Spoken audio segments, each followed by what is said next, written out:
Xuan He was still a little confused. Fu Ling stepped forward and said, "Miss, Our Highness asked someone to pretend to be someone from the Duke Xuan's mansion and tell them that this was what the princess saw with her own eyes. You don't know, the princess is now a living bodhisattva in the hearts of the people in Shangjing. As long as it is what the Highness says, they will definitely believe it." Zhuang Lanqing was relieved when she heard it. "Your Highness, thank you very much for what happened today. If it weren't for you, my mother and I really don't know what to do." "No problem. He and I are best friends. He, you must be in a bad mood today. I will take you out to relax and meet my other two friends by the way. In this way, if I am busy, you can keep each other company." She originally planned to introduce them to each other so that He would not be without a companion in the capital. And Xia Hanyu still had something that needed their cooperation. Xuan He agreed immediately. "Okay, I'll naturally meet someone who Yu considers a friend." Now that the blind date issue was resolved, Xuan He seemed to be much more relaxed. She turned around and held Zhuang Lanqing's hand. "Mother, I'll go out with Yu in a while. You should go back and rest. Don't be too angry, or you'll hurt yourself." Zhuang Lanqing nodded with relief, her brows filled with a hint of tenderness. Don't worry, Mother knows. Now she would no longer be sad for that person, especially after today. The last bit of affection Zhuang Lanqing had for Duke Xuan was also worn out. From now on, she would only live for He. Then Xuan He went back to the house, changed into simple clothes, and walked out with Xia Hanyu. "Yu, where are we going to meet them later?" Xuan He walked on the road holding Xia Hanyu's hand, and the imperial carriage followed quietly behind them. The people around them naturally knew the identities of the two people, but they just looked at Xia Hanyu with respect, bowed in their direction, and left. Xia Hanyu didn't feel anything about their attitude and still spoke to Xuan He calmly. "Before I left the palace, I asked the palace maids to look for them in their respective places and made an appointment with them to meet in the private room on the second floor of Yuelai Inn.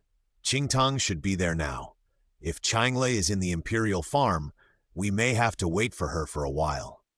Qingtang is the legitimate daughter of Zuo Lun, the director of the imperial hospital, and Changlei is the legitimate daughter of Shi Yan, the assistant minister of the Ministry of Revenue, who just adopted her not long ago. You have been back for a few days, and you should have heard about her, right?" Xuan He nodded. "I haven't heard much. I just heard that the legitimate daughter of Shi Yan, the assistant minister of the Ministry of Revenue, was replaced by a princess of the previous dynasty since she was a child, and now the princess of the previous dynasty has been captured by the Northern Pacification Division. Yu, you must have met them after I left. I'm sorry, if I hadn't left, they wouldn't have the opportunity to approach you and hurt you." With her around, Yu would never feel lonely and would not be deceived so easily. After Xuan He knew about the things between Xia Hanyu, Shi Heng, and Shi Huarong, she felt bad. At that time, Yu had just lost the queen, and she was taken to the border by Wang and others. If she had known this, she should not have gone. This has nothing to do with you. Since they wanted to get close to me, they would naturally do everything they could. At that time, you and I were still young, so it was normal to make the wrong choice. Well, those two are gone. We don't need to think about them anymore. The people are already dead, so there is really no need to think about them. Although she will have to use Shi Huarong's identity to get close to those people later. Xuan He nodded after hearing this. Anyway, they are now in the prison of the Imperial Prison. The Imperial Prison is managed by Xia Ji. Given his ruthlessness, he will definitely not let those two go easily. Xuan He is not worried about this. WAP 81818282124559. After hearing this, Xia Hanyu just glanced at him indifferently. You should do so. Don't think she doesn't know what dirty things he is thinking in his heart. It's just because He is beautiful that he has a crush on her. Xia Hanyu sneered and asked again, "Then do you still recognize the face of that maid?" Zhu Chengbi shook his head. The maid didn't raise her head from beginning to end, so I didn't see her face, but her figure is good, like... He looked in the crowd and then pointed at someone at random. She is similar to her, with a graceful figure and a charming walk. If he hadn't had to go to see Miss Xuan at that time, he would have. Everyone looked in the direction of his finger and all fell on Xuan Min. A trace of fear flashed across Xuan Min's eyes, and she immediately retorted, "You are talking nonsense. Besides, I am not a maid. I was embroidering in the house that day. How can I come to lead you?" Zhu Chengbi thought about it and felt that this was indeed reasonable. He nodded and said, "That's true." Xia Hanyu. How could there be such an idiot and lustful person in this world? I really want to kick him down. It seems that the matter should be clear. The second Lady Xuan pretended to be a maid, deliberately led people to the pool, and then pushed them in. Xia Hanyu made up her mind and was too lazy to continue dawdling with them here. Besides, Zhu Chengbi is not good at other things, but he has no problem recognizing women, even if he doesn't see their faces. And in this huge Shuangguogong mansion, she is the only one who walks like that, and she thinks she looks good. Xuan Min gritted her teeth and shouted in disbelief, "I didn't, Your Highness. You can't just put the blame on me just because you want to make the decision for your elder sister." "Don't worry, I'll convince you." Xia Hanyu raised her lips, but her eyes were cold as ice. She gave Zhu Chengbi an order. "You, jump down." "Xia Hanyu, you can't kill people for something I didn't do." Xia Hanyu narrowed her eyes, raised her hands slightly, and pointed at the pool of water in front of her that was taller than a person. "Jump down! Don't let me say it for the third time." Seeing his cowardly appearance, he sneered again. "Don't worry, you won't die." Zhu Chengbi gritted his teeth. "I'll believe you once." Besides, he knew clearly that even if he didn't want to jump, Xia Hanyu would have someone throw him down directly. It's not like she hasn't done this before. It's safer for him to jump himself. The next second, there was a splash, and Zhu Chengbi jumped down with his eyes closed and then struggled desperately there. "Help! I can't swim. Gurgle, gurgle, gurgle." Xia Hanyu looked at her coldly, turned around and walked toward Xuan Min step by step. "You? What do you want to do? Even if you are the eldest princess, you can't." Before she finished speaking, she saw Xia Hanyu raised her foot and kicked the person down directly, just kicking Zhu Chengbi's position. Zhu Chengbi immediately clung to her tightly as if he was grabbing a floating log. Xia Hanyu then turned around and looked at Duke Xuan. Now, Duke Xuan must know who should be married. His marriage is decided by me. If anyone dares to do something about it again, I will do something even more excessive than today.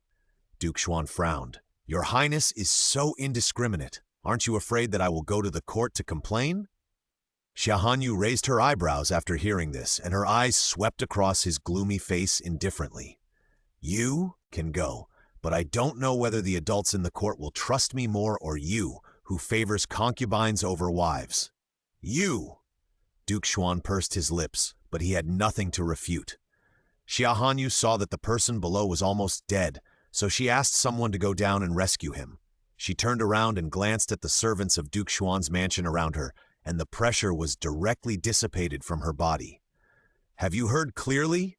The second daughter was rescued by the second son of the Marquise of Loyalty and Bravery. The eldest daughter had nothing to do with her. Did you hear clearly?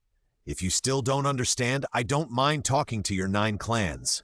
Immediately, the maids and servants knelt on the ground. "Reply to the princess, I will remember it." They all have their own families. No one dares to take risks with their families, let alone the 9 clans. "Very good. They are all smart people." Xia Hanyu expressed her satisfaction, then looked at Yin, who was slumped on the ground, and spoke in a cold voice. "Although the second son of the loyal and brave Marquise's mansion will not inherit the title in the future, he is still a legitimate child after all. The second daughter is a concubine's daughter, and she has been held by someone for so long, so it is not a loss for her to marry him. Yin, do you think what I said is right?" Yin knelt in front of her respectfully, suppressing the fear and hatred in her heart, and gritted her teeth and said, "Yes." Xia Hanyu just snorted at her appearance, and then pulled Xuan He and turned to walk towards the backyard. Zhuang Lanqing hurriedly followed without looking back at Duke Xuan and Yin. The anger that had been suppressed in my heart for so many years seemed to have been released today, and I felt relieved. Yin was crying while holding Xuan Min, who had just been rescued. Zhu Chengbi looked at Xuan Min with disdain and said, Unlucky, you can't even swim, and you almost killed me." After saying that, he turned around and left. "I'm afraid it will be difficult for Xuanmin to marry him and become his wife. Ayu, is it okay for you to do this? Xuanmin was a little worried. She didn't expect that today's incident would have such an outcome. Ayu did this for her today, and she didn't know if she would be blamed. She was afraid that she would damage her reputation, which had finally improved.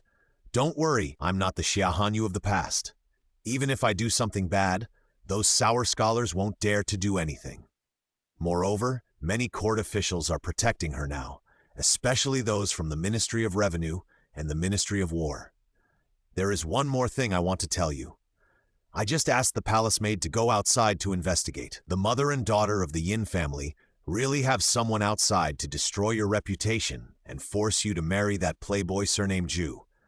But don't worry, I have asked them to do it. Now the people outside will only believe that the person who fell into the water and was rescued by Zhu Chengbi was the second lady of the Shuangguogong mansion. Although this will slightly damage the reputation of the Duke's mansion, at least your reputation is saved, and it won't be worse than before." This was the system reminding her on the way. It said the horror of public opinion, especially in their era, so Xia Hanyu had made such arrangements in advance. Xuanhe? Will they believe it? After all, it was her story that was spread first, and it was spread for a long time. Xia Hanyu smiled. "Don't worry, they will believe it." WAP/828/2205535.html. Hearing the familiar voice, Xuanhe turned back suddenly, looking at Xia Hanyu, who was cold and coming slowly. Her nose was inexplicably sour, and boundless grievances attacked her in an instant. "Ayu!" Xia Hanyu walked to her side and paused for a moment, looking at her, and then walked towards the main seat and turned around to sit down. The eldest princess is the monarch, and the Duke of Xuan is the minister. Where the eldest princess is, he naturally cannot continue to sit in the main seat, and hurriedly sent people down to salute Xia Hanyu. "Your humble servant pays homage to Her Royal Highness the eldest princess. Long live her." The others also hurriedly followed suit. "Yeah." Xia Hanyu just nodded lightly, looked at Xuanhe, and raised her eyebrows. "Ah, get up quickly and sit down with your aunt to talk." "Thank you, Your Highness." Zhuang Lanqing was relieved to see Xia Hanyu.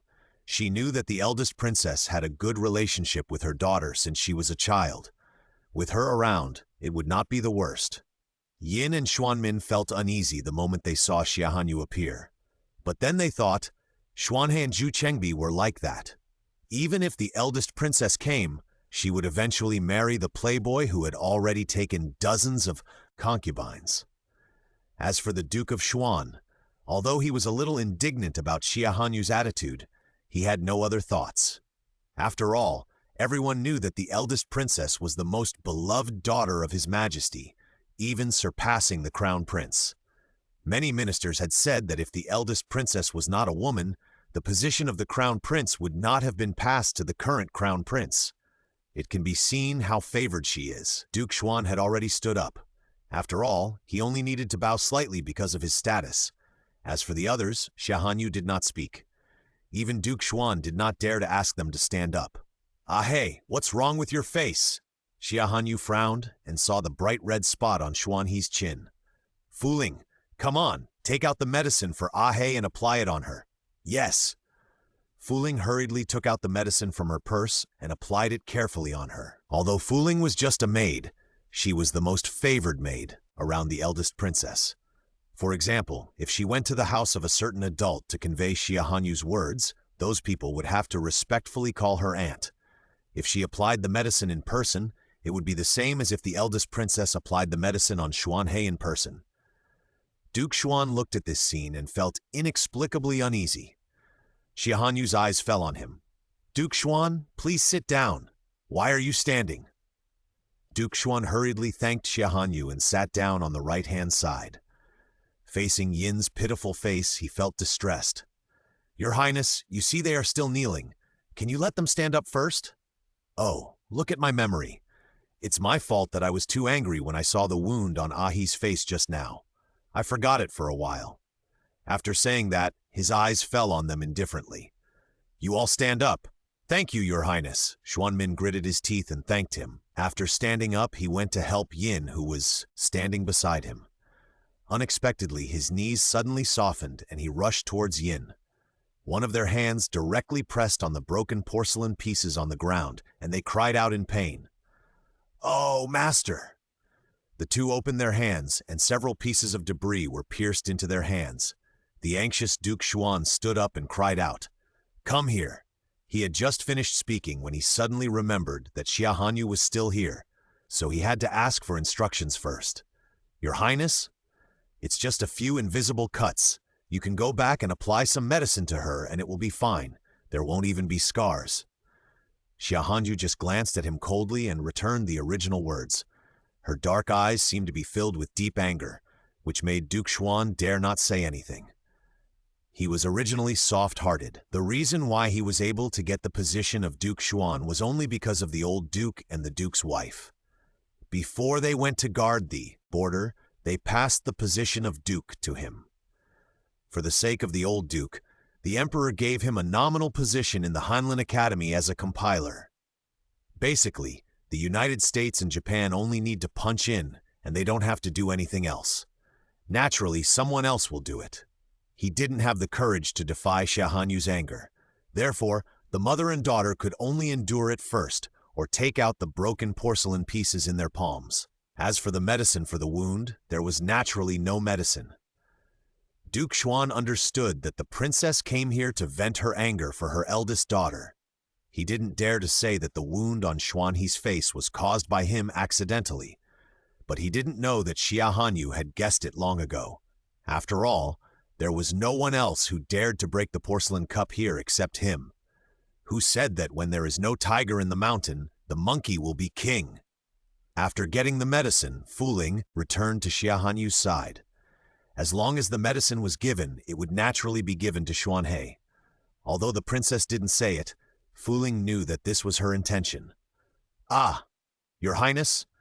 Xuanhe wanted to say something, but Xia Hanyu looked at her soothingly. "Don't worry, I'll take care of everything." "Yes." Xuanhe was completely relieved and leaned on Zhuang Longqing with grievance. She wanted to cry, but she also knew that now was not the time to cry, and Yu would definitely like to see her strong. Xuanhe always knew that her temperament was too gentle, and Wang and others also thought so. She also wanted to change, but she couldn't change her temperament. After that, the grandfather and the others did not force her. Only the aunt would occasionally take her to ride horses and teach her martial arts. However, after seeing that she was covered with wounds, she gave up. Xuanhe actually grew up on her own at the border. Whether it was the old Duke Xuan or other people, they had almost no time to accompany her. After a while, Chu Chu brought the person over. "Your Highness, the person is here." Seeing Zhu Chengbi, Xia Hanyu stood up. "Let's go. I will take you out to see a good show. Remember, no one is allowed to fall behind." After saying that, she walked out first. Although the Yin mother and daughter were reluctant, they had to follow. Their only backer did not dare to act presumptuously in front of the princess, so what could they do if they were not convinced? The group soon arrived at the pond where Xuanhe had the accident. Zhu Chengbi was brought in front of Xia Hanyu. "Tell me, how did you get here, and how did you fall from here?" Zhu Chengbi had never dared to act unruly in front of Xia Hanyu since he was a child, so he immediately told her everything he knew. "I didn't know what happened at the time. I just felt it was boring, so I walked out. And then suddenly a maid ran out and said that the eldest lady was looking for me. I didn't dislike the eldest lady Xuan, so I followed her. I didn't expect that I would be pushed down when I got here. Later I heard that someone else fell down. I thought she was here to save me, but she swam away on her own. Poor him, he almost drowned. WAP /818182/211937336 Your Highness, the guards at the palace gate just reported that the maid next to the eldest lady of the Duke Xuan's mansion wanted to see you. Someone next to He? Xia Hanyu's first reaction was not happiness, but frowning. She has been too busy these days, so she can't take care of He's affairs for a while. The people around her suddenly asked to see her at this time, and she was afraid that something must have happened that only she could deal with. Thinking of this, Xia Hanyu stood up directly. Fooling, don't eat yet, take the imperial carriage and follow me out of the palace. Yes? Fooling stuffed most of the snacks in her hand into her mouth and ran out. Hurry up. Prepare the imperial carriage and follow your highness out of the palace. After saying that, she turned around and tidied Xia Hanyu's clothes. Your highness hasn't used the imperial carriage for a long time recently. I'm afraid someone will be unlucky today. Outside the palace gate, Han Dong, the maid beside Xuan He, was pacing back and forth anxiously. Although the girl always said that she and the princess had a close relationship, and the princess had said in the carriage before that she would look after the girl. She was the princess after all, and it was said that the princess had been busy with the Ministry of Revenue's fine seeds recently. Would she really care about such a trivial matter as their girl's engagement?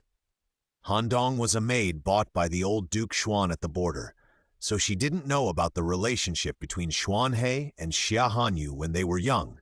So she naturally had doubts. Just when she thought Xia Hanyu would not care, she saw a royal carriage coming towards her quickly from a distance. Although she didn't see the person on it clearly, she recognized Fu Ling walking beside the royal carriage. Han Dong almost cried with joy. That's great, the girl is saved. She never thought that Her Royal Highness the Princess would not call her in for questioning, but would come out in person. It turned out that what the girl said was right. Her Royal Highness the Princess really treated her as a friend, unlike those young ladies born to concubines in the Duke's mansion, who were smiling but hiding knives, and only thought about how to frame their girl all day long. The royal carriage soon arrived in front of Han Dong. Xia Hanyu lifted the curtain and his eyes fell on her. His clear eyes were flowing, but he was a fairy with jade-like appearance and graceful manners. What happened to your girl? We'll talk as we walk. Yes. The imperial carriage moved forward and Han Dong hurriedly followed. Tell me, what happened? Her voice was light, but it had a hint of innate majesty, which made people feel pressured and bent their backs. Han Dong did not dare to delay, and hurriedly told her everything that happened today. To reply to the princess, today the wife of the Marquis of Loyalty and Bravery came to the Duke of Xuan's mansion with her second son to see our girl. Our girl politely met them and then left. After that, I don't know what happened, but the girl and the second son of the Marquis of Loyalty and Bravery fell into the pond together and were caught by the Duke of Xuan and his men. Now the master is forcing the girl to get married in the hall. Han Dong felt sorry for his girl and tears welled up. How could our girl, who is such a good person, encounter such a thing? Fu Ling, who was standing by, quickly handed her a handkerchief. Don't worry, with our prince here, no one dares to force your girl to marry. Yes. Han Dong took the handkerchief and wiped her tears. Xia Hanyu, after your girl fell into the water, was it Zhu Chengbi who rescued her? Han Dong was stunned, and then realized that Zhu Chengbi should be the second son of the loyal and brave Marquis's mansion. That's not the case. Our girl can swim and she climbed up by herself, but the master said that the girl had been seen by that man. If she didn't marry him, he would give her a white silk to end it all. Hearing this, Xia Hanyu's eyes became more cruel. If I had known earlier, the old duke should not have let the girl back. At least no one dared to bully our girl at the border. Han Dong cried again after she finished speaking, and Fu Ling could only comfort her. Your Highness, there must be a conspiracy. Otherwise, how could Miss Xuan suddenly fall into the water and happen to be with Zhu Chengbi and be seen by so many people? Xia Hanyu snorted coldly. Where is Zhu Chengbi? Is he still in the Duke's mansion? Han Dong shook his head. He has gone back now. I took advantage of their return and sneaked out. After hearing this, Xia Hanyu already knew how to end it next. Someone. I'm here. Xia Hanyu looked at the person in front of him.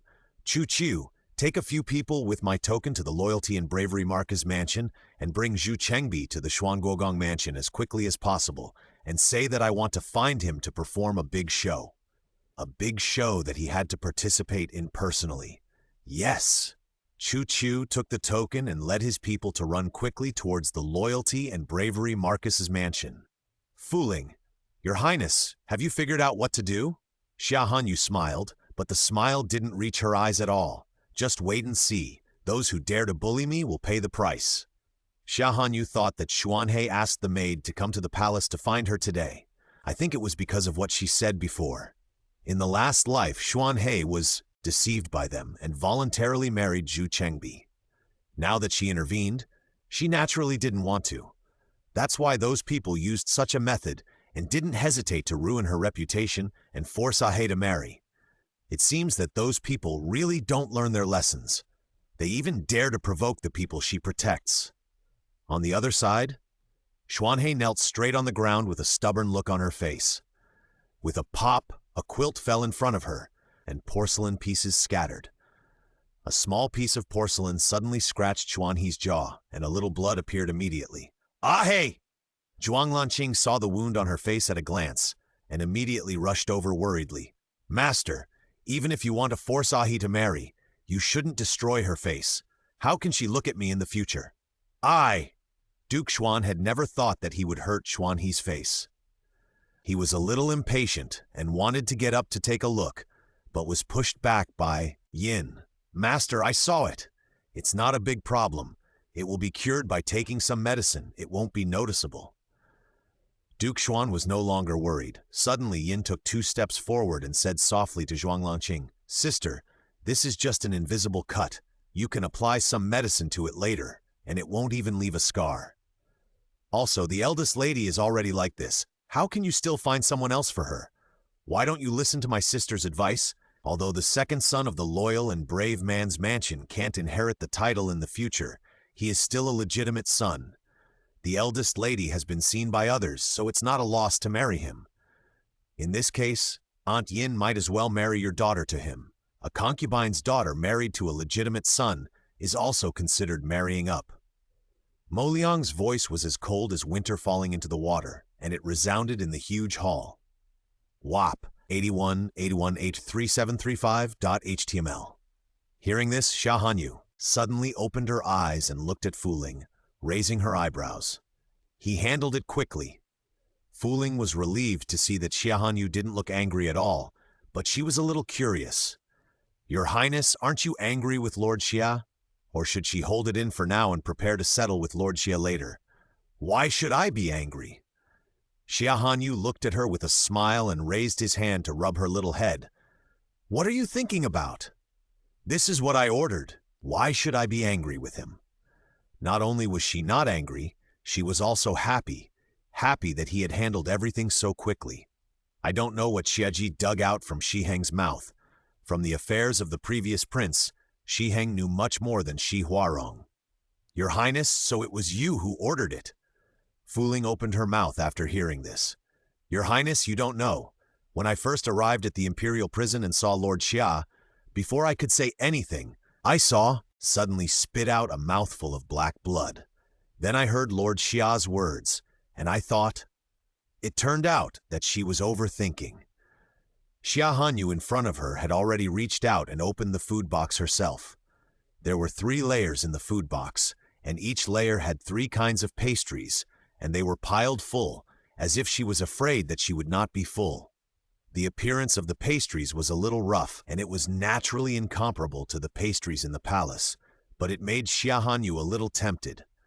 Although it was received from Xiaji, Fu Ling still took the silver needle to test the poison one by one.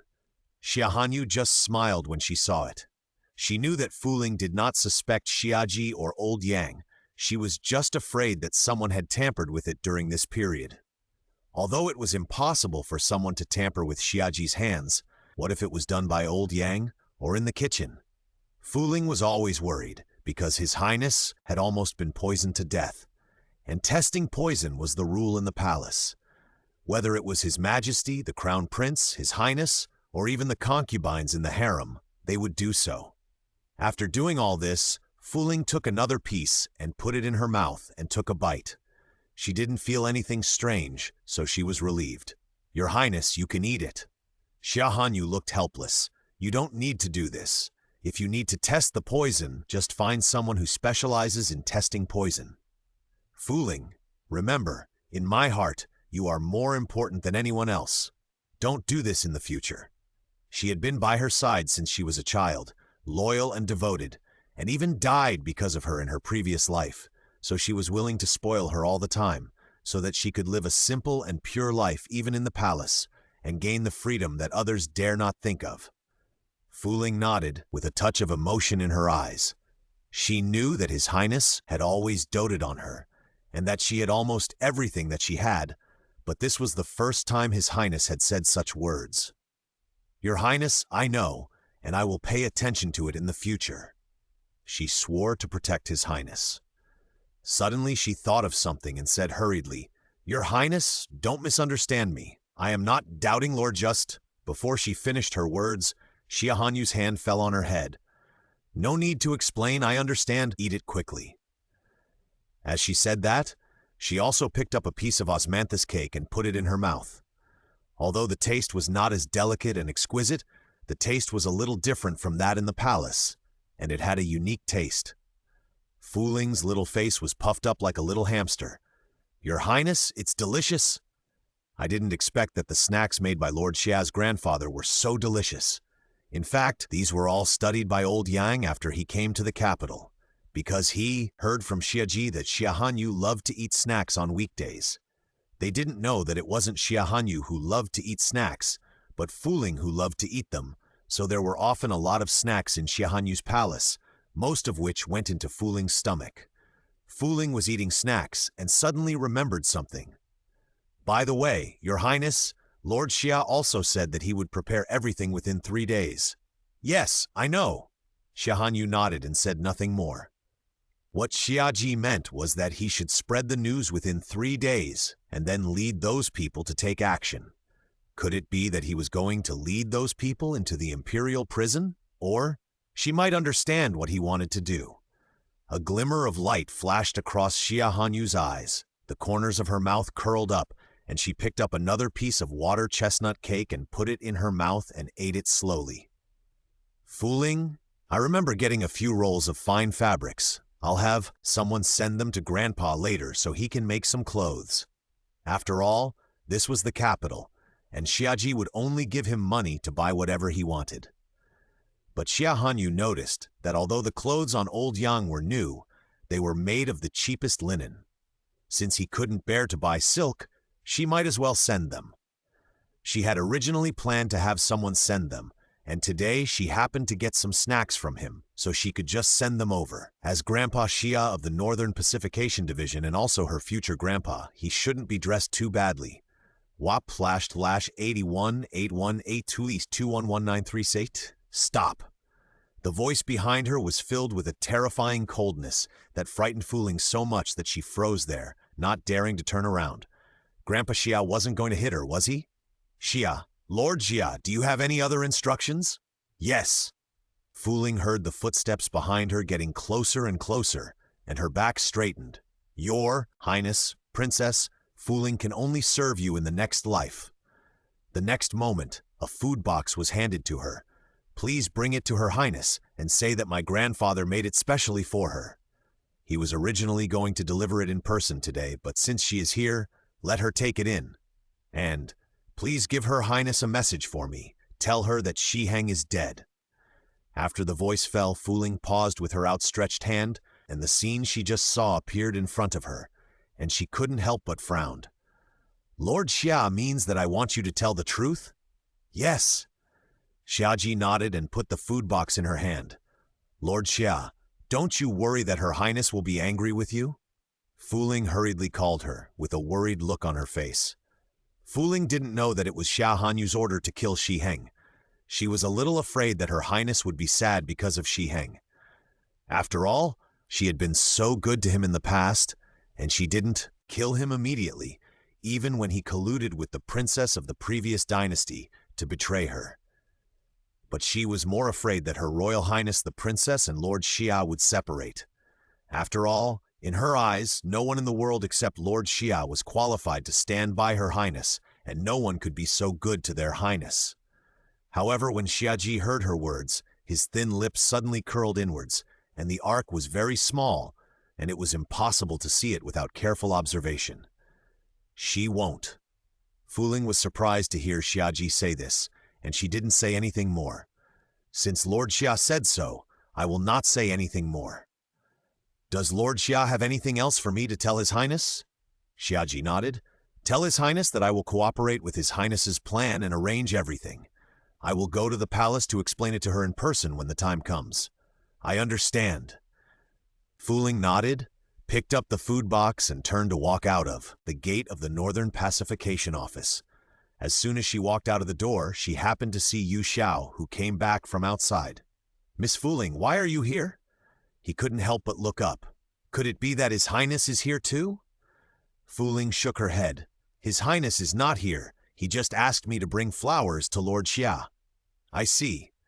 Yu Xiao didn't ask any more questions after hearing this. Since Her Highness the Princess specially asked Fu Ling to bring the words, it must be very important. Otherwise, she could just find a palace maid to tell them. There was no need for Fu Ling, a senior palace maid, to come out in person. Yu Xiao looked at Fu Ling, and her ears turned slightly red. It had been several days since he came back last time, and he hadn't seen Miss Fu Ling again. He couldn't help but press his hand on his chest, hesitating whether to take it out. Fu Ling saw it and thought he was feeling unwell. Are you injured, Captain Yu? He took out a bottle of medicine from his body and handed it to him. This is a secret medicine from the palace, given to me by His Highness. Here it is. Yu Xiao subconsciously reached out to take it, and then hurriedly shook his head. Miss Fu Ling misunderstood. I'm not injured, it's just... What is it? Fu Ling tilted her head in confusion, not knowing what was going on. Yu Xiao was still hesitating, but Xiaji's cold voice suddenly came from behind him. Someone. Yu Xiao was startled immediately, and directly took out the thing from his chest and put it in Fu Ling's hand. Miss Fu Ling, this is for you. As soon as he put the thing down, he ran to the back, not knowing whether he was afraid of Xiaji or afraid that Fu Ling would return the thing to him. Fu Ling stared blankly at the thing in his hand. When he opened it, he didn't expect it to be a hairpin.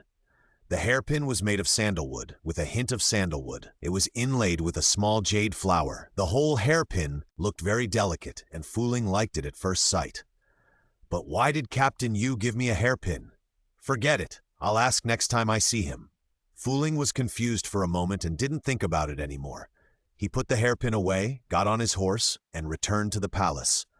Yu Xiao heard Xiaji's voice and hurried into the hall, holding the medicine Fu Ling gave him. Xiaji glanced at him, then looked at the medicine in his hand.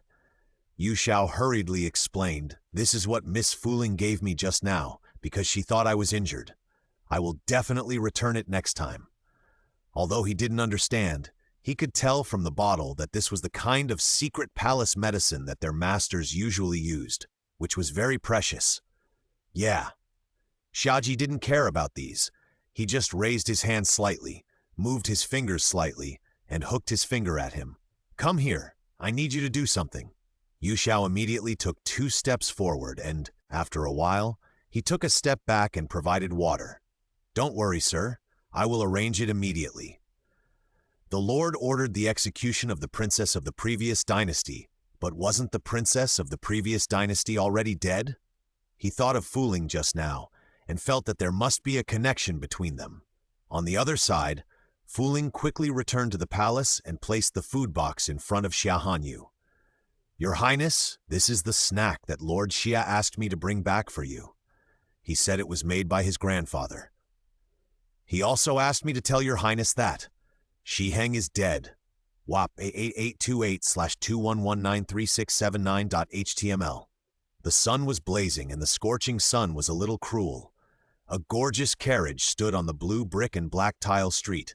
In front of the carriage were people kneeling on the ground, crawling on the ground, sweating profusely. One of them had a straight back and a feathered brocade dress that attracted attention. Snap! The silver whip was thrown on the ground, suddenly bounced up and fiercely scratched Xiaji's jaw. Scarlet blood spilled, but he didn't feel it at all. His eyes fell on the person who was high above him. The coldness in his eyes concealed his infatuation. He just looked at her steadily. Xiaji, do you admit your guilt? Xiaji lowered his head. I admit my guilt. Xia Hanyu looked at him coldly, snorted, and was about to continue speaking when the whip in his hand suddenly fell to the ground, and he staggered, feeling dizzy. Your Highness! Fu Ling, who was standing beside him, supported him anxiously. Someone go get the doctor. Xia looked up at Xia Hanyu. A trace of panic flashed through his eyes. He wanted to get up, but was afraid that she would be even more angry. Fooling, I'm fine. After a long time, Xia Hanyu slowly opened her eyes and looked at Fooling, who was beaten to death by Shi Huarong in the previous life for asking for medicine for her. A trace of scarlet flashed through her eyes. Shi Huarong, you didn't expect that I could come back alive.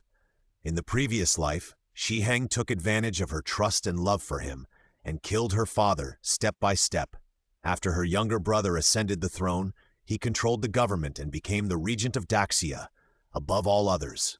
Even so, he was still not satisfied. He colluded with the barbarians and eventually seized the throne of their Daxia and ascended the throne as emperor, while Shi Huarong, a princess of the previous dynasty, became the queen. She lost everything and suddenly became a prisoner from the high-ranking Princess Dingguo. Finally, on the day he ascended the throne, she climbed up the city wall and jumped down. Xia Hanyu's eyes couldn't help but be filled with mist, and her fingertips almost dug into her palms to resist the urge to rush to the master's house and kill him directly. She took a deep breath, stood up straight, and looked at the kneeling people below. Xia, the commander of the Jinyue, was handsome, but cunning and deep, ruthless, and the most convenient executioner of the royal family, but he had never betrayed the royal family or her. 3 days ago, because Shi Huarong came to her to accuse Xia of always causing trouble for Shi Heng, she humiliated him today to support Shi Heng and made him kneel in front of everyone until he begged for mercy. She wanted them to see that the commander of the Jinyue was just a dog of her royal family. But he didn't say a word and refused to beg for mercy.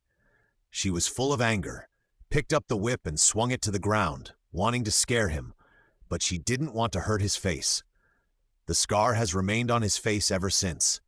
Xia Hanyu later learned that he left the scar on purpose because it was her gift, just like when he was sold into the palace as a slave at the age of 10 and was rescued by her when she was only 7 years old. After that, in order to get closer to her, he climbed up step by step, but she had completely forgotten him. In the previous life, because of her stupidity, the imperial city was controlled by others, and the Jinyue could not move an inch. Xia turned to join the military camp, and she never saw him again.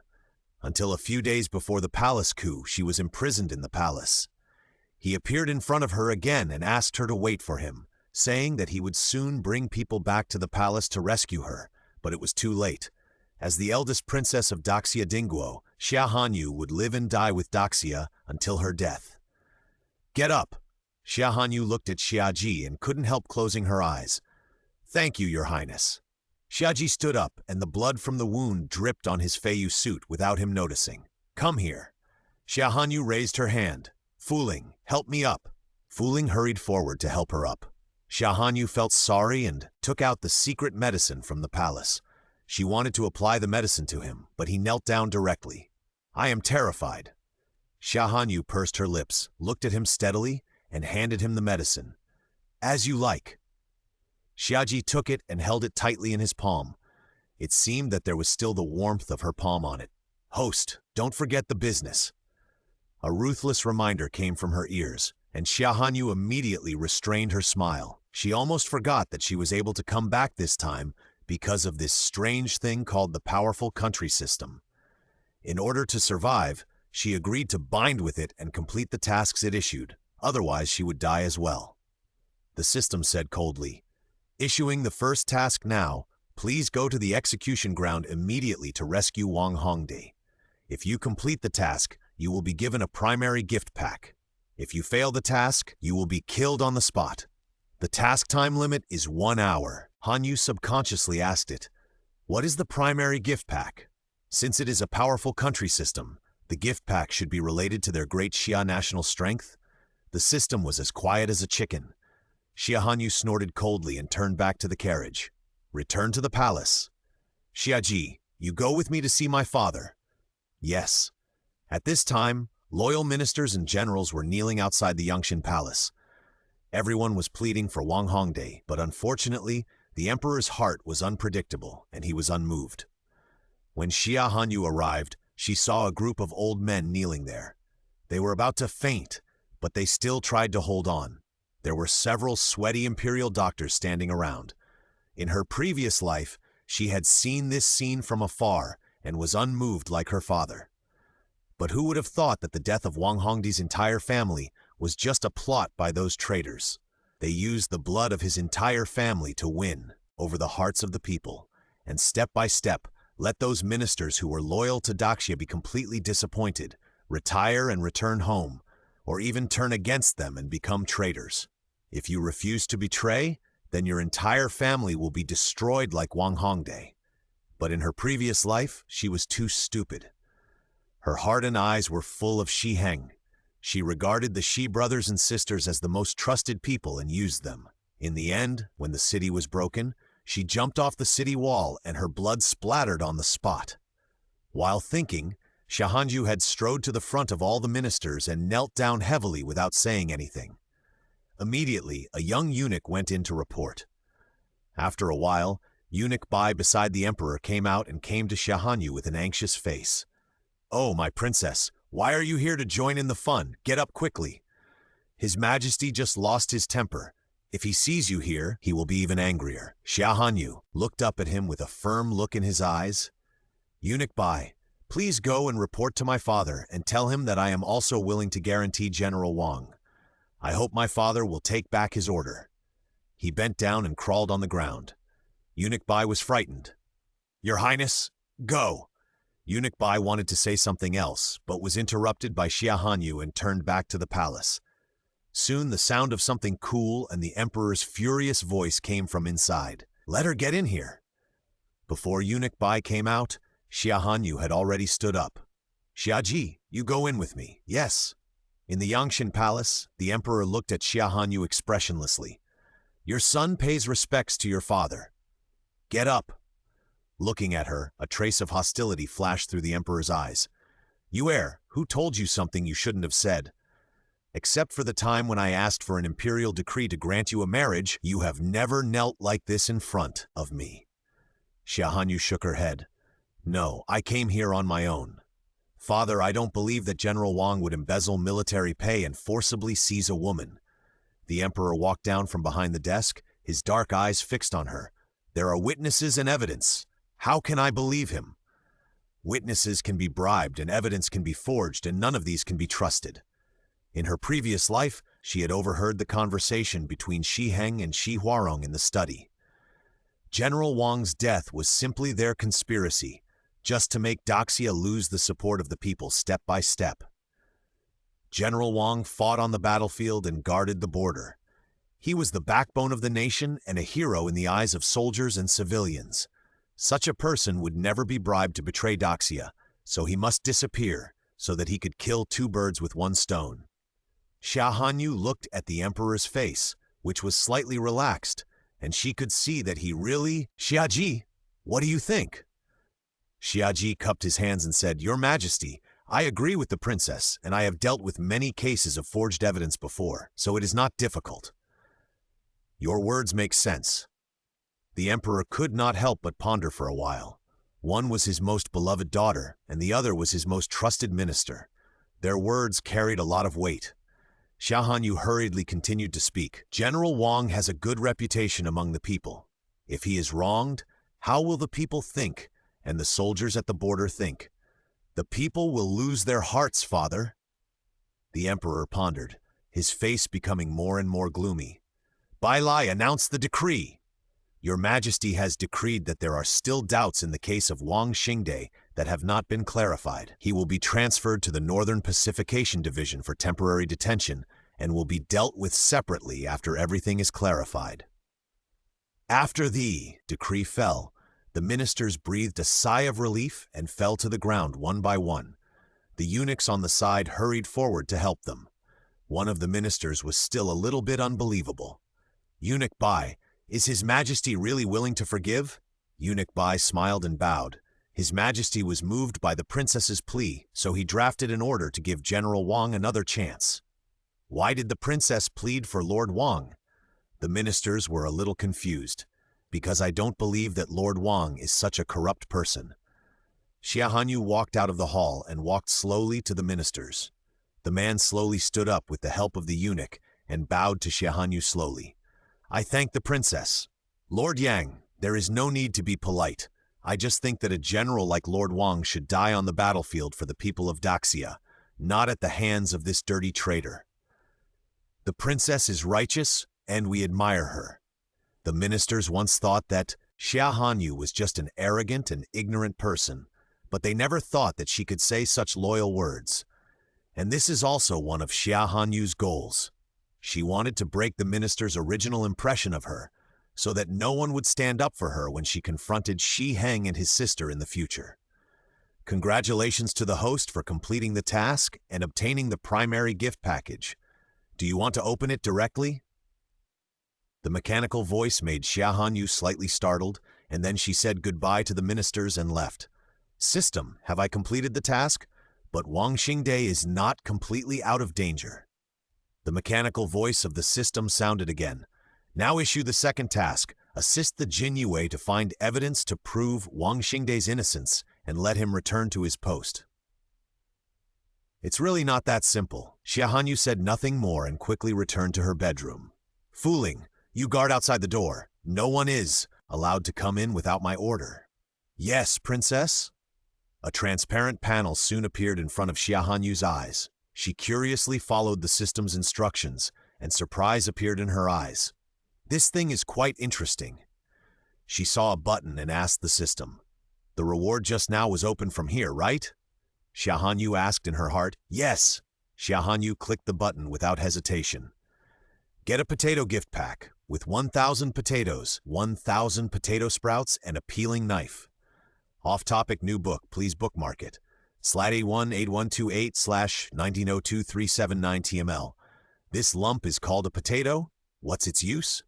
And the peeling knife is also very strange. It looks like a dagger, but it's different." It was the first time Xia Hanyu saw such a strange crop. He slid his hand on a piece of cloth, and with a tearing sound, he cut to the bottom, with a look of surprise. "This peeling knife is really sharp." The system's voice beside her ear was still cold. "Potatoes are a kind of food from overseas. They can be steamed, boiled, fried, and roasted. They are very filling and can produce thousands of kilograms per mu. They can be planted twice a year and mature in 3 to 5 months. The peeling knife, as the name suggests, is used to peel potatoes. Thousands of kilograms!" Hearing this, Xia Hanyu's eyes suddenly brightened. If this strange thing can really produce thousands of kilograms per mu, and it takes a short time to mature, and it doesn't seem to be easy to spoil, then it can be sent to the border town as food and fodder for the soldiers in a few months. Xia Hanyu has not forgotten that 3 months later, the barbarians launched a large-scale attack on the border town of Daxia. Because Wang Hongde died, the army was demoralized, and there was a shortage of food and fodder. The morale of the soldiers was low, and they were directly captured 3 cities in a row. The barbarians looted, killed, and burned, and the people wailed. In the last life, these were far away from Xia Hanyu, but now it is different. Since she is the princess of Daxia, she will make this title a little bit more real. "Someone. Your Highness." Fu Ling pushed the door open and walked in, and saw a pile of dirt in front of Xia Hanyu. "Oh, where did this come from? I'll have someone clean it up right away." "No need. You arrange a few people to pack this pile of things. I have to go to the imperial farm outside the palace. The system said that now is the season to plant this dirt. If you plant it now, you can have a good harvest in 3 months. She wants to see it planted with her own eyes." "Yes." Although Fu Ling didn't understand the reason, in her heart, whatever Xia Hanyu did was right. After a while, the princess's carriage left the palace again. Gongquan Palace. "Your Majesty, the eldest princess just left the palace again, and it seems that she is going to the farm outside the palace." Farm? Beauty on the couch opened her eyes, and a charming arc appeared at the corner of her mouth. "Go and tell Ah Heng about this news." "Yes." The palace maid retreated. Shi Qingjin raised her hands slightly, and the senior palace maid beside her quickly reached out and helped her up. "Xian, what do you think?" "Your Majesty, are you referring to the prince's sudden plea for Wang Xingde? Xia Hanyu is not such a kind person." Shi Qingjin's eyes flashed with a stern look. Go and check who has approached her recently. There are not many people in this world who can persuade Xia Hanyu to take action, but there are some. Yes. Ziyun bowed and turned to inquire. Xia Hanyu's carriage drove out of the palace gate. With his arms propped on the window, he looked at the scenery outside in a daze, with street vendors hawking and children playing. If every place in Daxia can be like this, is it the powerful country that the system is talking about? At this time, a figure appeared in front of Xia Hanyu, dressed in black, kneeling on one knee. And San, the secret guard of the royal family, is responsible for protecting the safety of the emperor. He has been protecting Xia Hanyu since she was born. In the last life, because of her stupidity, she told Shi Heng the key to the secret guards, and finally they all died in his hands. If not, how could they lose so miserably? A trace of ruthlessness flashed across Xia Hanyu's eyes. Your Highness, the imperial concubine already knows that you are going to the imperial manor, but they don't know what you are going to do.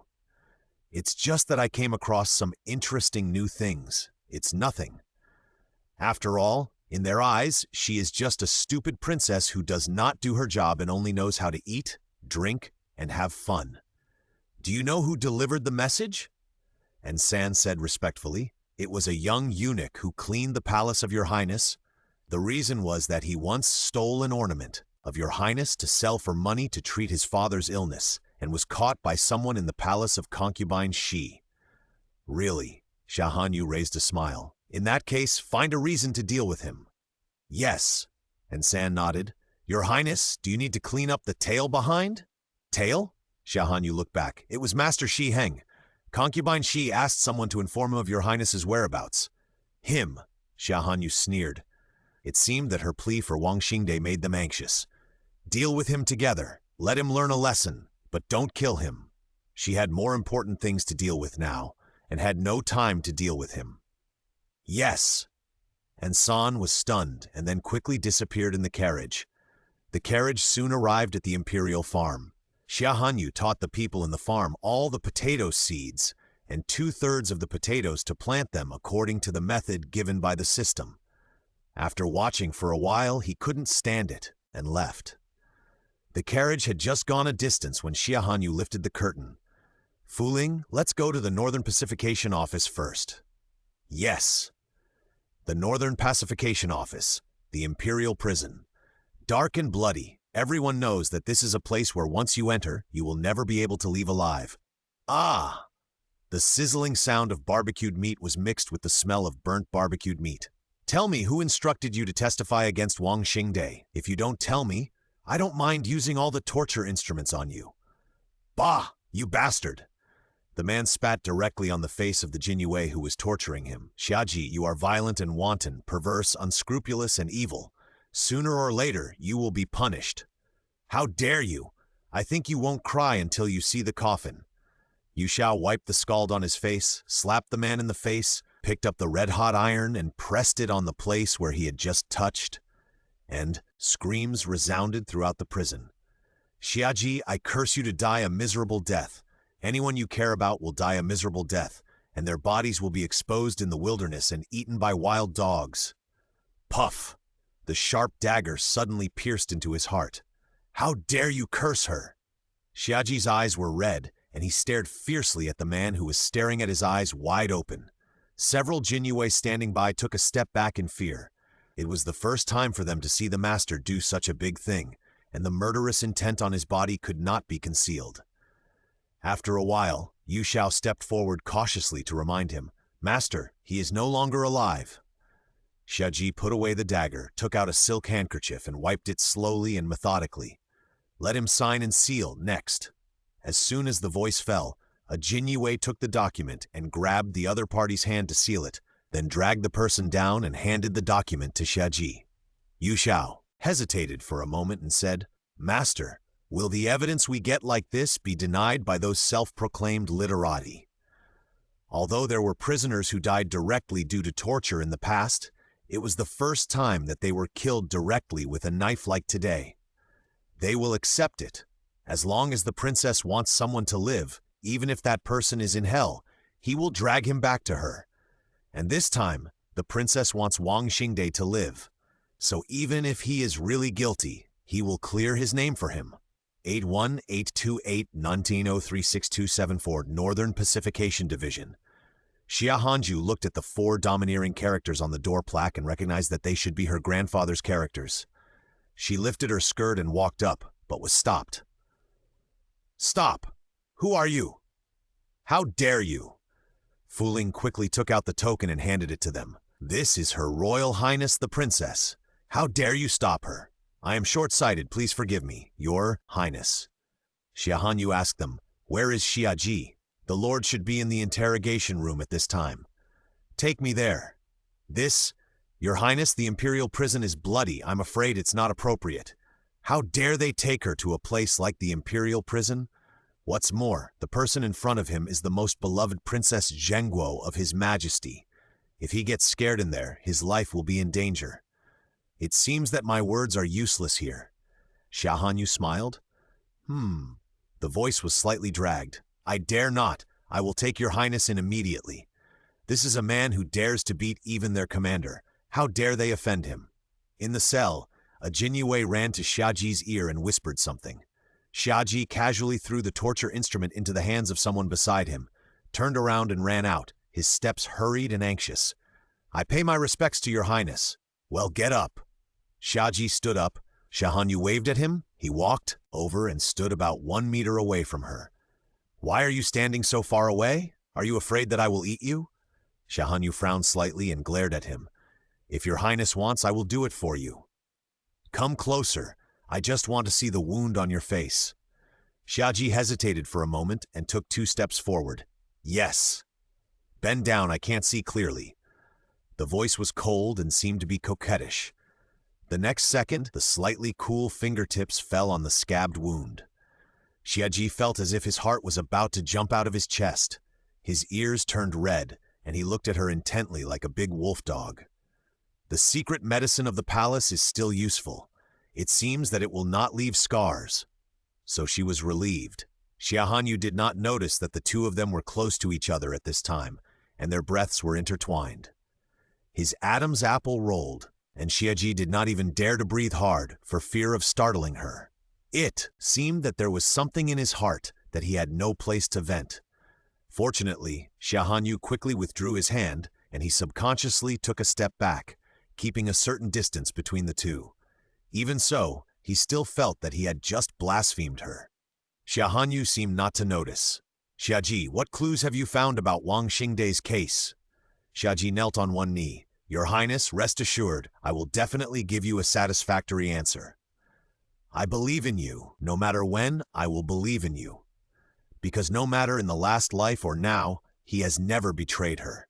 So Xiaji, don't let me down in you. I will die for you." Xiaji was shocked, looked up at the moon so close, and bowed his head to offer his loyalty. Xia Hanyu's face rose with satisfaction. "In fact, I came to you today because I have something to give you." As he said that, he took out something from his waist and handed it to him. "There are clues about Wang Xingdai's case here. We should get rid of these people as soon as possible. They are an eyesore. There was no need to keep the former courtiers. Your Majesty, I obey your order." Xiaji took it with both hands. "In this case, I will not disturb you from investigating the case." Xia Hanyu raised her hand, but before Fu Ling could reach out, her hand was snatched away by Xiaji in front of her. "Your Majesty, I will take you there." Xia Hanyu raised her head slightly. "All right." It was not until he saw Xia Hanyu's carriage leave that Xiaji opened the information she gave him, and his eyebrows narrowed. He understood what Your Majesty meant. The carriage slowly went towards the direction of the palace. After a busy day, Xia Hanyu felt a little drowsy. Just when the carriage was about to arrive at the gate of the palace, someone stopped it. "Your Majesty, I see you." Fu Ling lifted the carriage and walked down, bowing to him. "So it's Master Shi Heng, but His Highness has been busy today and has fallen asleep due to exhaustion. I'm afraid you won't be able to see Master Shi Heng today. Why don't you come and ask for an audience another day?" Shi Heng cupped his hands, a gentleman who was modest and gentle as jade. "What are you busy with today? I think this is not something you should ask." Although Fu Ling didn't know why her master was a little abnormal today, and what she had asked the secret guards to handle before, she could see that His Highness' attitude towards Master Shiheng had changed. And His Highness's attitude was her attitude. She would like whoever His Highness liked. If His Highness didn't like someone, it must be that the other person had done something to let His Highness down and His Highness knew about it, which was not worth her good face. Besides, if it was any other day, His Highness would have come down by himself. Shiheng's gentle face changed, his brows slightly twisted, and he cupped his hands again. This case, it's my fault. I won't disturb your Highness's rest for now. We'll talk about it another day. Fu Ling nodded and turned back to the carriage. Get up! Watching the carriage slowly leave, for some reason, he always felt uneasy in his heart, as if something was no longer under his control. Your Highness, are you awake? Fu Ling turned around and saw Xia Hanyu had already opened her eyes. Xia Hanyu looked at her with a smile on her lips. Fu Ling, you did a good job. She really didn't want to see Shiheng's hypocritical face now. It's not the right time to deal with him now, but sooner or later, she will make them die without a burial place. Xia Hanyu's eyes were full of viciousness. Fu Ling shook her head. Although I don't know why your Highness is tired of Master Shiheng, your Highness is always right. He must have done something to let your Highness down.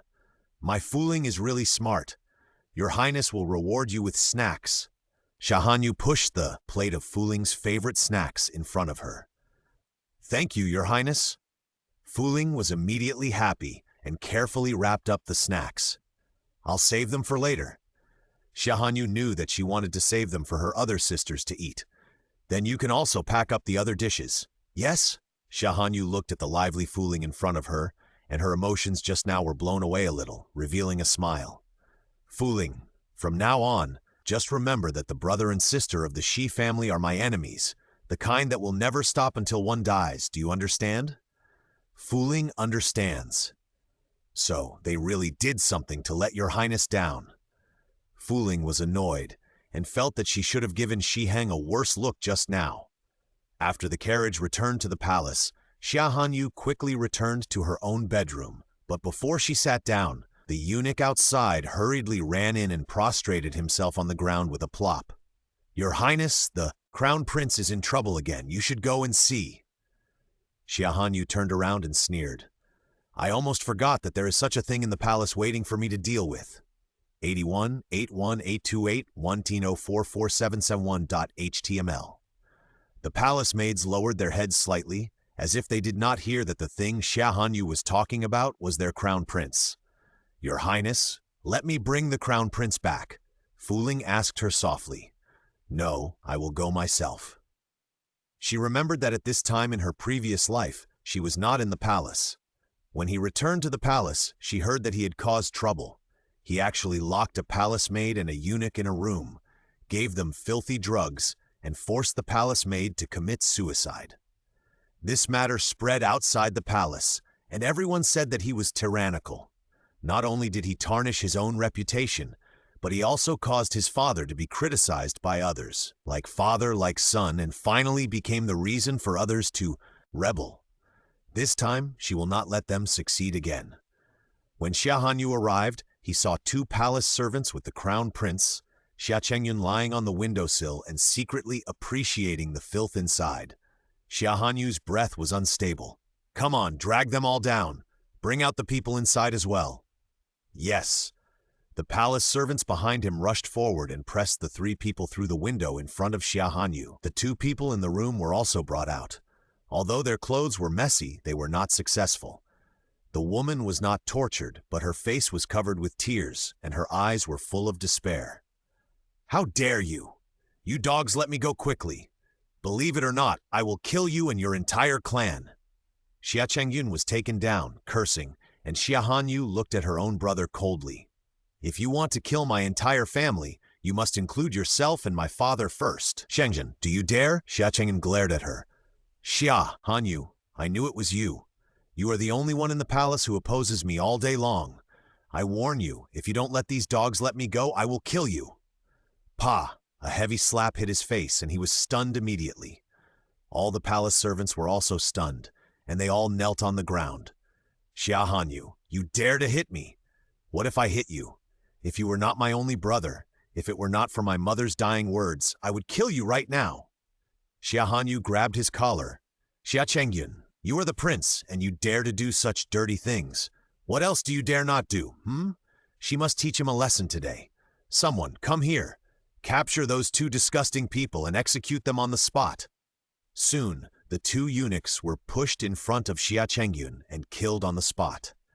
Xia Hanyu looked at him coldly with his eyes wide open, his face pale and trembling as he looked at the bloody scene, and raised his hand. The two eunuchs who were holding him down suddenly let go and let him fall to the ground. Xia Hanyu took 2 steps forward, slowly squatted in front of him, and forced him to look at the bright red blood on the ground. "How was it? Was it fun? Do you want to play again next time? Then sister will definitely play with you." Xia Chengjun was so scared that he stepped back again and again, rolled his eyes, and fainted directly. Xia Hanyu sneered and had him sent back to the East Palace with an indifferent look on his face. "Arrange Imperial Dr. Zhang to guard the East Palace. No one is allowed to enter or step out of the East Palace without my permission." Yes, no one had expected Xia Hanyu to be so cruel this time. Just now they thought the person standing in front of them was, "Your Majesty, get up." Xia Hanyu's eyes fell on the palace maid and eunuch. She committed suicide in her previous life, but she was indeed a brave person. She looked at her and suddenly asked, "Do you hate the prince?" As soon as the words fell, there was a plop, and the two were frightened and knelt down again. "I don't dare. Is it that I don't dare, or that I can't?" 81-828-21-907-327.html. "To be honest, I forgive you." The little maid carefully crouched down, but still stubbornly, "Don't dare! You are so brave!" Xia Hanyu snorted coldly, and the scene suddenly became as if falling into an ice cave. Only Fu Ling knew that His Highness was not angry, but rather a little happy. His Highness admired the maid very much. The low-pressure atmosphere seemed to have lasted for a long time before they heard Xia Hanyu's voice again. "Get up. From today on, you will follow me. I will let you personally avenge the prince's grudge. As long as you don't kill him, I will give you the opportunity to torture him." As she spoke, she turned around. "As for the rules, learn from Fu Ling. Go back to the palace." The little maid stared at her back blankly, unable to believe it. Fu Ling came forward and pulled her up, leaning close to her ear and whispering a few words. "Really? Really?" The maid was a little unconvinced. She originally thought that she would die today, but she never thought that it would be a blessing in disguise. "Sister Fu Ling, is His Highness really not angry with me?" She had just offended her superiors so much that her legs were still weak at this moment. Fu Ling shook her head. "In fact, His Highness is a very kind person. Otherwise, he would not have rushed over to save you, but His Highness and that person." As she spoke, she pointed in a certain direction and snorted. "The relationship is not good. That person instigated the relationship between His Highness and His Highness the Crown Prince, causing them to be incompatible now. Sooner or later, they will get retribution. I'm telling you the truth. You will encounter these things today, and it is also related to that person. If it weren't for concubine Shi who taught His Highness the Crown Prince to be so unruly, how could such a disgusting thing happen? But don't worry, we will avenge this sooner or later. By the way, what's your name?" "Bangxia." "Bangxia, my name is Fu Ling, and it was given to me by His Highness himself." Fu Ling spoke with a proud face, and Bangxia couldn't help but smile.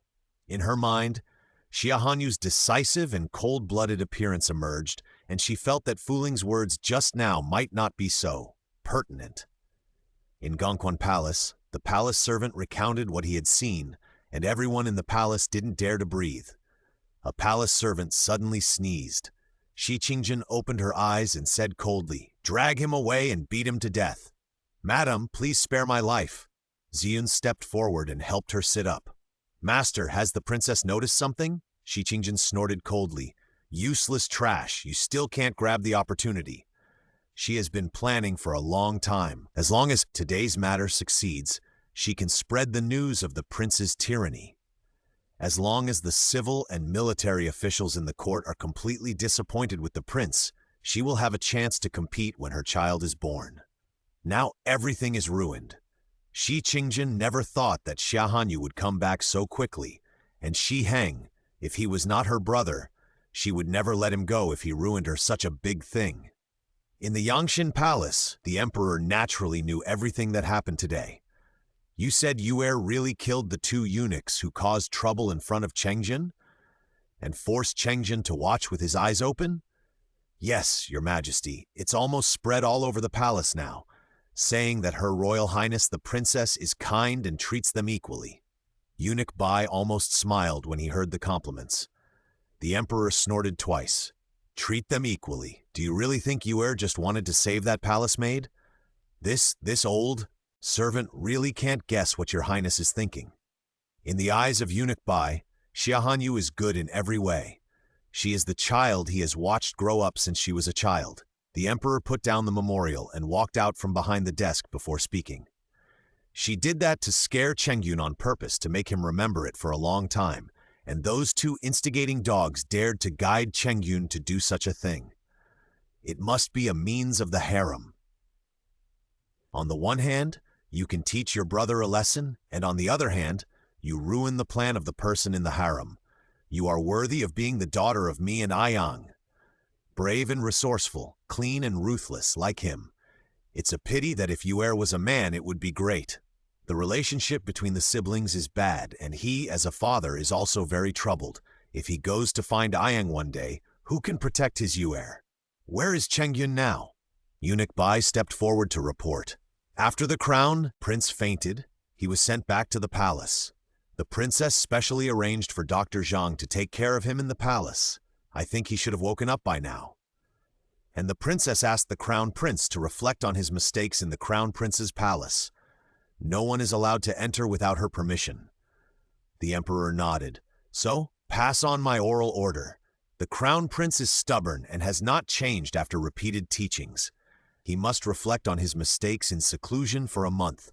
No one except the eldest princess is allowed to set foot in the crown prince's palace. Yes, Eunuch Bai turned around and passed on the order. After hearing the imperial order, the crown prince lost his temper and smashed almost everything in the palace. Father always stands on Xia Hanyu's side. Obviously, I am the crown prince. The palace servants in the palace knelt on the ground, and no one dared to say a word. At this time, Eunuch Bai couldn't wait to leave and went to Xia Hanyu's palace instead, telling her everything about the matter and the emperor's attitude, and talked to her for a while before leaving. After Eunuch Bai left, Xia Hanyu leaned lazily on the soft couch. Since the prince loves to throw things so much, let him copy Li Yun 20 times anyway. He has nothing to do. By the way, tell him that if his copying satisfies me, maybe I can let him out of confinement earlier. If he refuses, the 1-month confinement will be changed to 3 months. Also, tell the Ministry of Internal Affairs that the objects in the prince's palace do not need to be repaired for the time being. Anyway, they will be smashed if they are repaired, and she felt distressed to send the objects to him to smash them clean. Father is poor enough. It would be better to let her take them out and sell them. There will always be a time to use them in the future. Unfortunately, Xia Hanyu is just thinking about it now and has not taken any action yet. In just 3 days, the Northern Pacification Division investigated Wang Hongdai's case thoroughly, and Wang Hongdai was reinstated. Assist the Jinyue to find evidence to prove Wang Hongdai's innocence. The task of reinstating the official has been completed. You can open the second-level gift package. Xia Hanyu silently recited in his heart to open it. Ding! Congratulations to the host for obtaining 1,000 sweet potatoes, 1,000 white potatoes, and a hoe. How many kilograms can these sweet potatoes and white potatoes produce per mu? And how many times can they be planted in a year? System.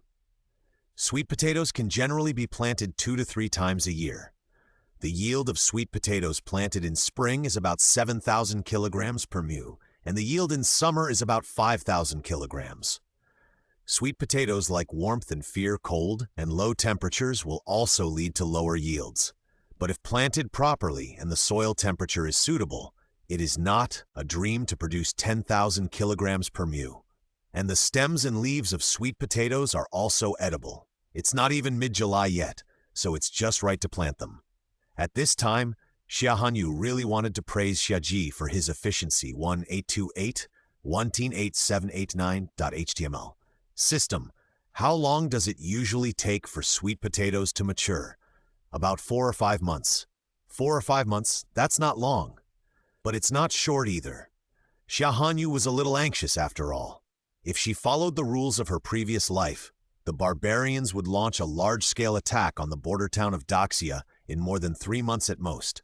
But now that Wang Hongde has been reinstated, she wondered whether the barbarians would temporarily stop. Daxia is now in tatters. Xia Hanyu really wants to distribute these good varieties throughout the country as soon as possible. By then, with sufficient reserves, who would be afraid of you barbarians? Xia Hanyu thought about it, and an ugly sweet potato appeared in her hand. Can this be eaten like potatoes? System: sweet potatoes can be used as a staple food and can be steamed, boiled, fried, or roasted. Generally, some people eat sweet potatoes as a vegetable. Now issuing a second-level task: raise 500,000 taels of silver for the soldiers at the border with a validity period of 30 days. 30 days. This task is not easy because Xia Hanyu knows clearly that the national treasury has been almost outflowing in recent years, and now it is difficult to take out even 500,000 taels of silver. It is not to say that there is no money at all, but how can the entire country only need to use the treasury silver in this place? Fooling. Go to the Yangshin Palace. Xia Hanyu decided to go to the Yangshin Palace to test the bottom first, to see how much her father could take out, and then she would think of ways to raise the rest. Before reaching the entrance of the Yangshin Palace, she saw a man in a python, robe and jade belt from a distance, who was majestic and neat, but with a hint of coldness all over his body. He looked at her with a sidelong glance, turned around and walked towards her, bowing slightly. "Your Highness?" "No need to be polite." Xia Hanyu looked at him. "Why are you here, Lord Xia?" Xia Ji said respectfully. "It's just that there are some details about General Wang's case that need to be reported to His Majesty." Xia Hanyu nodded, but didn't ask any more questions. "I also happen to want to see my father about something. Let's go together." Xia Ji was a little flattered, but he didn't show it on his face. He bowed and said, "Yes." The two of them walked towards the Yangshin Palace together, and the palace servants followed them from a distance. "Xia Ji, I have a question I want to hear your opinion on." "I dare not, Your Highness. Please ask." Thinking of the national treasury, Xia Hanyu showed helplessness. "I want to raise military pay for General Wang. Apart from the national treasury, how else can it be raised?" Xia Ji never thought that Xia Hanyu would ask such a question. His eyes narrowed slightly. "If it were me, I would start with the merchants first." "Merchants?" Xia Ji reminded. "Scholars, farmers, merchants, and artisans. Merchants are ranked last." Xia Hanyu's eyes lit up and she suddenly grabbed Xia Ji's wrist. "I understand. The court has always valued scholars over merchants, and merchants have a low status. Even in our dynasty, if there are relatives who are engaged in business within 3 generations, they are still not allowed to participate in the imperial examinations or become officials.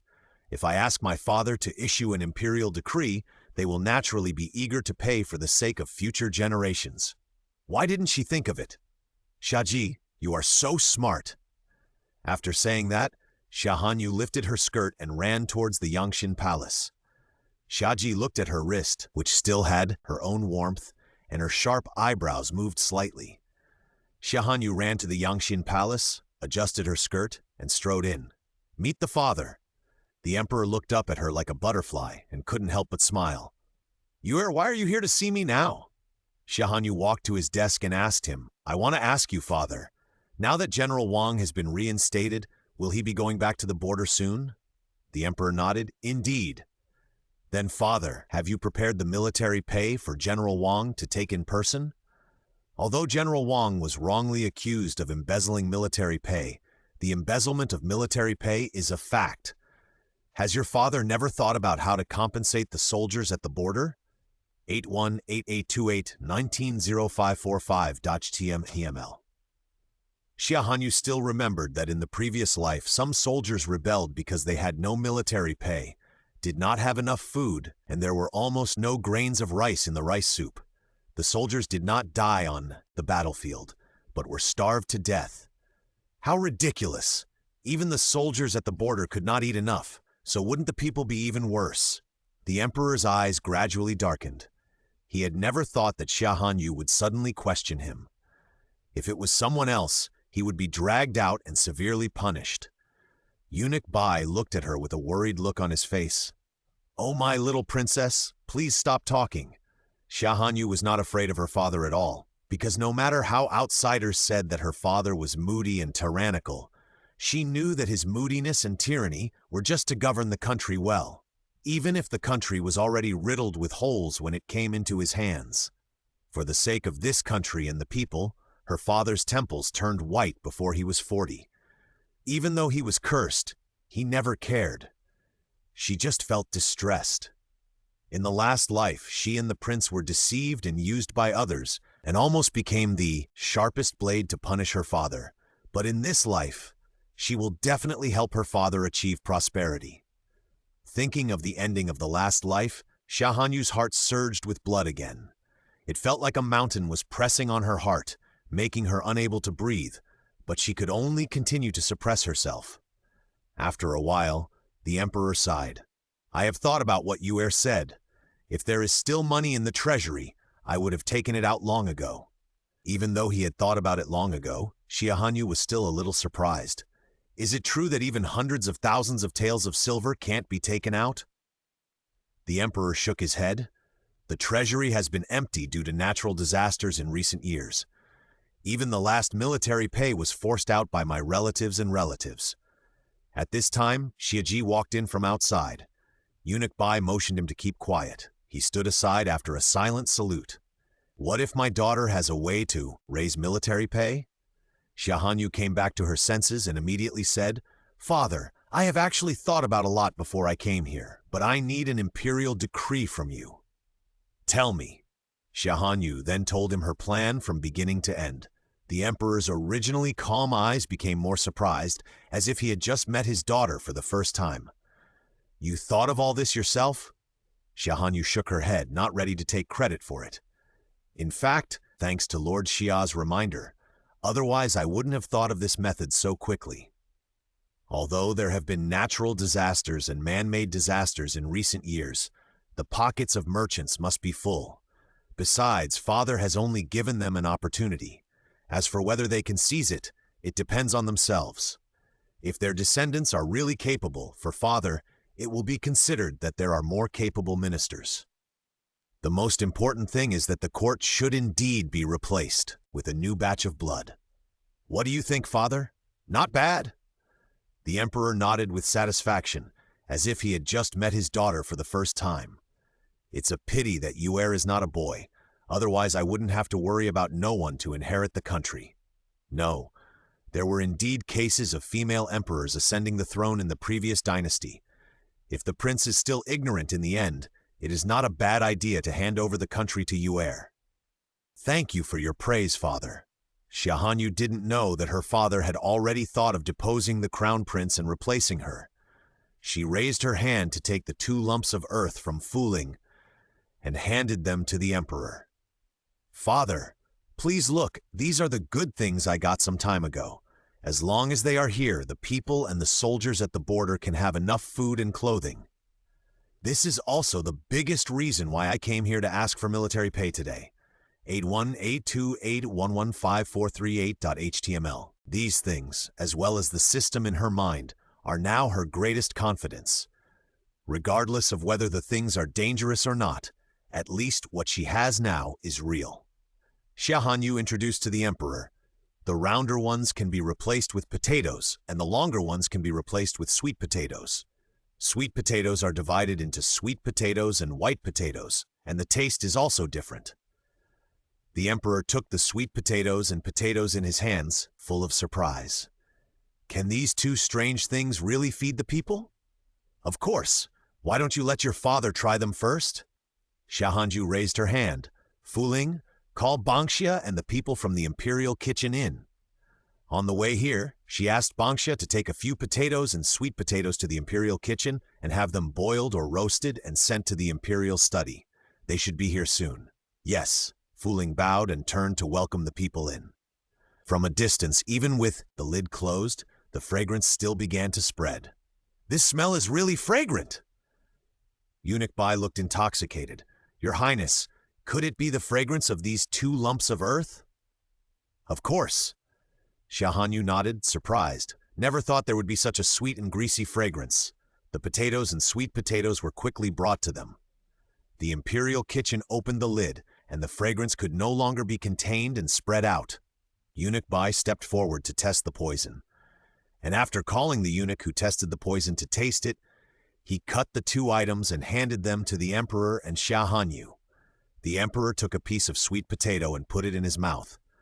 The sweetness immediately filled his taste buds, and his originally serious expression relaxed. He quickly took another piece of sweet potato and another one and put them in his mouth. Xia Hanyu did the same. The excitement in her eyes could no longer be concealed. No wonder the system said that these 2 things alone could at least provide food and clothing for the people. She originally thought that the taste would not be too good, but she never thought. It was so delicious.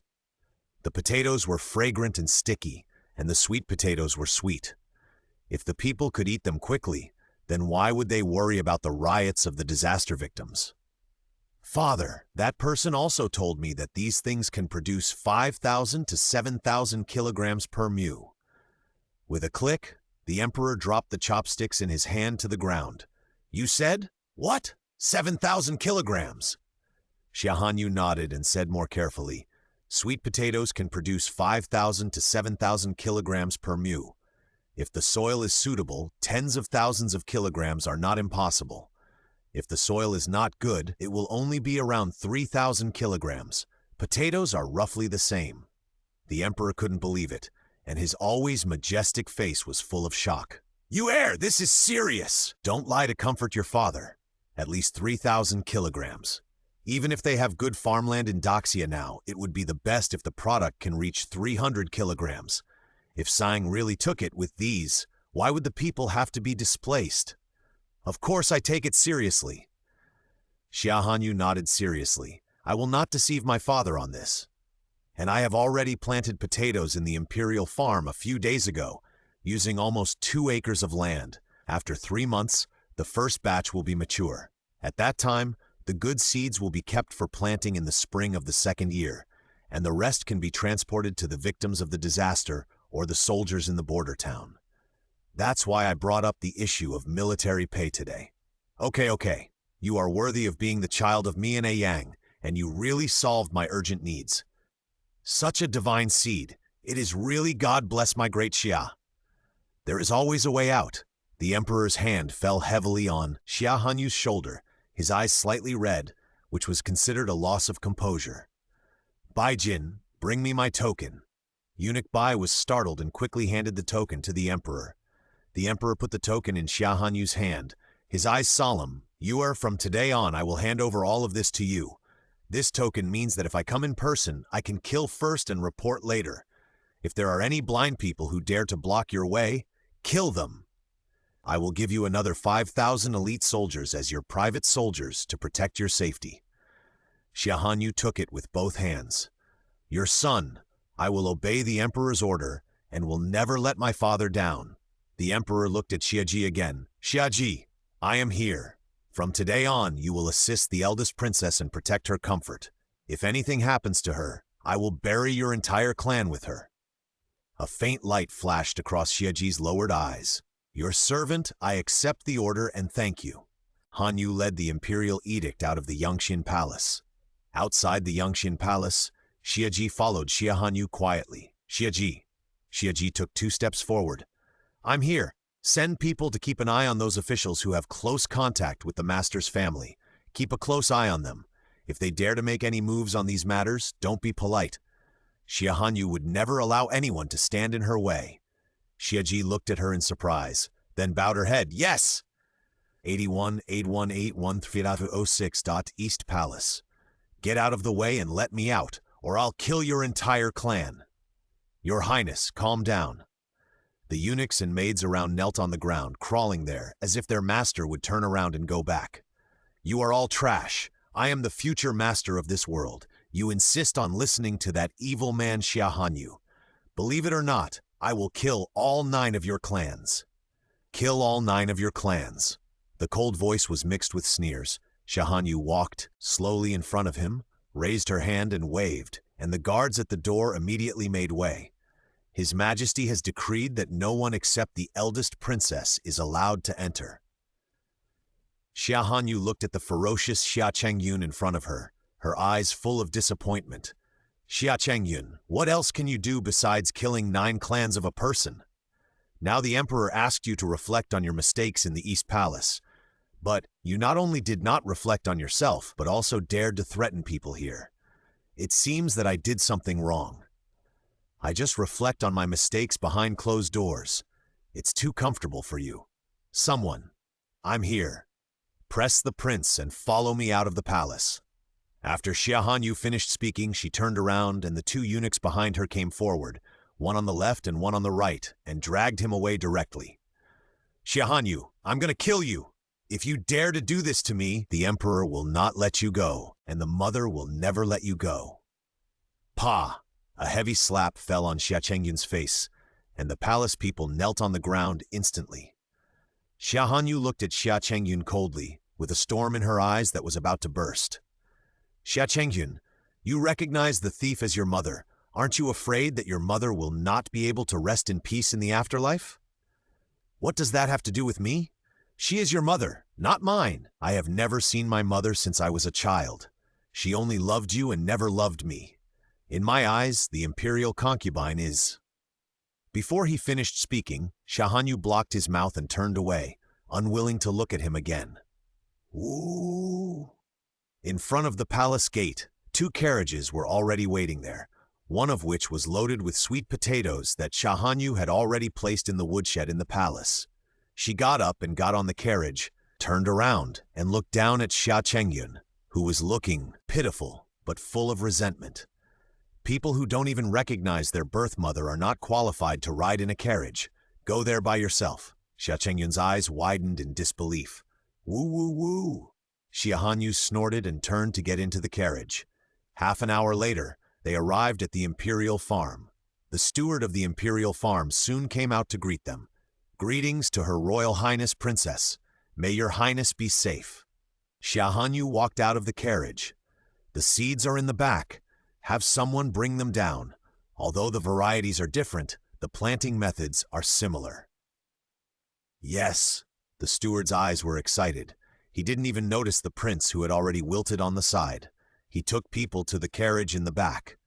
Looking at the carriage piled up like a small mountain, he started to work directly.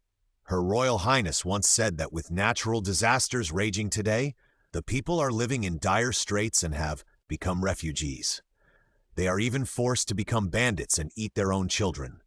Everything is because of food, so she went to look for the divine seeds. The divine seed is different from other grains. Not only is it easy to bear fruit, but it can also produce several thousand kilograms per mu.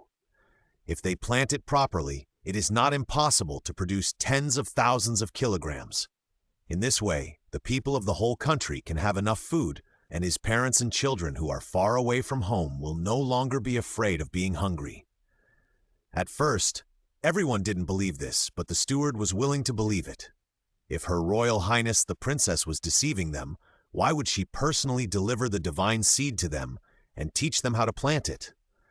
There is no need for this at all. The steward thought about it and worked harder.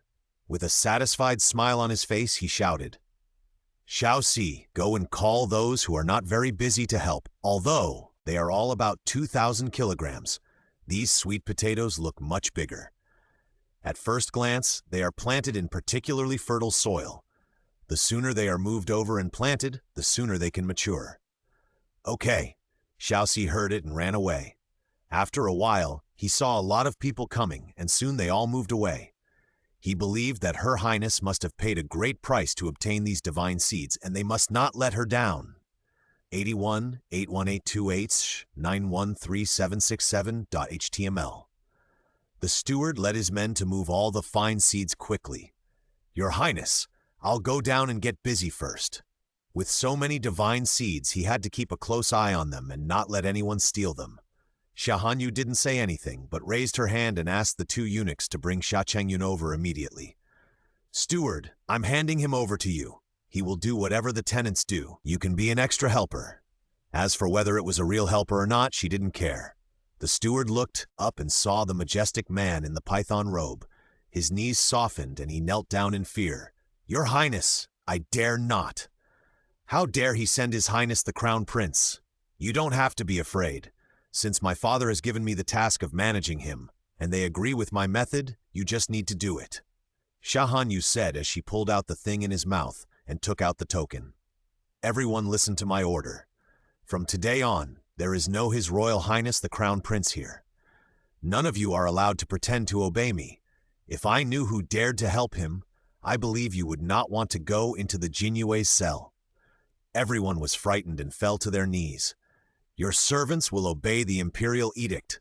The token was made of fine copper, and a golden dragon was hovering above the word order. This was the order of the Son of Heaven. His Majesty actually gave the order to His Royal Highness the Princess. How dare he not obey?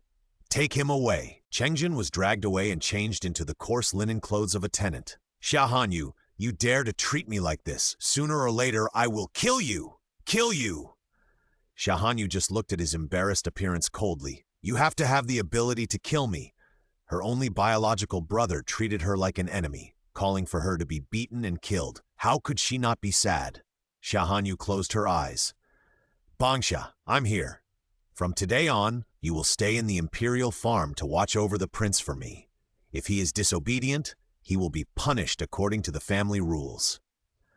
Xia Hanyu took the ruler that Fu Ling had prepared in her hand and put it in her hand. Bangsha looked at Xia Hanyu in disbelief, her eyes slightly red. "Your Highness, Xia Hanyu smiled. "I believe you know your own limits and I forgive you. I will obey your orders. Your Highness, rest assured I will not let you down." Bangsha knelt on the ground and bowed heavily to Xia Hanyu. Since she entered the palace, no, Your Highness. Plus, the imperial concubine would gossip in Your Majesty.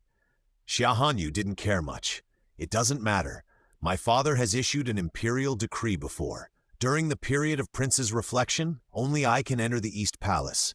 In fact, the power to discipline the prince is handed over to me. Then my father will not say much about how I teach him." As for Bangsha, although she doesn't say anything, there is always a trace of resentment in her heart. It's not a good thing to continue like this. It's better to let her vent her anger, and she can also educate the prince for me, killing two birds with one stone. What Xia Hanyu didn't say was that the person she liked was not Bangsha from beginning to end, but her blood-related sister, Baiji, 8181881520.html. Baiji and Bangsha are two sisters. Their mother died early. Their father, surnamed Shen, was a doctor with good medical skills. Their family opened a small clinic. Although the family was not rich, they were well-fed and well-clothed, and the father was kind, and the daughter was filial. Until Bangsha was abducted and sold. Only 1 year later, the clinic was framed because of a family medical prescription, and her father was killed. The good family was broken up. Baiji, who was only 6 years old, refused to be adopted by relatives and began to look for her sister all over the country with her bag on her back. She was smart and clever since she was a child. She learned to read at the age of 3. At the age of 4, she followed her father to learn medicine. After that, she grew up while begging, while studying medical books by herself. In the previous life, Baiji found Shangjing a year after Bangsha died. She happened to be met by Shi Huarong. After knowing that the sister she was looking for had been killed, she wanted to use her. She used the relationship of the Shi family to send people to the imperial hospital and then step by step led her to focus on Xia Hanyu, believing that she was the enemy who killed her sister. Unfortunately, the person who hunted geese all day was eventually pecked in the eyes by geese. As a female doctor in the imperial hospital, Baiji approached the low-level palace maids and eunuchs step by step to find out the truth. She treated them without caring about their identities, and after they were grateful, she gradually got the truth about her sister's death from their mouths and then made a revenge plan.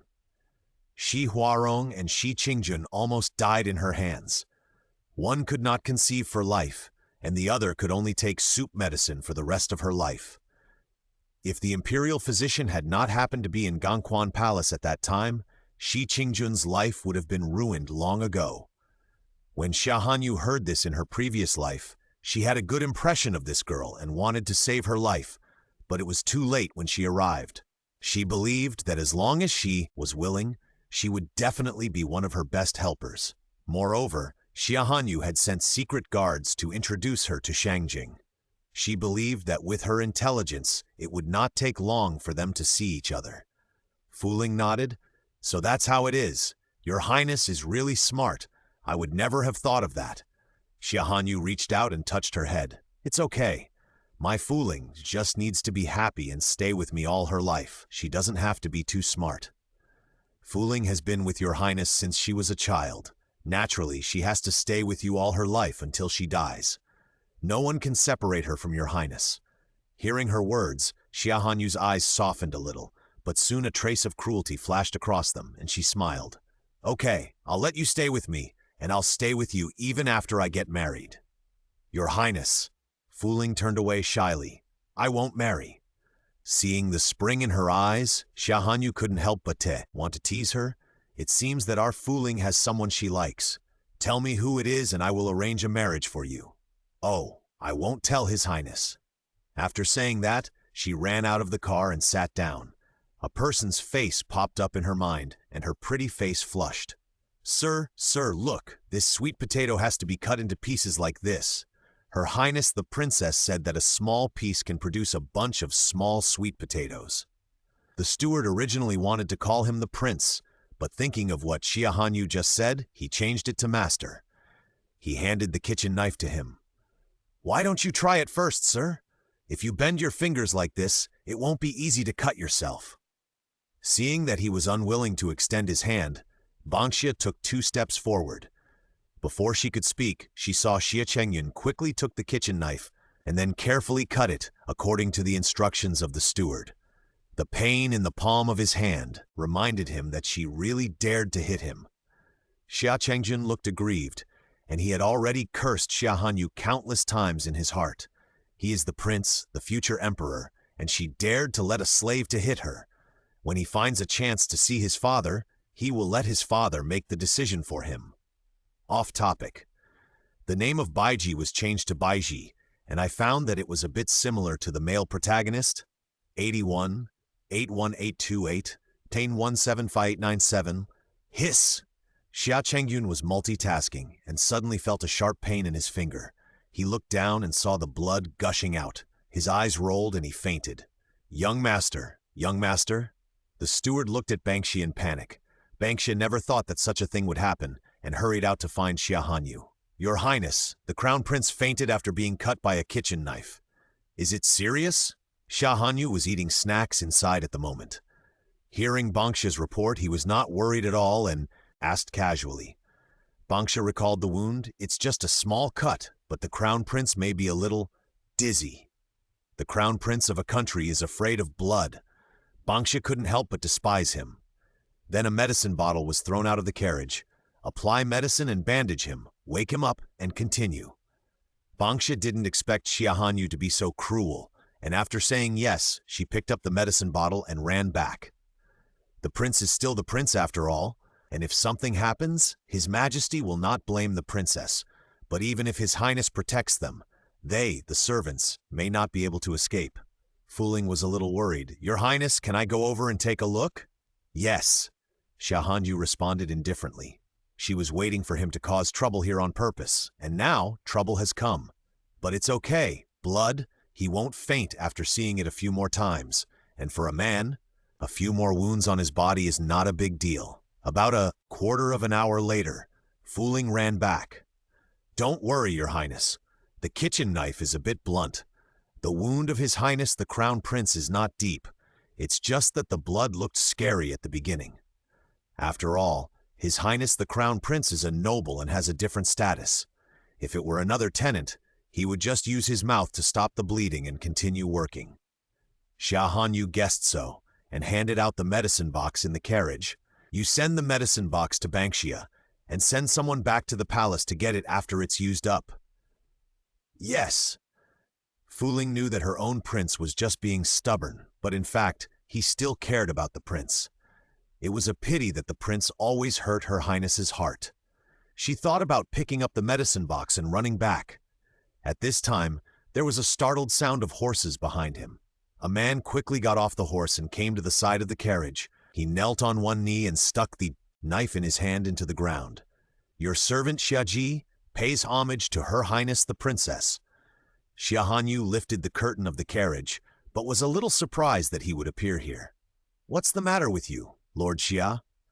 "Your Highness, I have already done what you ordered. Now those merchants are staying at Tongfu Inn. I came here to report to Your Highness." So soon, she thought it would take a few more days to gather everyone. "Lord Xia, please stand up and speak." Xiaji stood up and continued, "I have sent the Jinyue to various places at full speed these days. When those people heard that Your Highness had the imperial edict about the imperial examination, they couldn't wait to come here and didn't want to stop on the way. At this time, they are more anxious than Your Highness. After all, this is an unprecedented opportunity. Merchants can see more clearly and far than court officials in some aspects, so they naturally can't miss such a good opportunity. Not to mention hundreds of thousands. Some people are even willing to pay half of their wealth for the future of their sons." Xia Hanyu was indeed satisfied. "Xiaji, you did a good job. I will reward you after this matter is over." Her tone was brisk with a sense of pleasure and intimacy, and it landed lightly and silently in his heart. Xiaji's eyes passed over her soft and slightly raised lips, and he quickly lowered his eyes. His eyes fell on the tip of his shoes, his hands fell to his sides, and his knuckles holding the embroidered spring knife curled up unnaturally, as if he was suppressing something. "Your Highness, thank you, Your Highness." 818181945550. At Tongfu Inn, the people waiting in the box were a little nervous. "Do you really believe what those Jinyue said?" The speaker was Rong Fugi, the owner of Rongtai Money House. Rongtai Money House has a nationwide chain. Although not many people save money, nowadays he does business with rich people. Although there is an influence, it is not much. "Why don't you believe it?" Zheng Hai, the boss of the noon salt shop, smiled and drank tea, looking very happy. "Now the court is short of money, and we are rich. This is a win-win situation." Boss Zheng is right. The court has been in a difficult situation in the past few years. Now that they can find us, they are forced to do so. She slowly stood up and walked to the window. Looking at the people selling their daughters to survive and struggling to survive, he finally felt a little reluctant and sighed. The three people behind him heard it in confusion. "Does Boss Xie still have troubles?" "In terms of business and money, none of us can compare to you, Boss Xie." Although Shi Yi is the youngest among them, none of the three dared to look down on him. As the richest man in the country, the head of the Xie family handed over everything of the Xie family to Xie Yi after his coming-of-age ceremony. He did not disappoint the two elders in the family. In just 5 years, he has taken the Xie family to a higher level. If it were not for the current sluggish market, it would be far more than that. Even the Tongfu Inn they are standing on now is the livelihood of the Xi family. Shi Yi shook his head and walked back to his seat and sat down. "I just feel a little sad. This place is obviously Shangjing, but the people are still living a hard life. Yes, after all, the first refugees came to Shangjing, and now the court doesn't." Zheng Hai suddenly stopped talking. "The court was not doing nothing. Otherwise, why would they be here? I heard that it was Her Royal Highness the Princess who gathered us this time." They had heard about the reputation of their princess, but it was not a good reputation anyway. What a proud and extravagant, arrogant and licentious, obviously with countless male lovers around her, but she still pestered the son of the Minister of Revenue, which made people feel annoyed but dared not offend her. After all, the most beloved one in the world is the eldest daughter of the queen, which can be seen from her title Dingguo. He suddenly looked at Xie Yi's face and was a little worried. "Boss Xie, are you sure you don't want to cover your face? If the princess sees it, I guess there will be another male lover in the harem. It's a pity to think about it." Xie Yi was also stunned when he heard what he said, and then shook his head. "Boss Zheng, stop talking nonsense. I'm sorry, everyone. I saw the princess with my own eyes a few years ago. She is not as arrogant as the rumors say. Instead, she is simple-minded and easy to deceive. As for the reputations in the rumors, why don't you think about it? If it weren't for human intervention, how could the things within the palace walls be known to everyone? As for the illegitimate son of the Minister of Revenue, the title of the world's vet, #1 young master, wasn't it spread after the princess fell in love but couldn't get him? The three bosses looked at each other and said, "You are right." Everyone is smart, and they can tell the difference quickly. Outside the house, Xia Hanyu had been standing there for a while, so she naturally heard their words clearly. She didn't expect that someone would speak for her, but why didn't she remember when she had met the eldest son of the Xi family? "Your Highness, please ask me to shut their mouths." Xiaji's eyes were dark, and the murderous aura in his eyes was not concealed. Dare to speak ill of the princess in private, it is a capital crime. 8182H1T02250.tml. Xia Hanyu couldn't help but look at him and said with a smile, "It's okay, I'm used to it, and they don't have any bad intentions." The three people in the group were all selected by her, and they were kind-hearted, wealthy businessmen. "It's my incompetence that I can't protect your Highness." Thinking of someone, Xiaji's anger was hard to hide. If that person had not been evil-minded and had ulterior motives, how could your Highness be deceived by him and bear such a reputation? Although he didn't know why his Highness suddenly woke up now, it was all good for him. Xia Hanyu didn't expect that her casual words would cause the other party to blame himself so much. She was surprised and comforted him. "This has nothing to do with you. You don't need to blame yourself." In the previous life, she hated him because he often caused trouble for Shi Heng. Now she saw Shi Heng clearly and understood his loyalty. "Let's go in with me." "Yes." Xiaji nodded and raised his hand slightly.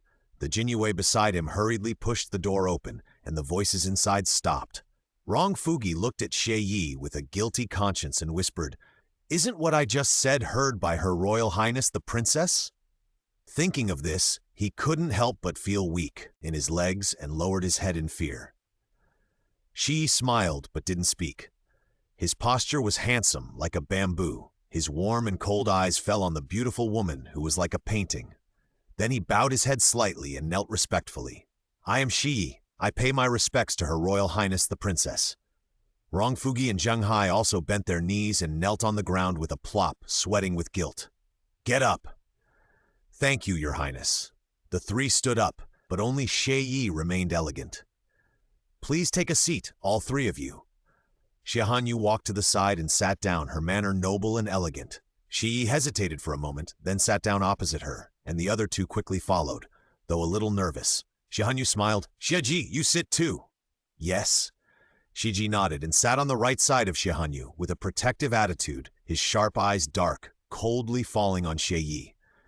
Xie Yi's attitude was gentle, like the bright white moonlight, which made Xiaji's expression completely cold. Shi Heng had acted like this before, and that's how he deceived Your Highness into having such a reputation. Xia Hanyu just glanced at their faces lightly, and then spoke. "I think the three of you should have understood my purpose. Do you have any other ideas?" The three looked at each other, and Zheng Hai bravely spoke first. "Your Highness, I want to know whether what the Jinyue said is true. As long as we donate silver and grain, will His Majesty really promise that our descendants can participate in the imperial examination without any restrictions? Of course it's true, but it is limited to your immediate family members, and there will be no preferential treatment in the examination room. After all, the court wants talents, not mediocre people with only money." After Xia Hanyu finished speaking, he signaled Xiaji to open the brocade box and spread out the imperial edict for them to read one by one. Seeing the imperial edict, several people hurriedly stood up and saluted, and then returned to their seats and sat down, feeling relieved. Zheng Hai immediately said, "Your Highness, my Zheng family is willing to pay 200,000 taels of silver, 5,000 dan of grain, and 500 dan of salt, but there is a condition." After saying this, he stood up and knelt down in fear. Rong Fugi beside him was also worried.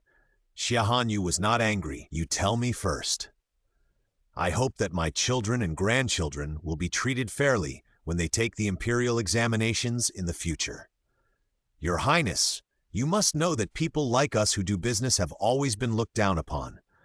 Although we are wealthy, we have a low status.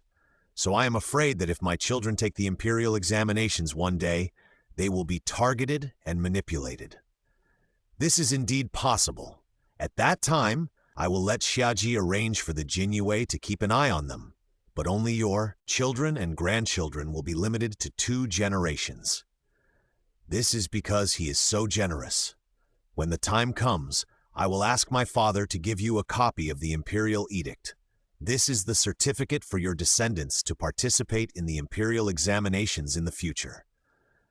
Of course, it may not be used in the future, because Xia Hanyu is ready to relax the conditions for the imperial examinations at a certain time, but it must be based on the premise that the country is stable and the people live in peace. So this imperial edict is very valuable now. 81E12155 is HTML. With Xia Hanyu's guarantee, Rong Fugi also expressed his willingness to give the same thing as Zheng Hai, but he also hopes to give the same thing as Zheng Hai. Xia Hanyu's eyes fell on Xie Yi. I don't know what Boss Xie wants. After all, she remembered that he was the only one in the direct line of the Xie family, and he once said that he had never coveted the officialdom, but only wanted to be an ordinary, richest man. Xie Yi smiled faintly. Your Highness, I do have a request, but compared with the 2 bosses, it may be a little more troublesome. Just tell me. I heard that there are 2 kinds of magical seeds in your royal farm, both of which can produce several thousand kilograms per mu. I hope your Highness can allocate some of them. The Xie family is willing to give out 10,000 dan of grain and 2 million taels of silver in exchange. Xie actually learned this news by accident. Otherwise, if it was just the imperial examination, it would not attract him. However, upon hearing his words, Xia Hanyu frowned slightly, and her gentle eyes became fierce. I wonder how Boss Xie got the news? Apart from her father, Xia Ji and the people around her, only the stewards and tenants in the imperial manor knew about this. Although she strictly ordered them not to spread the news for the time being, the effect did not seem to be very good. Xie Yi stood up, with a humble attitude and a normal look, and just bowed slightly. Your Highness, please forgive me. I did learn about it by accident. As for how I learned it, please forgive me for not saying too much, so as not to hurt others. Xia Hanyu looked at Xiaji and waved her hand. Forget it, it's not a big deal. But since Xie Yi knew everything, those people in secret must have also heard about it. She looked at Xiaji, who nodded lightly. Xia Hanyu breathed a sigh of relief and raised her eyebrows. I can give you some of the seeds of the divine seed, but for now I can only give you 1. And I can only give you 300 seeds. The other one will be given to you in 3 months, and I can give you 1,000 seeds by then. But I also have a request. Your Highness, please speak. I will give you the sweet potato planting, and I can also let the Shi family learn how to plant it in the imperial farm. But when the planting is mature, you must return 30% to me. Xie shook his head. 30% is too much, 10%. Xia Hanyu, 20%. Deal. Xie knew that Xia Hanyu's words were a foregone conclusion, but every 10% saved is 10%. Although the Xie family is the richest in the country, the food has been getting worse and worse in recent years, with less and less every year. Sometimes there are natural disasters and even no harvest. So when he heard that Xia Hanyu had such a high yield per mu of divine seeds, he was tempted. Get it 1 step earlier, and study it 1 step earlier during the New Year's greetings, and the Xie family will never lose money. Xia Hanyu felt that it was easy to talk to smart people, and smiled slightly. Boss Xi, happy cooperation. If I have any good things in the future, I will cooperate with Boss Xi as soon as possible. Thank you, Your Highness. Xie Yi took out the 2 million taels of silver notes that he had prepared long ago, and handed them to Xia Hanyu. I will present the silver notes first. All the money houses in various places can exchange them. As for the grain, I will arrange for someone to deliver it directly to General Wang in the near future. Okay? Xia Hanyu nodded, very satisfied. You can also arrange someone to go directly to the imperial farm. I will ask someone to tell the manager there. 300 sweet potatoes are missing at once. I'm afraid the manager will be heartbroken. 300 potatoes, that's a lot of grain. After 5 months, she will have less grain seeds. Xia Hanyu took the silver notes. Ding! Congratulations to the host for completing the collection of 500,000 taels of military pay for the border soldiers. 818181D275tuli.tl. Obtain 1,000 sugarcane seeds, a salt-making recipe and a sugar-making recipe. Now issuing a third-level task, let every household in Shangjing plant potatoes and restore the original prices of salt and sugar for a period of 6 months. Suddenly hearing the voice of the system, Xia Hanyu was stunned, and then heard the methods of making salt and sugar, and the corners of his mouth could not help but rise. As we all know, sugar and salt are indispensable for the people and soldiers, but unfortunately the cost is too high, and most people can't bear to eat them or even can't afford them.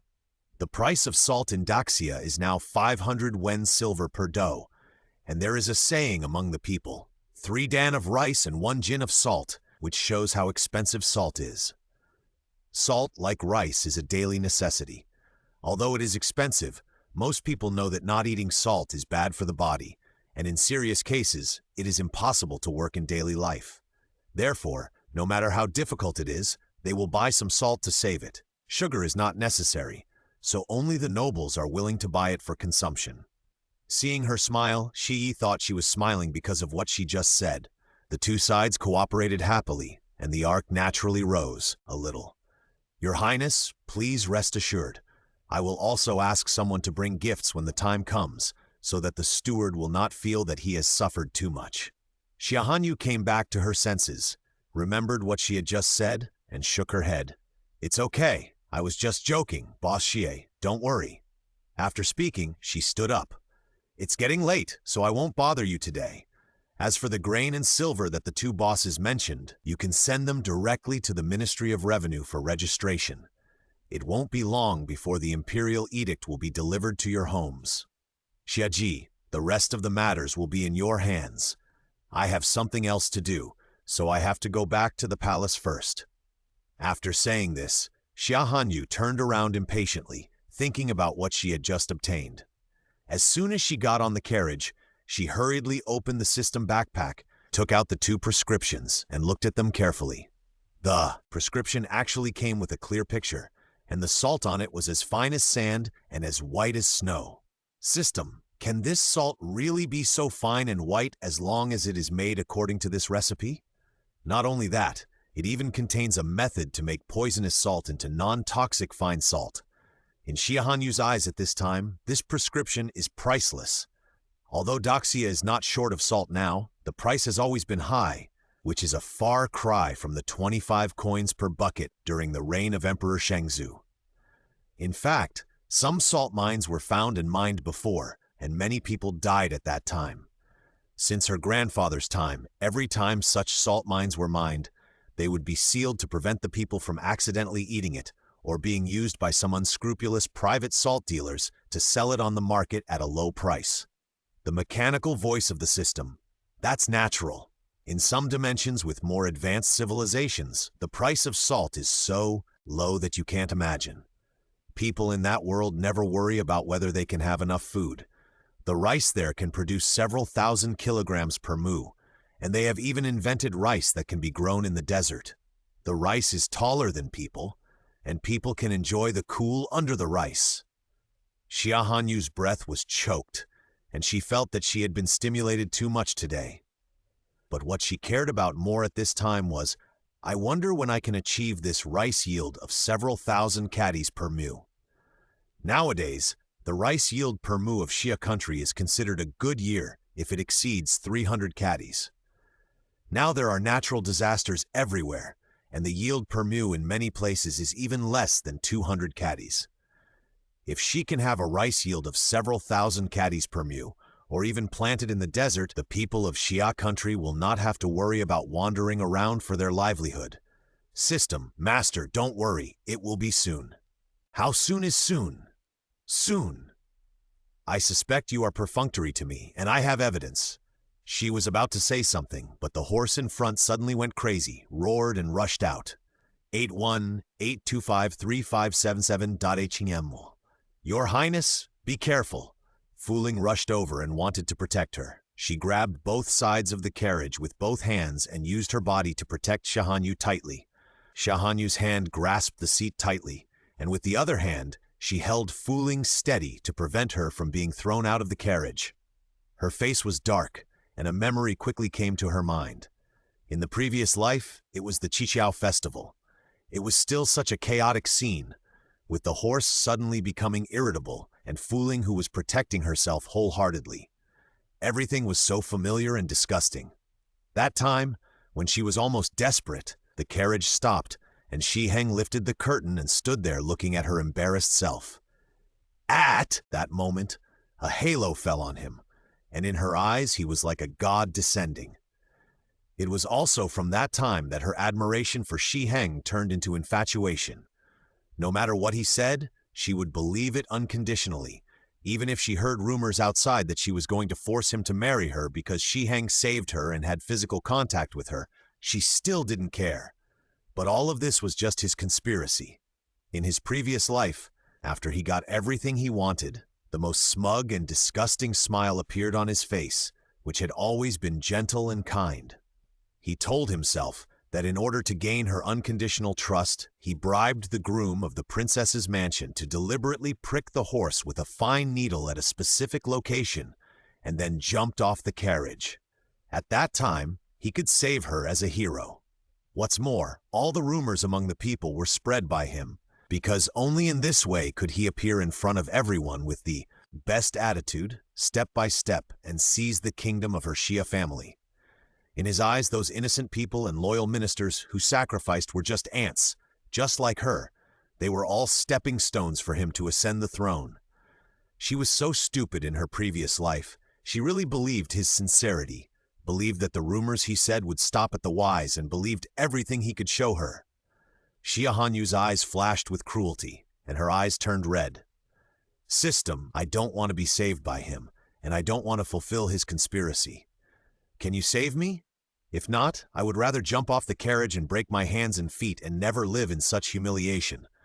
What's more, you are a powerful country system. If I am controlled by him under your nose, how can we talk about a strong country? And if she is saved by him today, if she wants to attack him later, she will be poked by the people and scolded for being ungrateful and heartless. Xia Hanyu never cared about reputation, but now she needs reputation. The system was silent for 2 seconds and then said, "The system mall is open, and the host can exchange items with points at will." The text of the mall is in the text that Xia Hanyu can understand, and it shows that she has 200 points. She has now completed 2 tasks in total. That is, 1 task is worth 100 points. Xia Hanyu saw the protective shield above at a glance. 1 protective shield is 20 points. She silently exchanged 2 in her heart, and she felt as if she had an extra layer of protective film on her body. She grabbed Fu Ling's hand. "Fu Ling, we will jump down in a while. Trust me, we will be fine." Fu Ling nodded. "I believe the princess." Even if the princess asked her to die, she would not hesitate, because her life originally belonged to the princess. The two walked out in a bumpy ride. In the distance, Xi Heng watched coldly as the horses ran around crazily, knocking over countless stalls and even the people, with angry wails everywhere. "Brother, can you really make Xia Hanyu fall in love with you by doing this?" Shi Huarong stood beside Xi Heng. The man was handsome and the woman was beautiful. They looked like a perfect match, but it was a pity that the jealousy on the woman's face ruined the scene. She questioned him. "Brother, are you really not afraid of what she will find out? Don't forget, there is still Xiaji beside her." If Xi Heng was the one who was most concerned about, it would be Xiaji, the most loyal henchman of the royal family. If he was targeted by him, even if he didn't die, he would tear off a piece of his flesh. But he knew one of his secrets. When a vicious dog falls in love with its owner, as long as the owner is controlled, the vicious dog can only bark helplessly and is not to be feared. Lash 8182H19414635.Chuwem. Xiaji was originally listening to Xia Hanyu's instructions to arrange for someone to go to the 3 bosses to take what was needed. The next second, He heard the roar of a horse tearing outside the window. He looked up suddenly and saw that the phoenix carriage that belonged to Xia Hanyu suddenly rushed out at a very fast speed. Fear flashed across Xiaji's eyes, and his whole body was about to burst with fear. The next second, he jumped directly from the window and rushed towards the reckless carriage at the fastest speed. "Your Highness!" Xia Hanyu pulled Fu Ling, and the two of them finally walked out of the carriage, holding on to the edge of the carriage. "Fu Ling, when I say jump, you jump with me. If you are afraid, just close your eyes." "Yes." Fu Ling's face was pale, but she nodded vigorously. "I believe in the princess, and I will definitely protect the princess. Jumping from here, the princess will be fine as long as she presses on her body." "Not good." In the attic not far away, Shi Heng's face suddenly changed, and he jumped from the attic and rushed towards the direction of the carriage, but there was someone faster than him on the other side. "Jump!" Xia Hanyu's voice with a chill sounded. Fu Ling closed her eyes and leaped up with Xia Hanyu.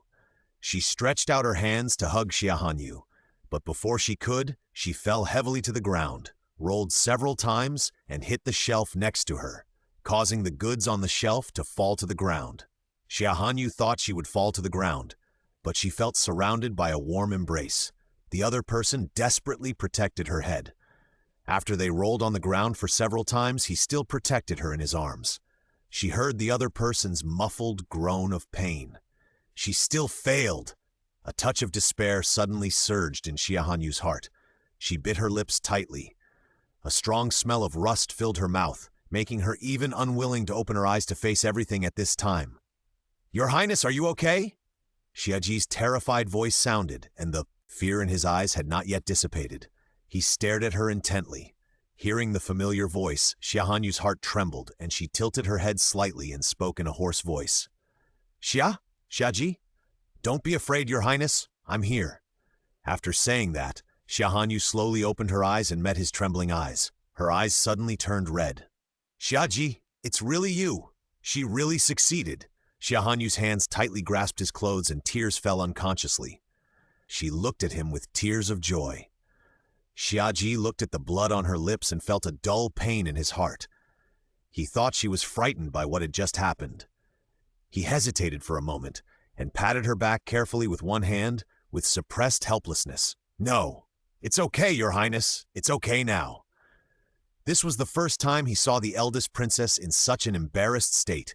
Xiaji pursed his thin lips tightly. His eyes became as cold as a blade, and the aura around him gradually became gloomy and terrifying. But he was afraid of scaring Xia Hanyu and tried his best to control himself. He carefully helped Xia Hanyu up and checked her body up and down. "Your Highness, are you injured?" Xia Hanyu shook her head slightly. A faint smile appeared on the corner of her mouth. "I'm fine, Xiaji, thank you." As soon as she finished speaking, she raised her eyes and met Shi Heng's eyes that were full of disbelief and reluctance, and suddenly sneered. "Xiaji, listen to my order." Xiaji knelt on one knee and said respectfully, "I'm here. 818182H1T4146.3.html. I order you to investigate today's incident, no matter who it is, life or death."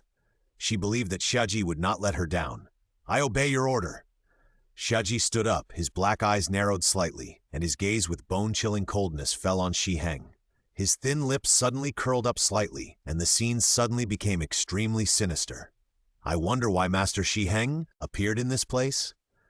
Shi Heng was already angry because his plan failed, and now Xiaji questioned him as if he were a criminal, and he was immediately furious. "Are you doubting me, Lord Xia?" "No, I'm just curious. How could it be such a coincidence?" Xiaji's eyes passed over Xia Hanyu's face. Seeing that she didn't react, he knew that his guess was right. If he had spoken to him like this on a normal day, His Highness would have whipped him long ago, but things have become a little different recently. His Highness not only avoids meeting Shi Heng, he no longer takes the initiative to look for him. When he gets something good, he won't send someone to deliver it to him immediately. Even though he has overstepped the boundaries again and again, wasted and ignored His Highness's intentions, and ruined His Highness's reputation, His Highness still treats him so specially that he wants to eat his flesh and blood. But this time, His Highness is afraid that he has really abandoned Shi Heng. Thinking of this, Xiaji's fingertips are trembling with excitement. However, Shi Heng snorted coldly. "Why? I allow you to save people, but it is against the rules for me. Then can I also suspect that you did it?" "Your Highness, Princess, I happened to be in the attic not far away with Ronger at that time. I heard the noise downstairs and wanted to see. I didn't expect to see that you were in danger. My mind was blank at that time, and I only thought about saving you. Now you are suspected by Lord Xia.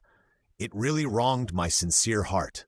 Having said this, he sighed heavily. His face looked a little aggrieved, and he looked at her like this. Xia Hanyu just smiled slightly when she saw this. "Master, don't misunderstand. Xiaji is just worried about me. I hope you don't mind. Besides, I believe that with Lord Xia's ability, he will definitely not wrongly accuse others at will. I hope, Master, don't wrong him." Hearing this, Shi Heng's face was stunned, and the look in his eyes when he looked at Xia Hanyu suddenly became a little complicated. "Even His Highness doesn't believe me?" Xia Hanyu still smiled faintly. "I only believe in evidence and Xiaji." After saying this, she turned around and ignored him, and didn't even bother to look at Shi Huarong, who had hurried over from behind. Now is not the time to deal with them, lest they rebel and fight to the death, and in the end, so many innocent people will suffer. So she has been forbearing and just investigating everything in secret. But this time they have fallen into her hands, so let Xiaji give them a good beating, and the lunchbox will be a few cents of interest first. Not far away, Fu Ling had been helped up by the palace servants who came, and was looking at her with a worried look. "Are you okay?" Xia Hanyu asked her, looking at her pale face. She must have been scared. Fu Ling shook her head. "I'm fine, but I'm a little worried about your Highness. Are you okay? Are you injured?" "I'm fine too." Xia Hanyu shook her head and looked away and saw the people lying on the ground and wailing. Her eyes suddenly became angry. In order to achieve their own goals, they didn't care about the lives of the people at all. How could they, who had won the throne in their previous life, govern such a big country like Daxia? Xia Hanyu closed her eyes reluctantly. "Someone, go and ask all the doctors in the Imperial Hospital to come out and treat these people until they are cured." This was the only way she could make up to them at this moment. 81-8182-944-637.html. Xiaji had never thought that one day he would be as worthy as Shi Heng in His Highness's heart, and even spoke for him when Shi Heng wronged him. Thinking of this, the dark fire in his dark eyes became hotter again. "Take him away." Xiaji gave an order, and the Jinyue who came from behind grabbed Shi Heng's shoulders from the left and right. Shi Huarong could never have imagined that Xia Hanyu would one day allow the Jinyue to attack Shi Heng. She hurried forward and stretched out her hand to pull Xia Hanyu's hand, but she dodged it. Her face froze. "Ayu, how can my brother go into a place like the Northern Pacification Office? Aren't you afraid?" She glanced at Xiaji cautiously, and then whispered, "You know that Xiaji likes to make trouble for my brother. If my brother falls into his hands, he will be skinned alive if he doesn't die. Then you will be the one who feels sorry." "Why should I feel sorry?" Xia Hanyu looked at her with a faint smile on the corner of her mouth. "Aren't you the one who should feel sorry?" For some reason, looking at Xia Hanyu in front of her, Shi Huarong always felt uneasy. She forced a smile on her face, and then stepped forward and quickly grabbed her hand to show closeness. "Ayu, you are used to making fun of me. Shi Heng is my brother. If something happens to him, we'll naturally feel sorry. But you are my future sister-in-law." Before she finished speaking, Xia Hanyu interrupted her coldly. "Shi Huarong, you are not the one who should say such nonsense. Although I have admired Master Shi in the past, I have never crossed the line. The things that were sent to your house from the palace were all from you. Now you are saying such words to destroy my reputation in public, which shows that you have never regarded me as your friend. So there is no friendship between me and you anymore." As she said this, Xia Hanyu pulled her hand away, took the handkerchief from Fu Ling's hand, wiped the place where she had pulled it, and took 2 steps back. Shi Huarong was immediately shocked. "Ayu, you misunderstood. I didn't." Xia Hanyu reminded her coldly, "There are differences between the high and the low. Miss Shi should address me as Your Highness or the Princess. Also, if you see me again in the future, Miss Shi, please don't forget the proper etiquette. Otherwise, it will only make outsiders think that you are not well educated. Xiaorong was stunned, staggered back a step, her face turned pale, and trembled as she saluted. Huarong pays respects to Her Highness the Princess. Xia Hanyu looked at her indifferently, and after a long while, she spoke. Stand up. Then she turned around and didn't want to look at her again. She noticed it. Xiaorong looked at Xia Hanyu's back and felt as if the air around her was being sucked out, and it became more and more difficult to breathe. Her nails dug into her palms tightly, and the smell of blood filled her nose, but she didn't feel any pain at all. Her heart was filled with resentment and hatred that almost drowned her. Why? She was obviously a princess, but now she had to stand here and be insulted by her. If it weren't for the ancestors of the Xia family, who broke through Shangjing and seized the throne that belonged to her ancestors, she should have been the one who was high above. Hanyu was applying the medicine she got from the imperial physician to him, and she was gentle. Just bear with it, it won't hurt soon. There were still tears on the child's face, and he was frightened just now, so he was twitching, and there were still tears on his face. The scene in front of him was gentle, and he unconsciously thought back to the year when he was first sent to the palace. At that time, because the family couldn't afford to raise so many children, as the second child in the family, he was sold to a broker by his parents and sent to the palace to be a little eunuch. He heard the screams of the children of his age in the house, and he ran out and hid in the rockery and shivered in fear. I don't know how long it took. Huh? Are you a little eunuch, hiding here to be lazy? A childish and coquettish voice sounded in his ears, and he turned around and saw a delicate girl looking at him curiously. A flash of surprise flashed across his eyes. Who are you? Then he heard her say, My mother calls me Yuer. You can call me that too. A small figure crawled in from outside, and her precious palace skirt was immediately cut into several holes. He quickly reached out to pull her. Thank you. She thanked him coquettishly, and then sat down beside him. Little eunuch, why are you hiding here? I'm not a eunuch yet. His ears were red, and he lowered his head and whispered, Why? Because I was afraid of pain. I ran away. He told her what he had just experienced, and she nodded as if she understood. Then don't you want to be a little eunuch? He shook his head and nodded again. My father sold me in to be a eunuch. Choices have never belonged to people like him. It's okay, I'm a princess.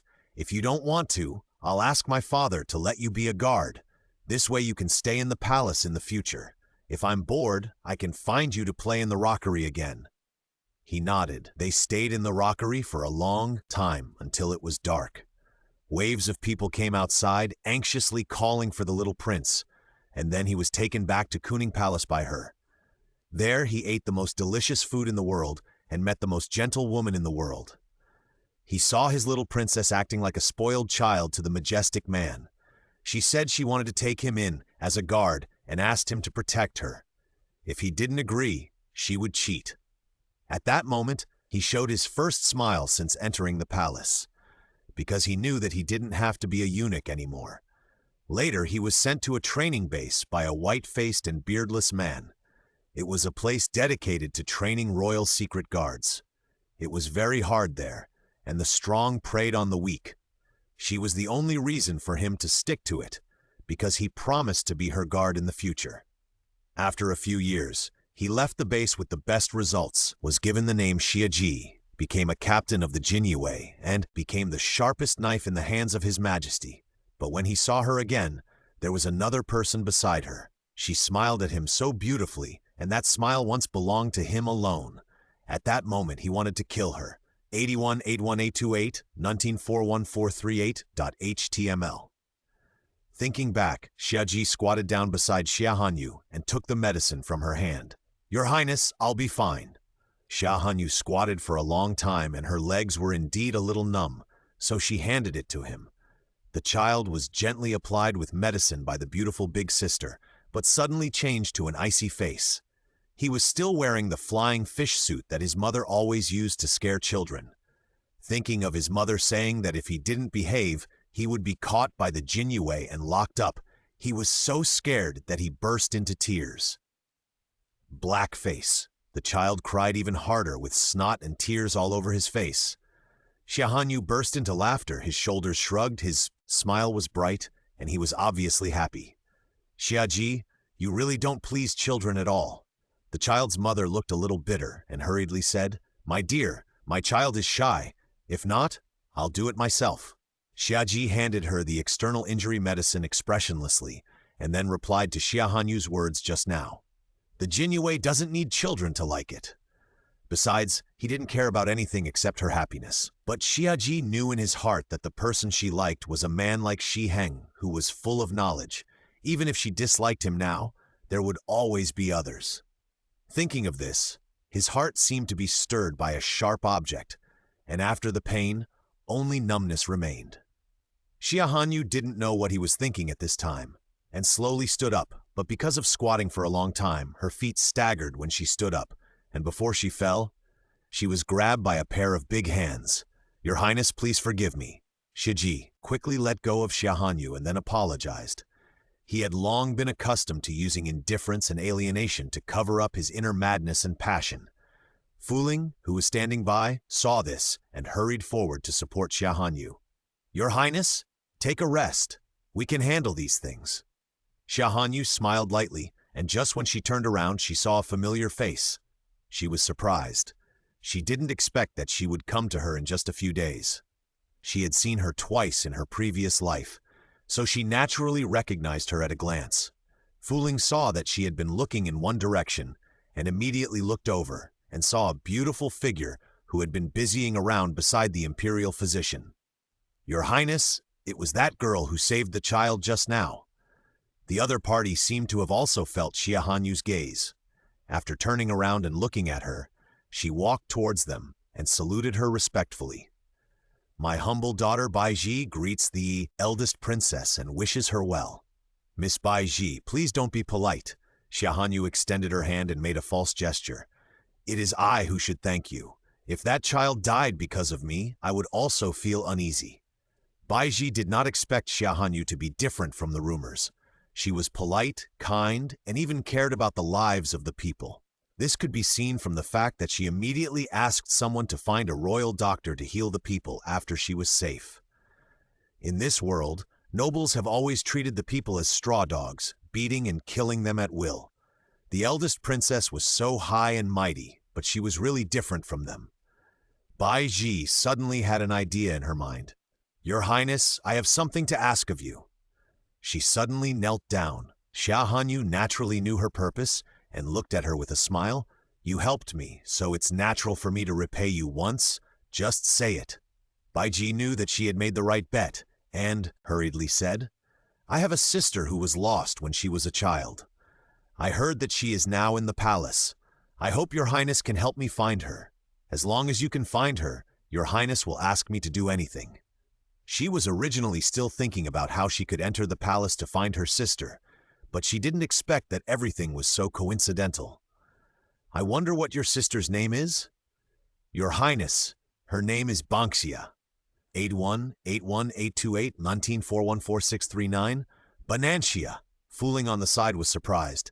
Is her name really Banxia? Yes, Baiji stood up at Xia Hanyu's signal. My father is a doctor, so we sisters were named after herbs. Sister, do you know Banxia? I know a Banxia, but I'm not sure if she is the sister you are looking for. Fuling turned and looked at Xia Hanyu. Your Highness, how about I take this girl to the imperial manor? I heard from Banxia that she did seem to have a sister, but she was young at that time and had a high fever, so her memory is a little fuzzy. If this girl is really her sister, she will definitely be happy. Although the two have not been together for a long time, the relationship between Fuling and Banxia is good. Xia Hanyu nodded. In that case, you can take her to see it. Thank you, Your Highness. Fuling happily knelt down, and Baiji beside her also hurriedly saluted. Your Highness, I am more of a commoner. Xia Hanyu just smiled and raised her hand slightly. Fuling took Baiji's hand and walked towards the horse beside her, taking the horse from the palace servant. Miss Baiji, can you ride a horse? Baiji, I have learned a thing or two. The two of them climbed on the horse and soon disappeared on the street. Xia Hanyu turned around. Xiaji, I will leave the things here to you. Later, please keep an eye on the people from the Imperial Hospital to change the dressings for these injured people. I need to go back to the palace. After all, there are still some demons and monsters waiting for her inside. Xiaji helped her get on the carriage, and he sat in the driver's seat. I will take your highness back to the palace first, to prevent what happened just now from happening again. Everything just now really scared him to death. Today he would never let her go back to the palace alone. Moreover, the coachman had just been taken away by the Jinyue. Seeing that she wanted to say something, he hurriedly said, "Don't worry, your highness. I have already told the Jinyue to watch over the situation here. With them here, no one dares to act recklessly. In that case, it's up to you." Xia Hanyu retreated into the carriage without saying anything more. The horses had been replaced, and Xiaji pulled the whip rope, and the carriage slowly moved. Xiaji drove very steadily, even more steadily than the original coachman. The carriage swayed all the way and soon arrived at the palace gate. Xiaji jumped off the carriage and Xia Hanyu walked out of it and saw his arm slightly raised. Her hand fell on his arm, and she jumped directly from the carriage. Xiaji looked at her, who was still charming and cheerful, and his eyes slightly curved. "Your Highness, please bring the secret guards with you next time you go out, so as to avoid the danger of today. Those people will never give up if they fail once." If he had not been able to catch her in time and let her get hurt, he would definitely blame himself. A hint of coldness and darkness flashed across Xiaji's eyes, and murderous intent flashed across his eyes. Got it. Xia Hanyu was indeed frightened today. If she hadn't possessed such a magical item as the system, Fuling would have. She couldn't help but purse her thin lips. "Xiaji, you must thoroughly investigate today's matter for me." "Yes." On the other side, the Imperial farm. "Sir, you have to swing the hoe like this. Just turn it over with force." "Oh, that's not the case. Sir, you can easily hurt yourself this way." The steward covered his eyes and hurriedly took the hoe from Xia Chengyun's hand, wanting to cry, but not tears. Her Royal Highness the Princess really gave him a big trouble. If he had to teach His Royal Highness the Crown Prince here, he would have turned over a lot of soil by himself, and he wouldn't have been there for an hour. The steward demonstrated it to him again. "Young master, would you like to try it again?" Xia Chengyun took the hoe and threw it hard at the steward's feet. The steward was in so much pain that he almost cried. Bangxia, who was standing by, stepped forward coldly. "Stretch out your hand." Xia Chengyun gritted his teeth, and thinking of Xia Hanyu's ferocious face, he reluctantly stretched out his hand. With a snap, the ruler hit his palm hard, and he cried out in pain. Baiji had just heard Fuling introduce Xia Chengyun's identity when she saw this scene.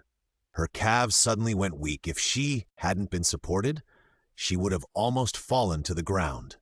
81-81828-194146.html. Baiji's eyes widened, and she pointed over there with a trembling hand. "Fuling, is this how she usually treats the prince? Beating the crown prince is a serious crime punishable by the death of 9 generations of the family." Fuling laughed at her frightened look. "Baiji, don't worry. This is the right given by Her Royal Highness the Princess. Even if His Majesty sees it, he won't say anything. Anyway, as long as the princess is there, nothing will happen." Baiji breathed a sigh of relief, and suddenly felt that the rumors were not completely false. Her Royal Highness the Princess was indeed very favored by the Emperor. She dared to let people beat the Crown Prince at will. Fuling suddenly said, "In fact, the princess did it to let Bangxia vent her anger." Baiji was puzzled. Fuling did not hide what happened in the palace at that time from her. Anyway, she would know it, sooner or later. If someone else told her, it might be misunderstood. If someone used it against Her Royal Highness, it would be bad. It would be better to tell her early. Baiji was silent and distressed after hearing this. She didn't expect such a terrible thing to happen at that time. If it weren't for Her Royal Highness the Princess, she might never see her sister again in this life. But the Crown Prince was the Crown Prince after all. Even if he really wanted her sister's life, people like them were not qualified to seek revenge on him. So Her Royal Highness, Baiji suddenly felt grateful, and this was also Xia Hanyu's purpose. If she wanted Baiji to work for her, she would need to gain Banxia's loyalty first and clear all the resentment in her heart. So her good brother, don't blame your sister for using you, because it was so easy. Baiji walked towards her sister step by step. She hadn't seen her for many years, and she couldn't see her face clearly, but she knew that she was the one she had been looking for so many years. Xia Chengyun took the hoe reluctantly and hoed it angrily, but he fell into the mud with the hoe and ate a mouthful of smelly mud. Ah, bah, bah, ah! He was so disgusted that he felt sick. He pinched his neck and vomited for a long time. He almost vomited out the jaundice water, but he couldn't wash away the taste of manure in his mouth. Damn Xia Hanyu! He would never let it go. He must complain to his father and let her taste what he had tasted. Xia Chengyun felt sick and cut Xia Hanyu into pieces countless times in his mind. He never thought that she was his own sister. Although she did this out of selfish motives, it was for his own good. Banxia, the steward, also forgot about the pain in his legs and looked at him speechlessly. What are you looking at? Why don't you bring me some water? The steward hurried to pour him some water to rinse his mouth. After rinsing his mouth countless times, he still felt that there was still a taste in his mouth. Xia Chengyun refused to move and pointed at the tenant beside him. You and you come to work for me, and if you do a good job, I will give each of you a certain amount of gold. When he said this, several tenants looked at each other, turned their heads and went to a farther place with obvious disdain. How could Her Royal Highness the Princess be such a good person, have such a useless brother? Banxia looked at him with an extremely cold expression. Sir, I advise you to study hard. Otherwise, if His Royal Highness knows, you may be punished to stay here longer. You don't want this. Xia Chengyun stared at her fiercely. Just wait. I will not let you go. Banxia was not afraid of his intimidation and said lightly, Your Highness, don't worry. This is what I should do. As soon as the voice fell, before Xia Chengyun could say anything, Banxia heard Fuling's voice behind her. Banxia! She turned around and raised her head. Fuling, why are you back? Does His Highness have any other instructions? His Highness told me to bring someone to find you. As he spoke, he came to her. Banxia followed Fuling's gaze and looked at Baiji, who was standing beside her. For some reason, her heart skipped a beat. Baiji's eyes had gradually turned red, and she looked at her excitedly. Sister, I'm a Ji. Ah, Ji. Banxia looked at her and was stunned for a moment. But the memories of Baiji and her parents that were blurred by the high fever in her mind gradually became clear. The next second, the two sisters hugged each other tightly and cried uncontrollably. Sometimes, relatives only need a glance, and no more words are needed. Xia Hanyu had just returned to the palace when she saw Eunuch Bai trotting towards her. Young Prince, are you okay? Are you injured? I was so scared when I heard that your highness had an accident outside the palace that I almost fainted. Xia Hanyu was checked up and down by Bai Lai when she stepped down from the sedan chair. Only then did he breathe a sigh of relief. Don't worry, Eunuch Bai, I'm fine, and Fuling is fine too. That's good. You asked so many doctors to go out at once, and your majesty must be worried. Xia Hanyu knew that this time she would scare her father. I was originally planning to come back and report to my father that I was safe. Eunuch Bai, you came to me so anxiously. It should be more than just this matter. Is it Master Shi who came to the palace, or did the imperial concubine make a fuss? Your Highness, you guessed it all. Eunuch Bai thought that their princess was smart. She guessed everything before he said anything. They are all in your majesty's palace of heavenly purity right now.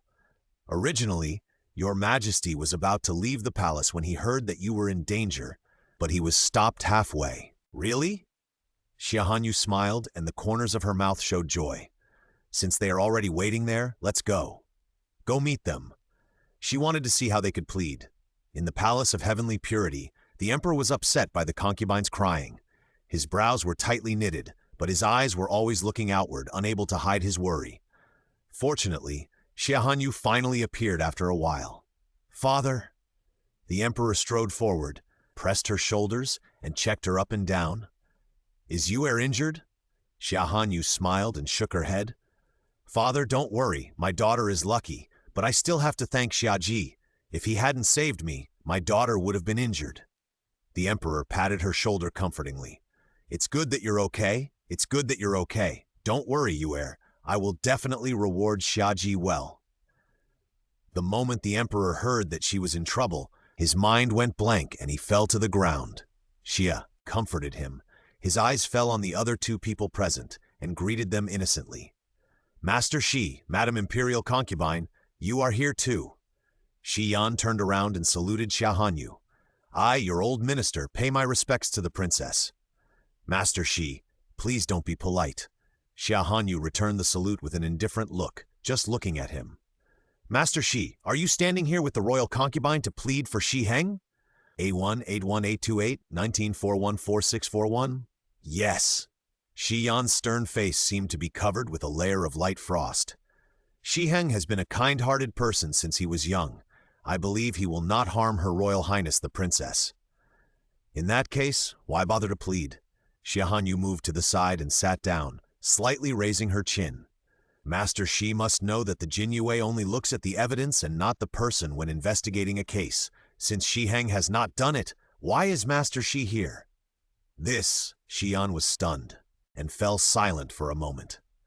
After a while, he said, I lost my temper. I was a little anxious because my daughter said that Her Royal Highness the Princess was furious. He must have sobered up by now, and naturally he could think of how many loopholes there were in Shi Warong's words. His face suddenly darkened. Shi Yan was a loyal official. His heart and eyes were full of the court, the country, and the people's livelihood. In his previous life, after knowing that Shi Heng and the second branch of the Shi family were conspiring to rebel, he was so angry that he died in front of her father to show his determination. If he was not incapable, Xia Hanyu even thought that he could kill the two on the spot with a sword and drag them to hell together. What a pity. It's okay. Master Shi loves his son too much, I don't mind. Xia Hanyu looked at Shi Qingjin with a smile. Does the imperial concubine have anything else to say? Shi Qingjin gritted her teeth. Since the princess said she would be impartial, I naturally have nothing to say. It's just that. I hope that your highness can do what she says. Of course. The curve of Xia Hanyu's mouth was so gentle and lingering. After all, the imperial concubine knows that I have always admired Master Shi Heng. If the incident was not so serious and in public, how could I let Xiaji take the people away? I really have no choice. As she said that, she couldn't help but sigh. The imperial concubine and Master Xia may not know yet, but those people tried to murder me but killed many innocent people. I heard that several people were trampled by horses and broke their legs. They were half dead.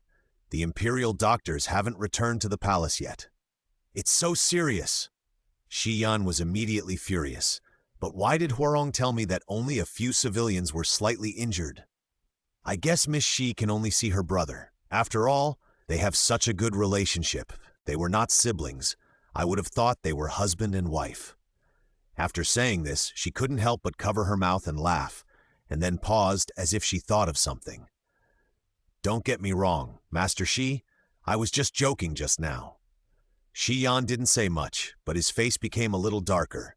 Seeing her brother's face, Shi Qingjin's heart skipped a beat.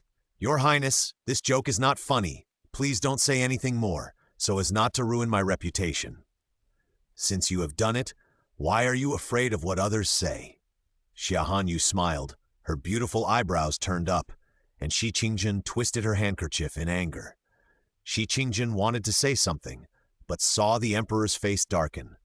Okay, imperial concubine, you can leave now. Yes, I will take my leave. Shi Qingjin was so frightened that she immediately fell silent. She glanced at her brother and quickly took her leave.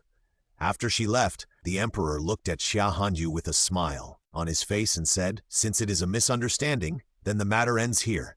Everything will be left to Xiaji to investigate. Mr. Yan, what do you think? Shi Yan immediately knelt down. I obey your order.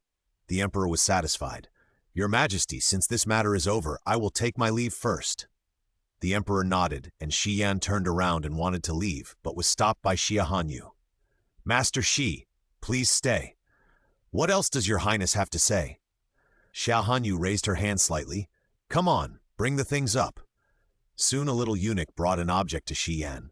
Are these all hoes? They are so smooth and sharp. The hoes of Xia are all relatively blunt, so the craftsmanship is naturally not as good as the objects taken out by the system.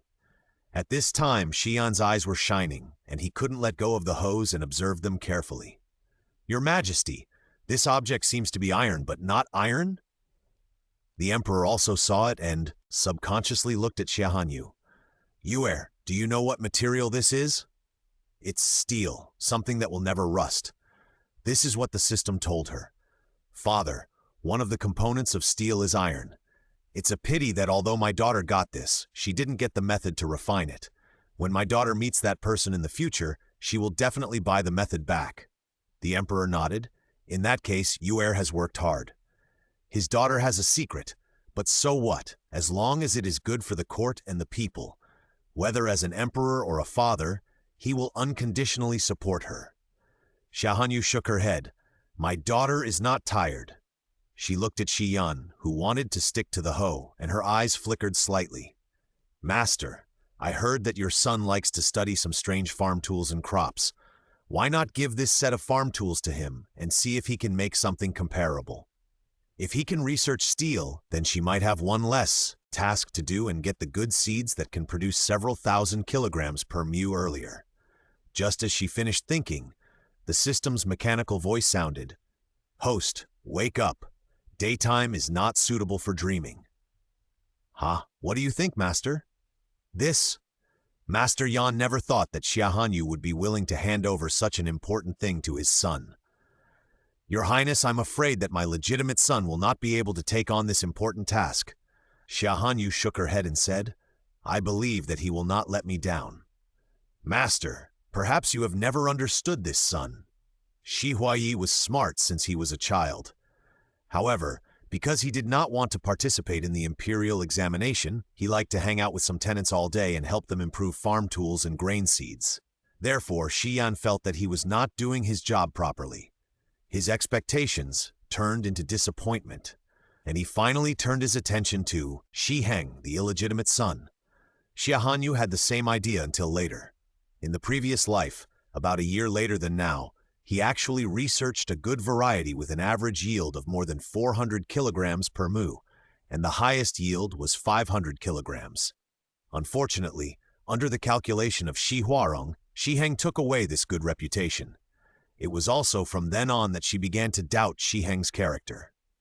Hearing that she valued Shi Huayi so much, Xian could not help but be stunned. "I thank your Highness on behalf of the minister."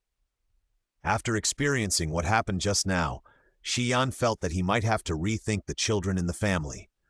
"I thought Huarong was simple-minded and intelligent, but she actually lied to him. If it weren't for the mercy of the princess and his majesty, the entire Shi family would be implicated.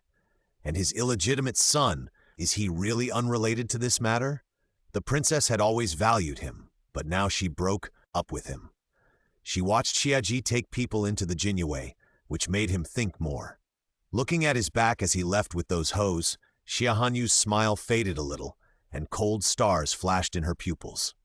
She wanted to see what kind of expression he would have when he walked out of the Jinyue, and saw that his elder brother, whom she had always looked down on, had won his father's attention again.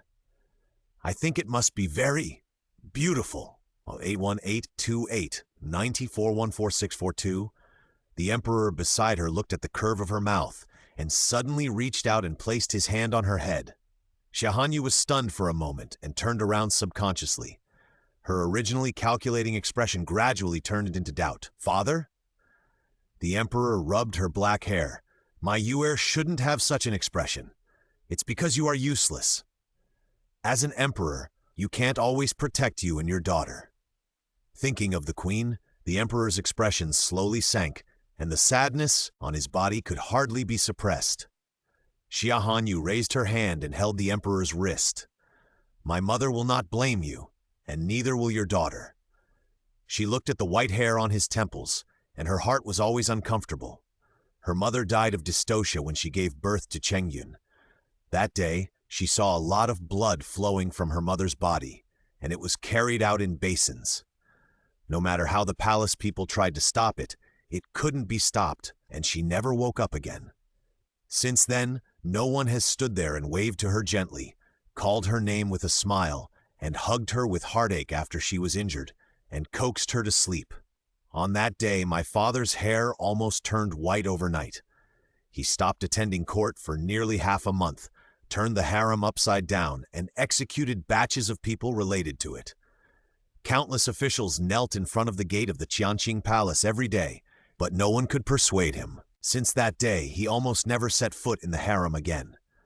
The name of tyrant was also used by people to spread among the people since then. After that, every time my father executed an official, someone would confuse it and ruin his reputation, step by step damaging the majesty of the court among the people until today. Xia Hanyu knew that my father had always felt that the death of my mother was strange. She once thought that he was sick because of missing her, but now it seems that it is not the case. It's a pity that the man ambushed too deeply. Even in her previous life, she had never heard anyone mention the truth about her mother's death. The emperor's expression was a little wooden, and there was an extremely deep sadness in his eyes. He held Xia Hanyu's small hand with his backhand, a little tightly. "Don't worry, you heir. From today on, father will never let anyone hurt you again. Otherwise, how could he have the face to see their mother again after his death?" Xia Hanyu smiled and nodded. "Yu'er believes in father. Yu'er will also protect father and guard the people and the country for father. No one can interfere. Anyone who dares to interfere will be killed." At the Shi mansion, Shi Yan just got off the sedan chair and saw Shi Huarong waiting there. When he saw her, he thought of how she dared to deceive him, and his expression suddenly froze. "Daddy!" Shi Huarong did not notice Shi Yan's abnormality and ran to him anxiously. "Daddy, what does His Majesty say?" "This matter ends here. When the Jin Yi Wei finds out the truth, Shi Heng will naturally be released." As soon as he said this, Shi Huarong became anxious. "Daddy, no. The longer my brother stays in there, the more danger he will face. And Daddy, you don't know that Shaji has been targeting my brother because he loves the princess. Now that my brother falls into his hands, it's very dangerous." Shi Heng told Shi Huarong what Shiji was thinking. However, when Shi Yan heard her say this, she was immediately furious. "Shut up! How dare you talk nonsense like that? Come here, take the young lady back to reflect on her mistakes. No one is allowed to let her out of the room without my order." "Yes." Immediately, a servant came forward with a gloomy face to ask for help. "Daddy?" Shi Huarong was puzzled. It was clear that Shi Yan did not have such an attitude before entering the palace. Shi Yan looked at her coldly. "Shi Huarong, it seems that I have spoiled you too much on weekdays, and you dared to do such a treasonous thing. If it weren't for the grace of His Majesty, our entire Shi family would be in the imperial prison of the Northern Pacification Division like that rebellious son. You dare to ask me to plead again. Where have you put my Shi mansion?" At this point, Shi Huarong's eyes flashed with panic. "Dad, daughter doesn't know what you mean? Did Dad find out the truth?" "No, they did it so, secretly. This is impossible."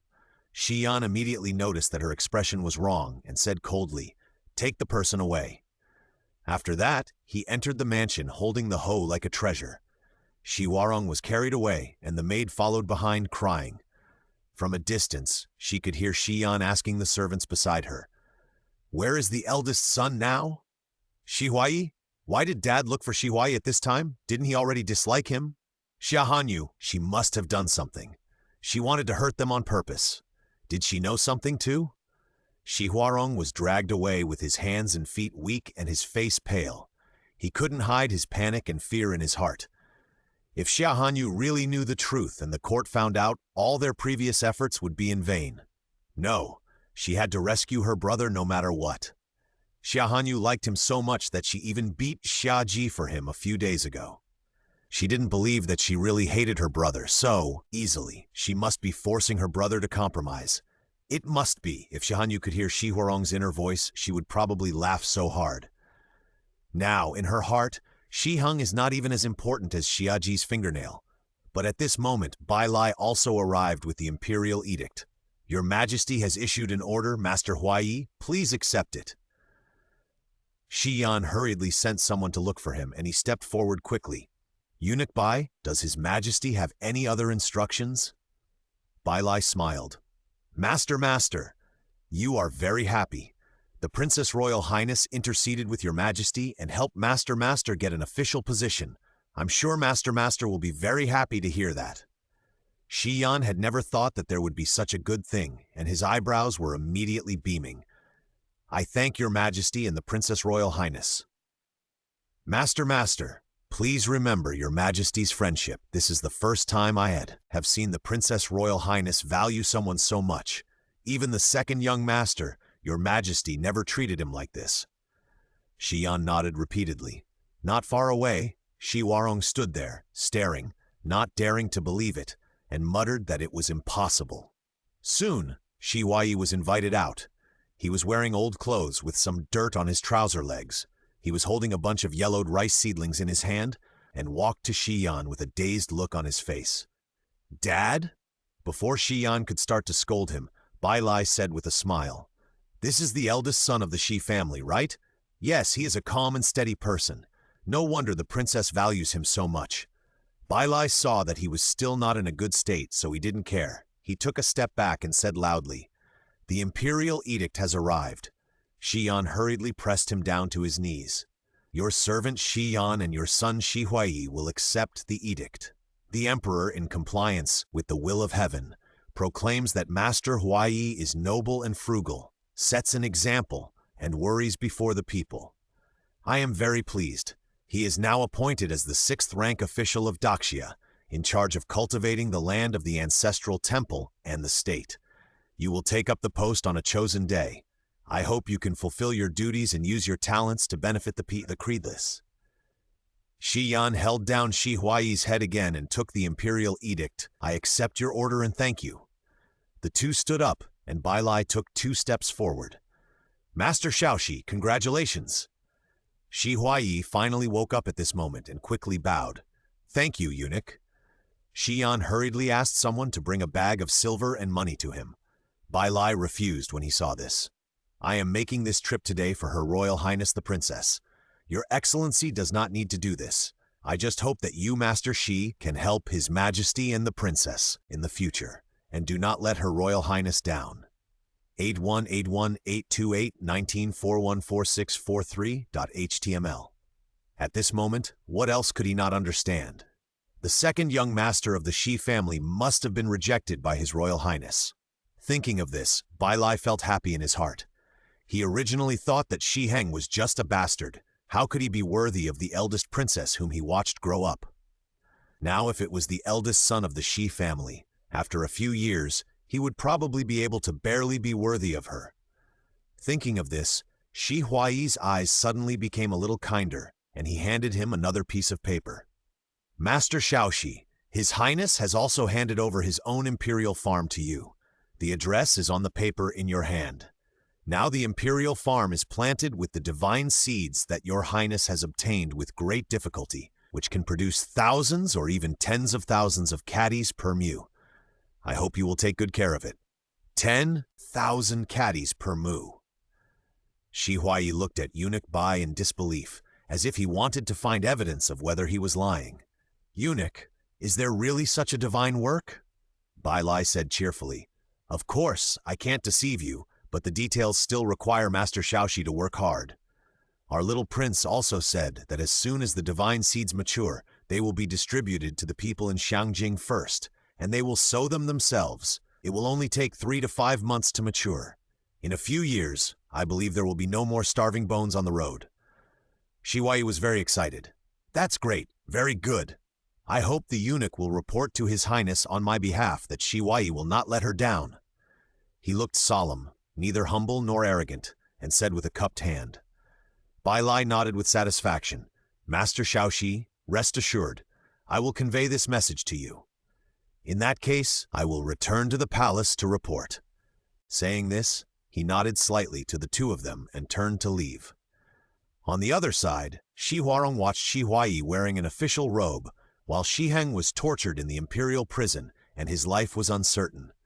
Under such double stimulation, she fainted with her eyes rolled back. Before she fainted, she still kept muttering the 4 words, "Absolutely impossible." The servants hurriedly carried her back to the backyard to prevent her from disturbing this good fortune. Xian opened the imperial edict and happily confirmed it over and over again. Good, good. Yi'er has finally made a name for himself now. Although it was not obtained through imperial examinations, it was such an honor, which was the first in recent years.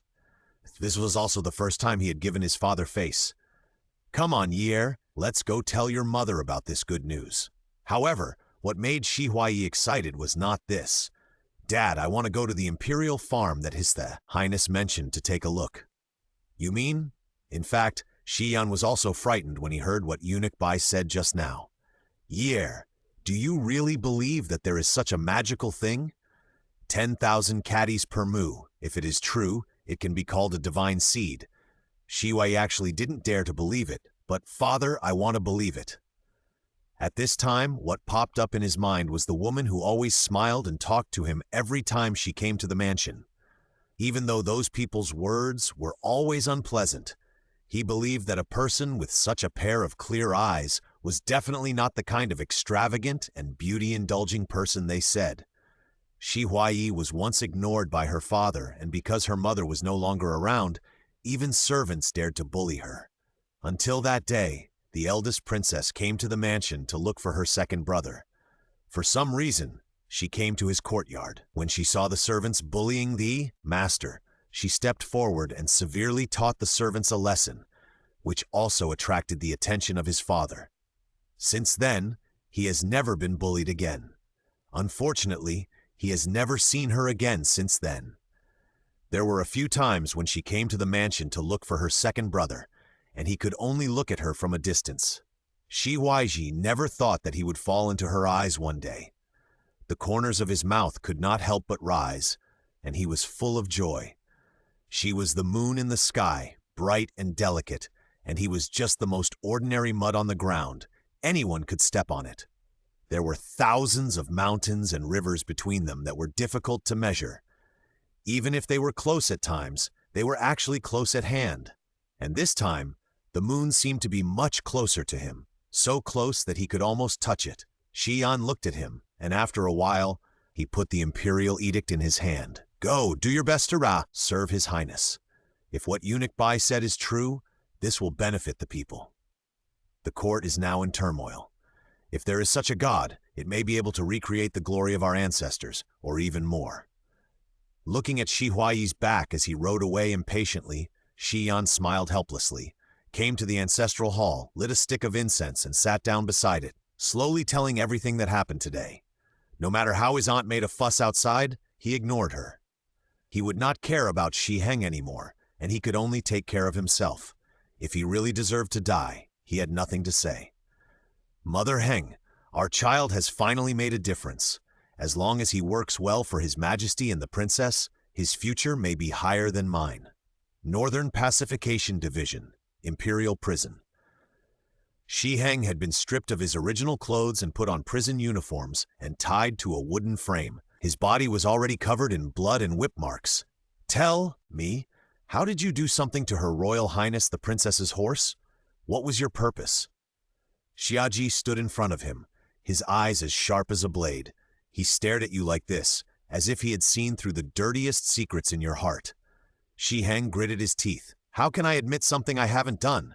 With a snap, the bird whip in his hand fell on Shi Heng's chest again.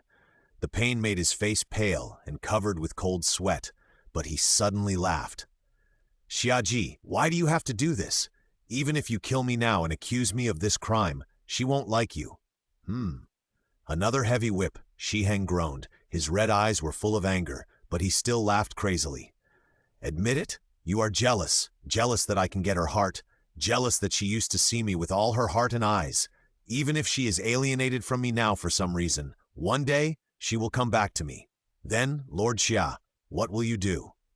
Although Shi Heng didn't know why Xia Hanyu suddenly disliked him, he believed that she would always come back because she used to be so pleasing to him. In order to make him happy, she was willing to give him her favorite objects to please him. His eyes on Xiaji were malicious, sarcastic, and full of sympathy.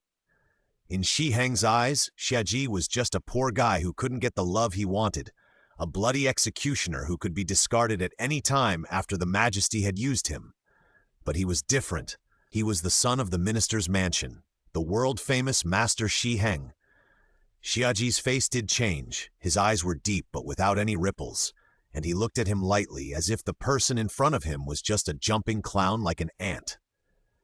The next second, the dagger pierced into his shoulder fiercely and was pierced through. 81818819414444 Mel. Xiaji held the dagger in his hand, twisted it around his wound, and watched the blood dripping down bit by bit. The enchanting evil in his dark pupils was even more terrifying than the evil spirits in the underworld. Ah, Xi Heng finally couldn't help but screamed. Xiaji, if you have the guts, just kill me. I want to see how you will explain to Xia Hanyu. How dare he? How dare he? As soon as he finished speaking, a sharp palm force fell directly on his face, hitting him so hard that his face twisted violently, and blood actually fell from the corner of his mouth. Take it back! Do you have the qualifications to call His Highness's name? Xiaji's hand grasped his chin hard as if this could take back his words. Xi Heng felt a sharp pain in his cheekbones as if he would remove his jaw in the next second. A thick fear flashed through his eyes. He trembled, and cold sweat oozed out of his forehead again. He almost suffocated. Xiaji was a lunatic, a complete lunatic. Tsk! He suddenly withdrew his hand, and a faint smile appeared at the corner of his mouth. Xi Heng, do you really think someone will come to save you? Have you ever seen anyone who entered my Northern Zhenfu Division prison walk out vertically? In the Northern Zhenfu Division, if you enter vertically, you can often only leave horizontally. Of course, Wang Hongde is the only exception, because His Highness wants him to live, so he must live. Without her permission, the King of Hell cannot snatch him away. Thinking of Xia Hanyu, Xiaji's eyes, which were as dark as thick fog, gradually became clear, gentle, and lingering, revealing joy. He was so happy that the princess finally got tired of the man in front of him, so of course he had to express his gratitude. Thinking of this, he pulled out the dagger with force, and blood spurted out. He didn't even dodge, letting the dirty blood spray on his jaw and chest. The dagger, stained with thick blood, gently touched Xi Heng's face. The cold touch made him feel as if a snake was wrapped around his whole body in an instant. The numbness of fear jumped from his tailbone to the top of his head, and he almost fainted. At this moment, Xi Heng actually felt that it would be better for him to faint. Maybe he would let him go. What do you want to do? Nothing. I just thought that since the princess liked your face so much before, I don't know if she would be angry if I destroyed it. He was afraid that she would be angry, and he was even more afraid that she would become like before again, with only Xi Heng in her eyes. Xiaji frowned, and his expression gradually became complicated. At this moment, his heart seemed to be in a state of conflict, sometimes happy, and sometimes as deep as the ink that could not be dissolved. The Jinyue behind him looked at Xiaji in front of him, and none of them dared to step forward. They felt that the adults today were very strange. They seemed very happy, but also seemed very angry, and the uncontrollable killing intent spread throughout the imperial prison. This was something that had never happened before. But in the end, Xiaji still put it away and wiped the dagger in his hands slowly and methodically, as if it was the most precious thing in the world. Because this dagger was the first and only gift Xia Hanyu had ever given him. Think about it carefully, whether to confess or not. If His Highness had not kept him for some use for the time being, he would not have been so merciful today. Come here, give him the best medicine here. I will continue the interrogation tomorrow. As soon as he finished speaking, the man had already walked out of the imperial prison. The Jinyue behind him dared to step forward, untied the man from the rack, threw him back into the cell, and applied medicine. Xi Heng lay in the haystack like a dead dog. His whole body was in pain, and he had no strength at all. He could only let them do whatever they wanted. What Xiaji said just now made him feel uneasy, and his heart had already been confused. No, he didn't. Believe it. Father and Huarong will definitely find a way to get him out. In addition, he was very careful in everything he did this time and did not leave any evidence at all. If Xiaji had not been there at the time, how could he have ended up in this situation? After applying the medicine, several people walked out of the prison door and suddenly felt emotional.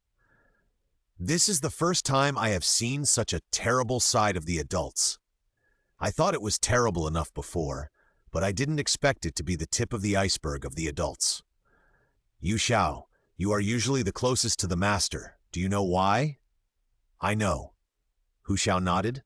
Didn't you hear what he just said to the master? Several people thought in silence for a long time, and one of them suddenly widened his eyes. So what he just accused the master of doing to Her Royal Highness the Princess is true. As expected of the master, he has high standards and actually took a fancy to the princess. No wonder the master is so angry. If it were me, I wouldn't dare to think about anything. He wanted to kill himself by thinking about Her Royal Highness the Princess. Shh! Hu Xiao interrupted them. Remember not to tell anyone about everything you heard today, so as not to cause unnecessary trouble to the master. Although the master's grace is strong, it can't match Her Royal Highness the Princess. I hope the master can think more open-mindedly. Xiaji had returned to the front yard at this time and was carefully maintaining the dagger in his hand, as gentle as if treating a lover. It was his fault. He shouldn't have stained his highness with the blood of the thief. In the palace, Fuling came back with red eyes. She told Xia Hanyu that Bangxia and Bangxia had recognized each other. They hugged each other and cried for a long time. Xia Hanyu was envious of them. Xia Hanyu asked the palace servant to bring her a hot towel. They are sisters meeting, but you cried so hard that your eyes are swollen. Hurry up and apply it on them, otherwise others will see it and think that I bullied you. Fuling took the towel and said, I am just touched. Your Highness, you also know that I have no relatives since I was a child. I was lucky to be sent to the palace and serve your Highness. You are the closest person to me. Of course I am. Since her mother passed away, Fuling was the only person closest to her. Seeing that Xia Hanyu also thought so, Fuling was immediately filled with joy. Her pretty face was full of dimples. She lay on a chair beside her and told her everything she saw in the imperial farm today. After hearing that Xia Chengjun fell and ate a mouthful of mud because he didn't know how to use the hoe, she laughed but couldn't help feeling helpless. If the Queen Mother saw that I treated my brother like this, I wonder if she would be angry with me. No. Fuling shook her head without hesitation and said, Queen is so gentle and loves the princess so much.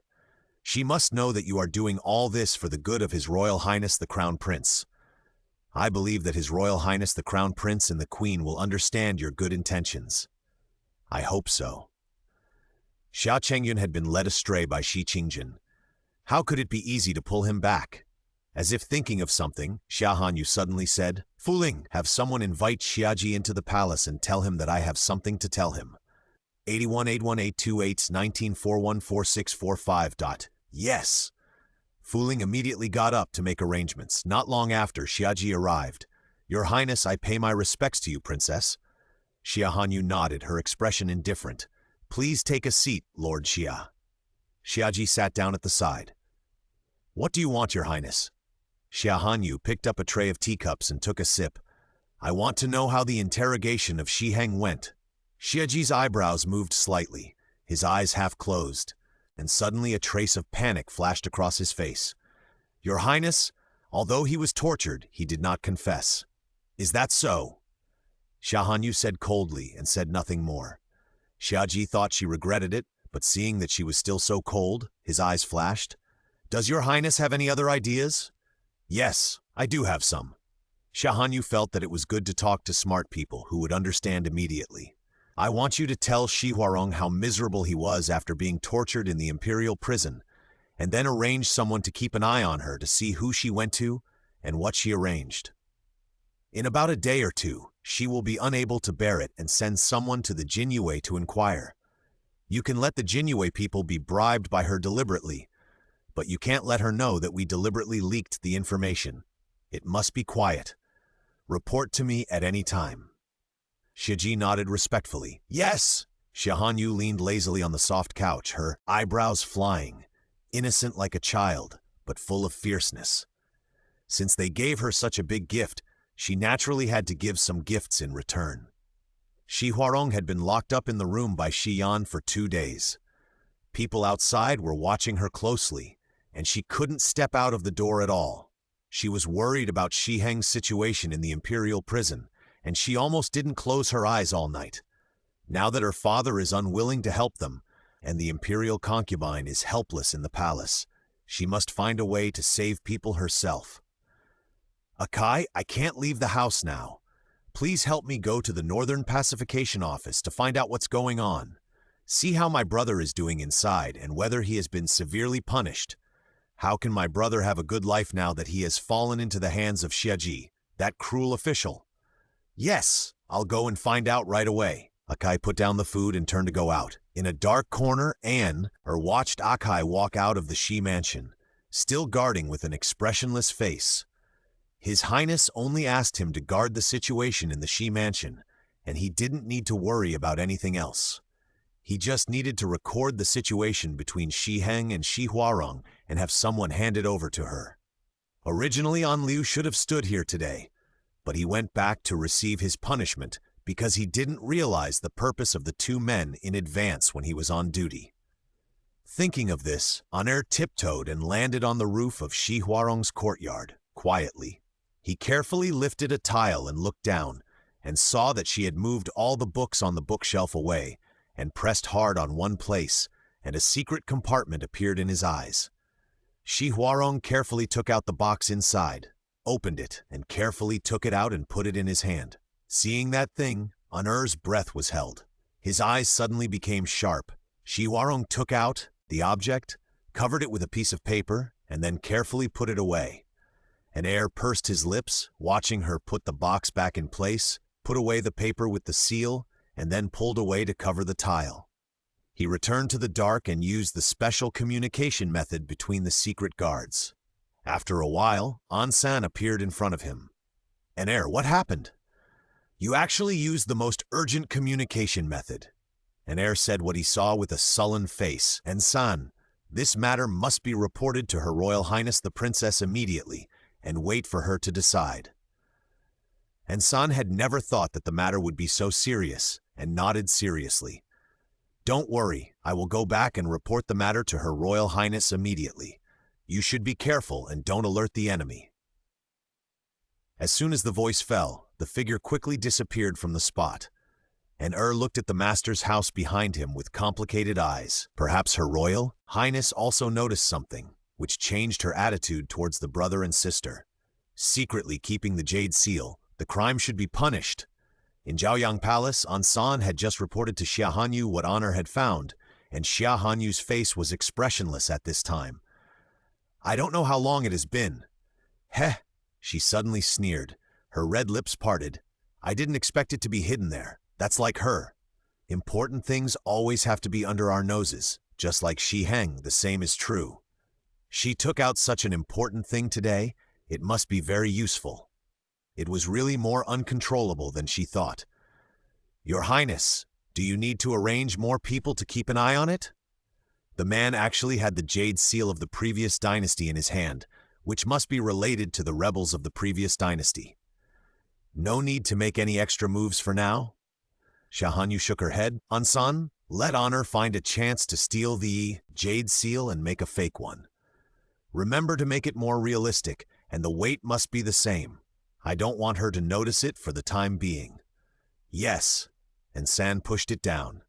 In the previous life, Xi Heng used this jade seal and the rebels behind the jade seal to ascend to the throne, so it is still unknown whether he knows the true identity of Xi Huarong now. On the other side, Xi Huarong's personal maid Ah Chai had also appeared in front of the Jinyue's door. She looked up carefully at the Vermilion Gate and the two Jinyue in front of the gate with murderous faces. It is said that the Jinyue of the Northern Pacification Division are cold-blooded, cruel, and bloodthirsty. No matter where they go, they carry a strong smell of blood. Even the gate of the mansion looks scarier than other places. After hesitating for a while, she slowly walked up. "My two lords, can I ask you about someone?" One of them asked her coldly, "Who do you want to ask about?" "His name is Xi Heng. He was imprisoned 2 days ago. I wonder how he is now? Can I go in and take a look at him?" As soon as she finished speaking, she met a pair of brown eyes that were holding back speechlessness. "My lady, Xi Heng is a serious criminal who needs to be interrogated by our commander in person. Not to mention going in, it's not certain whether he can come out upright. Akai's face turned pale. What do you mean, Lord? However, the two of them did not say anything and continued to stand straight. I naturally understood what this meant and took out 2 large bags of silver that she had prepared and handed them over. My lord, my young lady is worried about my brother, so she asked me to ask. I hope you 2 lords will be kind enough to tell me so that I can go back and report. The 2 of them hesitated for a moment before taking the purse from her hand and shook it in their hands before putting it in their arms. It's not a secret anyway, so I'll tell you the truth. The man your young lady is looking for is the focus of our commander. I heard that all the punishments in our imperial prison have been used on him. Now he is breathing out more than breathing in. Your young lady should hurry up and prepare the coffin. I estimate that it won't take 2 or 3 days to carry him away. 81 A2 Plate 194146.htm. Our young master is the son of the Minister of Revenue. How can you use private punishment at will? Ah Chai couldn't believe it, let alone accept it. However, the 2 laughed heartily after hearing it. Not to mention the son of the Minister of Revenue. Even if the Minister of Revenue is the Prime Minister, he will be treated the same if he enters our imperial prison. You? Akai took a few steps back with shaking hands, turned around and ran away, just wanting to tell her young lady about this matter as soon as possible so that she could find a way to save the second young master. Behind the gate, Xiaji walked out. The 2 Jinyue who were originally smiling and playing suddenly became serious and handed over the money bag given by Akai. Sir, you keep it. Xiaji didn't even look at it, but just stood there and watched Akai's figure disappear at the corner of the street. Keep an eye on them separately, and don't alert them. As soon as the voice fell, several figures emerged from behind him and quickly followed Akai's pace. At this time, a palace servant rode up from not far away, stopped in front of their house, trotted to him and handed an envelope to Xiaji. Sir Xia, this is the letter that Her Royal Highness the Princess asked me to give you. Xiaji stretched out his hand to take it, opened the envelope and saw the contents inside. His pupils suddenly shrank, his sword-like eyebrows twisted rapidly, and the aura of his whole body began to become cold and fierce, like the last calm before the storm. He put the letter back into the envelope, folded it carefully and put it in his pocket, then mounted his horse and entered the palace. The eunuch whose horse was robbed just stared blankly, and after coming to his senses, he quickly chased after it. Master Xia, that's my horse? On the other side, Akai almost ran back to the mansion with the news and told Shi Huarong about it without stopping. She looked pale when she heard it. She gritted her teeth and tightly grasped the handkerchief in her hand, her fingertips turning white. They really dare to use severe punishment. No, I have to act immediately. Otherwise, my brother doesn't know how much suffering he will suffer in there. Akai was also anxious. It's just that, miss, the master is still keeping you in confinement, and you can't go out at all. However, Shi Huarong looked her up and down and suddenly smiled. As long as I want to go out, I can go out naturally. Your Highness, Jinyue Lord Xia wants to see you. Let him in. After a while, Xiaji's figure came to her quickly. After saluting, he stood up, his eyes slightly red, and his aura was still as heavy as ink that could not be dissolved. This was the first time he was so insolent in front of her. Xia Hanyu supported her chin with one hand, leaned lazily on the soft couch, and looked at him with a smile. Lord Xia's face is so bad, but he came to settle accounts with me? Xiaji pursed his lips. I dare not. Is it that you dare not, or is it not? He didn't say anything, just stood there coldly, like a big child with a temper, wanting her to give him justice. But he didn't know how to start, so he just stood there, sulking with himself. It looked like he was really angry. For the first time, Xia Hanyu felt that the person in front of her was damn interesting and made people want to tease him. She raised her hand slightly, and Fu Ling quickly stepped forward and helped her up. Xia Hanyu walked in front of him step by step, and the clothes on her shoulders were slightly drooped, revealing half of her beautiful collarbone. Xiaji's Adam's apple moved slightly, and he looked away, but his ears were red. Xia Hanyu was stunned, gathered her clothes, and looked up at his handsome face with a hint of weirdness. It must be said that in terms of appearance, this face is incomparable to Xi Heng. If it weren't for his reputation of being fierce and sinister overshadowing this face, the world's #1 young master should look like him. 81-828-19414647.html. Does Lord Xia think that I am really unsightly, so he doesn't even want to look at me? No, Xiaji said anxiously, and turned his head suddenly to meet a pair of teasing eyes. His heart suddenly tightened, and his breathing became lighter. Why does your highness tease me? Did I? Xia Hanyu's eyes were smiling, with an innocent look. Your highness didn't? He looked at her. His eyes were a little heavy, and there was something ambiguous. Okay, I did. Xia Hanyu said that she gave up and leaned forward a little. Xiaji, I wonder if anyone has said that you are very cute. In this world, except for your highness, there should be no one who dares to talk to me like this. They don't have that courage. That's true. As the commander of the Jinyue, except for her and her father, everyone in the world had to give him face, let alone talk. Standing in front of him, one probably had to be a little courageous to not be weak. Xia Hanyu walked back to the soft couch and sat down. Tell me, why did you suddenly come to me? Seeing that she returned to normal so quickly, his expression also faded a little. Why did your highness suddenly ask me to show mercy to Xi Heng today? Did she suddenly regret it again, regretted and hated him and wanted to be friends with him again? Xia Hanyu was puzzled. When did I ask you to show mercy? I just asked you to find a reason to let Shi Huarong rescue the person. Xiaji pursed his lips. Your highness, this is showing mercy. So that's why you suddenly came to the palace? Xia Hanyu was indeed puzzled, and her expression was full of doubts. Shouldn't I have done that? How dare you, Xiaji, who gave you the courage to question me again and again today? Xia Hanyu really felt that he was a little weird today, especially when she met his eyes sometimes, which made her heart choke, as if she had done something to let him down. She had never done that. The next second, he knelt down with a bang, his back straight. I know I'm wrong, and I'll let your highness deal with me. He knew he shouldn't talk to her like that, but as long as he thought that she would forgive that person, and that person would be the only one in his heart and eyes again, he would lose control. Seeing him like this, Xia Hanyu got angry. She looked up and was about to scold him, but she saw the obvious scar on his cheek. Although the scab had fallen off, it ruined his originally perfect face. She suddenly felt sorry and waved her hand irritably. Get up! When did I say I was going to punish you? Xiaji looked up, his expression slightly dull. Seeing her impatient face, his eyes dimmed again.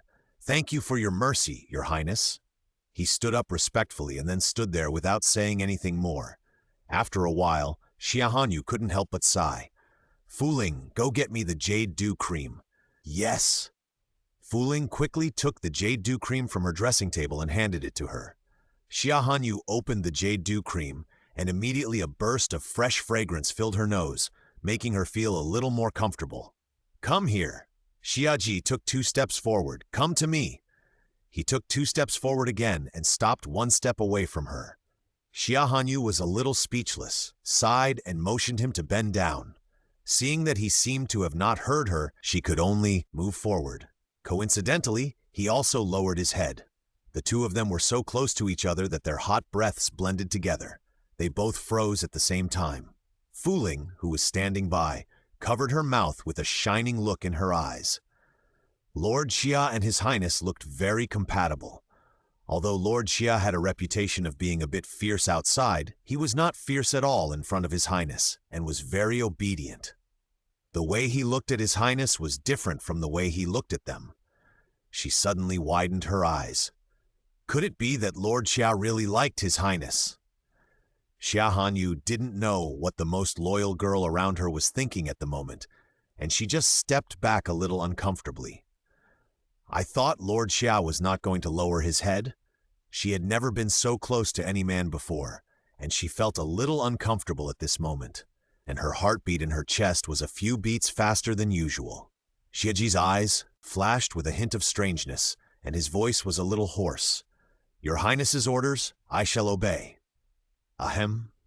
Be good. Xia Hanyu coughed uncomfortably, picked up the jade dew cream and began to apply it on him.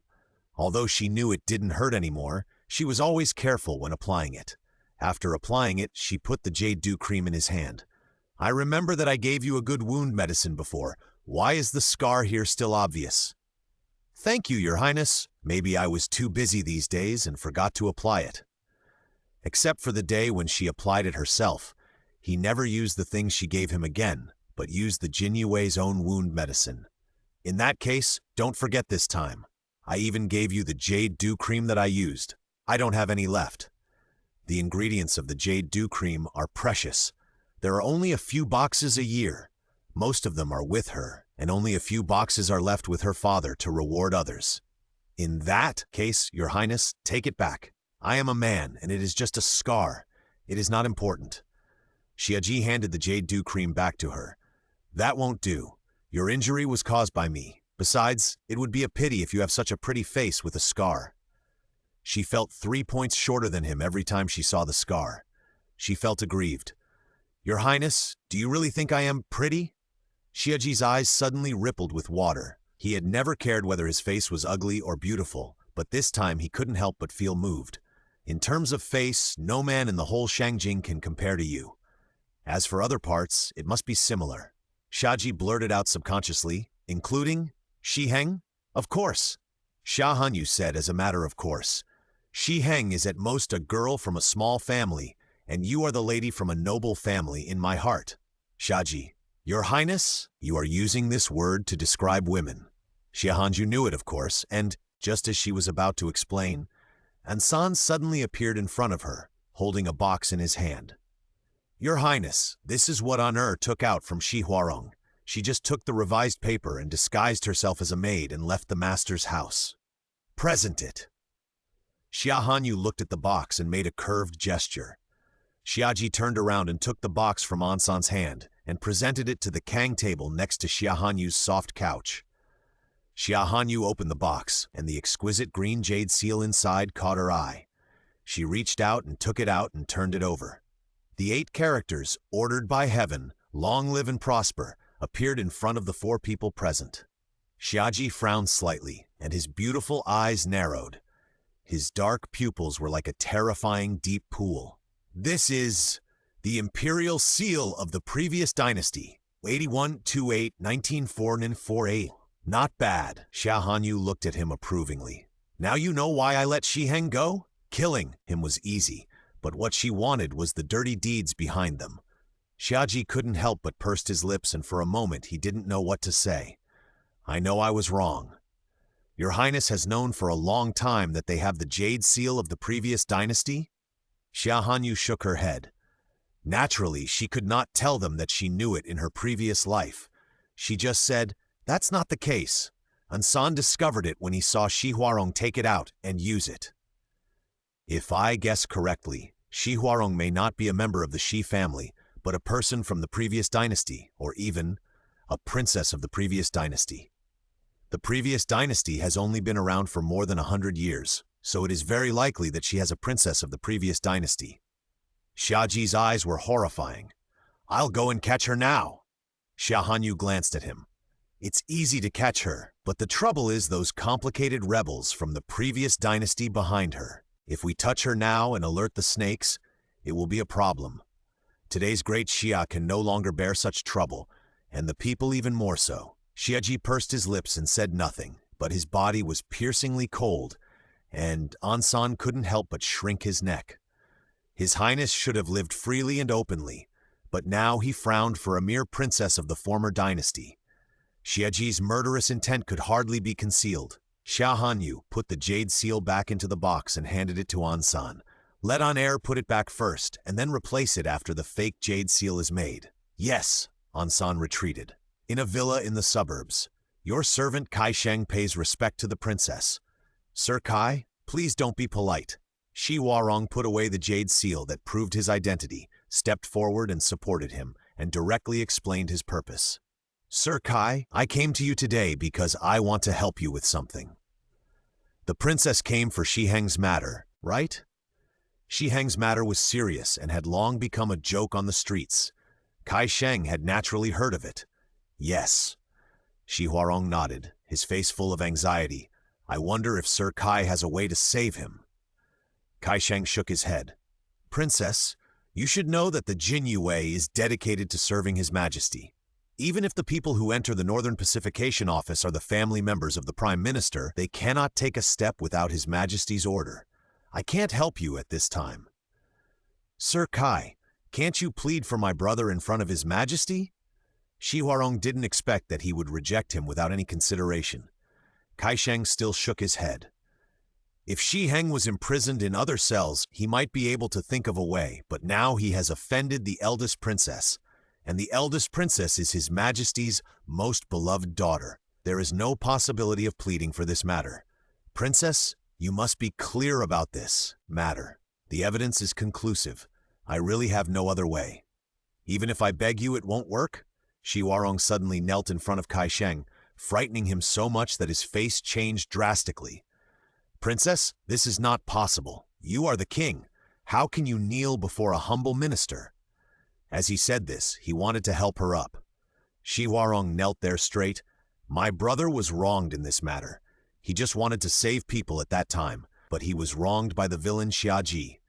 Now he is in prison and his life is uncertain. Lord Kai, I really have no other way to go, so I took the risk to find you. Please, this.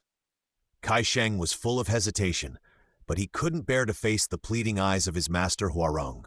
The second branch of the Shi family has made great contributions to the adoption of the princess, and Shi Heng is the princess's brother now. He is famous. When the world returns to the princess in the future, Shi will really need close people to help her. Does the princess have any evidence? Yes.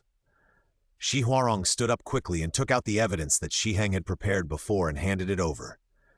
I have asked people to investigate these 2 days. It was because Xia Hanyu scolded and beat him every day that the groom was forced to do something harmful to vent his anger. Moreover, he had confessed a long time ago, but the Jinyue refused to let him go.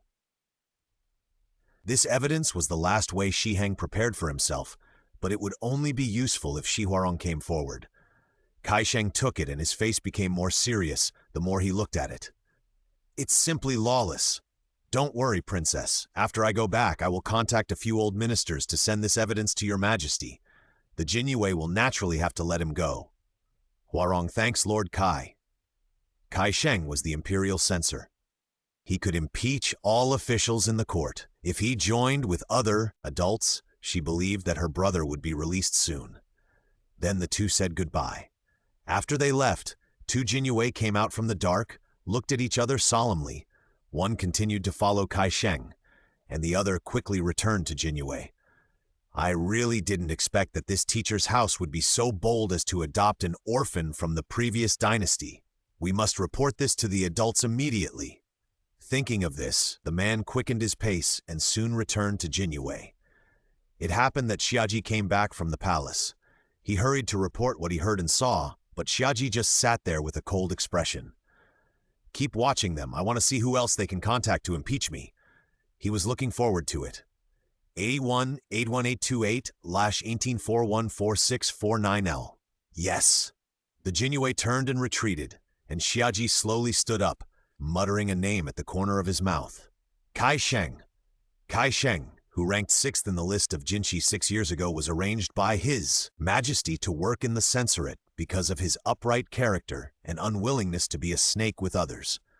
Now he is the censor-in-chief. Such a person is actually a rebel of the previous dynasty. Xiaji couldn't help feeling a little heavy in his heart. How many such people are there in the court now?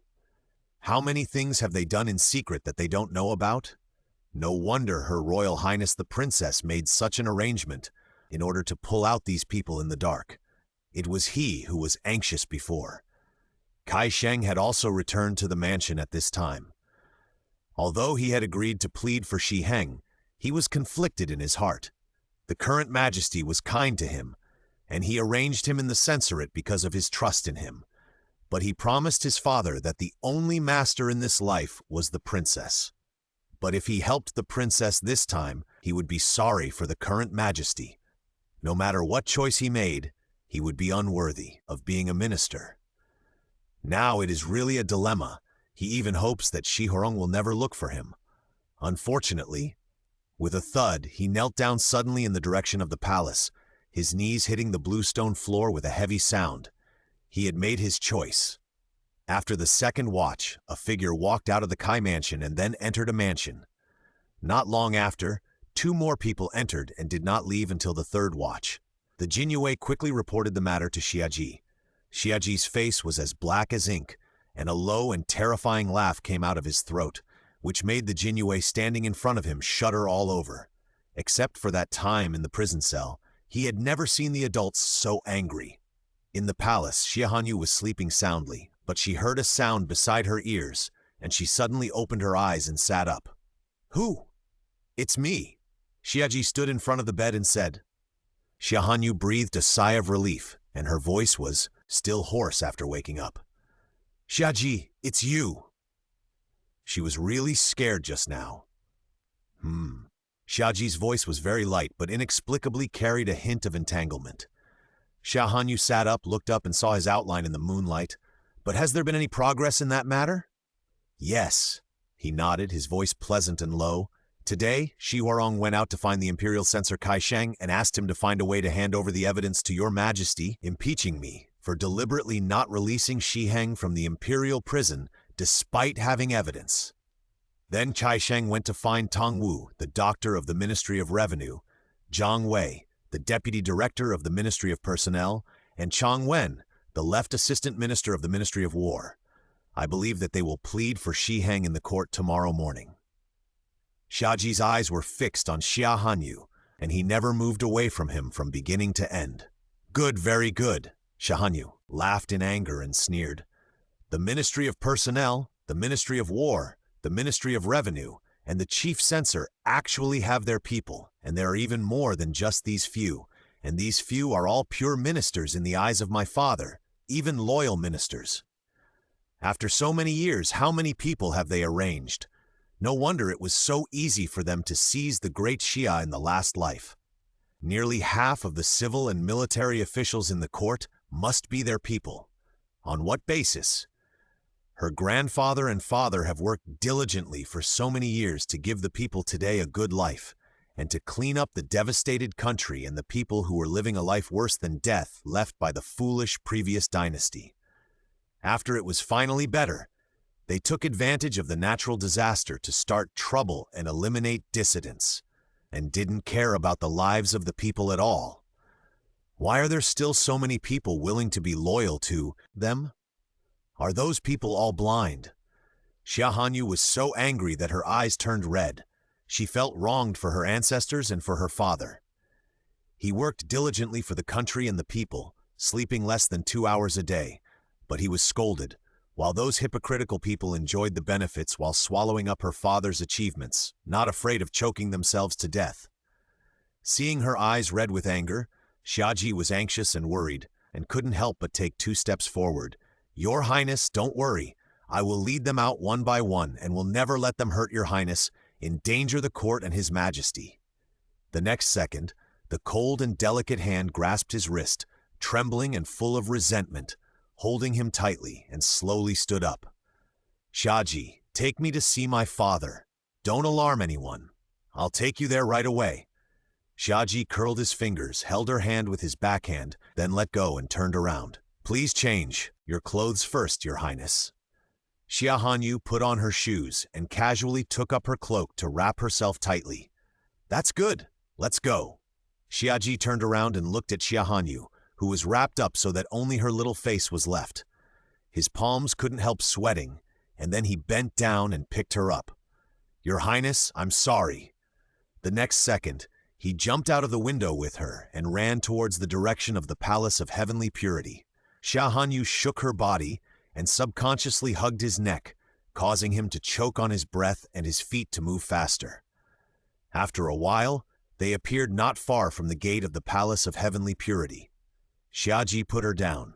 The lights in the Palace of Heavenly Purity were still bright, and even the 2 eunuchs who were on night watch at the door had fallen asleep, but her father was still reviewing the pile of memorials.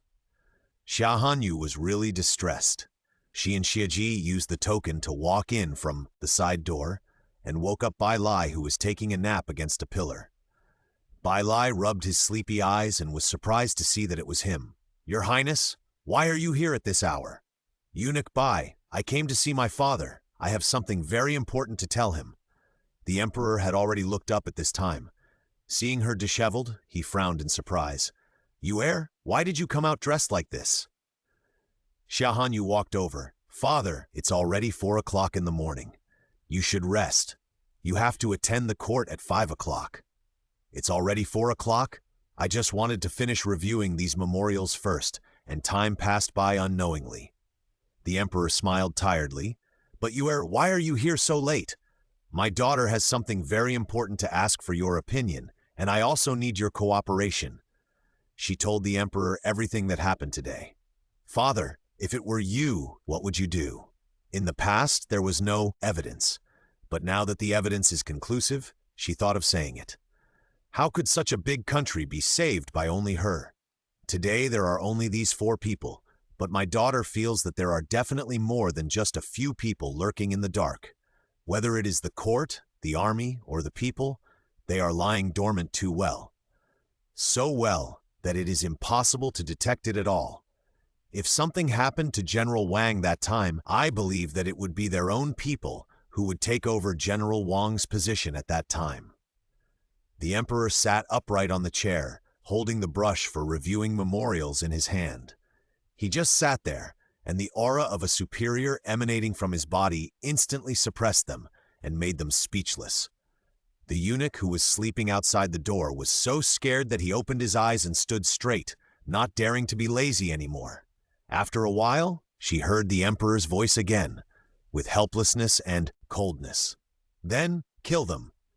81-828-1941-465L. Xia Hanyu was slightly stunned. "Father, aren't you afraid that they will fight to the death?" The emperor snorted. "I am an emperor. If I am afraid of this and am restrained by it, then what kind of emperor am I? I might as well hand over the country to you." This sentence made Xia Hanyu startled, as if something suddenly opened her eyes. "Father is right. It is my daughter who is a little restrained. The current country is named Xia. If those people really dared to rebel directly, why would they wait until now? Her timidity only gave them more time to prepare to deal with her. As expected of my daughter." The emperor laughed. "But what you said is not wrong. Just be more cautious. My Yuer cares about the people, which is a blessing for the people. Besides, it is also quite interesting to torture some prey slowly." The emperor did not mind sending these people to his daughter for practice. He just really did not expect that there would still be a princess from the previous dynasty until now, who not only snatched the person his daughter had taken a fancy to, but now also wanted to snatch her identity. How could she be worthy of it? The emperor put down the pen in his hand, placed it on the inkstone, stood up and walked towards them. "Yuer hasn't said yet. How do you hope your father will cooperate with you?" "Your father is not going to kill them directly?" Xia Hanyu was a little confused. The emperor shook his head. "Although I would feel more comfortable if I did that, it would certainly alert the enemy. The court is indeed short of manpower now. It would be better to let them do the work for me temporarily, which would be killing 2 birds with 1 stone. It seems that father is preparing to hold the imperial examination in advance." "Yes." The emperor nodded, his eyes looking into the distance. "It's time to replace a new batch of blood in the court.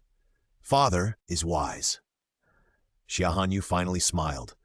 If there was anyone who gave her the greatest courage to change everything in her rebirth, it would be her father. She leaned close to the emperor's ear and said, "Father, we will do this then." The emperor listened to her with a smile, and his eyes suddenly fell on Xiaji behind her with deep thought. The next day, morning court. Bai Lai took 2 steps forward. "If you have something to say, please report it. If not, please adjourn the court." The 4 people looked at each other, and Kai Sheng stood up. "I have something to report." The emperor smiled. "Oh, what does Kai Ching want to report?" If Yuer hadn't told him in advance, he wouldn't have known that the important minister he trusted was actually a remnant of the previous dynasty, and his heart and eyes were full of the restoration of the previous dynasty. Thinking of this, the emperor's eyes suddenly became a little sharper. Kai Sheng paused for an unknown reason, and, felt that the emperor's mood today seemed not so good. He couldn't help but doubt whether he should talk about Xi today. But if he didn't say it today, he would have to wait 3 days, and by then the young master of the Xi family must have been tortured to death. Thinking of this, he calmed down and continued. Your Majesty, yesterday someone cried out for injustice, saying that Xia, the commander of the Jinyue, abused his power and took human lives lightly. He had clearly caught the murderer, but still used private punishment on his family. His heart is worthy of death. If he keeps letting it go, the people will be disappointed, Your Majesty. Oh, is it really that serious? The emperor smiled. His expression did not relax at all, but looked at Xia, who was standing in the first place. Xia, is it true what Lord Kai said? Your Majesty, what Lord Kai said is all slander. Since I became the commander of the Jinyue, everything I said and did has been in accordance with the law of the country without any second thoughts. Xia walked out of his seat and looked at Kai Sheng. But I am really curious, what evidence does Lord Kai have for what he said? Kai Sheng snorted coldly. Since I said there is, then there must be. After saying that, he took out the evidence he got from his teacher Huarong from his arms. It was the evidence that the groom had pressed his handprint in advance. Eunuch Bai walked down quickly and took the evidence from his hand and presented it to the emperor. Your Majesty. The emperor took it with his hand, glanced at it casually, and then gave it back to him. You take this evidence to Xia and see if he has any questions. Yes. Bai Lai bowed his head respectfully and presented the evidence to Xia. Lord Xia, please take a look. Thank you, Eunuch Bai. Xia took it and opened it, still with his usual indifferent expression. That's all? Lord Kai, you don't just have this one piece of evidence. And I'm a little curious. Why did this evidence, which should have belonged to the Jinyue, appear in Lord Kai's hands? Could it be that Lord Kai colluded with others and deliberately framed me? Xia turned around abruptly and faced the emperor. Your Majesty, please judge for me. You are turning the tables and framing me. This evidence was obtained by that man from the driver's family. He didn't want to implicate others, so he had prepared it before that. Kai Sheng was almost choked by him, and his face turned red from his rebuttal. Xia sneered. Oh, if he is so kind, why would he secretly harm the princess? It's just because the princess always scolds and beats him, which forced him to do something harmful to vent his anger. What does this have to do with the master's son? He was imprisoned just to save people. If this truth cannot be made public, it will chill the hearts of all the kind-hearted people in the world. Sheng never doubted the truth of what Shi Huarong said to him. How dare you slander Her Royal Highness the Princess here? Kai Sheng also never took a step back. Even if the offender is His Majesty, I dare to say it. Xiaji's aura instantly became cold. His ink-like black eyes narrowed, and his murderous intent was not concealed at all. The adults behind him hurriedly grabbed Kai Sheng and reminded him in a low voice. Sir Kai, Shi Hung was convicted of the crime of deliberately murdering the princess. The evidence was conclusive, and he was caught on the spot. You dare to reverse his verdict here, and even slander Her Royal Highness the Princess. I advise you to stop, lest the Jinyue find you in trouble. If Xia was so easy to deal with, would he still be standing here? He should have died 100 or 80 times based on the things that were turned up about him. The reason why he is still standing here is because of His Majesty and Her Royal Highness, the Princess. She was willing to save General Wang at that time.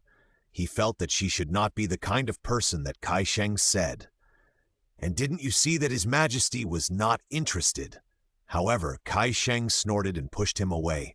I am the current imperial censor. No matter who makes a mistake, I have the responsibility to impeach it.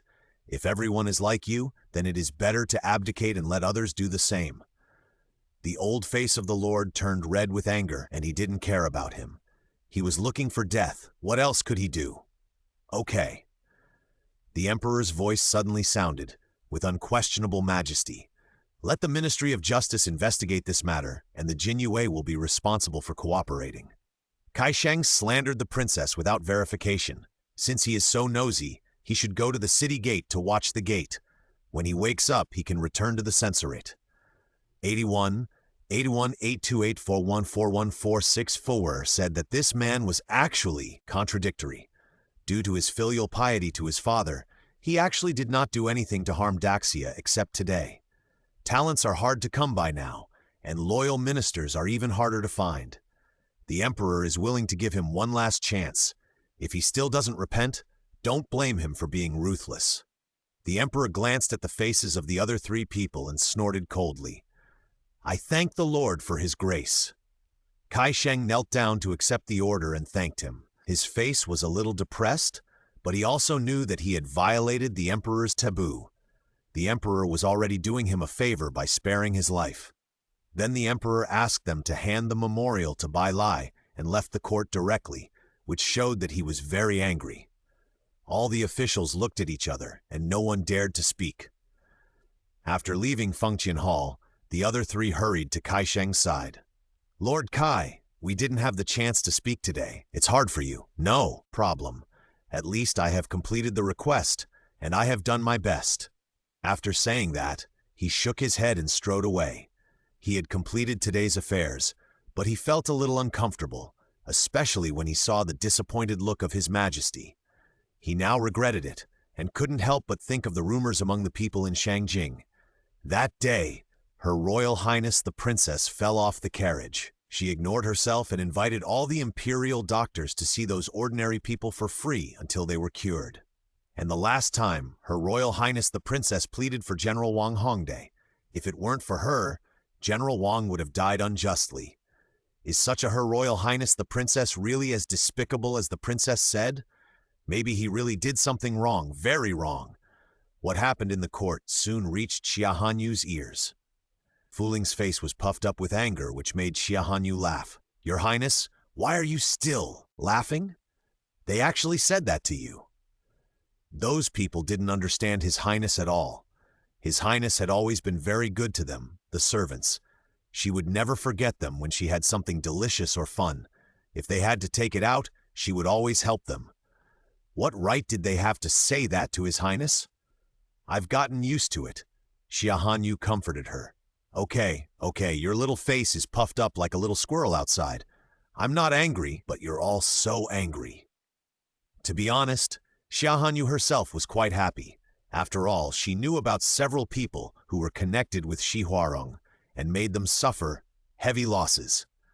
As for why the Emperor only dealt with one person today, it was purely to make them work more diligently for Daxia. After what happened to Kai Sheng, she believed that those people in the dark would temporarily shrink their tails to avoid ending up like him.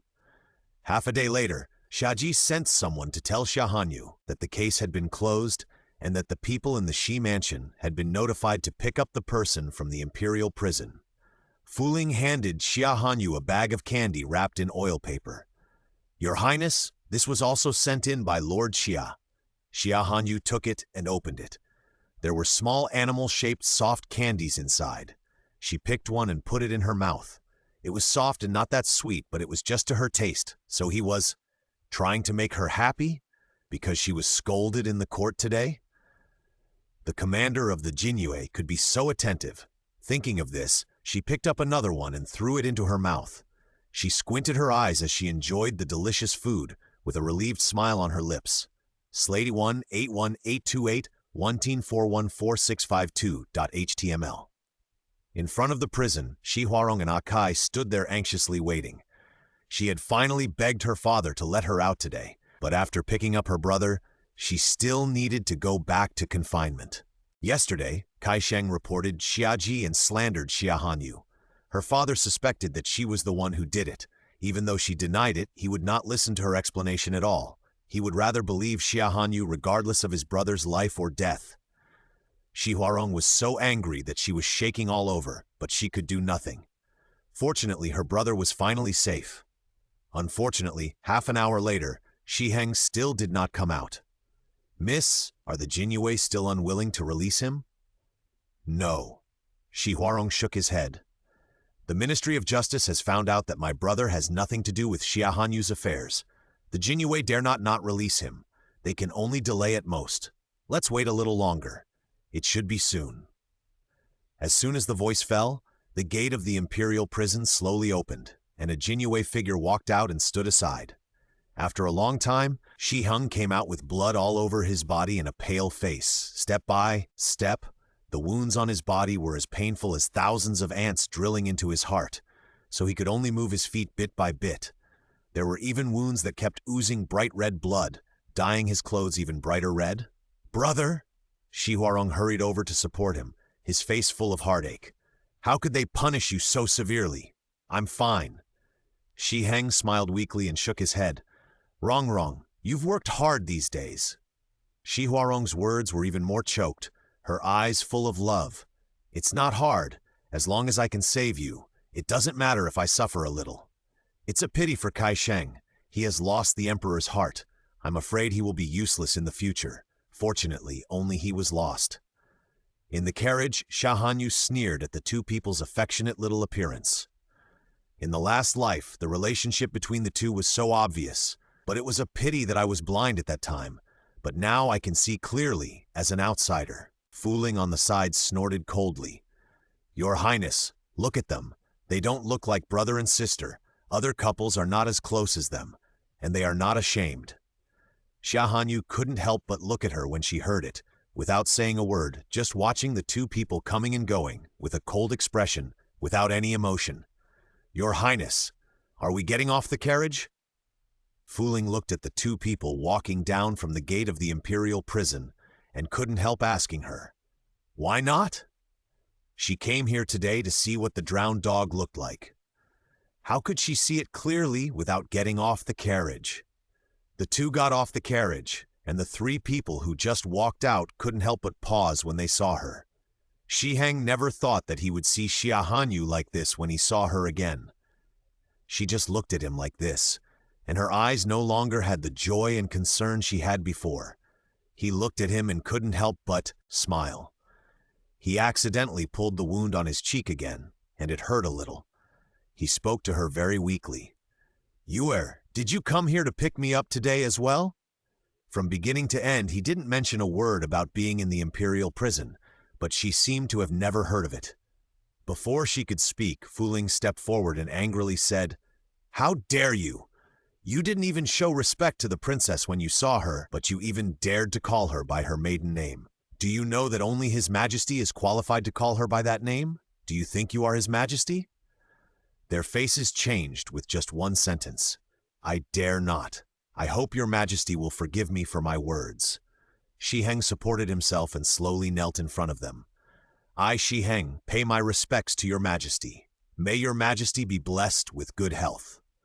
Shi Huarong, who was standing by, naturally knelt down unwillingly, hiding the hatred in her eyes. Xia Hanyu's mouth drew a hint of irony. "Why, Miss Shi, you don't seem to be so willing? Is it because I have indulged you too much in the past, or do you think I am not qualified?" 811828, 1941 Flix 53. "I dare not." Shi Huarong pursed her lips and lowered her head so that no one could see the expression on her face. Xia Hanyu sneered. "I think you are very daring. Do you really think that I don't know your little thoughts, and don't know that the so-called evidence in Kai Sheng's hand came from you? You said that I scold and beat people at every turn. If I am really such a person, do you really think that you can safely walk out of the prison of the Northern Pacification Division by relying on Kai Sheng and his people?" As she spoke, she slowly bent down, and the aura around her suddenly released, almost suffocating people. She stretched out her hand and pinched Shi Huarong's chin, forcing her to look up. The smile on the corner of her mouth was cold and playful, but not pleasing to the eye. "That's right. That's the look you should have." She pushed her face away. "Shi Huarong, you've been pretending for so many years. I believe you must be very uncomfortable. Pushing the man you love to another woman and trying hard to match them up, pretending to be nice in front of her, is too painful. Even she can't do it." Shi Huarong's face was pale and she was terrified. She was afraid that Xia Hanyu would discover their secret tricks, so she could only force herself to calm down. She knelt upright with a respectful face. "Your Highness, the princess is joking. I dare not have such an idea. One day, the positions between them will always be changed. By then, she will get back all the humiliation she has given her over the years, one by one. She wants her to kneel in front of her like she is now and beg her like a dog. Xi Heng naturally knew that Shi Huarong must have offended Xia Hanyu in order to save her this time, and couldn't help but plead for her. Your Highness, Rongrong did all this out of her eagerness to save me. If she has offended you in any way, I will plead for her here. He dragged his weak body and solemnly prostrated himself on the ground. Sweat was pouring down his forehead, which made him look a little more handsome. Unfortunately, Xia Hanyu could not see it now. Master, you really need to apologize to the princess. If it weren't for your good sister, how could the princess bear so many insults for no reason? Just apologizing is not sincere enough. Xiaji appeared beside them at some point. He walked to Xia Hanyu's side. His deep eyes were colder than the cold winter pool. He just watched him being manipulated at their feet like an ant. Your Highness, I pay my respects to you. No need to be polite. Xia Hanyu just noticed him and thought he was not going to come over again. Xi Heng looked at him hatefully.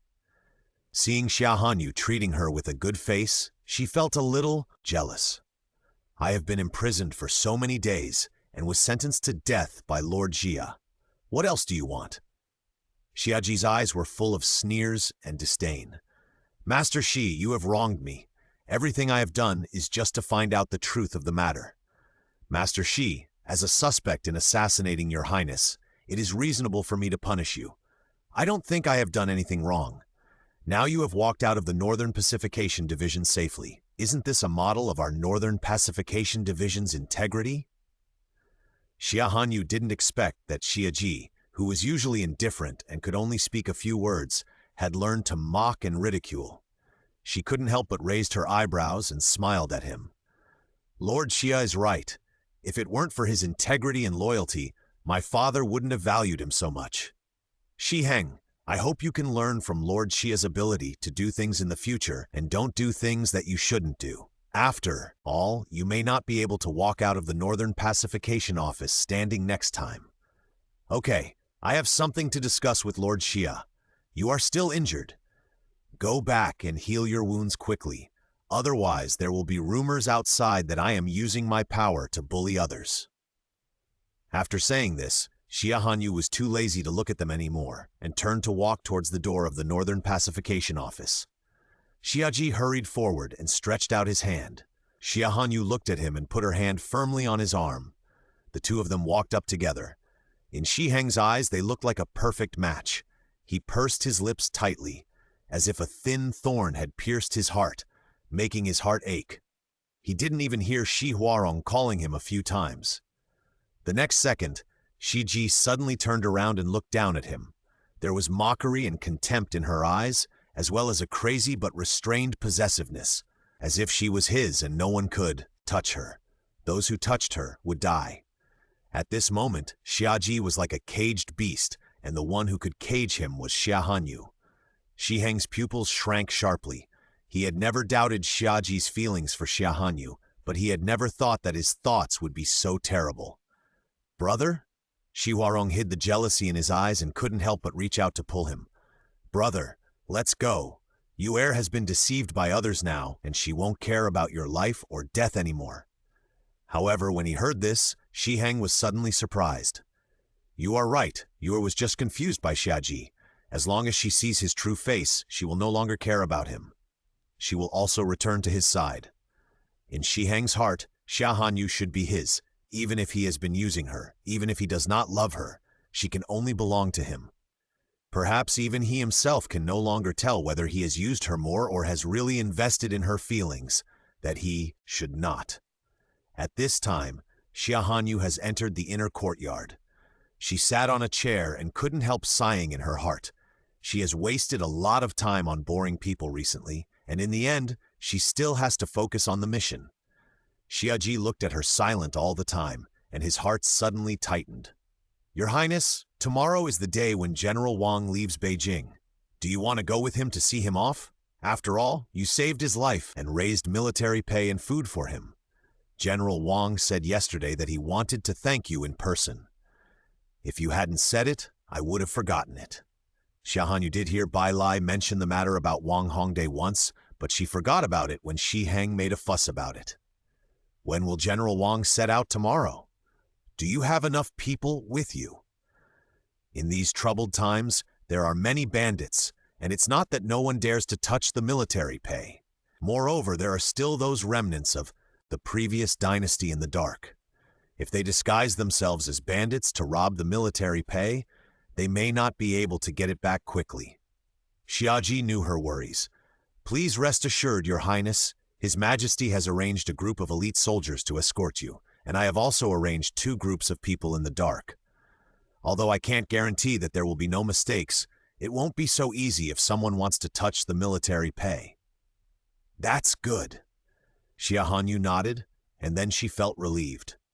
Tomorrow, this palace will go with you to the city gate to see General Wang off. By the way, I have a few words to say to him. 81944455. Yes, she nodded respectfully, and his eyes never left her from beginning to end. Xia Hanyu seemed to be still not satisfied. After all, she had long been accustomed to his habit of staring at people when he spoke. Do you have anything else to report? Yes. Xiaji's mouth curled up a little coldly. Recently, several groups of people have targeted your royal farm, Your Highness, and were suppressed by the Jinyue. They are now in the imperial prison and have not been tortured for the time being. I would like to ask Your Highness how to deal with that group of people. Xia Hanyu just snorted coldly after hearing this. It's only a few days, and they can't wait. They are just some minions. Whether you can find out the truth or not, just let them go. We will always know who is in the dark. If they extend their hands again, they will be chopped off directly. No one should think of messing with the brains of those gods. If they do, don't blame her for being merciless. Your Highness is absolutely right. I will send someone to do as you said. In the future, you can handle these small matters by yourself. I will not interfere. Just remember that no one can touch the imperial farm without my permission. Xia Hanyu stood up with a fierce look in her eyes. This is related to the people and the state system. Anyone who touches it can be killed. Xia Hanyu had just returned to the palace when the emperor's decree came down, asking her to represent him to see Wang Hongde off tomorrow. She originally planned to do so in a low-key manner, but now it seems that she can't do so in a low-key manner. Xia Hanyu took the decree and asked Fu Ling to keep it first, and then asked someone to hand a box of snacks to Bai Lai. Eunuch Bai, these are the snacks I brought back from outside the palace. Please help me bring them to my father. Bai Lai took them happily. Don't worry, little prince. I will hand them to His Majesty personally. His Majesty will be very happy to receive your gift. Xia Hanyu met Bai Lai's kind and doting eyes and couldn't help but smile. He picked up a smaller box beside him and handed it to him. This is specially for you, Eunuch Bai. There's one for me too? Bai Lai's eyes were full of surprise. He hurriedly took it, looked at it left and right like a treasure, and then held it in his arms. Thank you, Your Highness. When Xia Hanyu was a child, she would bring him gifts when she went out of the palace to play, but this has gradually stopped in recent years. He didn't expect to receive one again today, and was naturally very surprised. I have been ignorant these years. Fortunately, you, Eunuch Bai, are with my father, which makes me feel more at ease. This is what an old servant should do. Bai said this, but saw Xia Hanyu's originally smiling eyes gradually condensed and said, Although this is the snack I brought back, I still need you, Eunuch Bai, to go back and ask Dr. Jiang to check it carefully, so that I will not be used by others and harm my father. This kind of thing has happened before. In her previous life, she often brought snacks back to the palace. Her father trusted her and ate them without letting anyone test the poison. But someone gave her a chronic poison. Fortunately, Dr. Jiang was skilled in medicine and found it out. Otherwise, her father would eventually go crazy and die. Since then, she has never bought any snacks outside the palace. Later, the Jinyue went to check the owner of the store and found that there was indeed no problem. The problem was the waiter. Although he was eventually sentenced to death, the mastermind behind the scenes is still at large. When she bought snacks today, she took a look, by the way, but there was no sign of the waiter. It seems that now that she has broken up with Master Huarong and the others, they will not use such methods anymore. But what if she often goes to the same place to buy snacks? Today is the first time, so it should be okay, but it may not be the case in the future. Xia Hanyu is going to lure them into action and then naturally return the favor in their own way. Did you really say that? The emperor had already received the snacks at this time and was a little surprised after hearing Bai Lai's words. Bai Lai nodded. What the old servant said is indeed the original words of the young prince. The emperor pondered for a while and then said, "In this case, just do as you are said." He believed that she would not do anything unnecessary.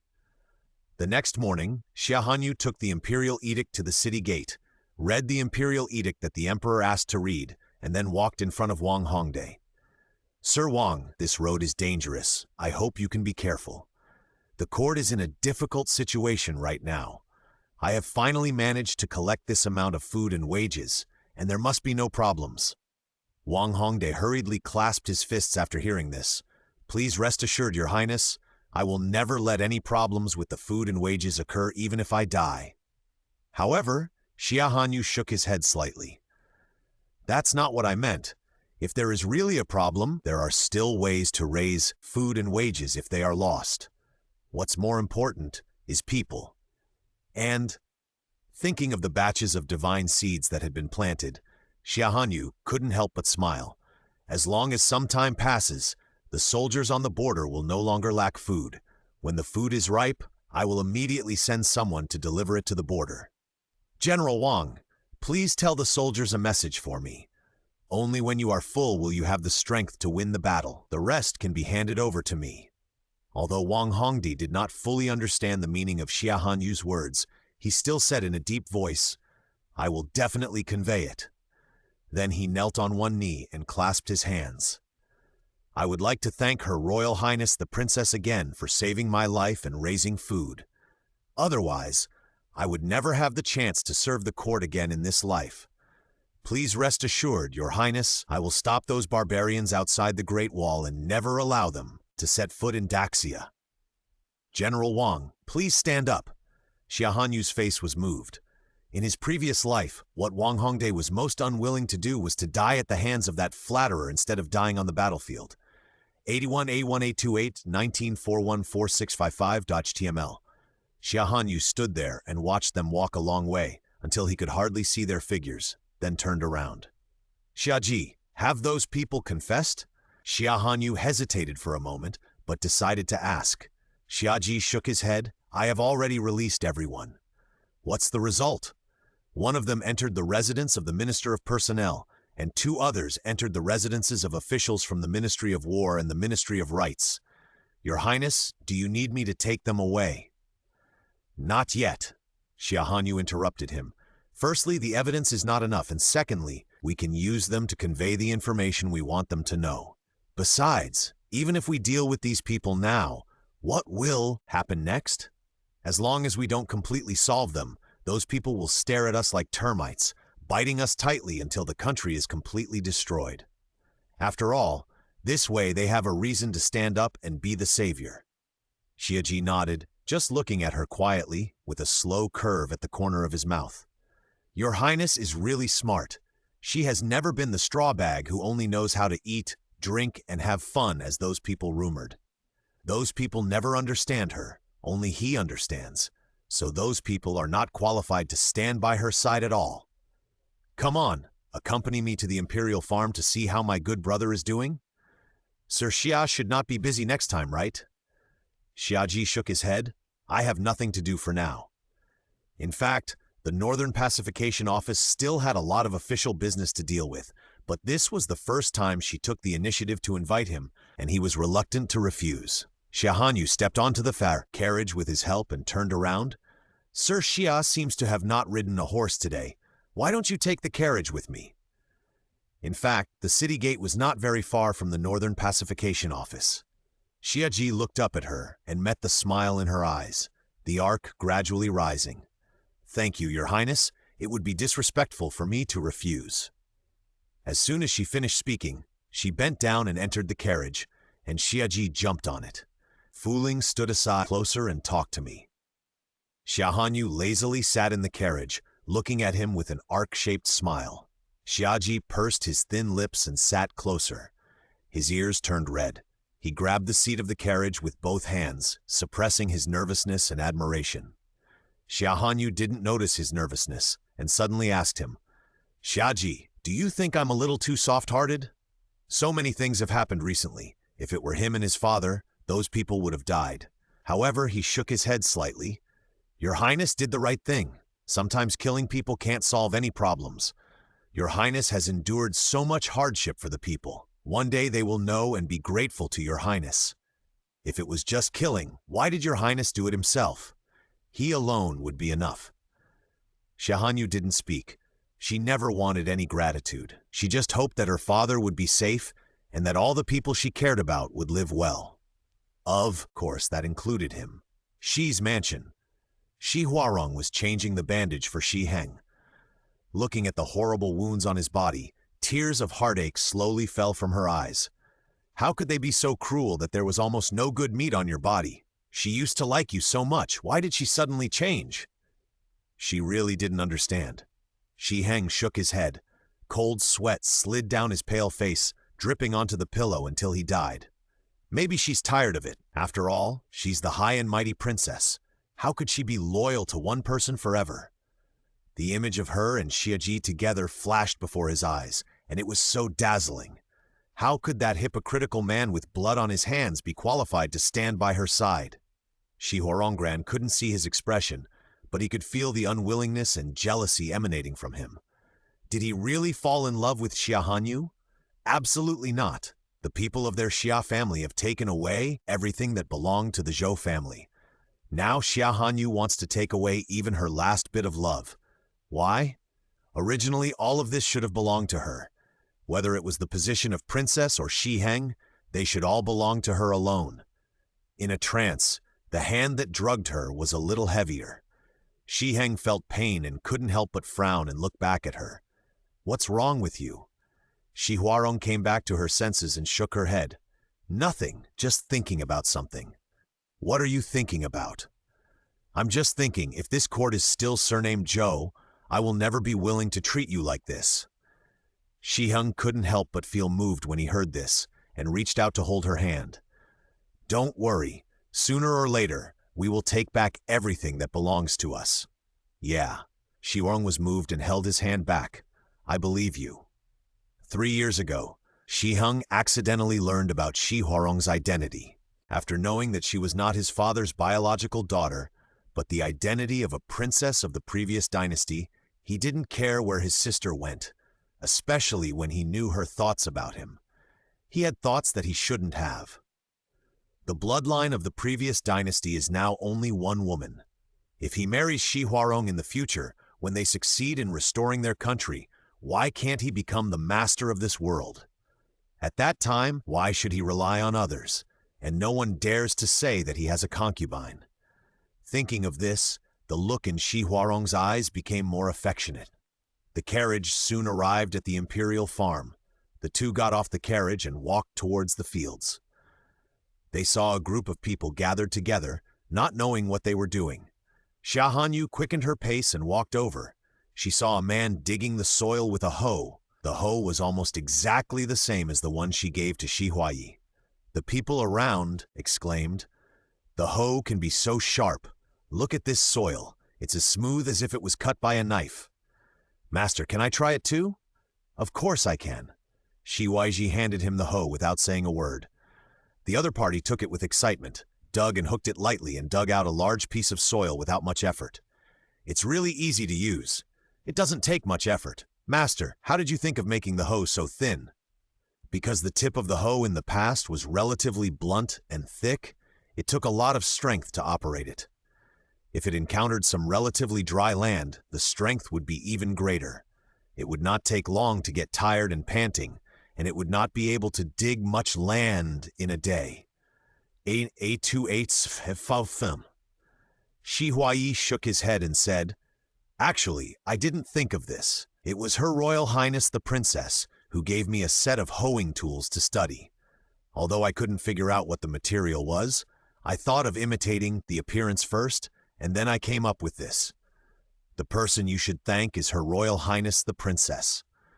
He had no way to repay her for her kindness, so he could only do small things like this to repay her. Everyone hurriedly began to thank Xia Hanyu. Xia Hanyu looked at him. He is not greedy for credit. The next second, Shi Huaiji felt a chill in his heart and turned his head to look at him in confusion. What was going on? Before he could figure it out, he saw Xia Hanyu and Xia Ji standing not far away and hurried out to salute. Your Highness, Master Huai, pays respect to Her Royal Highness Princess. May your Highness be well. Xia Hanyu smiled and raised her hand. Master, there is no need to be polite. I just saw that you seem to have made something. I am ashamed that I only imitated the shape, but have not yet studied its material. Her Royal Highness Princess entrusted him with such an important matter, but he disappointed her. Hanyu seemed to see his decadence and comforted him. Materials are not easy things. It is already very good that you can make it look good. If the material is so easy, the system will not say that she is daydreaming. May I take a look? As soon as the voice fell, the tenant beside hurriedly wiped the thing clean and handed it to her. Xia Hanyu observed it carefully and couldn't help but reach out to touch it. It's really good. There's no difference. Of course there is a difference. The voice of the system suddenly sounded in her mind. The hardness is completely different. The hoe I gave you can split stones, and yours can only dig the soil at most.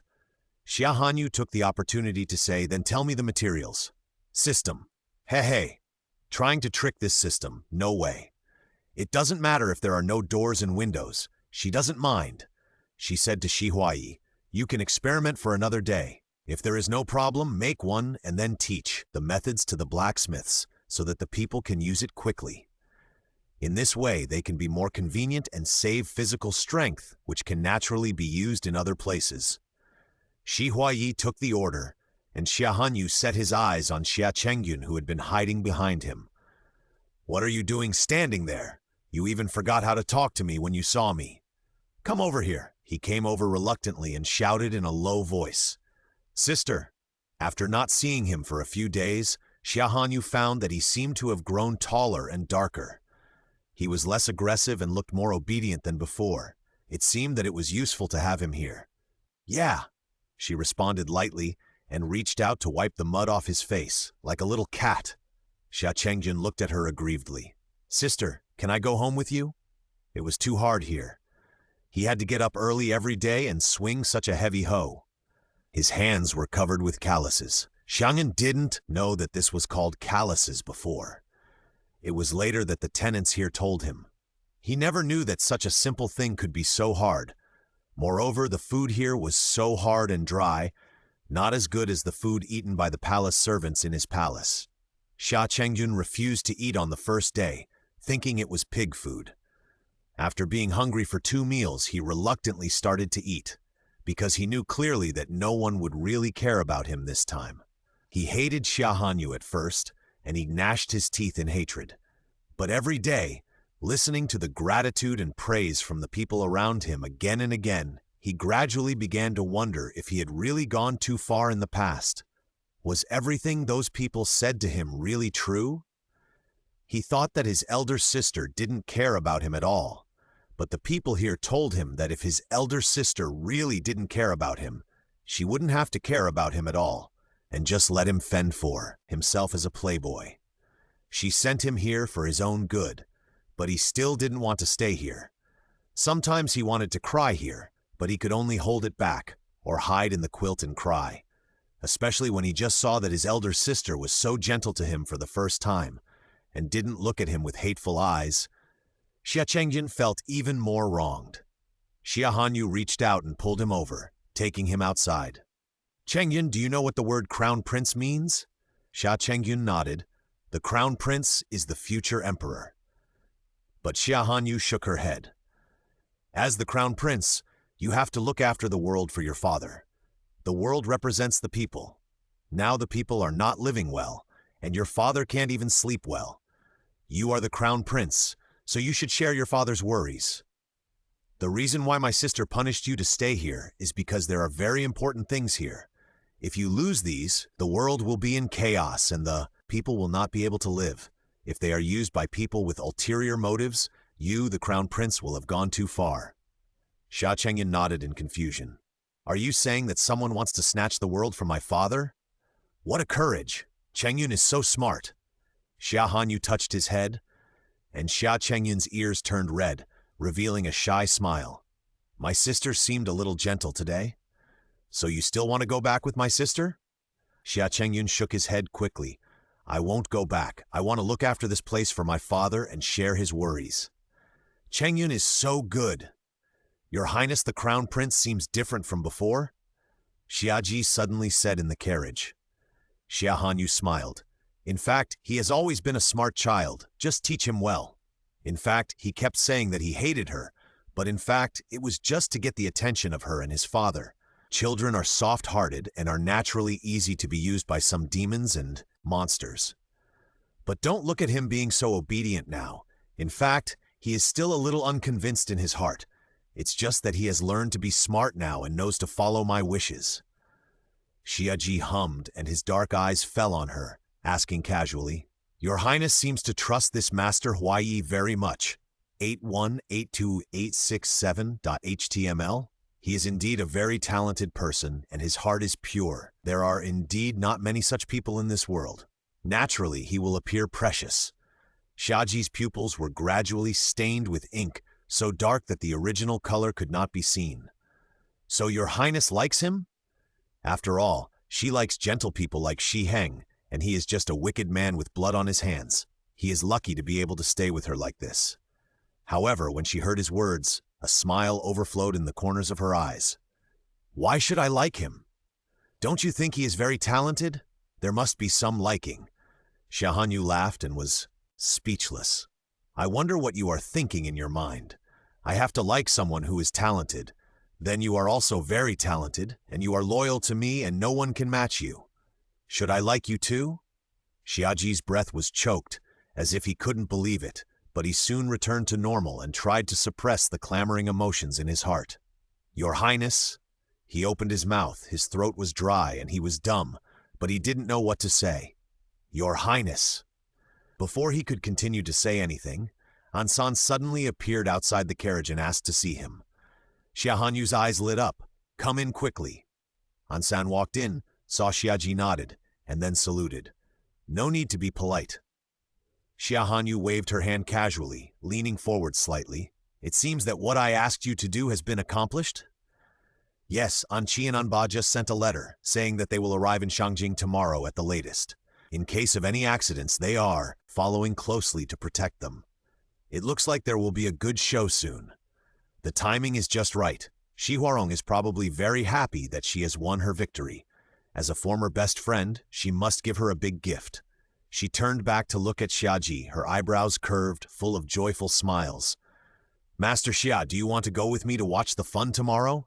Yes.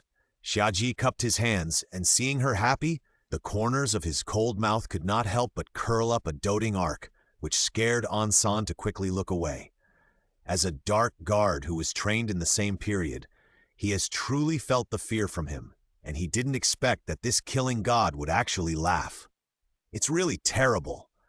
The next morning, Xia Hanyu and his men found a great seat on the second floor of the restaurant opposite the Dali Temple, ordered some snacks, and waited for you to watch. Xiaji sat down opposite her with his back straight and his posture upright. Look, she's here. He turned around and saw a woman walking to the door of the Dali Temple and standing there. Although she was only wearing coarse linen clothes, she couldn't hide her delicate appearance. She walked up the stairs, picked up a stick, and struck the Dengwen drum without hesitation. Bang, bang, bang. The sound was loud, showing that she was quite powerful. Xiaji, do you think her eyebrows are very similar to Master Huaiyi? Although they can't be said to be exactly the same, they are quite similar. Xiaji thought of the face he saw yesterday and nodded lightly. Indeed, they are very similar. Xia Hanyu's elbows were on the windowsill, the corners of her mouth were half curled, and she looked down casually. I almost forgot that Shi Huarong was born to the legitimate mother of the Shi family. She didn't want her legitimate brother, but she spent all day hanging out with Shi Heng, a concubine's son. People who didn't know her would think she was also a concubine's daughter. It seems that she knew her identity very early. She was so scheming at such a young age, which was indeed a bit scary, but she wanted to see how she could deal with it next. Soon someone brought the girl in. Xiaji asked Xia Hanyu, "Does your highness want to go in and watch?" Xia Hanyu raised her hand. "Not for now, the person in question hasn't come yet, and the show hasn't started yet." Calculate the time, Master Shi should have left the court by now. "Xiaji, ask your people to bring him here." After he finished speaking, before Xiaji could speak, a Jinyue behind him quickly ran out. Xiaji raised his hand, and another Jinyue bowed his head slightly. His mouth moved, and the other party nodded and quickly disappeared in front of them. Xia Hanyu raised her eyelids. "The people under you are really smart, but I still think you are the smartest." Because many times, he knew what she wanted to do without her saying it. Xia Hanyu didn't hate others guessing her thoughts, as long as they could guess it right. The court had already begun. Li Jing'an, the minister of the Dali Temple, held the golden hall wood and made a pop sound. "Who is kneeling in the hall? What are you suing?" "I, Yang Yi, sue Huarong, the daughter of the minister of the Ministry of Revenue, for taking away my identity that should have belonged to me, causing me, the daughter of the Minister of Revenue, to have to live in hiding, hungry and full, while she enjoys everything that belongs to me. I hope you can help me and give me justice." She knocked hard on the ground several times. She had never been able to read, and these words were also taught to her by others. Yang Yi knew from a young age that she was an orphan and was picked up by her parents. In the past few years, her parents had no children, so they treated her well. When she was 5 years old, her mother suddenly became pregnant. From that day on, she never had a good day. She had to get up before dawn every day to boil water and serve her pregnant mother. She always ate leftovers. When her brother was born, there was no leftovers. She could only eat some rotten food every day, and sometimes she didn't even have that. She had to go hungry and endure the beatings and scoldings from her parents and brother. Before she reached the age of marriage, they sold her to the lame man at the entrance of the village. The lame man was in his 30s and had already married 3 wives, all of whom were tortured to death by him. She was scared and wanted to run away. Her parents and the lame man came to chase her. When she was almost desperate and wanted to end her life, she was rescued. They told her that she was not an orphan. She had parents, but her identity was robbed. They asked her if she was willing to get it back. Then she appeared here. Whether it was true or not, she wanted to take a gamble. Li Jing'an's hand, holding the gavel, trembled, and his brows furrowed. "Do you know what you are talking about? If you are accusing a false case, I will accuse you of disturbing the court. Everything I said is true. I hope you will investigate it." She prostrated herself on the ground, nervous but unwilling to bow her head. Li Jing'an couldn't tell the truth from the false when he saw her like this. "Do you have any evidence to prove it?" Yang Yi nodded. "I have a birthmark on my body since I was a child. As long as my father and others see it, they will know it naturally." The master of the law suddenly spoke up.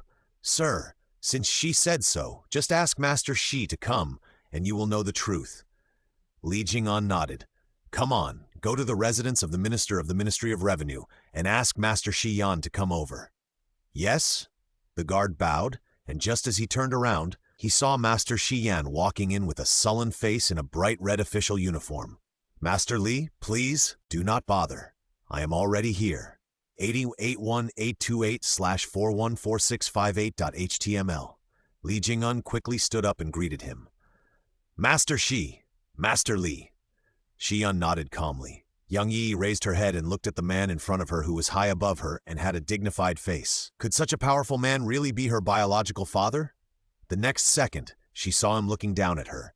Shi Yan looked down at the pair of eyes filled with admiration and doubt, but suddenly took 2 steps back. Too much like her. This woman looked too much like her, especially those eyes which were exactly the same. Shi Yan originally thought it was just a prank, but now she was a little speechless. What's your name?" "My name is Yang Yi, and it's the name my adoptive parents gave me." "Were you adopted?" "Yes, they said they found me by the river." Yang Yi answered respectfully, not in a hurry to recognize her. Shi Yan asked again, "Since you were adopted since childhood, how do you know your life experience?" There are indeed many doubts in this, even though Xian already believed it 50%. After my brother was born, my parents were always unhappy and said they regretted bringing me home. Some time ago, they sold me to a cripple at the entrance of the village who had tortured 3 wives to death, hoping to use me to exchange for money for my brother to marry a wife in the future. Xian frowned, and his breath became even heavier. How dare they do this to you? Yang Yi nodded and continued, but on the way to get married with the cripple, I was rescued by someone. They said I was the child of an adult and my identity was stolen, so I came to Beijing to file a complaint. They also said that if the adults asked, I should tell the truth. Xian and Li Jing'an looked at each other. Do you still remember what they looked like? Yang Yi nodded and shook her head. They didn't show their full faces, but if I see them again, I will definitely recognize them. In that case, you get up and answer first. Xian wanted to say something, but a figure suddenly ran in from outside, looking anxious. Dad Wei told me that Shi Huarong is not my biological sister at all. Is this true? Xian shook his head. This matter was too complicated, and he didn't know what to do for a moment. Shi Huai's eyes quickly fell on Yang Yi, who had just stood up, and his pupils gradually dilated. You are my sister? It was obviously the first time they met, but there was a voice in his heart that told him strongly that she was. This was a feeling he didn't have when facing Shi Huarong. For so many years, Shi Huai and Shi Huarong's relationship has always been lukewarm. Even if he saw her leaning towards Shi Heng, he still didn't care. Today, he finally understood. She is not his sister at all, but just a cuckoo occupying the magpie's nest. He pulled the woman in front of him into his arms. Sister, brother finally sees you. Brother? Yang Yi's eyes also turned red. Although she didn't want to cry, tears couldn't stop falling down. Are you really my brother? Are they really her relatives? Does she really have relatives? Brother's embrace was so warm, something she had never felt in the past 10 years. Cherish it. Looking at the two, Xian couldn't help but turn her head and sigh, but she saw Xia Hanyu and her group coming over from a distance and hurriedly saluted. Hello, princess. Li Jing'an also came out from behind the desk to salute. Xia Hanyu raised her lips slightly and said with a smile, You 2 adults don't need to be so polite. I just came to watch the fun today. The 2 of them couldn't understand who this matter was related to. Xia Hanyu said directly to Xian, Master, if you want to know whether this girl is your biological daughter, go and bring Shi Huarong here, and do a blood test together, and everything will be clear. /818182899414659. The system just said that although the blood test is not completely accurate, the system space can be exchanged for a special water which can be used to ensure accuracy. Didn't she send it to them specially? Xian bowed, Your Highness is right. Then he turned to look at Li Jing'an. Please arrange for someone to go and bring the person here. The princess had already spoken, so Li Jing'an naturally had nothing to say. He immediately sent 2 yamen runners to go and get the person. Xia Hanyu asked them not to tell the specific matter of the yamen, but only said that there were some questions about Shi Heng's previous case and wanted to ask her again. Her words made the 2 people suspicious, but they did not say much. Xia Hanyu's eyes fell on the woman who was hiding timidly behind Shi Huai. She didn't say anything, but just asked Shi Heng to restrain his momentum so as not to scare the little girl. The next second, everyone felt as if they could not feel his presence. Shi Huarong was brought over quickly. Looking at the people present, she suddenly felt uneasy in her heart. All the cells in her body seemed to remind her not to go in again, but she had already come in, and these people would not let her go out easily. She pursed her lips, took a deep breath, and walked towards the hall with her head held high. Suddenly she saw a woman hiding behind Shi Huai, and something flashed through her mind. This is impossible. Kaiji once said that the child had been drowned long ago, and there was no way he could appear here alive. She stared at Xia Hanyu intently, suspecting that this was a trap set specifically for her. At this time, Xia Hanyu was already sitting on the chair that Li Jing'an had someone bring over, with Xia Ji and Xian standing on her left and right. Shi Huarong came over and knelt down quietly, Your servant Shi Huarong pays respects to the adults. Are you Shi Huarong? Yes, your servant. Li Jing'an looked at her, then at Shi Huayi and Yang Yi, and felt that they were indeed more like brother and sister. Shi Huarong, someone accused you of taking away her family and her identity. Is this true? To answer your question, sir, I grew up in the sir's house and have never left home. How could I have taken someone else's identity? Someone must have deliberately set up a trap to harm me. Shi Hua's eyes fell on Xia Hanyu, and she replied calmly. Li Jing'an said, Then do you know who set up the trap? I don't know, but my brother and I did offend someone recently. My brother was wrongly imprisoned before. Your Excellency has just cleared his name. Now that he has finally been released from the imperial prison, those people are now starting to deal with me again. I am extremely worried. I hope you can help me. After saying that, she turned around and faced Shi Yan. Dad, you also believe in your daughter, right? Yan didn't say anything, but just looked at her steadily, without any expression. Xia Hanyu suddenly sneered, her eyes slightly raised, and she looked at her with a smile. You said so much, but do you doubt this plot of mine? Shi Huarong, are you worthy? Shi Huarong alone was not enough to be her opponent. She had to deal with the people behind her. Shi Huarong's face flashed with embarrassment. Your Highness, Princess, I really don't know how my brother and I have offended you, and you have been holding us all the time. My brother is still lying in bed and can't get down. Why are you unwilling to let us go? Let you go. Xia Hanyu's red lips held a cold smile. If I let you go, then how can you let others go? Shi Huarong, when you say these words, doesn't your conscience hurt? Oh, by the way, I forgot that you have no conscience at all. Shi Huayi, let her take a good look at what the woman next to you looks like. Yes. Shui immediately brought Yang Yi to Shi Huarong, looking fiercely at this person who had almost never called him brother. Shi Huarong, look at her, then look at me. Do you really know nothing, or do you know everything, but still occupy her position, and enjoy everything that should belong to her with peace of mind? Shi Huarong raised her head, her pupils shrank suddenly, and the whole person fell to the ground uncontrollably, looking at the face that was so similar to Shi Huayi in disbelief. No, this is impossible. How can she still be alive? How can she still be alive? She took a deep breath and knelt back upright. Brother, what do you mean? Would you rather believe an outsider than your own sister?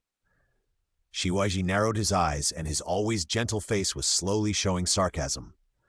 If you are really my sister, why do you look different from me? Why do you get scared when you see her face? Shi Huarong, you still don't want to tell the truth? Shi Huarong snorted coldly. People are similar. Things are the same. Don't you understand this truth, brother? You still dare to quibble now? Shi Huayi was so angry that his breathing was rapid. Yang Yi, who was standing beside him, hurried to support him. Xia Hanyu was happy to see the excitement in front of him. Master, who do you think is your daughter among the two people in front of you? Shi Yan cupped his hands. I think that the best way is to test blood. Since Master has said so, Master Li, why don't you go and prepare it quickly? Li Jing'an looked at the Master, and the Master immediately brought out the water that had been prepared in the back. Shi Huarong suppressed the panic in her heart and looked at Shi Yan with tears on her face.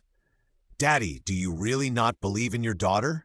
Shi Yan said indifferently, I only believe in evidence.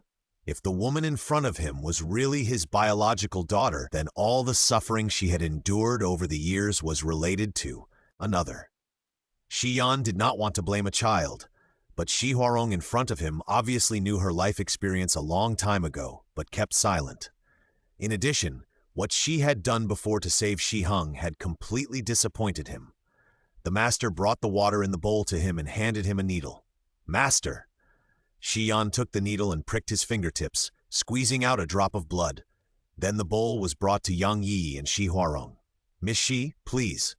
Shi Huarong subconsciously hid her hand behind her back, and Xia Hanyu sneered and raised her hand. Xiaji, you go. Yes. Xiaji nodded, took 2 steps forward, and took the needle from the Master's hand, grabbed Shi Huarong's hand without mercy and stabbed it until blood dripped into the bowl. Yang Yi was so frightened by his ferocious appearance that she had difficulty breathing, and she didn't dare to reach out to take the needle from the master's hand beside him. Xi Hanyu hurriedly helped her take it, held her hand carefully, pricked her fingertips lightly, and then picked up another needle and pricked his own fingertips. 2 drops of blood dripped into the bowl almost at the same time. Soon, the 3 drops of blood in the bowl began to blend little by little, and they were clearly separated from Shi Huarong's drop of blood. There seemed to be an unbridgeable gap between the two, and the facts were completely clear. Master Huarong, what else do you have to say now?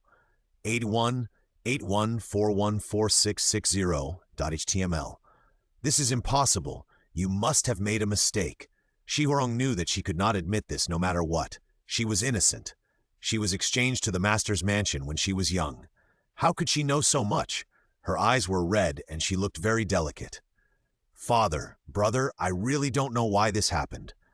Shi Huayi snorted coldly. Do you really not know?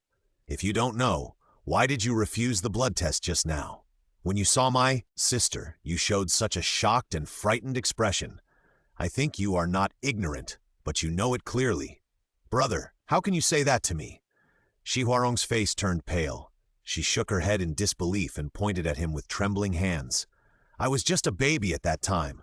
How could I know my life experience? Why did you say that to me so badly? Father, do you also think that your daughter is a person who covets wealth and fame? Unexpectedly, Shi Yan's words were even more cruel.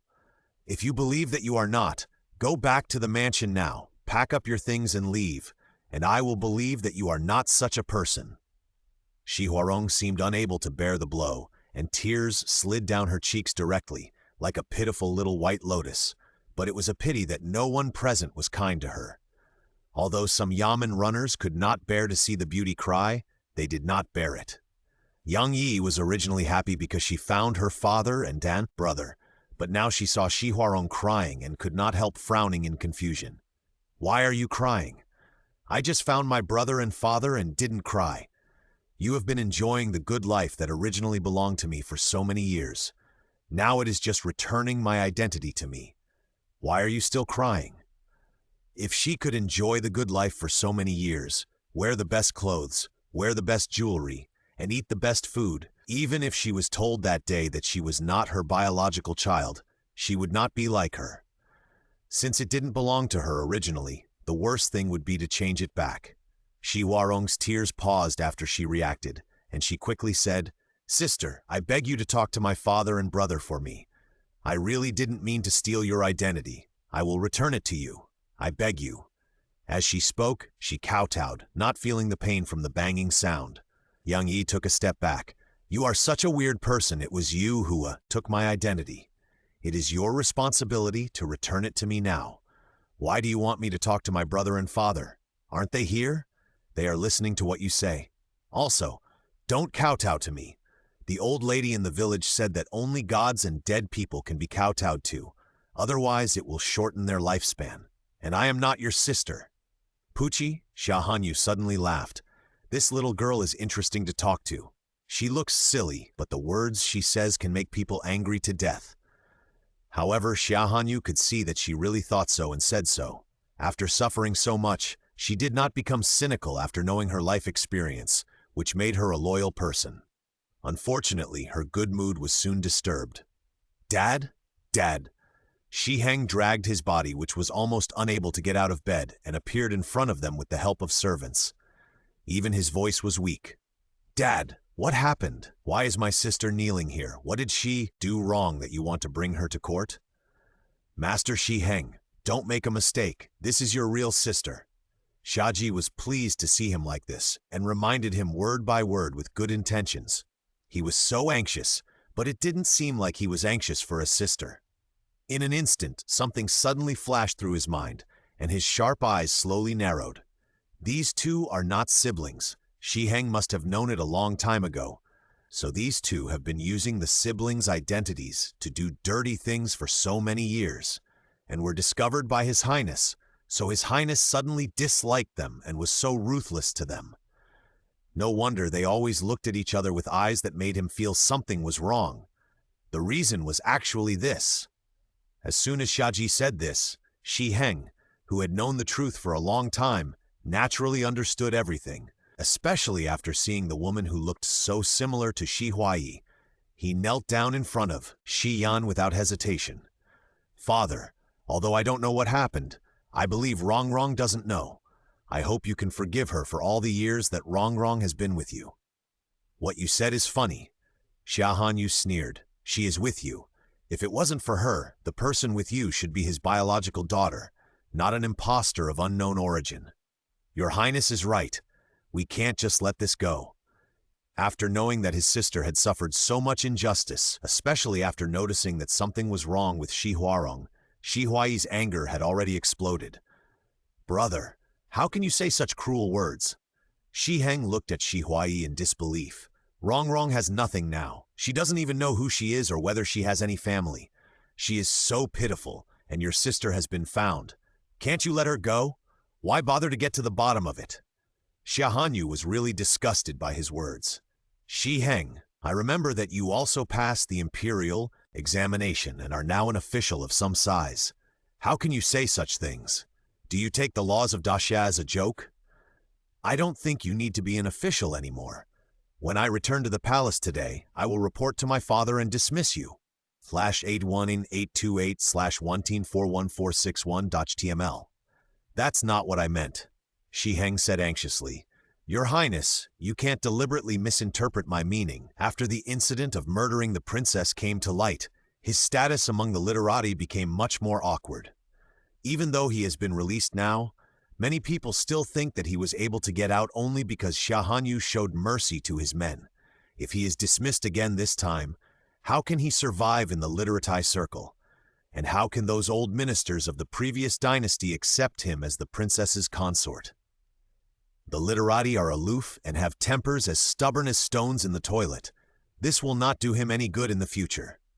Xia Hanyu raised his eyebrows with pleasure. "Oh, did I really misunderstand it?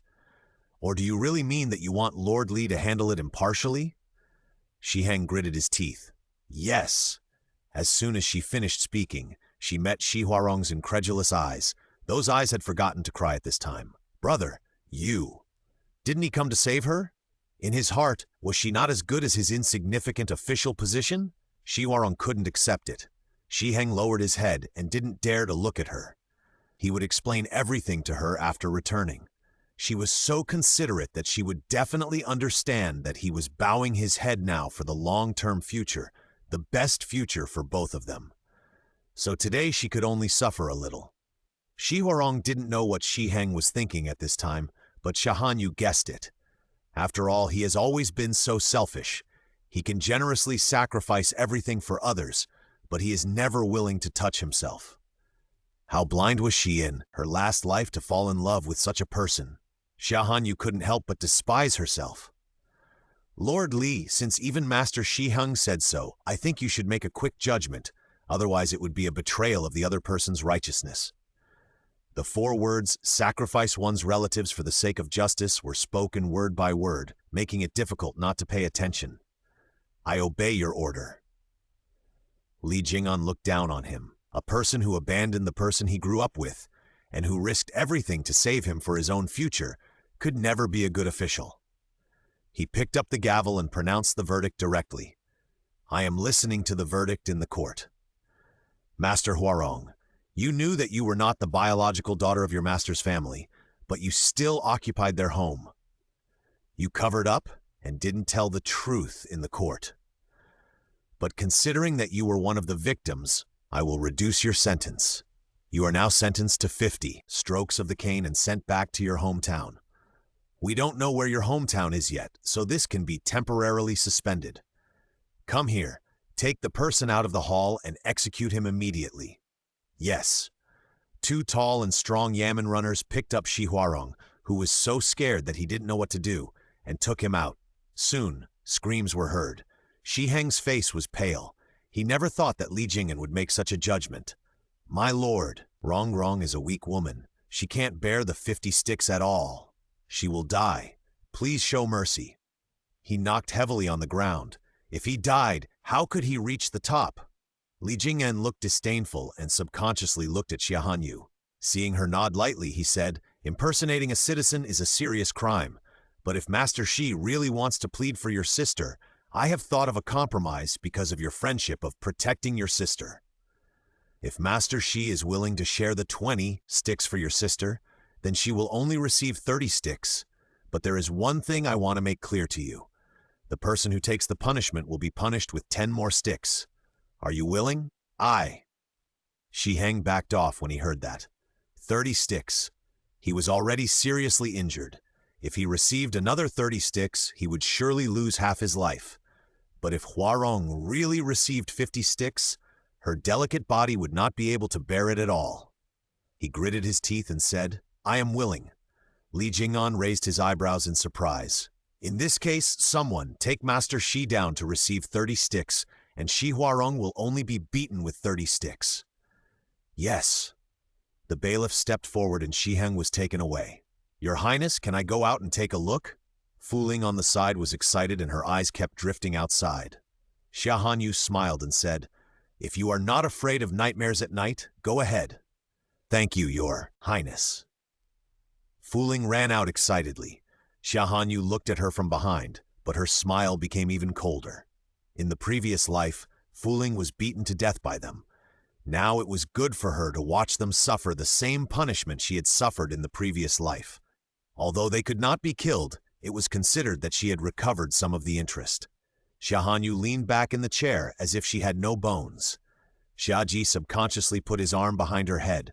Master Shi, how about I give you a suggestion? Please speak, Your Highness. Some people who should not exist in the Master's family tree should be removed early so as not to cause disaster in the future. If they implicate the entire Master's family, I am sure that Master Shi would not want to see it. Xia Hanyu didn't want her father to lose a loyal minister, and she also admired Shi Huai's talent, so she made this reminder. Shi Yan didn't say anything. He couldn't help but ponder. Highness must not be talking about Shi Huarong. That's... Shi Heng? Shi Yan narrowed his eyes. Could it be that this rebellious son has committed some other serious crime, and now Your Highness is leaving it alone because it's not Shi Heng yet? Shi Yan had to think so, and naturally made the decision he should make. But this matter still needs to be discussed with several elders. The wailing outside took a long time to stop. The longer the wailing lasted, the longer Yang Yi's ears were covered. The uneasiness in her heart was gradually calmed down under the care of Shi Huai, and only joy was left. As for the two people outside, they had fainted at this moment, and Xia Hanyu took people directly to leave the Dali temple. Out of the door, Fu Ling couldn't help but say to her, Your Highness, I don't know what happened just now. Watching the two of them being beaten, the more I watched, the more excited I got, as if the depression in my heart was dissipated. Why is this? Xia Hanyu smiled and touched her head. Maybe they had a grudge against you in their previous life, so this time it can be regarded as revenge. However, Fu Ling shook her head. Fu Ling is not a person who holds grudges. Unless they hurt Your Highness, then Fu Ling will definitely hate them to death. Xia Hanyu nodded lightly. No one in this world can hurt me, so Fu Ling, don't worry. You don't need to hate anyone, as long as you live happily like you do now. Fu Ling smiled brightly. I think so too. In this life, I just want to accompany Your Highness happily, watch Your Highness get married, and then continue to take care of the little prince for Your Highness until you are too old to move. Okay? Xia Hanyu smiled dotingly. At this moment, the mechanical voice of the system suddenly sounded in her mind. Now issuing a side quest. Please accept the 5,000 soldiers given by the Emperor within 2 days and let them train for 3 months according to the methods of this system to obtain the steel smelting formula. SLA81 81828 SLA19 41462 .html system. You just said steel. Xia Hanyu was already happy today, and suddenly another good thing happened. She almost couldn't bear it. She grabbed the hand handed to her with one hand, unable to hide her excitement. System. Yes, host. Please complete the task as soon as possible. The training method has been inserted. Of course, it didn't need to urge it. In less than 2 days, I will go to recruit those 500 soldiers this afternoon. She was originally going to put it aside for the time being, but she didn't expect that she could change it to a side quest, not to mention that the training method given by the system is of course good. she can get 2 rewards for 1 quest. Thinking about it, she feels that she has really earned it. System. Hey! However, before she had time to go, an imperial edict summoned her back to the palace. Master's mansion. Xi Heng and Xi Huarong were beaten and sent back with their skin torn and flesh exposed. Now a doctor is being invited to treat them. My son, why is your life so miserable? The previous injury hasn't healed yet. Why are you beaten like this again? The master's wife cried and cursed while looking at her son with heartache. Who would have thought that the child who had been raised for more than 10 years was not actually their own? Now that the legitimate daughter has returned, the mansion is a little confused for a while. They don't know how to face Xi Huarong, but they still take care of her wholeheartedly for the time being. Xi Heng had already woken up by now. When he heard the noisy voice in his ear, his brows knitted tightly, and his bloodless face was full of impatience. "Mother, don't cry. Your crying hurts me more." Sang Yunru hurriedly shut up. Okay, mother, don't cry, don't talk, or it will hurt again." "Mother, how is Rongrong?" He couldn't get out of bed now, nor could he go to see her, let alone explain and comfort her. He was still a little anxious. However, Sang Yunru got angry when she heard it.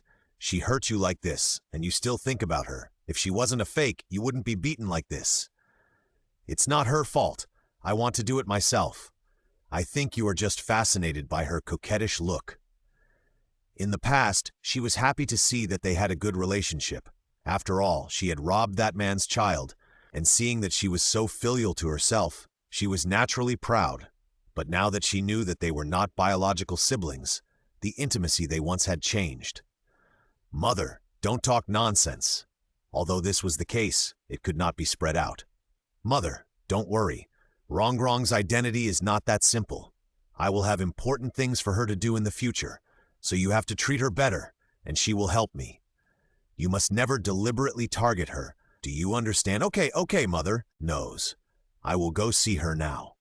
Although Sang Yunru didn't understand anything, she always listened to Xi Heng. Seeing that she agreed, Xi Heng was naturally relieved. The doctor had been quietly changing his dressing. When he accidentally pulled the cloth that was stuck to the wound, he gasped in pain, clenched his fists in pain, clenched his teeth, and the sound of pain came out from between his teeth. The veins on his forehead were bulging, and his face was distorted from occasional pain. "Xia Hanyu, I will remember this grudge well. Don't give me a chance to fight back." "Okay." And Xia Hanyu was summoned back to the palace and was brought directly to the emperor.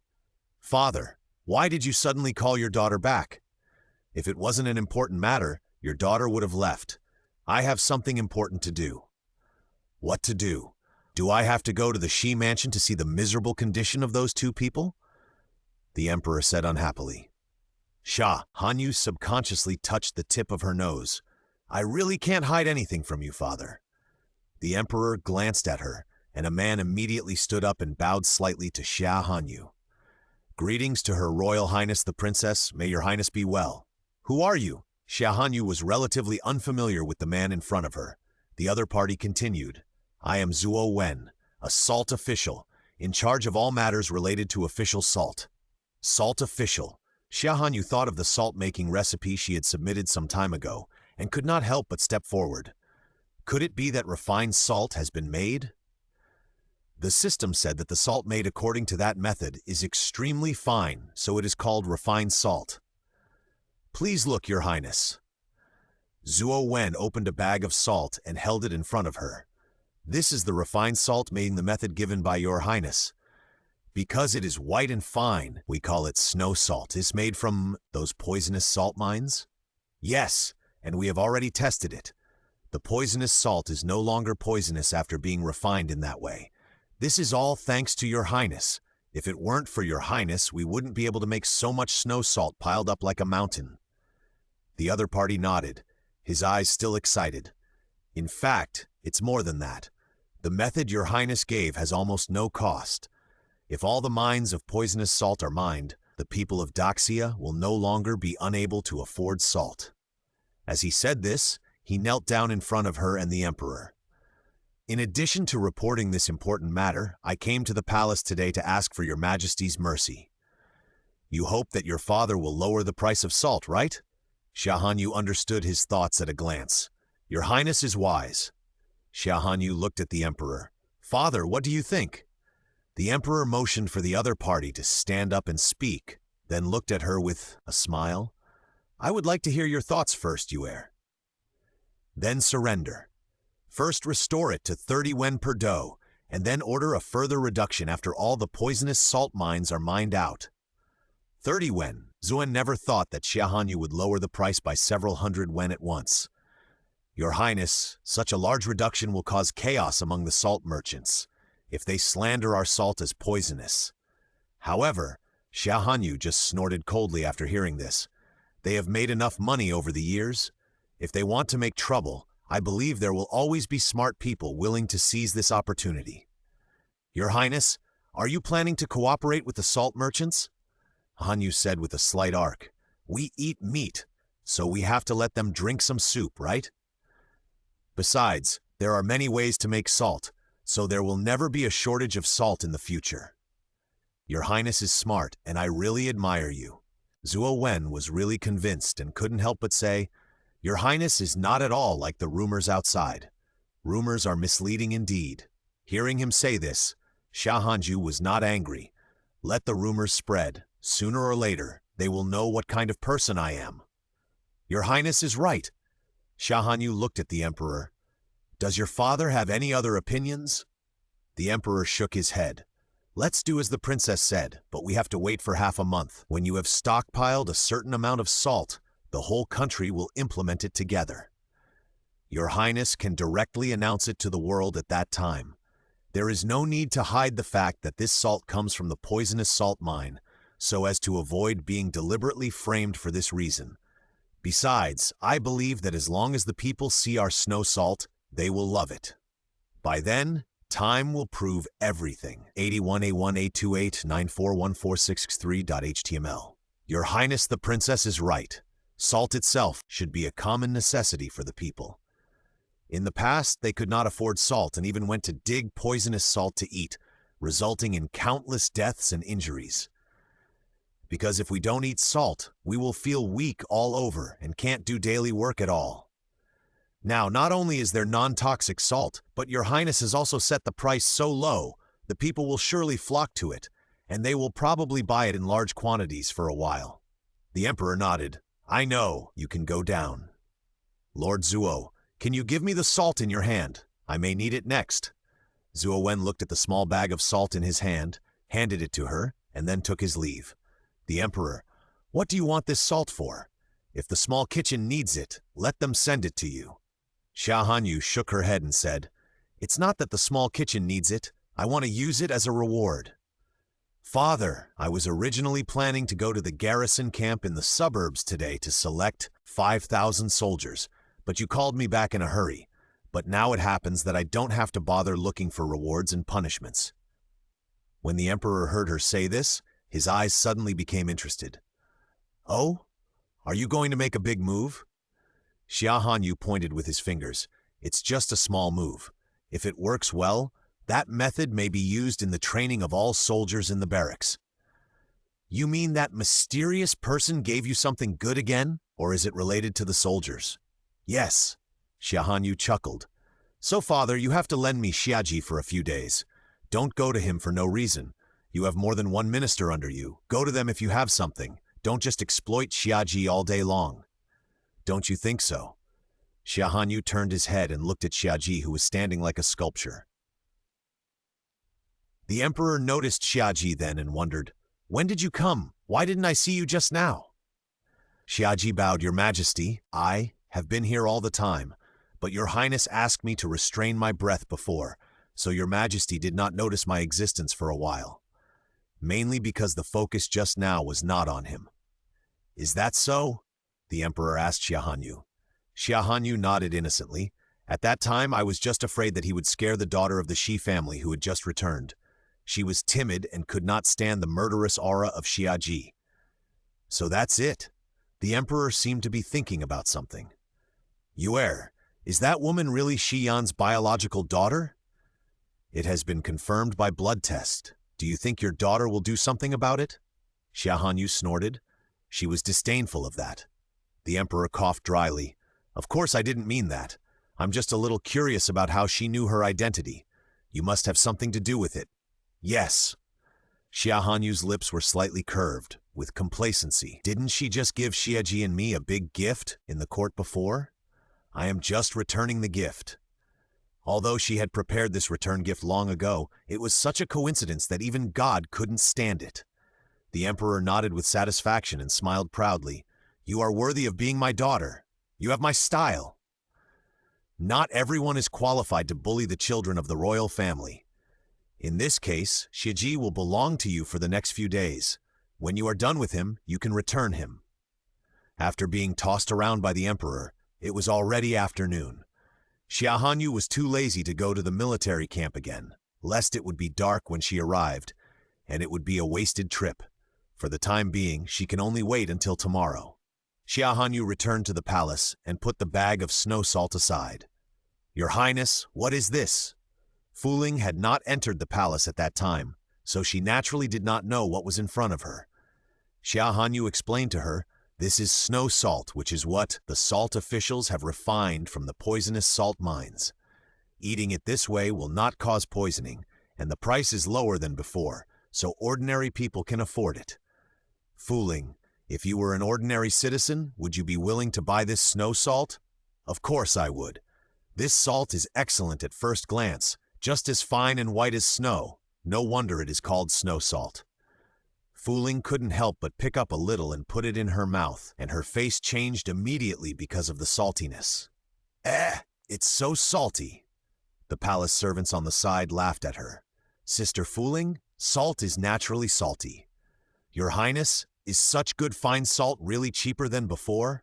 A palace servant couldn't help but ask her. Xia Hanyu nodded.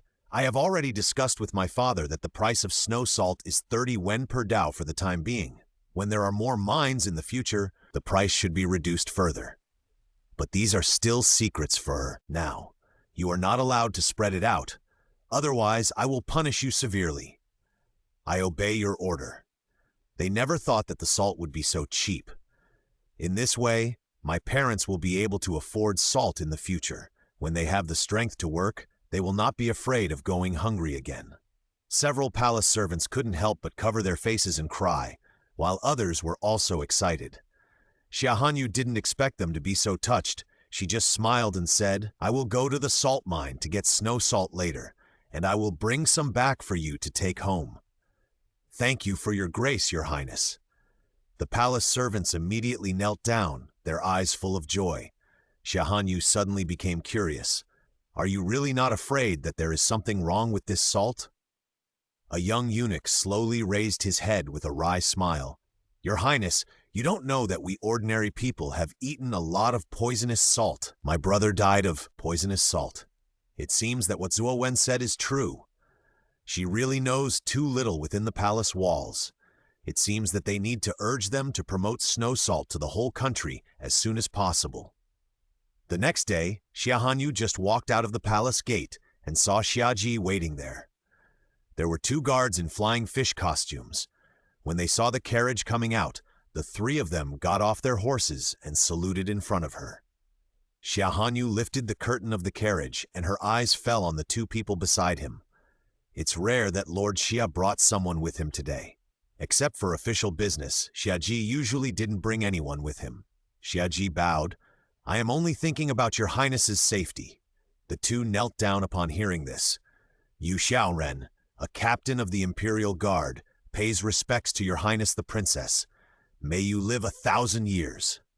Xia Hanyu laughed upon hearing this. I am not superstitious, so forget about the 1,000 years or not. She has just passed the age of marriage, and it would be enough if she could live a few more years in this life, and not die before the age of 20 like in the last life. Yes, the 2 captains of the Imperial Guard who were so ruthless and cruel rarely showed any sign of being at a loss and looked at their boss for help. Just do what your Highness says. The 2 nodded repeatedly. Then the 3 of them mounted their horses and headed towards the garrison camp outside the city. However, before the carriage left the city gate, it was stopped by someone. 81-828, 1941464.html. Xia Hanyu frowned slightly and then heard the man outside slowly say, I am Zheng Hai, a commoner, to see Her Royal Highness the Princess. May Her Royal Highness be well. Fu Ling lifted the curtain of the carriage, and Xia Hanyu saw that the embroidered spring knife in Xiaji's hand had already come out of the scabbard and fell on the other person's neck. Xia Hanyu stopped him. Xiaji, it's okay. Xiaji then took the knife back from the other person's neck and stood to the side of her carriage. Boss Zheng, you are here for the matter of Shuiyan, but Boss Zheng is quite well informed. You knew something that I just learned yesterday so quickly. Xia Hanyu narrowed her eyes, and no emotion could be seen between her eyebrows. Zheng Hai's heart tightened immediately. Your Highness, please forgive me. I also learned this news by accident. I couldn't enter the palace. I happened to see your carriage at the window, so I did this. Just when the Jinyue pointed a knife at his neck, he felt for the first time that he might lose his head in the next second. I see. Xia Hanyu's reaction was indifferent, but she didn't directly refuse him. I have something important to do today. I will talk about the matter you mentioned in 2 days. When I am free, I will let someone come to find you. After saying this, Xia Hanyu asked Fu Ling to close the curtain of the sedan chair. Let's go. Zheng Hai stood there and watched the carriage gradually move towards the city gate. A young man behind him walked up to his side. Father, it was too dangerous just now. Why did you suddenly stop the princess's carriage in the street? If the princess got angry, their family would all be dead. Zheng Hai could not help but sigh. You don't understand. The court will soon make a big move. If we can't seize this opportunity, it will be a huge blow to our salt merchants. The price of a bucket of salt is 30, which has never happened since the founding of Daxia, because this is a similar price only in the early heyday of the previous dynasty. His intuition tells him that the court's actions will not be limited to this.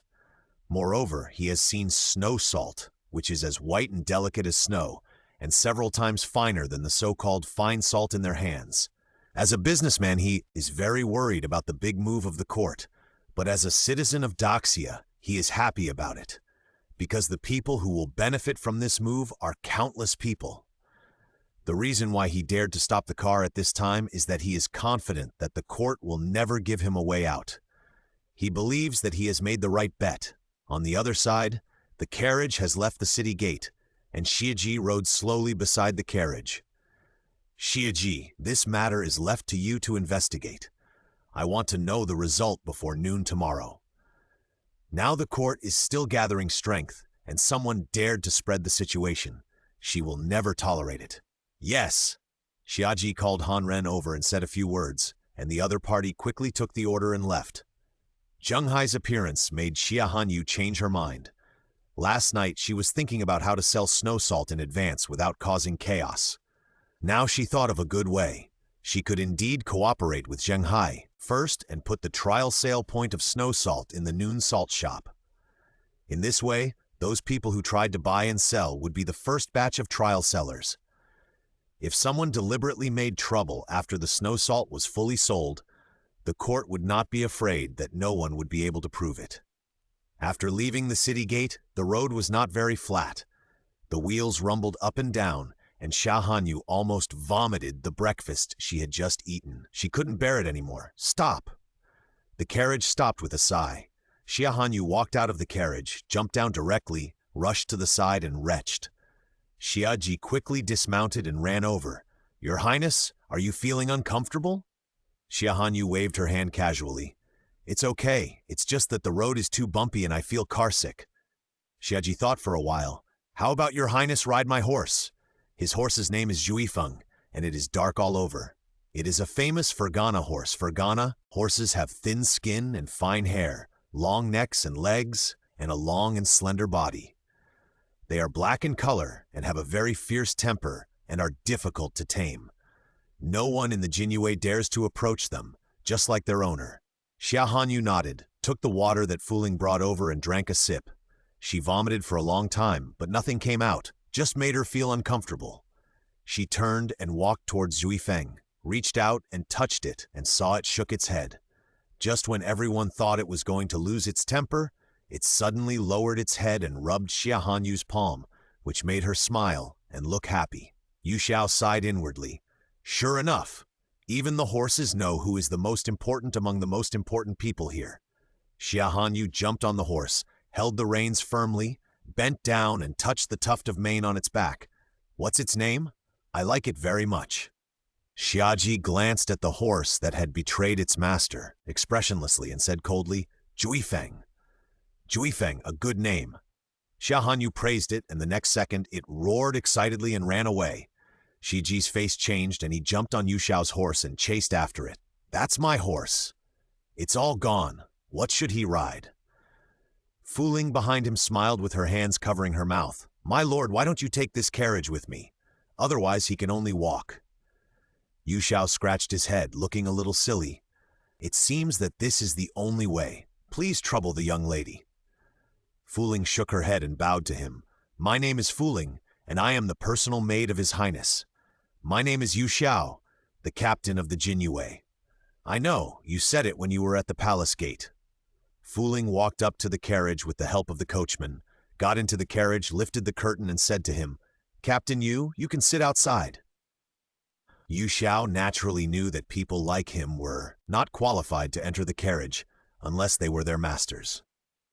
The cold wind whistled past Xia Hanyu's ears. She held the reins tightly, and there was an extremely happy smile on the corners of her mouth. Since she was reborn, she had forgotten how long she hadn't laughed so heartily. Xiaji was good at riding, and soon caught up with her and followed her steadily. He looked at her back, and the corners of his mouth that were always pursed up opened a very shallow smile. The two arrived at the garrison camp at the fastest speed. Whoa! Xia Hanyu grabbed the reins. Who are you? Two soldiers guarding the door stopped them. The military camp is a restricted area. Women are not allowed to approach. Hurry up and leave. Xia Hanyu took out the token and threw it into the other party's hand. I am the eldest princess of Dingguo, and I am here to receive 5,000 soldiers under the order of my father. The other party was frightened when she saw the token, and hurriedly bowed. Your Highness, please wait a moment. I will ask the general to come over immediately. After saying that, he turned around and ran towards the main camp. Xia Hanyu got off the horse directly, and just as Xia Ji was about to reach out, the soldier next to him quickly led the horse over. With a blank expression on his face, he threw the reins over. 81-8828/194198.8. Do you know who the general stationed here is? Speaking of which, she didn't seem to have checked this before she came. In the previous life, when Shiheng was ill, the general here was called Fan Ren. Could it be that he had been bribed by Shiheng? Or was he also a general of the previous dynasty? Xiaji took 2 steps towards her. Your Highness, the general stationed here now is General Zhao Chengying. He and Wang Hongde are very good friends. You saved General Wang before, so he should know. So his attitude must not be bad. It's not Fan Ren. In other words, in the previous life, Chengying might have been assassinated by Fan Ren, so the garrison was unable to enter the palace to rescue him. Your Highness? Shiji saw that she had not spoken and was worried, thinking that she was not feeling well after getting off the horse. Xia Hanyu came back to her senses and looked up at him. I'm fine. I was just thinking. Before she finished her words, she heard a hearty laugh coming from inside, but the sound was not heard by the people. Ha! Who is the princess? I'm late to welcome you. I hope your Highness will forgive me. After he finished speaking, he walked in front of Xia Hanyu. He looked at Xiaji first and then at Xia Hanyu. I guess this must be the eldest princess. After saying that, he knelt on one knee and saluted deeply to Xia Hanyu. Your old minister Chengying pays homage to Her Royal Highness, the eldest princess. Xia Hanyu hurriedly reached out to help him up. General Cheng, there is no need to perform such a ceremony. However, he refused to get up, Your Highness. Please let me perform the ceremony properly. My good friend Wang Hongde was sent to the guillotine by those treacherous ministers. If it weren't for you, Your Highness, pleading for her and asking the royal guards to investigate thoroughly, he would have died long ago and would not have had the chance to fight on the battlefield again. When I heard the news, I wanted to plead for her, But unfortunately I was delayed by something, so I asked the deputy general to go, but it was of no avail. Xia Hanyu, General Wang was wrong to begin with, and I will not let those treacherous ministers harm him, so General Cheng should get up quickly. If your soldiers see us, they will think that I bullied you." Upon hearing this, Cheng Ying snorted heavily. "I'll see who dares!" But he stood up obediently. "Your Highness, please come in. Since receiving the order from His Majesty, I have personally selected elite soldiers and am waiting for you to order some men." Xia Hanyu nodded and said to the soldier at the gate, "My men are still behind. When you hear that you are here, you can bring them in." Then the group walked inside. Looking all the way, the military camp had strict military discipline and was meticulous. Soldiers were training everywhere, but Xia Hanyu noticed one of the people who had been following Cheng Ying. It was not for anything else, but because the other person's eyes on her were very strange. Not only Xia Hanyu noticed it, but Xia Ji also noticed it. He blocked the other person's observation for her without leaving a trace. The sound of General Cheng's babble was still in her ears. Xia Hanyu finally understood the meaning of Xia Ji's words at the beginning. This old General Cheng he is getting stronger with age and stronger with age.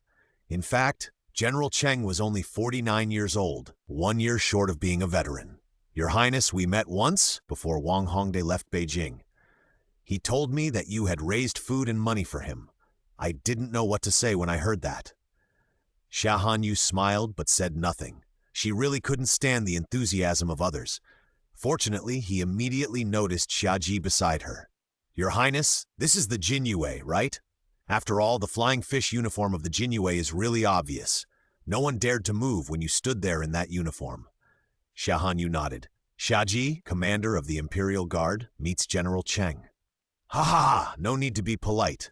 I haven't thanked you for finding out the truth and saving Wang Hongde yet." Xia Ji lowered his eyebrows and eyes, his expression still indifferent. "It's just my duty." "Then I have to thank you too. If it were those treacherous officials who only knew how to abuse their power for personal gain and persecute loyal officials, Wang Hongde would have been?" Just after saying this, Cheng Ying suddenly paused as if he thought of something and coughed twice. "This general is not talking about you, don't mind it. Abusing power for personal gain and persecuting loyal officials, isn't it the Imperial Guard?" Xia Ji naturally wouldn't care about these. He was already accustomed to the names of treacherous officials, and traitors, and they didn't affect him at all. Cheng Ying quickly brought them to the location of the 5,000 elite soldiers. They were still training here, according to the original way of the military camp, and everyone was in high spirits, which was indeed good. The general in charge of training soon discovered them and strode over. "This humble general greets the general." Cheng Ying hummed and completely lost his casual talk in front of her.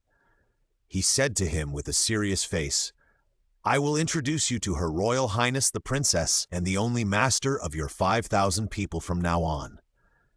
Since His Majesty said that they are private soldiers, then they are naturally privately owned by His Royal Highness, and all future expenses will be paid by His Royal Highness privately." With 5,000 fewer people to eat, Cheng Ying inexplicably felt that the account was much more comfortable. "Ahem, just a joke," Cheng Ying continued. "Your Highness, this is Yang Shiyang, the garrison commander, who is also the most senior official among the 5,000 elite officers." Xia Hanyu nodded. The other party looked at Xia Hanyu, suddenly took 2 steps back, raised his hand slightly, then knelt on one knee, touched the ground with one hand, and said solemnly, "I pay my respects to Her Royal Highness the Princess." The next second, the soldiers who were still training turned around and knelt on the ground. The sound almost resounded throughout the barracks. "I pay my respects to Her Royal Highness the Princess." 811828/943312. Xia Hanyu immediately felt deafening and subconsciously grabbed Xia Ji's arm with one hand. Cheng Ying on the side laughed complacently. "Your Highness, the elite soldiers I picked for you are not bad, are they?" Xia Hanyu naturally agreed with a smile on her face. "Well trained, well organized, indeed good. Then I would like to thank General Cheng for reluctantly giving up. Cheng Ying waved his hand. No, no, it belongs to your highness, so of course it has to be the best.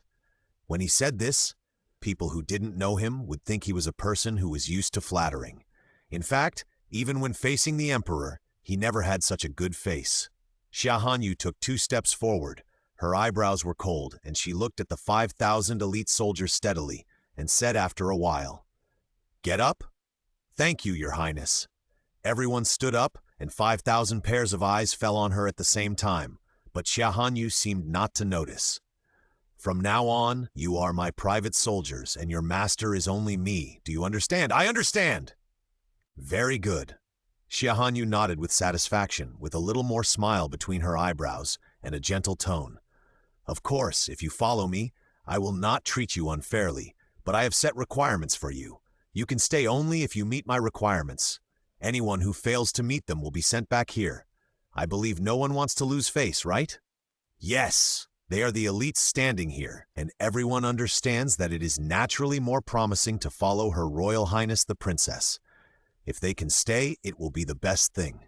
Cheng Ying, who was standing aside, heard her words and strode forward. "Your Highness, why do you have another request?" "What is it? Can you tell me?"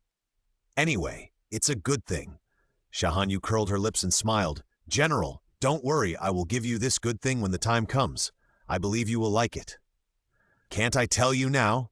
Xu said coldly. "No."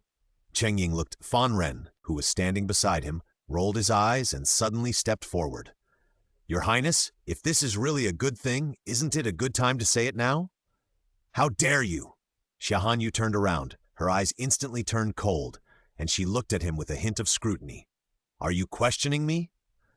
The other party immediately knelt down. "I dare not." Xia Hanyu snorted. "If you dare not, then shut up. Otherwise, I don't mind sending you to the imperial prison to sober up." Fan Ren lowered his head with a strong sense of dissatisfaction in his eyes, but unfortunately he had to hold back his dissatisfaction at the moment. "Your Highness." Cheng Ying wanted to plead for him, but Xia Hanyu raised her hand and placed it on her red lips. "Hush! Old General Cheng, even my father has never interfered with my decision. How dare he, a mere deputy general, question my decision in front of so many soldiers? If I agree to him, how will other soldiers view my decision? Even Buddha will start to question me. So what do you think? Should he be punished?" Cheng Ying pondered and felt that what she said was indeed reasonable. "Your Highness is right. He should be punished. But Your Highness, he is a member of my army after all. Now that he has made a mistake, can you hand him over to me for punishment? I will give you an explanation." "Of course." Xia Hanyu had not originally planned to send him to the imperial prison. He just wanted to find a reason to punish him. It was also his own fault. He dared to bump into him directly. It was not his fault. As for the imperial prison, he should not have gone in this way. It was too easy for him. Cheng Ying bowed his hands. "Thank you for your mercy, Your Highness. Come here. Fan Ren has offended the princess. Take him down and give him 100 military sticks." "Yes." Soon 2 soldiers dragged him down and gave him 100 military sticks in front of 5,000 people. He was beaten to death, and his eyes were almost full of hatred staring at Xia Hanyu, but suddenly met Xiaji's gloomy eyes, and he dared not look at him anymore. Xia Hanyu raised her eyes slightly and glanced at him. As soon as they met, Xiaji was inexplicably startled and his ears turned red. "Your Highness!" Fu Ling and Yu Xiao finally arrived. Fu Ling held the bag of snow salt in her arms, trotted to her and complained in a low voice. "Your Highness, you are walking too fast. I and Yu Qianhu can't catch up with you, no matter how hard we chase you." Xia Hanyu reached out and touched her head. His eyebrows and eyes were gentle, and there was no trace of the coldness and alienation just now. "Where's the snow salt?" "It's here. I've taken good care of it. Even Captain Yu wanted to help me get it, but he refused." In Fu Ling's mind, since Xia Hanyu had handed the matter over to her, she would never let anyone else do it. My Fu Ling is so obedient. Xia Hanyu took the snow salt from Fu Ling and walked in front of General Cheng. "General Cheng, can you please dismiss a few people?" Although Cheng Ying was a little confused, he still obediently dismissed the people behind him. Xia Hanyu opened the bag. "General Cheng, please take a look. This is..." Cheng Ying suddenly widened his eyes. "Your Highness, is this salt?" Yes, Xia Hanyu nodded. This is snow salt, extracted from those poisonous salt mines. It means leaving the toxic substances and only extracting the non-toxic salt. Because it is as white and it is called snow salt. Cheng Ying held the bag of snow salt carefully with both hands. Your Highness, is this snow salt really non-toxic? It has been confirmed to be non-toxic. After some time, the soldiers will no longer lack salt. But this matter is still a secret now, so I hope that General Cheng will not tell anyone, including what I am going to say next. In order to avoid the speaker being unintentional and the listener taking it seriously. Cheng Ying was not a fool, so he understood it quickly. Your Highness, do you think that there is a traitor here? Xia Hanyu raised her hand. Shh. General, if you know it, why bother to say it out loud? But if the Jinyue investigates the case next, please cooperate with me. This was the reason why she informed him of this matter in advance. Otherwise, if he wanted to stop it, even the Jinyue would find it difficult to arrest people in the military camp. I understand. By the way, I would like to tell you one more thing. The price of snow salt is 30 coins per bucket. After saying this, Xia Hanyu walked to another place, leaving General Cheng standing there stupidly. Only 30 coins? He hurriedly looked at Xia Ji, who was looking at Xia Hanyu intently. Lord Xia, is His Highness serious? Xia Ji nodded. Well, this is the price of salt set by His Highness for the sake of the people of the world.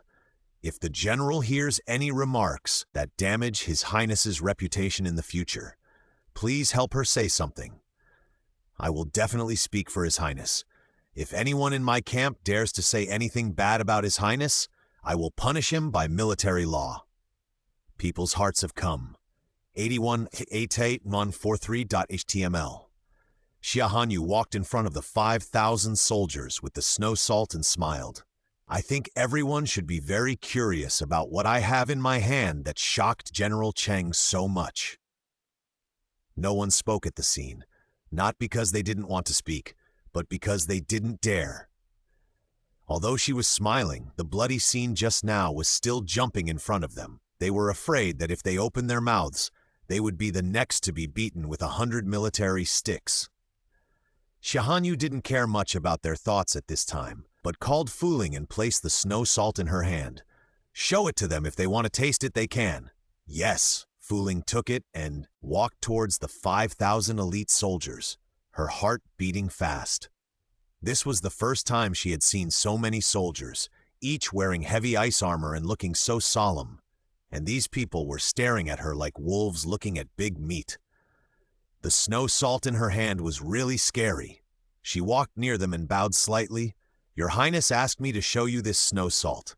If you want to taste it, you can also put some in your mouth to taste it. But don't be greedy. Then she slowly walked towards the crowd. Fortunately, these people were shocked by Xia Hanyu just now, and no one dared to touch it for a while. At most, they just poked their heads to take a look. Is this really salt? I have never seen such white salt, even whiter than a woman's skin. It looks delicious. Someone couldn't help smacking his lips and was immediately teased. Aren't you afraid of being killed by the salt? I'm willing to die from eating salt. If my family had this much salt, my brother wouldn't have died from eating the poisonous salt. The soldier said, twisting his head and secretly feeling sad. Actually, this is extracted from the poisonous salt. Do you dare to try it? Xia Hanyu's clear voice reached the ears of all the soldiers. Poisonous salt. The soldiers looked at the snow salt in disbelief and recalled the large piece of poisonous salt they had seen before. Your Highness, doesn't poisonous salt look like this? I just said it was extracted because the salt originally contained poisonous ingredients. After refining, all the poisonous ingredients were diluted. Diluted is also a word Xia Hanyu learned from the system. Everyone nodded. I see. So do you dare to try it? Xia Hanyu walked towards them and grabbed a handful of salt and put it in his palm. The palm of his hand was white and shiny, and it was not much inferior to salt. The soldiers stared at him with their eyes wide open. Xia Hanyu sneered. Seems that none of you dare to try. You are such cowards. Even the eunuchs in my palace are braver than you. This immediately angered all the soldiers. Who is a coward? I dare to try. The first one to stand up was the soldier who said that his brother died from eating poisoned salt. He grabbed the salt in Xia Hanyu's hand and stuffed it into his mouth. His face changed immediately because of the saltiness. "It's so salty. Who told you to eat so much at once?" Fuling laughed nonstop on the side, and the other soldiers were also trying hard to hold back their laughter. The anger that had just risen disappeared in an instant. "Yang Cheng, how are you? Are you okay?" The soldier behind him asked him anxiously. Yang Cheng opened his eyes, touched his stomach, chest, and his mouth. "Hey, it doesn't hurt. It doesn't hurt anywhere. And I didn't vomit, I'm fine." Fuling couldn't help rolling her eyes. "Of course I'm fine. This is what our princess had someone make with great difficulty, so that all the people can afford salt, and you actually doubt her." She felt sorry for the princess. "I tell you, this salt is not only non-toxic, but also only costs 30 coins per bucket. Do you know how much salt 30 coins can buy in the past? Only 30 coins? Everyone couldn't believe the price of salt, especially when Yang Cheng ate so much but nothing happened. They thought of what Fuling said just now. Her Royal Highness the Princess wanted to make salt affordable for all the people. Not only their parents, brothers, and children can enjoy this, but they themselves can as well. The soldiers were shocked, and an indescribable feeling filled their hearts. This was the first time that those nobles who were high up in the world had never taken poor people like them seriously, not to mention that the noble who cared so much about them was the high-up princess. They heard that the princess was deeply favored by His Majesty and was given whatever he wanted. Even the crown prince could not compare to her. Some even said that if the princess was not a woman, the position of crown prince would have been hers long ago. Everyone looked at each other, knelt on one knee again, and said in unison, "Thank you, the princess." Xia Hanyu walked back to the high platform and looked down at them. "I don't want your gratitude. I just want your loyalty. Can you do it?" What she wanted was to win their hearts, because she wanted to build a cavalry that was loyal to her alone, and they were just the beginning. "Yes, yes, yes!" The sound shook the sky, and Xia Hanyu smiled with satisfaction. "Very good, then from now on you will obey Xiaji and Ansan's arrangements in everything. Ansan, I'm here." Ansan appeared out of nowhere and knelt respectfully in front of her. "In the next 3 months you will assist Xiaji in training them. If he is here, everything will be based on his orders. If he is not here for something, you will make your own decisions." "Yes?" And San nodded calmly. "Don't worry, Your Highness. I will follow Jiang'anxi and Anwu to stay by your side to protect you." The name of the secret guards refers to their level of skills. As for Anyi and Honor, Xia Hanyu has other more important things for them to do. Xia Hanyu just nodded after hearing this, and Xiaji had already walked over. "Here you go." Xia Hanyu handed him the training atlas that she had obtained from the system. "Remember, you must strictly follow the training in these 3 months, and not miss a single one. As for other training that needs to be added, you can arrange it yourself. The training location will be set at the Imperial Farm of my palace. It's quiet and has a large space. I will arrange some kitchen staff to go there when the time comes. Moreover, if they don't train, they can still take time to help the tenants turn the land and plant crops, which can be regarded as killing 2 birds with 1 stone. Yes." Xiaji took the training book with both hands.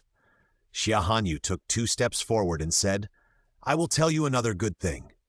If you can persist in 3 months of training under Xiaji and Anshan, I will reward you with 2 dough of salt and 10 taels of silver. I will also give you 10 days of vacation and lend you horses, so that you can go home and give these to your families and spend a few more days with them." Everyone was shocked and said, "Your Highness, are you serious? I never joke." 8181A28/1time4014.html. 2 days later, Xia Hanyu met Zheng Hai in the inn where he had stayed before and signed a snow salt contract with him. She had only one requirement, which was that the salt price must be exactly the same as the official salt price and must not be raised arbitrarily. If he broke the taboo one day, the court would not sign any contract with him again. As for the person who leaked the news to him before, Jin Yue found out that he was just a small guard who was guarding the gate. He heard the news by mistake and sold it to Zheng Hai. That was all. Although he was not severely punished, he had to stay in the imperial prison for a year or two as a punishment to avoid leaking news that should not be disclosed. 3 days later, Xiaji, under the order of Xia Hanyu, took Jin Yue to the military camp and took Fan Ren away directly on the grounds of embezzling military pay. As the deputy general of Chengying, he had always been in contact with the logistics people about the military pay, but he took advantage of his position to quietly embezzle countless military supplies and military pay and transport them out of the military camp. Xia Hanyu did not wrongly accuse him of this. Chengying had already felt something when he saw Xia Hanyu targeting Fan Ren, but he did not expect that what he had done was so serious, and he became quite depressed. Lord Xia, this is all my fault. If I hadn't trusted him so much for so many years, I wouldn't have. Hey! He punched the table so hard that the objects on it shook a few times. Xiaji calmly withdrew his gaze from the table. Your Highness asked me to tell General Cheng that this is not your fault. It's just that the treacherous people are too cunning, and most people can't avoid it. Moreover, Fan Ren has been under your command for nearly 20 years. If he wanted to hide it, or even borrowed your identity and position to exercise convenience, you would have no way of noticing it. Just be a little more careful next time. Fortunately, this matter was discovered by Your Highness. Your Highness knows that you are innocent, so he directly asked our Jin Yue to investigate and deal with the culprit. If one day he is used by someone to come before Your Majesty, you should understand the seriousness of this matter. Chengying nodded. Of course I understand that if this matter is brought to the court, those who have long disliked me will definitely not let me go. Those people will tear him into pieces and eat him up as if they saw a piece of delicious fat meat. Lord Xia, please thank Her Royal Highness the Princess for protecting me. Xiaji nodded. In that case, I'll take my leave. After saying that, he raised his hand and waved, and Yu Xiao led the Jin Yue to take Fan Ren away. Shi's house. What did you say? After receiving the news, Shi Huarong hurriedly dragged his body, which had not yet recovered, to Shi Heng's room. Brother, what can we do? If Fan Ren is gone, who else can be used in the garrison camp outside the city? During this period of time, they have been more unlucky than before.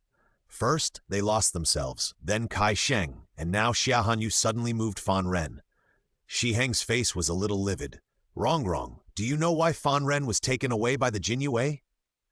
I heard that it was because he contradicted Xia Hanyu in the army, and then he was found to have embezzled military pay, so he was taken away from the barracks by the Jin Yue. It is not easy to promote a general in the army. If it were not for Chengying's pressure on the soldiers under him, the Jin Yue would not be able to promote anyone. What a waste, Shi Heng cursed, but let him get some military supplies and military pay from it. It's only been a few years. Why did he go to provoke that evil star for no reason? Does he think he has a good life? It doesn't matter if Fan Ren died, but it ruined his arrangements for the past few years. Where can he find another officer who is as trusted by Chengying as he is? Moreover, after what happened to him, Chengying will definitely not trust anyone again. This also posed a huge problem for them to take back the palace in the future, and even need to postpone the time of the uprising they originally decided. Shi Heng was in a terrible mood at this time. In his excitement, he accidentally touched the wound again, and immediately gasped in pain. Shi Huarong was anxious, but he could do nothing to help. The palace, Your Highness. Shiji sorted out all the details of the interrogation of Fan Ren and handed them to Xia Hanyu. The evidence has been collected, and the delivery address of the military supplies and military pay has been found out. It is in a mountain stronghold not far from Shangjing. Xia Hanyu flipped through the information in his hand, sneered after listening to his narration, and lowered his eyelids. It is estimated that there are not some mountain stronghold robbers, but some remnants of the previous dynasty, hiding in the place closest to Shangjing. I think they are waiting for the order from the two men. Yes? Xiaji nodded. His eyes were sharp and deep, with murderous intent. How many remnants are there? I have personally checked. There are about 2,000 people. So few? Xia Hanyu was a little surprised, looking up at him. Are there really only these people? Are there some hiding in the dark? I am sure, and those people live a life of extravagance and chaos. I am afraid that all the military pay has been consumed by them. Xia is already short of military supplies, and His Highness had to worry about them before, and these people dared to be so presumptuous. Xia felt that the embroidered spring knife in his hand was eager to see blood. They have been tossing around for so long, and they have raised such a bunch of rubbish. With such people, even if they really won the world, how can the people survive? Xia Hanyu closed his eyes, and a flash of anger passed through his eyes. In that case, let's kill them all, leaving only 1 or 2 leaders. See where else they have buried people, and dig them all out for me. She didn't believe that all the evildoers of the previous dynasty were such trash. The sooner they were eradicated, the sooner she could feel at ease. Yes. Xia looked at her with some concern, pursed his lips, and said after a while, I will take the 3,000 people with me, and we can also find out whether they are worthy of the word elite soldiers. And this is all their information. I sent people to investigate it these days, and no problems have been found for the time being. Fuling stepped forward to take it and handed it to Xia Hanyu. Xia Hanyu nodded, her beautiful eyes slightly narrowed, and a smile on the corner of her mouth. I know. Thank you for your hard work. Xia took a step back in fear and knelt on one knee. I dare not. Thank you, Your Highness. The smile on Xia Hanyu's lips deepened. She raised her hand slightly, and Fuling beside her hurried forward to help her up. She walked to him step by step, leaned forward slightly, and her beautiful eyes and eyebrows showed a little doubt. Xia, are you afraid of me? Xia Hanyu had seen how fierce and ruthless he was when he was handling cases outside. He was as cruel as a puppet who could only kill people. He always pursed his lips expressionlessly. No matter what vicious words people outside said about him, he would not blink. But such a person was in front of her. This made her curious about him. What was the reason? It couldn't be. Does this palace look scary? /81 81828 9943458.timl. Xia looked up and could clearly see her thick and long eyelashes. She had a light makeup on her face, which made her already stunning appearance even more beautiful. His Adam's apple rolled, and his whole body was almost tense. His hands fell to the ground, clenched into fists, and for a moment he couldn't even feel his breathing, only the violent thumping of his heart. He suddenly lowered his head, not daring to look at her again. Your Highness, I don't dare. Xia Hanyu smiled lightly, and her eyes seemed to be sparkling with a pool of spring water. Really don't dare? But if you don't dare, why don't you look at me and say it? Xia took a deep breath and adjusted his already chaotic breath. I just don't want to offend Your Highness. Are you serious? I don't dare to lie to Your Highness. He was still kneeling, still looking down at the ground, but he didn't dare to look up at her again. Xia Hanyu looked at his cautious appearance, and her smile deepened immediately. It was really interesting. Get up! She turned back to the soft couch and leaned lazily, her hands slightly supporting her cheek, just looking at him. Just one glance was enough to make the commander of the Jinyue, who was cold and ruthless in the eyes of outsiders, completely lose his composure. Xia tried his best to suppress his thoughts, fearing that she would notice them. By then, he would never be able to be so close to her as today and watch him smile at him like that. You can go down now. After a while, Xia Hanyu's voice sounded again. There was no trace of the teasing just now, only the boundless indifference. Xia pursed his lips and respectfully left. After he left, she chuckled again. So cute. Why didn't she find him so interesting and so easy to tease before? Your Highness seems to be particularly happy today. Fuling came over with snacks and put them on the laughing table beside her. Xia Hanyu thought for a while. Indeed. It was obviously something that should make her angry, but she didn't feel angry at all now. All she could think about was Xiaji's helpless look just now. Thinking of this, she laughed again. Fuling also laughed. Your Highness, you have never seen Lord Xia smile before.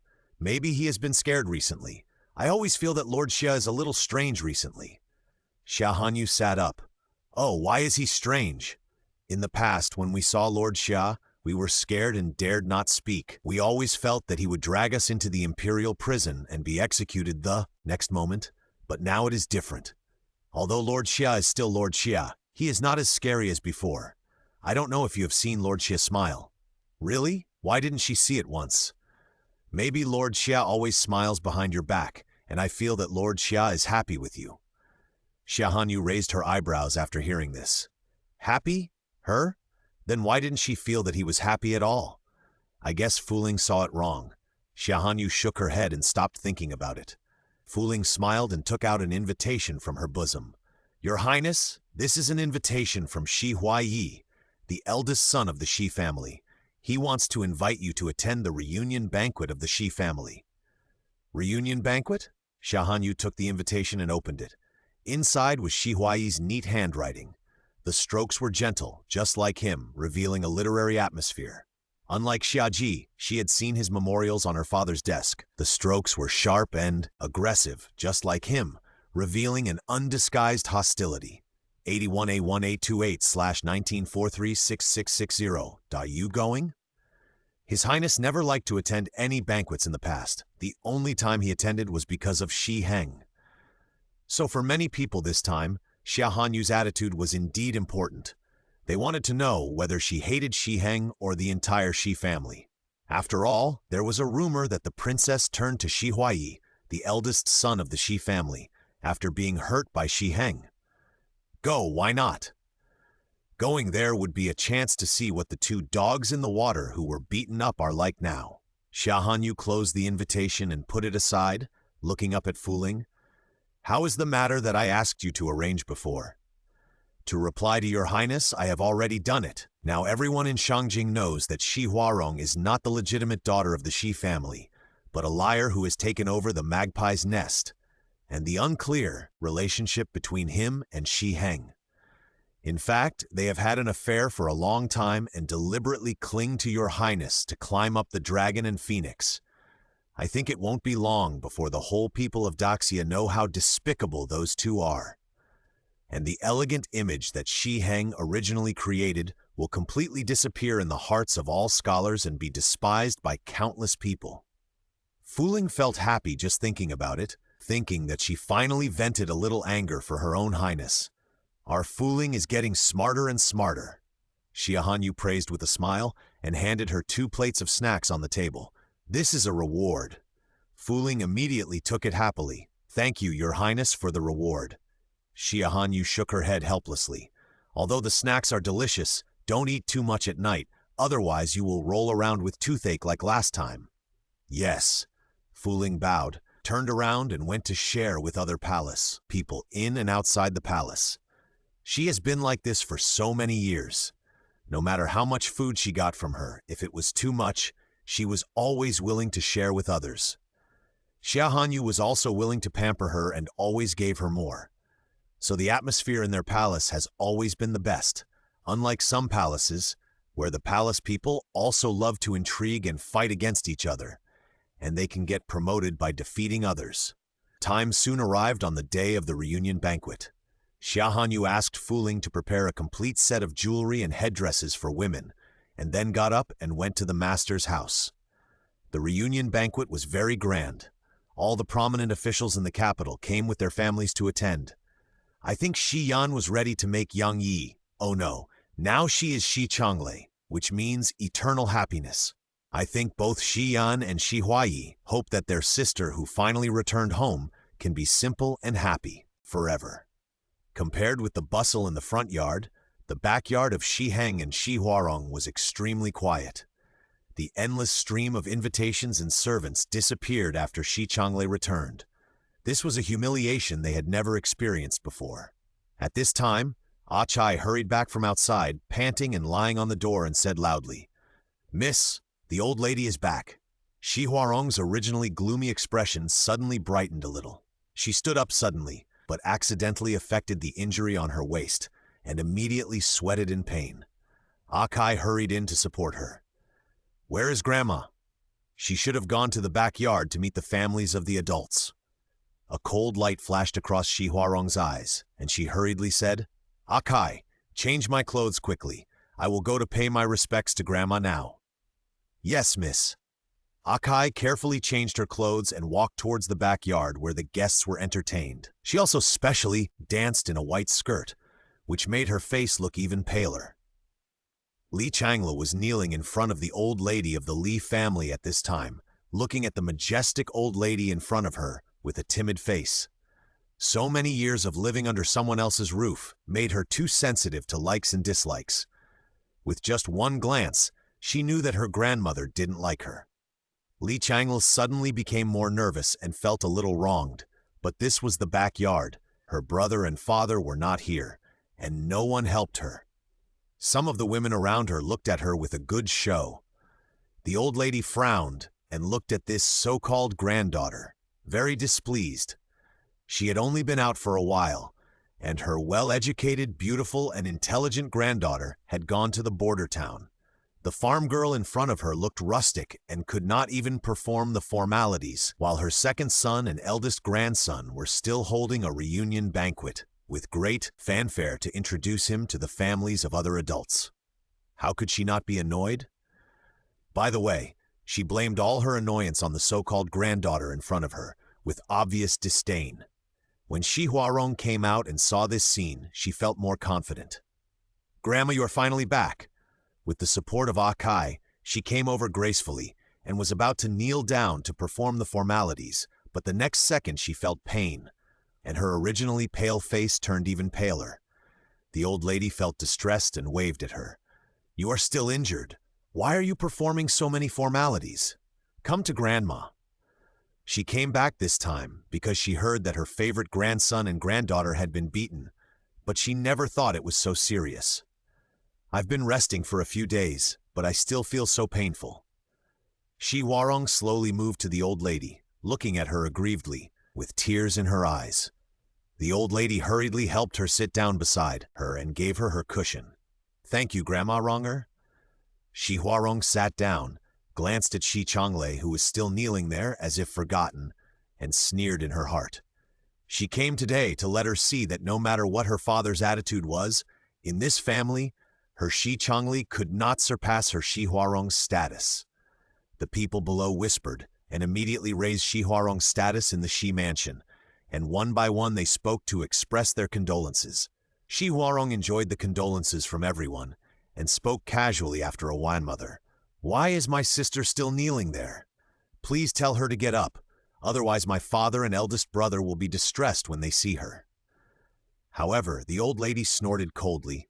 "Whether she is your sister is still to be discussed." She sat down coldly, her chin slightly raised, and looked down at Xia Changle. "Are you the biological daughter that my son just found? Have you verified it?" Changle pursed her lips and answered carefully, "Lord Li from the Dali Temple has already done a blood test for us." "Blood tests may not be accurate, and I didn't see it with my own eyes at the time. Why don't we verify it again in front of all the adults and their families today?" The old lady raised her hand and was about to ask the person next to her to bring a bowl of tampered water when a cold and majestic voice reached everyone's ears. "Madam Xi is so powerful. Lady, wait 182H, 944 file." The women present immediately looked in the direction of the voice and were immediately startled and stood up. "I didn't expect that a peasant girl would ask Her Royal Highness the Princess to come in person. She never attended these banquets before. Maybe it's because of Master Xi.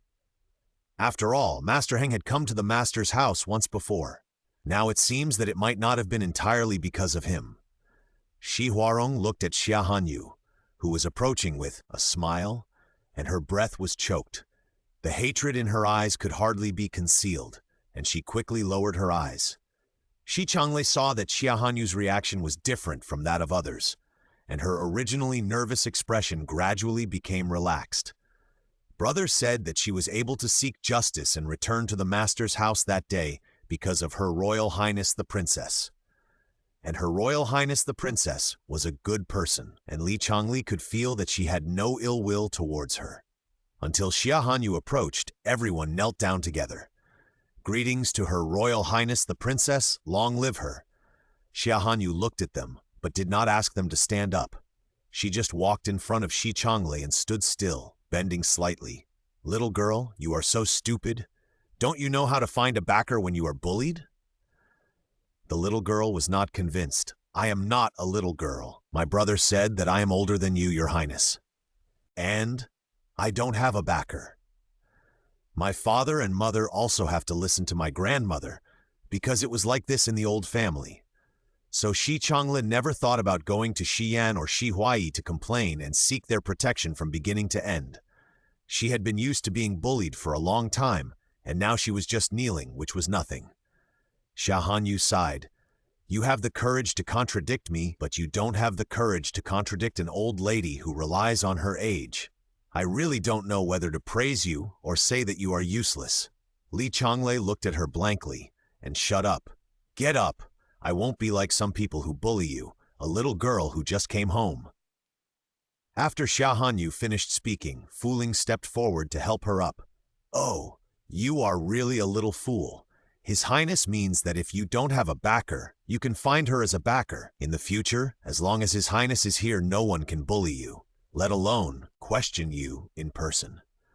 As for some of the words behind her back, you can't hear them, so what does it matter? Master Li's face was surprised, and she couldn't help but ask Fu Ling in a low voice, Sister, is His Highness the most powerful among them? She didn't understand what imperial power was now, but she saw that everyone had to kneel down when they saw Xia Hanyu, just like she had to kneel down when she saw her grandmother just now. So she couldn't help asking this question.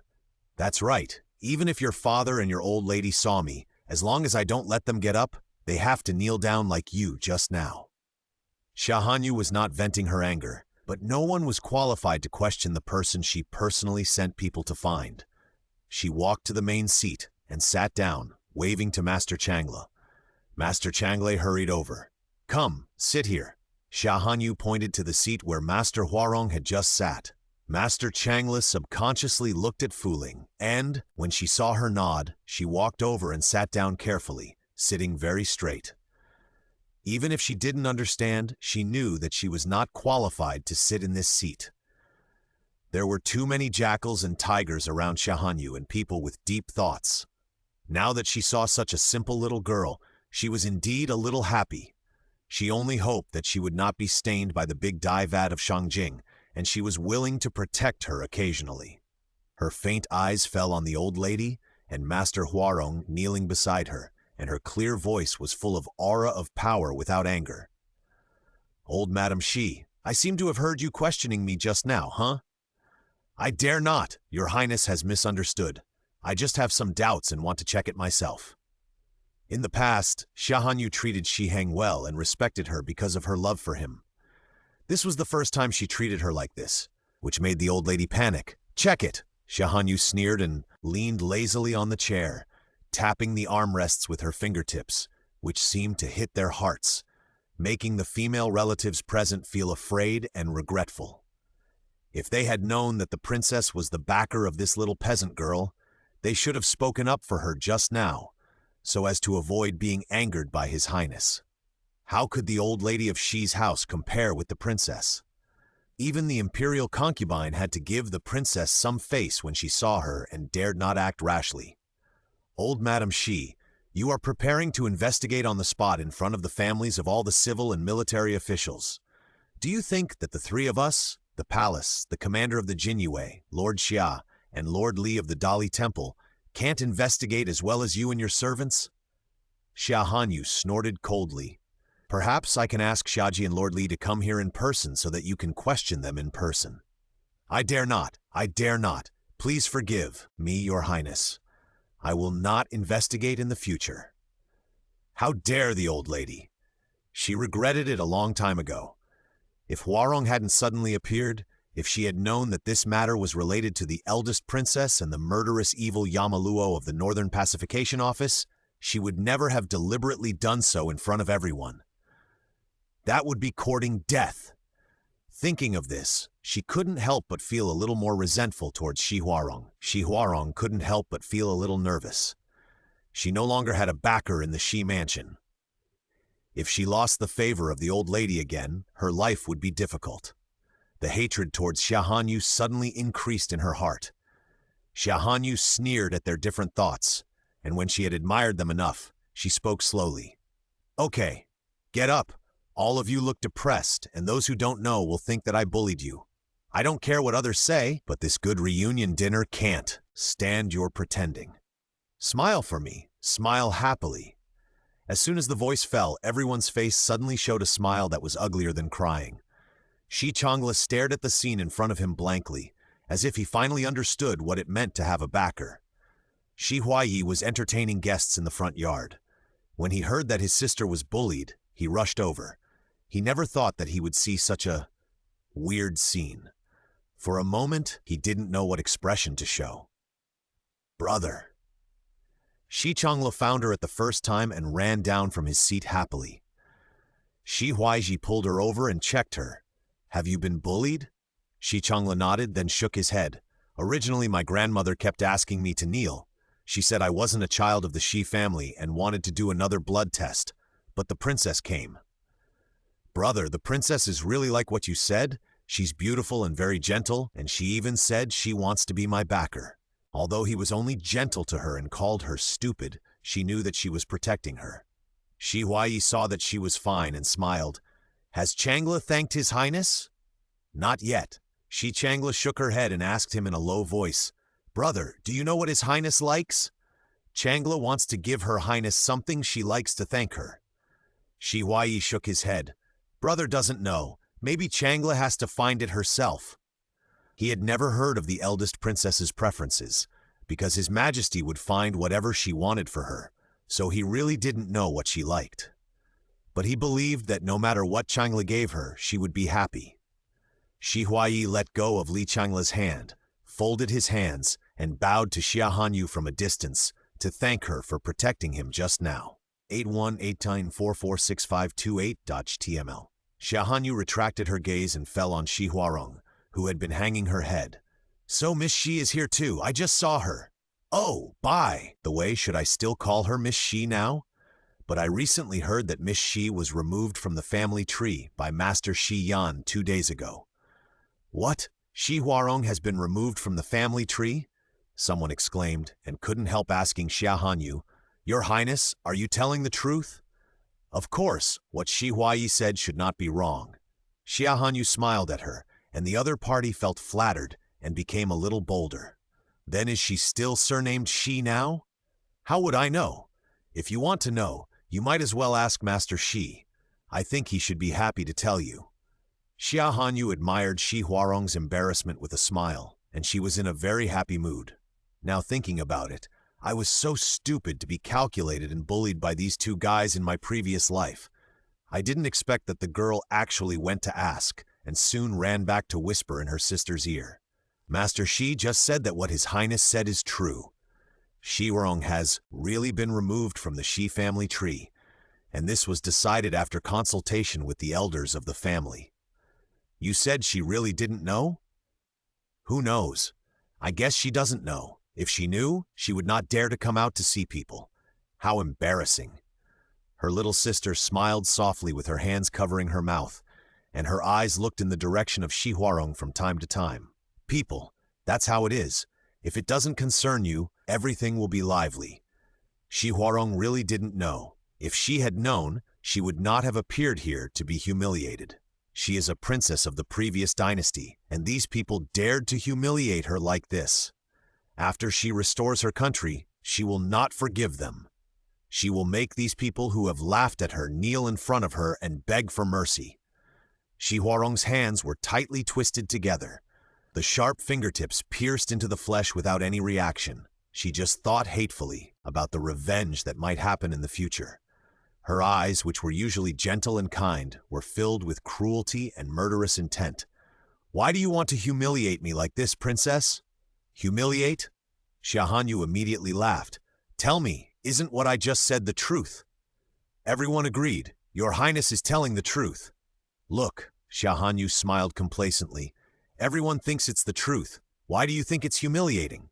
Shi Huarong bit her lip. "They are only willing to flatter you because you are a princess. If you don't have this identity..." She didn't continue to say the next words, but Xia Hanyu took over for her. "What if I don't have this identity? Can you replace my identity?"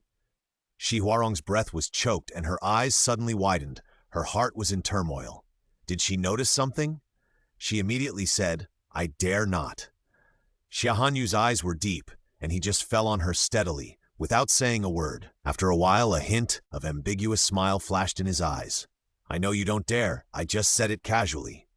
But Miss Xi is not in good health. I think you should go down and have a good rest, lest you get hurt more accidentally. Some people will be distressed. After saying that, Fu Ling waved her hand and immediately ordered the palace servants to take her away. Your Highness, is it true that Shi Huarong and Shi Heng have an unclear relationship? Everyone present had more or less heard some recent rumors outside, so they naturally asked this question. But weren't they brother and sister before? Could it be that she knew her identity long ago, so she dared to have an affair with her brother?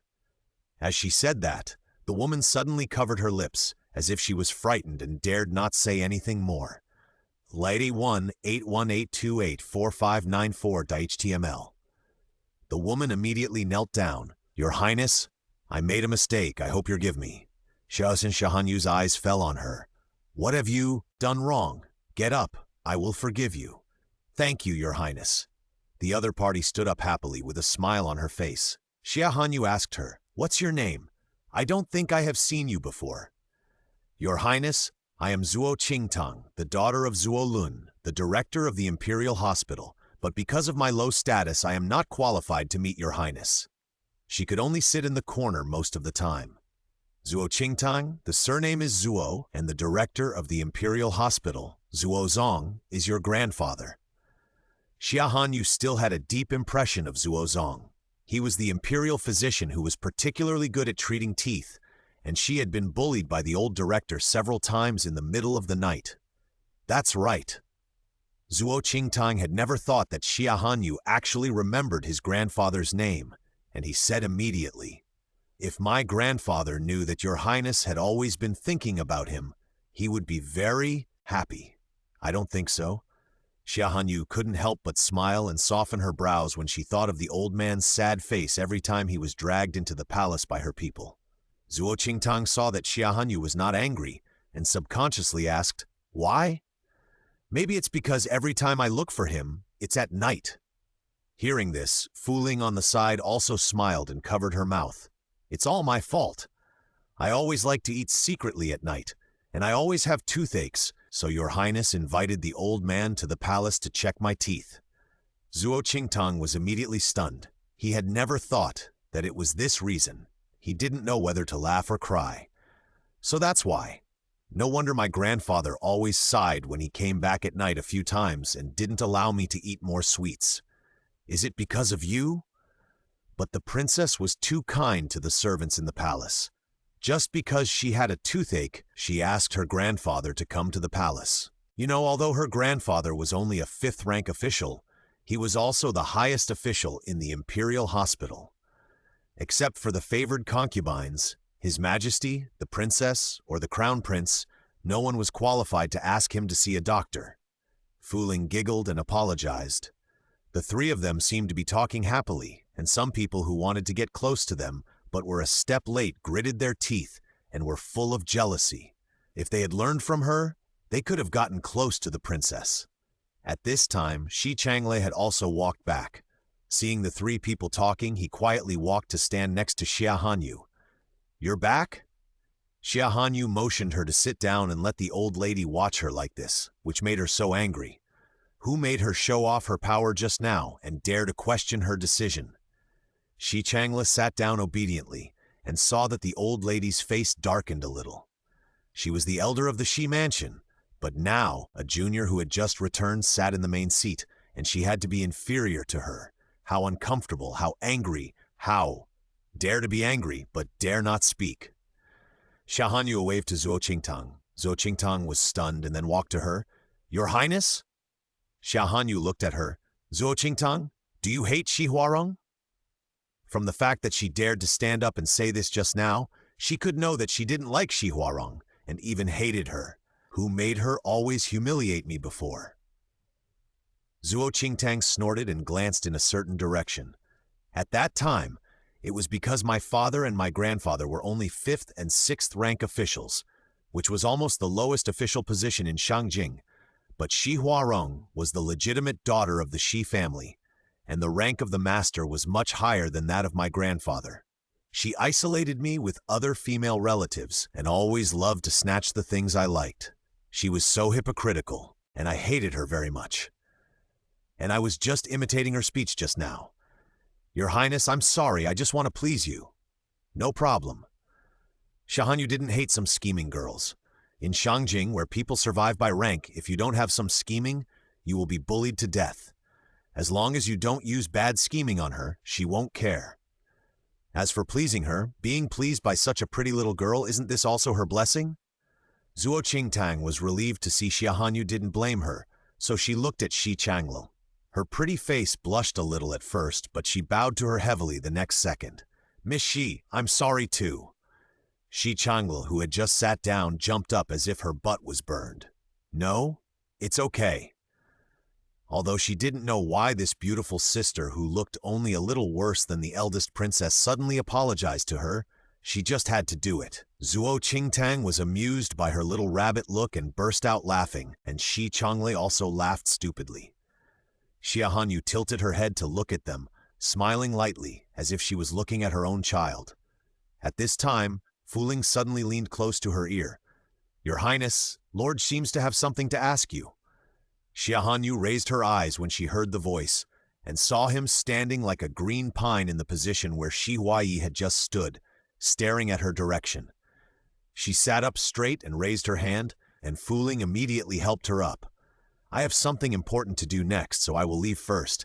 You must not bully the little fool that I like, otherwise... There was no need to say more about the following words. Everyone stood up immediately. I dare not, and I respectfully send your Highness off.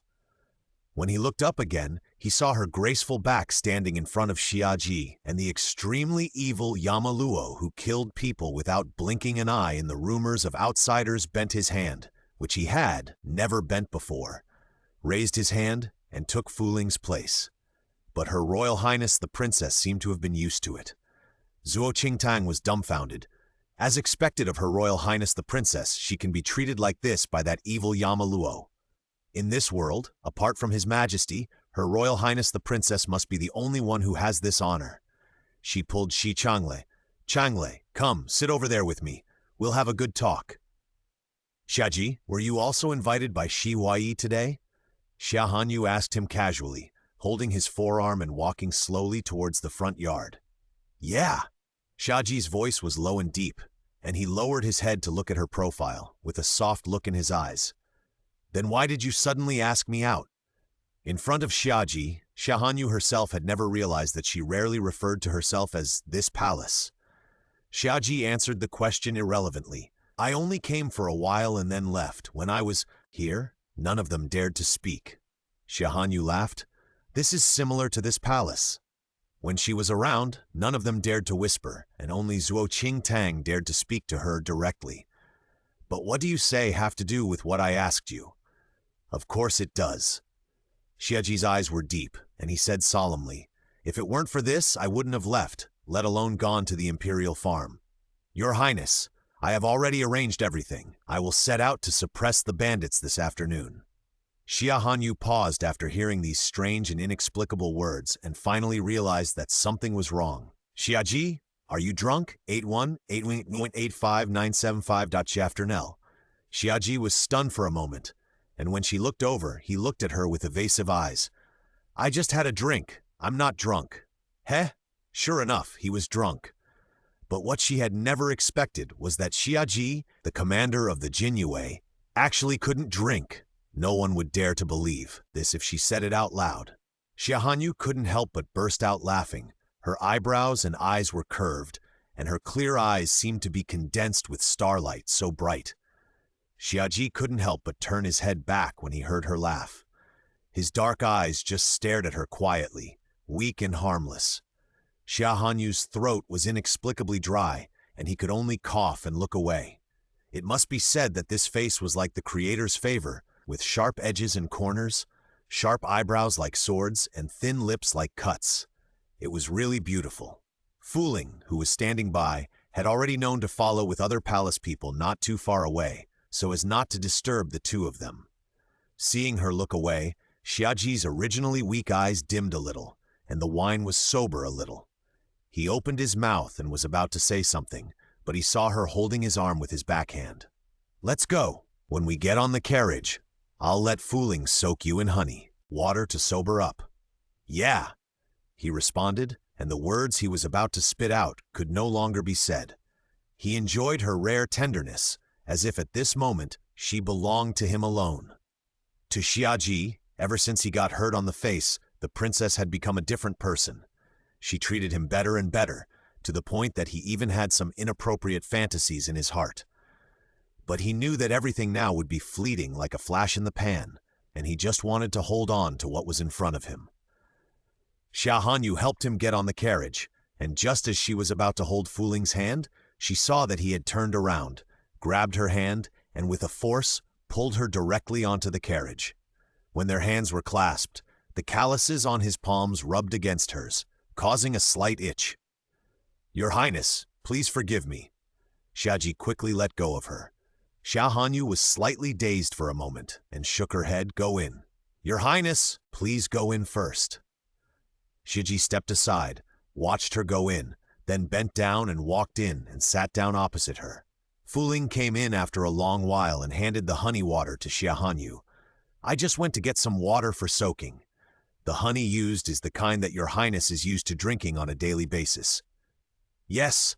Xia Hanyu reached out to take it, and Fuling pushed it out tactfully with a smile on her face, happy. Xia Hanyu opened the lid and handed him the honey water. "Drink it. Although you look much more sober, you will feel more comfortable after drinking it." Xiaji reached out to take it. "Thank you, Your Highness." He tilted his head back and drank it in 2 gulps. Xia Hanyu felt the gap between men and women for the first time. After Xiaji finished drinking, he kept holding the quilt in his hand and had no intention of returning it to her. Xia Hanyu hesitated for a moment and then did not ask him for it. She also just realized that in this life, it was the kind that she was used to drinking in the carriage on a daily basis. Seeing that he was still in a daze, Xia Hanyu said to Fuling outside, "Fuling, go to the royal manor." "Yes." The carriage rolled steadily and gradually accelerated until it reached the outside of the city. Xiaji took a deep breath, as if he had finally recovered, and his eyes regained calm. "Your Highness, I am awake. It seems that my honey water really saved you." Xia Hanyu teased him for a rare time, and was a little confused. "You didn't go to the royal manor after drinking just now?" "Yes." Although he didn't want to admit it, Xiaji didn't want to lie to her. Xia Hanyu couldn't help laughing. "I do feel a little sympathetic to those people. You didn't torment them?" Seeing that he was so well-behaved in front of her, it shouldn't be that. But Xia Hanyu didn't know that Xiaji's well-behaved was only in front of her. The carriage was bumpy and Xia Hanyu didn't like to talk. Fortunately, this road was not as bad as when the garrison was there, and it was always much flatter. The royal manor was the royal manor, and no one dared to approach it on weekdays. Xiaji looked at her in such pain, and his eyes were filled with heartache. "If your Highness is uncomfortable, you can lean on my shoulder. Maybe you can feel more comfortable." The main reason was that there was nothing else to lean on in the carriage. Xia Hanyu heard this, her beautiful eyes slightly opened, and she saw that his usually cold eyes were obviously worried, and she hummed. Then she saw him stand up and sit beside her, with his back straight and his fists clenched. She didn't know if he was nervous. "Lower your shoulders a little bit." After he finished speaking, Xiaji's shoulders slightly bent towards her, and the next second, her soft little face leaned on the corner of his shoulder. Xia Hanyu frowned slightly. "Xiaji, your shoulders are a little bit uncomfortable." It was hard, not as comfortable as Fuling. Fuling is delicious and the body is always rounder. But for some reason, she felt a little relieved.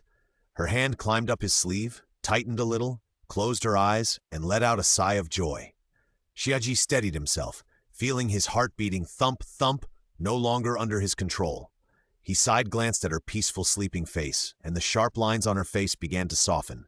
The corners of her mouth curved up, and if the Jinyue saw it, they would probably be scared to death. Xiaji leaned against the carriage and gradually closed his eyes, and the tip of his nose was filled with the faint fragrance of her body, which made him feel at ease. From childhood to adulthood, her favorite perfume seemed to have never changed, always smelling so good, just like the moment she appeared in front of him like a savior. He took one look. 10,000 years. In less than half an hour, the carriage arrived at the imperial manor.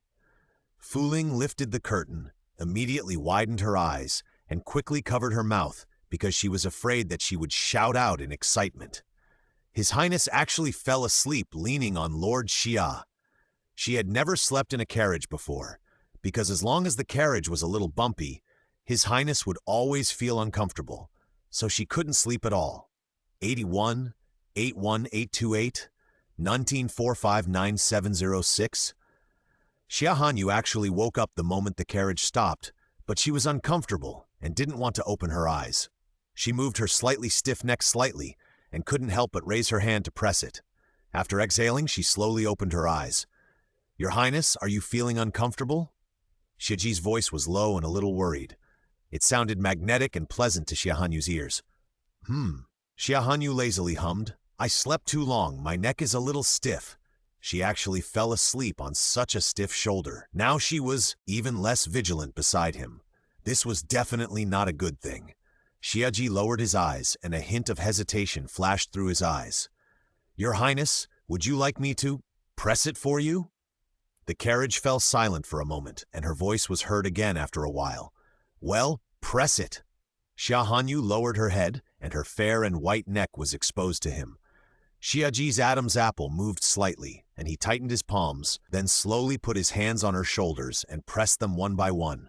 "Your skills are not bad, much better than Fu Ling's. Have you learned it before?" Xia Hanyu suddenly spoke. Her voice was full of smiles. "Well," he nodded and admitted. Xia Hanyu was puzzled for a moment. When did the Jinyue also need to learn the skills of serving people? Isn't this something that only some palace servants need to learn? Xia Hanyu didn't know at first, but it was revealed by the palace servants, so she listened. "I learned it before entering the palace." Before he entered the palace, he was still in the hands of human traffickers. They said that he had to learn more to please the nobles, especially the various skills of his hands. "Have you ever been to the palace? But I remember that you were born in the Dark Guards and trained in the Dark Guard camp since childhood. Later, your father arranged you to enter the Northern Pacification Division. As the most loyal warrior of the royal family, her father would not trust anyone else except the Dark Guards, but he took the position of the commander of the Jinyue shortly after he came of age." Xiaji heard this and pursed his thin lips. "Your Highness has forgotten me, so naturally he doesn't know that I was sent to the harem." Xiaji looked at the person who was so close to him and felt an unspeakable grievance in his heart. On the day they separated, she clearly said that she would always remember him. How could she break her promise? Turned around in surprise, tilting her head slightly, her face full of surprise and confusion. "Why should I remember you?" Xiaji lowered his head and continued. "Your Highness once said that when I return from the Dark Guard camp, I will always be by your side to protect you. I am back? Don't remember." When she looked at him with extremely unfamiliar eyes, the moment when she was punished by someone was more painful than the terrible punishment of the Dark Guard camp. "You." Xia Hanyu was stunned, and suddenly her pupils shrank slightly. "You are that little eunuch, the little eunuch who accompanied her for a short time and was taken away by her father." She didn't smile, her eyes were full of disbelief. "How is it possible? How can you be him? He is obviously thin and small, and always likes to smile foolishly. How are you like him? These are clearly two different people. And didn't you say your name was Godin before?" Although she always liked to call him Little Eunuch at that time.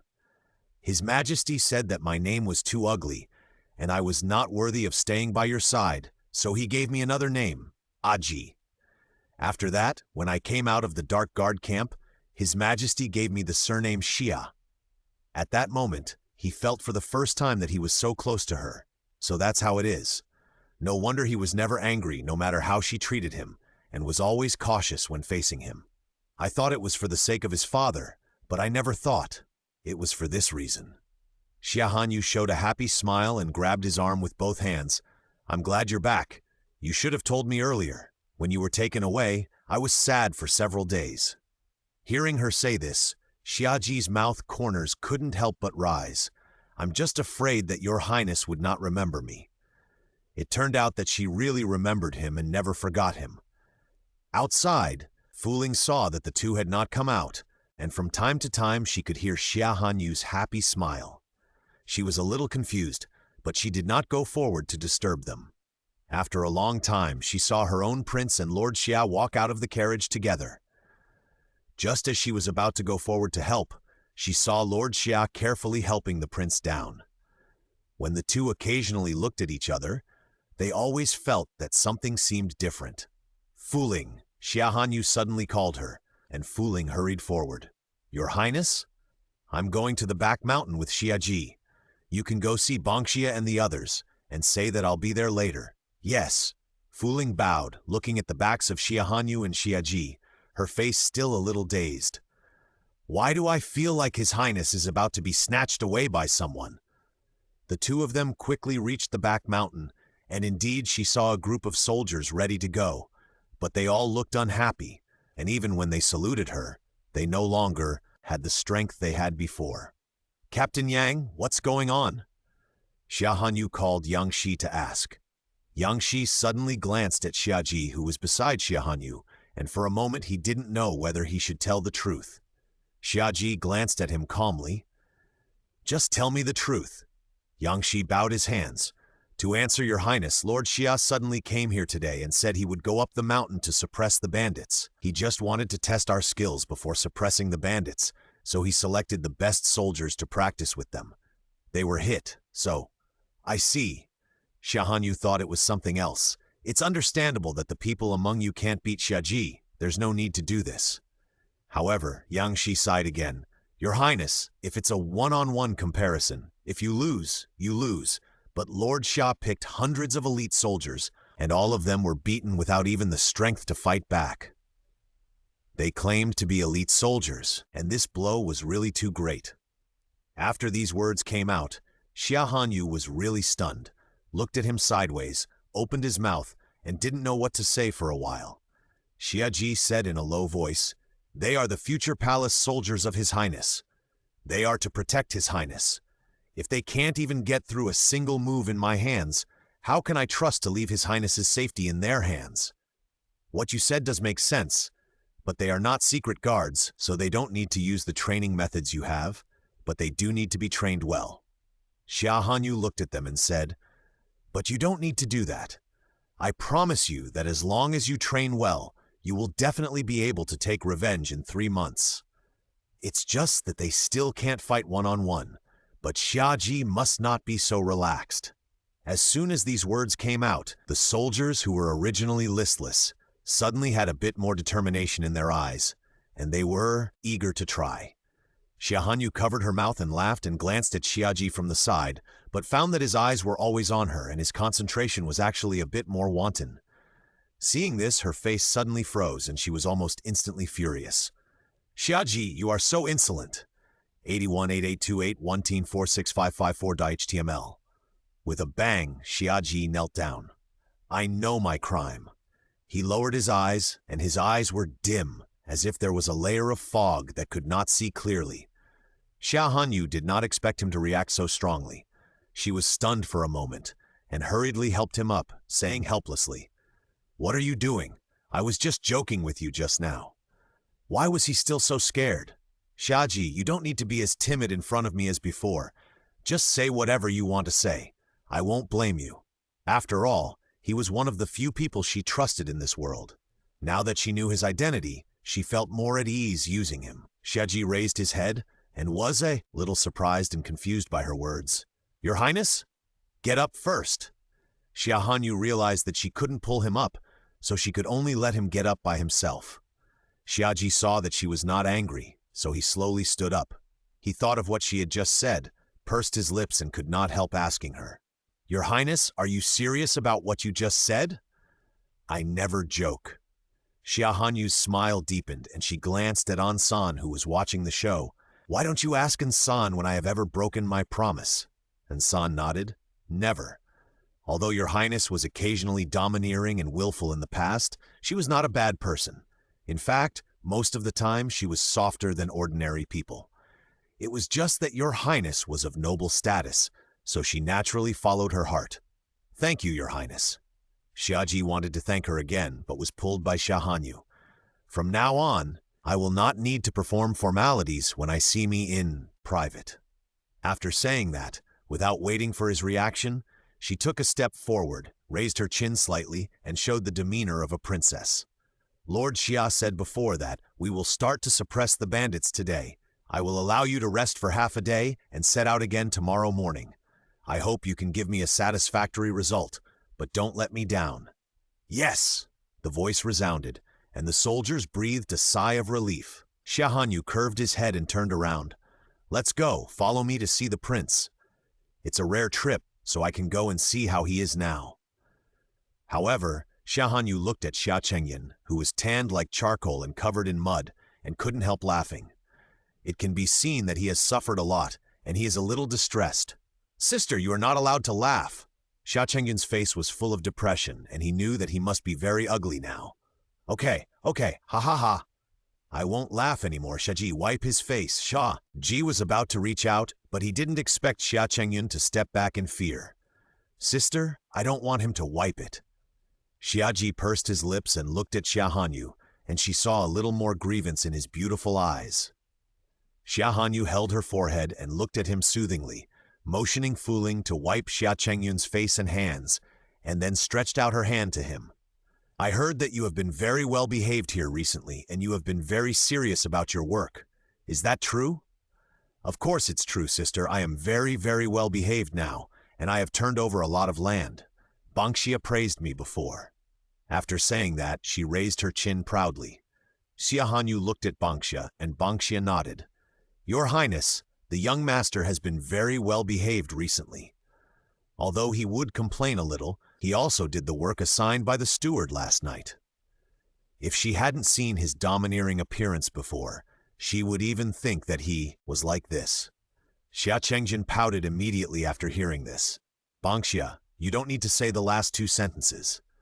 Bangxia smiled with her hands covering her mouth, but she didn't really continue to speak. Xia Hanyu's eyes passed over the two of them, and the arc deepened a little. It seems that Chengjun has been very well behaved recently, so I will reward you with some snacks. These are all your favorites. In fact, even if it wasn't for Xiaji, Xia Hanyu was originally going to come over to take a look. When he heard that there were snacks, Xia Chengyun's eyes lit up. Fu Ling had just taken it from the palace servant and hadn't had time to put it down, but he snatched it away directly. Xia Chengyun ate it in big mouthfuls, and his dark little face was full of satisfaction. Fu Ling placed the remaining snacks in front of him and poured him a glass of water. Your Highness, please eat slowly. These are all yours. Xia Chengyun nodded and continued to stuff his mouth. Xia Hanyu had already stood up at this time, and Bangxia consciously followed her out. Has anything else happened recently? Bangxia bowed.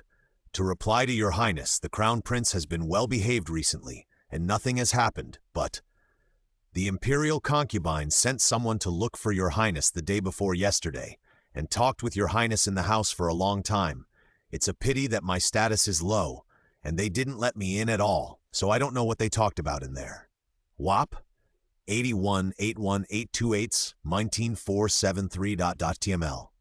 Xia Hanyu thought of Xia Chengyun's expression when facing Xiaji Shiheng just now, and sneered, It's just some dirty words to provoke our relationship. Don't worry about it. But why did they slander Xiaji in front of Chengyun? This is something Xia Hanyu couldn't figure out for the time being, because there was really no need for it. Bangxia nodded. Apart from these, everything else is fine. Xia Hanyu walked to the side and sat down, looking up and asked her, How have you and your sister been getting along these days? Thinking of Baiji, Bangxia's face was also full of smiles. Your Highness, we are fine. Then he knelt down in front of her. I bow to your Highness. Thank you for helping me find my sister.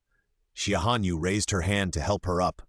I didn't do anything. It was your sister who found me herself, and Fu Ling did more than me in this regard. Bangxia nodded and stood up. I also thanked Fu Ling before. Bangxia, I plan to let Baiji work as a female doctor in the Imperial Hospital in the near future, so that she can stay by my side and serve me. What do you think? Xia Hanyu's phoenix eyes were smiling. This was her second purpose for coming here today. Because the two sisters had just reunited, she didn't say much at the time. Bangxia was pleasantly surprised when she heard this. Your Highness, are you telling the truth? Of course. But you have to stay in the Imperial Manor for the time being. If your sister enters the Imperial Hospital, you won't be able to see each other every day like you do now. In this way, Bangxia was really reluctant to leave. It's okay. Anyway, I will return to your Highness in the future. It will be easy for us two sisters to meet at that time. I am very pleased that you think so. Xia Hanyu was naturally satisfied. Your Highness, my sister is now treating the tenants. I will go and call her over. It has been like this for the past few days. After saying this, she bowed and ran out in a hurry. It seems that the knot in her heart has been untied. Yes, Xia Chengjin is still useful. Xia Hanyu stood up with satisfaction. Although Xia Ji, who was standing beside her, had not spoken a word, he quickly supported her, as if he didn't want to miss this moment of closeness. Returning to the house, Xia Hanyu saw that Xia Chengjun had stopped eating the snacks. Instead, he asked Fu Ling to put them in a clean towel for him. Are you full? Yes. Xia Chengjun touched his stomach and looked at the snacks again. His eyes were still full of greed, which made Xia Hanyu a little confused. Fu Ling hurriedly explained, Your Highness, the Crown Prince wants to keep these snacks and share them with his friends. Friends? Xia Ji lowered his head slightly and approached her and said, They are the children of the tenants here. They helped your Highness do some farm work before and have a good relationship with your Highness. Oh? Xia Hanyu raised her eyebrows in surprise, and her cold eyes fell on Xia Chengjun's somewhat bewildered face. No, I'm going to keep it for myself. Don't listen to his nonsense. Besides, I'm the prince. How can I be friends with ordinary people? Really? Xia Hanyu looked at his arrogant appearance with a smile and said with a sigh, I originally wanted to ask Xia Ji to send you some more snacks, but now it seems that it's unnecessary, so that you won't be able to finish it by yourself and waste it. That won't work. Xia Chengjun hurriedly stood up and looked at her anxiously. Sister, I can finish it. Please give me some more and I'll keep it for later. In this way, he can give them more, and he didn't eat enough today. Xia Hanyu shook her head. No, snacks are easy to spoil. If you leave them for the next day, they won't taste good. Seeing that she still refused to agree, Xia Chengjun became anxious. Then I will share a little bit with them. Who are they? Xia Hanyu asked him with a slight smile. Xia Chengjun was so shy that he dared not look at him. It's just a few of my good friends. They helped me before, and I have to repay their kindness. Not bad, you know what it means to repay kindness. Xia Hanyu was satisfied and looked up at Xia Ji. Xia Ji, I will have someone send snacks to the palace gate early tomorrow morning. You can bring them to him for me. Yes? Xia Ji nodded, but Xia Chengjun refused. Sister, can you let someone else bring them? Why? Xia Hanyu asked back. Xia Chengjun stepped forward and pulled her away from Xia Ji. They told me that Xia Ji, the commander of the Jinyue, is cruel and ruthless, and his hands are stained with the blood of many people. It is said that he can eat and drink blood. Sister, you should stay away from him too. This was the first time he was worried about Xia Hanyu, but it was mostly for himself. They? They are concubine Xi's people, right? However, Xia Hanyu looked at him, pursed her thin lips tightly, and scolded him coldly. Xia Chengjun, you are the prince, the future emperor. You should have your own judgment. You have to use your own eyes and heart to see whether someone is good or evil, not just what others say. If you continue like this, sooner or later you will lose the world. But everyone says so. He is not the only one. Xia Chengjun looked at her aggrievedly. Sister, you are my sister. How can you stand on someone else's side? It is precisely because I am your sister that I have to correct you if you do something wrong. If I only flatter you like others, then I advise you to change a sister. Xia Hanyu knew that it was not easy to change some of his deep-rooted things, but seeing that he always believed the woman's words without hesitation, she was always angry. Chengjun, you have to remember one thing. The Jinyue works exclusively for the royal family. The blood on their hands is for our royal family and the people. Most of the people they killed deserve to be killed, because those people have been eroding our great Xia royal family like termites. If we don't kill them as soon as possible, sooner or later, great Xia will be eaten away by them and collapse. Have you ever thought about what will happen to you, me, and my father by then? Xia Hanyu didn't want him to shoulder anything so soon, but he had to understand some basic realities. Also, don't trust concubine Xi in everything, and don't tell her everything. You are the prince, you must have your own secrets, and you can't let others see through your depth at a glance. Do you understand? Xia Chengjun was a little overwhelmed, because no one had ever told him this. They just said that he was the prince, and the prince was the future emperor, the most powerful person in the world, and he could do whatever he wanted. But what my sister said today was completely different from what they said. Xia Chengjun didn't know who he should believe, but there seemed to be a voice in his heart telling him that he should believe my sister, because they were the closest people in the world. WAP 81s 184730-HTML 130.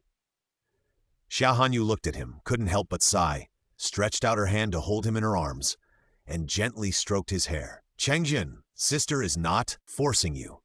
Sister just hopes that you can know right from wrong and know good from evil. Xia Chengjun leaned in her arms, his nose filled with the scent of his sister, and he couldn't help but put his arms around her. Sister, I was wrong. This was the first time that sister hugged him, and the first time she said so many words to him. A place in Xia Chengjun's heart that he had always insisted on collapsed. The imperial concubine said that sister didn't want him anymore because he killed the mother who loved sister the most, so sister hated him and didn't want to see him. But he liked sister, and every time he saw sister, he wanted to get closer to her. He wanted sister to look at him more and see him, but sister still hated him more and more. Xia Chengjun always hid and cried secretly, and laughed secretly. Because he talked to sister, sister's voice was so nice even when she cursed. But today, sister not only didn't scold him, but also said a lot of things to him. He was really happy. Xia Hanyu looked at Xia Chengjun, who was holding tightly and unwilling to let go, and patted his back gently.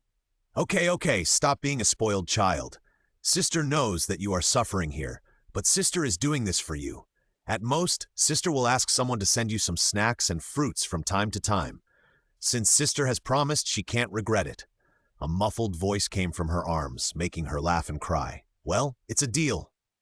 Xia Hanyu hugged him for a while, and only slowly let go of him when she knew that Bangxia brought Baizhi back, and asked Baizhi what she thought. Baizhi had never thought that Xia Hanyu not only helped her find her sister, but also planned to use her. She immediately knelt down to thank him. Baizhi, thank you for your grace, your highness. Okay, from now on you will be a medical officer of the 6th rank. When the time comes, someone will send the imperial edict and the government to the imperial farm, and you will start to serve in the palace from the day after tomorrow. Xia Hanyu believed that with her intelligence, she would be able to deal with the intrigues in the palace. After doing all this, Xiaji escorted Xia Hanyu back to the palace and went to the imperial study by the way. On the second morning, the imperial edict and official uniforms were delivered to Baizhi, and Xiaji also set out with An San and 3,000 elite soldiers to suppress the bandits. But soon after they set out, it began to drizzle. The mountains and forests in front of them were tall and lush, and under the drizzle, they were covered with clouds and fog, which made them look more dangerous from a distance, easy to defend but difficult to attack. These bandits have chosen a good place. Yang Shi squinted at this place and turned back to Xiaji. My lord, it's rainy now and the mountains are full of fog. I'm afraid the mountain road is not easy to walk, and this terrain is not easy to surround. Xiaji took out a topographic map from his arms. What about now? Yang Shi took it and looked at it for a few times, and his black eyes immediately brightened a little. If I have this, I will definitely take down all the bandits today. After saying that, he turned around and began to arrange an attack. 2 hours later, boxes of silver, gold, and jewels were brought down and opened one by one in front of Xiaji. And San sighed twice. It's not all moved yet. It looks like there are millions of taels. If His Highness saw it, he would be happy and angry. He was angry that they stole so much silver under his nose, but he was happy that they got it all back, with a lot of interest. Although these bandits have never robbed here, looking at these treasures, most of their treasures must have been transported here. Thinking of Xia Hanyu, Xiaji's eyebrows softened a little.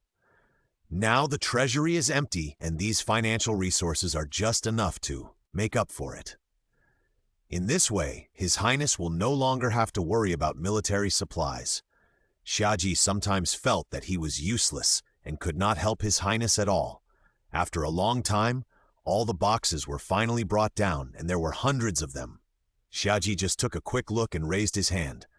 Take them all back to the Imperial Farm first, and let His Highness deal with them personally when the time comes. Yes, the elite soldiers won a victory and were more and more excited. They carried the treasure chests back to the city in high spirits. Xiaji quickly counted the treasures and handed them to Xia Hanyu. Xia Hanyu looked at the treasures listed above, and his eyes were full of excitement. This group of people are really money-eating beasts. I'm afraid most of their treasures are in this mountain. No wonder they raise such a group of arrogant and extravagant people. It turns out that they are guarding a mountain of gold. But these people are stupid after all. They actually handed such important supplies to such a group of people to guard. They don't even know how to use people, and they still want to seize the world. It's just a fool's dream. Xia Hanyu closed the book and handed it to Xiaji. Go to the Ministry of Revenue and ask them to count all the treasures and deposit them all into the national treasury. Yes. Xiaji took it and put it away. I'll go now. For the next few days, everyone in the Ministry of Revenue was in high spirits, with smiles reaching their ears. Even when they were criticized in the court, they responded with smiles, which was completely different from the previous attitude that everyone owed them a huge debt.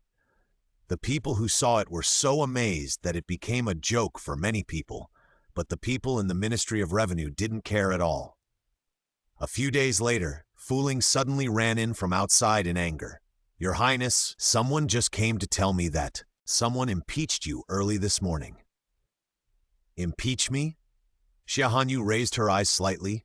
I don't remember doing anything big recently. Then the only thing that could make them impeach is probably, it's about the 5,000 elite soldiers.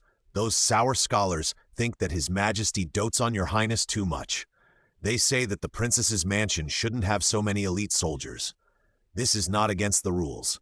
Fuling became more and more angry as she spoke.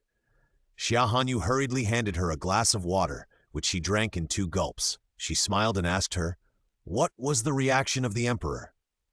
Fuling imitated the majestic look of the emperor when she met him in the past and said, Your Majesty scolded them one by one, saying, The rules are dead, I am still alive.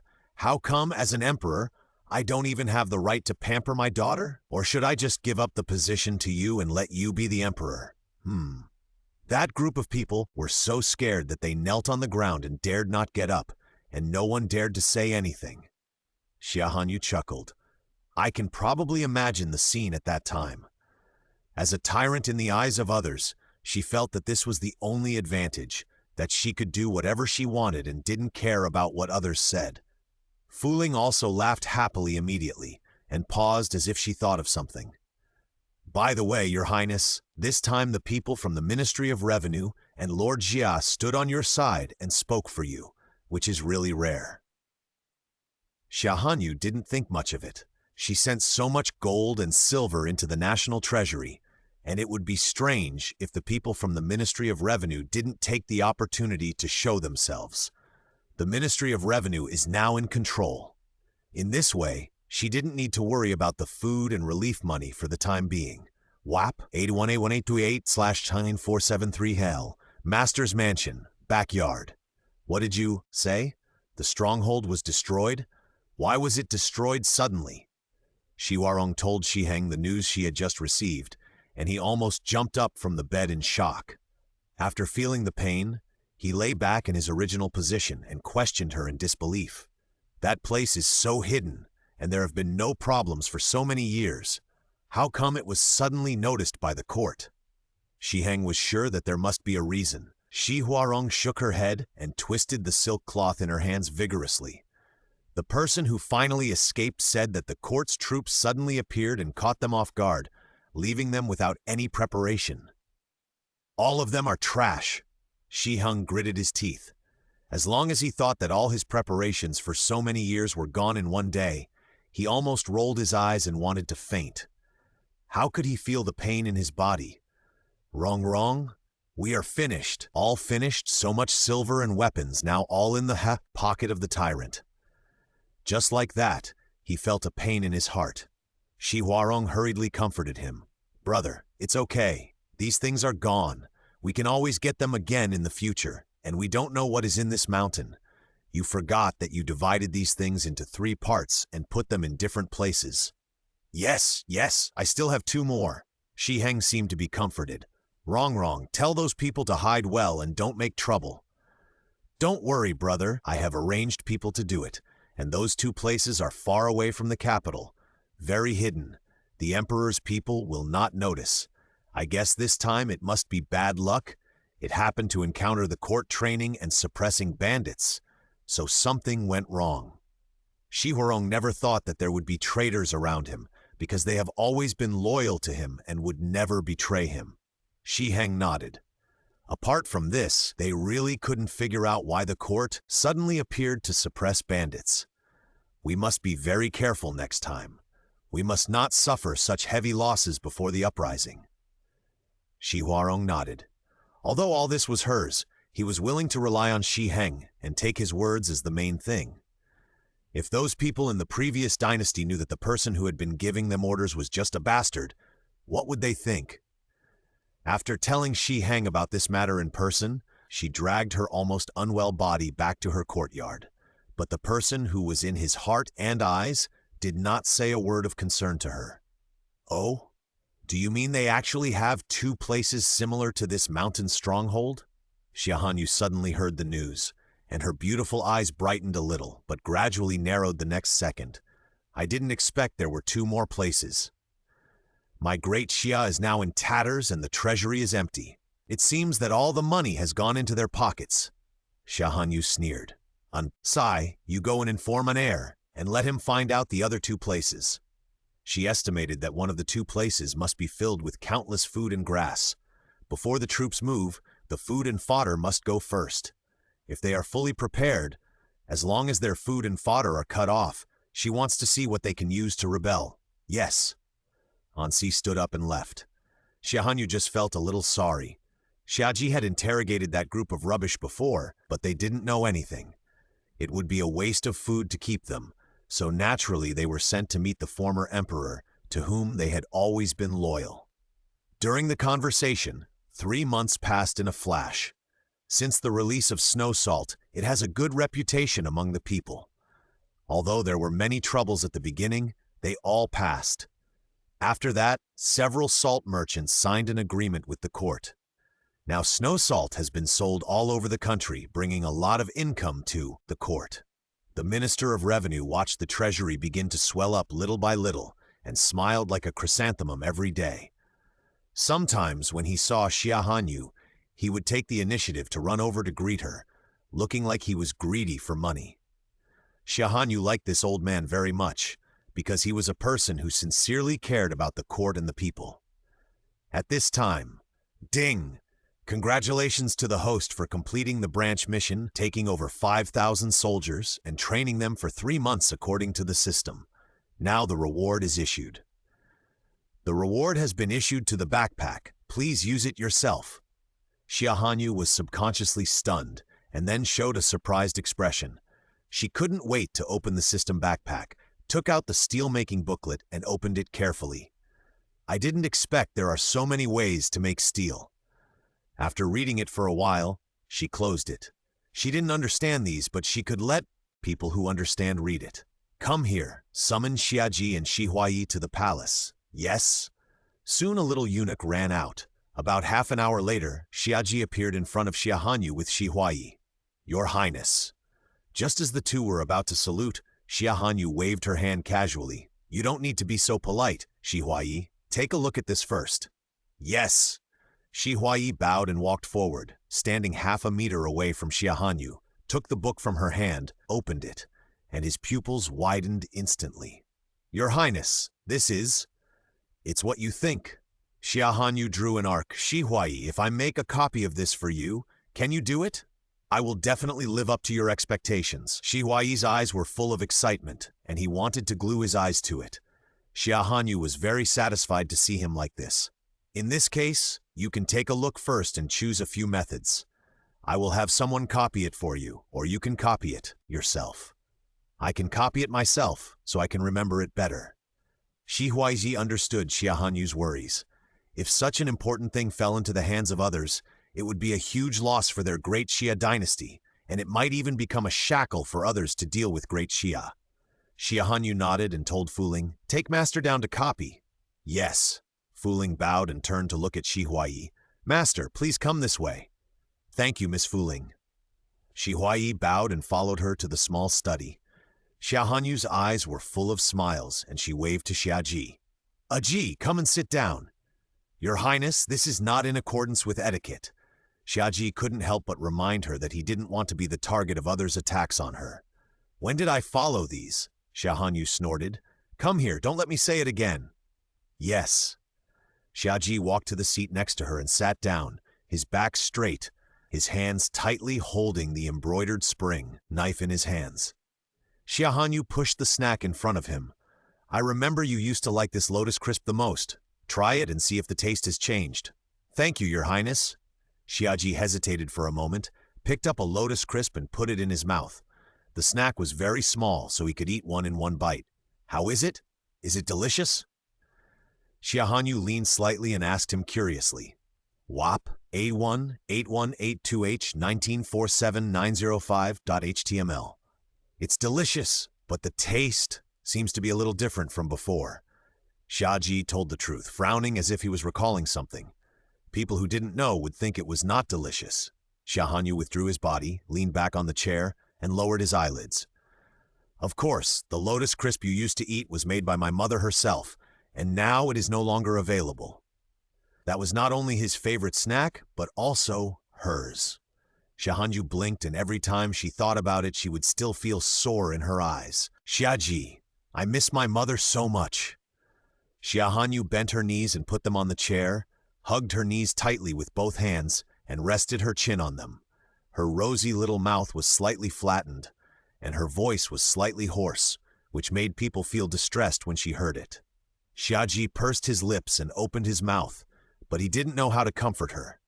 He could only stand up and walk in front of her, slowly stretching out his hand and placing it in front of her. "If your Highness is unhappy, just bite me." "Why should I bite you?" Xia Hanyu looked at him speechlessly, snorted softly, and turned her face away from his hand. His palms looked hard, and she didn't want to break her teeth. Xia Hanyu sniffed hard. "Don't worry, I'm fine. It's just that seeing what happened just now suddenly reminded me of my mother. I remember when you left that day, my mother specially asked someone to secretly send you a lot of lotus cakes, right? I know everything." Xia Hanyu raised her chin, looking coquettish. "And you don't know, I also secretly gave you all my own snacks. I didn't eat any snacks that day." "Yeah." Xia Ji looked at her in a deep voice, and his deep eyes seemed to have infinite affection, but he only dared to look at her like this in a place where she couldn't see. In fact, he knew everything. Because he saw it that day, he saw her secretly packing the snacks and putting them in his package, and also put her favorite doll in it. It was that doll and her that supported him for so many years. He trained hard every day just to come back one day to protect her. Xia Hanyu looked at him and suddenly reached out and grabbed his sleeve, pulling him back from his trance. "Ji, I'm very happy that you can come back to find me." She was even happier, because in the end almost everyone betrayed her, but he didn't. Xia Ji's throat suddenly became dry, and he responded in a hoarse voice. Yeah, he was happy too. The two stayed there quietly.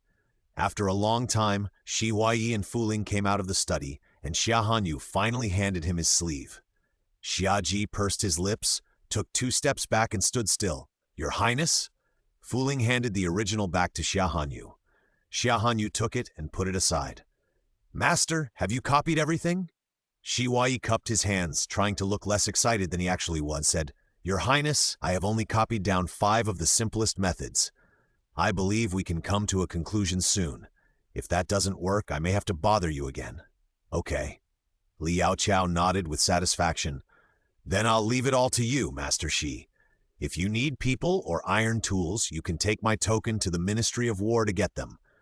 If they dare not give them to you, you can ask them to come and talk to me." Fu Ling took the token from Xia Hanyu and handed it to him. "Yes." Shi Huayi took it with both hands and put it close to his body. Then he knelt down. "Your Highness, I have something else I want to ask for your mercy." "Tell me." "My sister came to me some time ago and said that she also wanted to follow me to work for your Highness in the Imperial Farm. I hope your Highness will grant her permission." "Oh?" Xia Hanyu leaned forward slightly and asked him casually, "Why is that?" "My sister said that she is not used to staying at home every day and being forced by her grandmother to embroider and learn the rules. If she does those things, she would rather go to the Imperial Farm to farm for your Highness, which is also a way to repay your Highness's kindness. And she is more adapted to these things. The intrigues in the inner house are not suitable for her. In that case, I will grant her permission." Xia Hanyu naturally didn't mind having one more person to do things for her. The 2 siblings were already more familiar with farming, and she really hoped that they could find something different from it. "Minister, thank you for your grace." Shi Huayi was full of joy, and he couldn't wait to go home and tell his sister the good news. Xia Hanyu naturally had to fulfill his eagerness to return home. "You go down first. If you have anything else to do, you can go find Xia Ji and he will tell me. After all, Shi Huayi is not qualified to enter the palace at any time, but Xia Ji can." "Yes?" Shi Huayi turned around and retreated, but just took 2 steps and walked back. "Your Highness, I have important things to report to the palace today." He was stimulated a lot today and almost forgot. The leaves of the potatoes in the Imperial Farm are beginning to turn yellow, but it is not because of disease. The tenants said that they should be ripe and can be dug, and he will soon be able to see the magical seeds that everyone is talking about. I wonder if they can really produce thousands of kilograms per mu. Now that you mention it, I remember it. Li Yaoqiao asked the system in her heart. "System, the salt price in Daxia has returned to a lower level than before. Now that the potatoes are ripe, does it mean that as long as these potatoes are distributed and the people in Shangjing start to plant them, my mission will be completed?" "Yes." The mechanical sound of the system sounded. "But I have a question. Now that the weather has gradually warmed up, can potatoes be planted all year round?" She had been thinking about this question for a long time. "Of course not." The system naturally understood her question and explained, "Potatoes like normal temperature but are afraid of heat and winter cold, but this batch of potatoes has been specially processed by the system and is naturally not afraid of high temperatures. In fact, now is the best time to plant potatoes." "I see." Xia Hanyu was disappointed. "I thought potatoes could be planted all year round." It was really a waste of joy. The system couldn't help but laugh. "Host, don't be too greedy." As a powerful country system, it thought it had done its duty very well. Xia Hanyu curled her red lips and snorted. "Your Highness?" Shi Huayi saw that she suddenly stood there without saying anything, and was happy for a while and frowned at the same time. He thought something had happened and couldn't help but wonder aloud. Xia Hanyu came back to her senses. "Nothing. I was just thinking about something." Shi Huayi, "I already know about this. Go back and inform the manager of the Imperial Farm and tell them that I will bring all the people in Shangjing to the fields to dig the divine seeds in a few days and let them prepare." "Yes." Shi Huayi then retreated. Xia Hanyu looked up at Xia Ji, no longer hiding the excitement in her eyes. "Xia Ji, hurry up and accompany me to see my father. WAP 81828, 9th Sorem 9056 TL." She wanted to tell her father the good news immediately and invite him to bring those sour scholars who only know how to annoy people every day to broaden their horizons, so that they would not only annoy her father in the court all day long. "Yes?" Xia Ji hurriedly followed, and Fu Ling called the palace servants to catch up. Xia Hanyu trotted into the Changqing Palace. Bai Lai saw her impetuous appearance and hurried forward to support her with a face full of caution. "Oh, my little prince, please be careful. What if you fall?" "Eunuch Bai, I have something good to tell my father. Is he busy?" Xia Hanyu held his wrist and walked inside. "Bai Lai, your majesty is talking to Master Shi and the Grand Tutor." "Grand Tutor?" Xia Hanyu paused. "You mean my uncle is back?" Jiang Yan, the eldest brother of the current queen, is also the uncle of Xia Hanyu and Shenjin. Xia Hanyu used to like him very much, but after the queen passed away, he always liked to scold them with all kinds of dogmas every time he saw them, and then she didn't want to see him anymore. In the previous life, Jiang Yan saw that Shi and Xia Chengyun were spoiled by Shi Qingjun, and the other loved to chase Shi Hang all day long. In a fit of anger, he retired and returned home, never wanting to set foot in Shangjing again. Since then, she has never seen him again. Bai Lai explained to her as they walked, "Teacher Jiang came here specially to report to His Majesty about the recent study of His Royal Highness the Crown Prince. He happened to run into Master Shi Yan, who was reporting to His Majesty about the Ministry of Revenue, so they bumped into each other." Xia Hanyu seemed to hear nothing and ran to Jiang Yan in a playful manner, which actually scared him. "Uncle, Ayu." Jiang Yan breathed a sigh of relief when he saw it was Xia Hanyu. He called her name gently and then seemed to react, frowned tightly, and took a step back. Your Highness, Jiang Yan pays respect to the princess. I hope that Her Highness the princess will pay attention to her manners and not lose her manners in front of the palace." Shi Yan, who was standing aside, also hurriedly saluted and couldn't help but smile when he saw Xia Hanyu. Xia Hanyu sighed, "Uncle, I finally met you. Why are you still so stubborn? Even my father is not as stubborn as you." "Nonsense." Jiang Yan frowned and hurriedly pulled her to the emperor. "Why don't you come and admit your fault to His Majesty?" After saying that, he admitted the fault for her first. "Your Highness is naughty. It's my fault. I hope Your Majesty will forgive me." The emperor laughed when he saw him like this. "When did I say I was angry? Yuer has always been so presumptuous in front of me. I didn't say anything, but you got anxious. Besides, it was my fault that I was too permissive." "What's your fault?"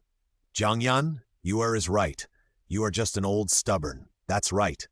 Xia Hanyu wrinkled her nose and seconded. The two people on the side laughed, secretly. Xiaji took 2 steps forward and knelt on one knee. "Your Majesty, I am Xiaji. I respectfully greet Your Majesty and wish you the best of health." "Stand up." The emperor's eyebrows were gentle, and he said casually, "Xiaji, did you come here with Yuer just now?" As soon as he finished speaking, Jiang Yan's eyes, which seemed to be able to see through people's hearts, fell on him coldly, with a look of scrutiny.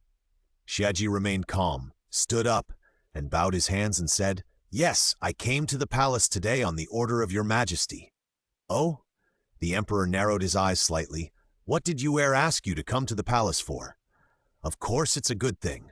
Xia Hanyu interrupted them with an inexplicable look. Why did she feel that everyone felt strange? She couldn't help shaking her head. "Business matters are important. Father, Yuer has a great thing to tell you today." These words immediately drew everyone's attention back. "What's the double happiness? Do you want to get married, or have you found your ideal husband again?" After hearing this, Xia Hanyu looked at the emperor with disdain. "Father, don't be funny. I'm talking about real good things, not those unfounded things in the past." "And father, have you forgotten? It's potatoes, father. The potatoes are ripe and can be dug." "You are serious?"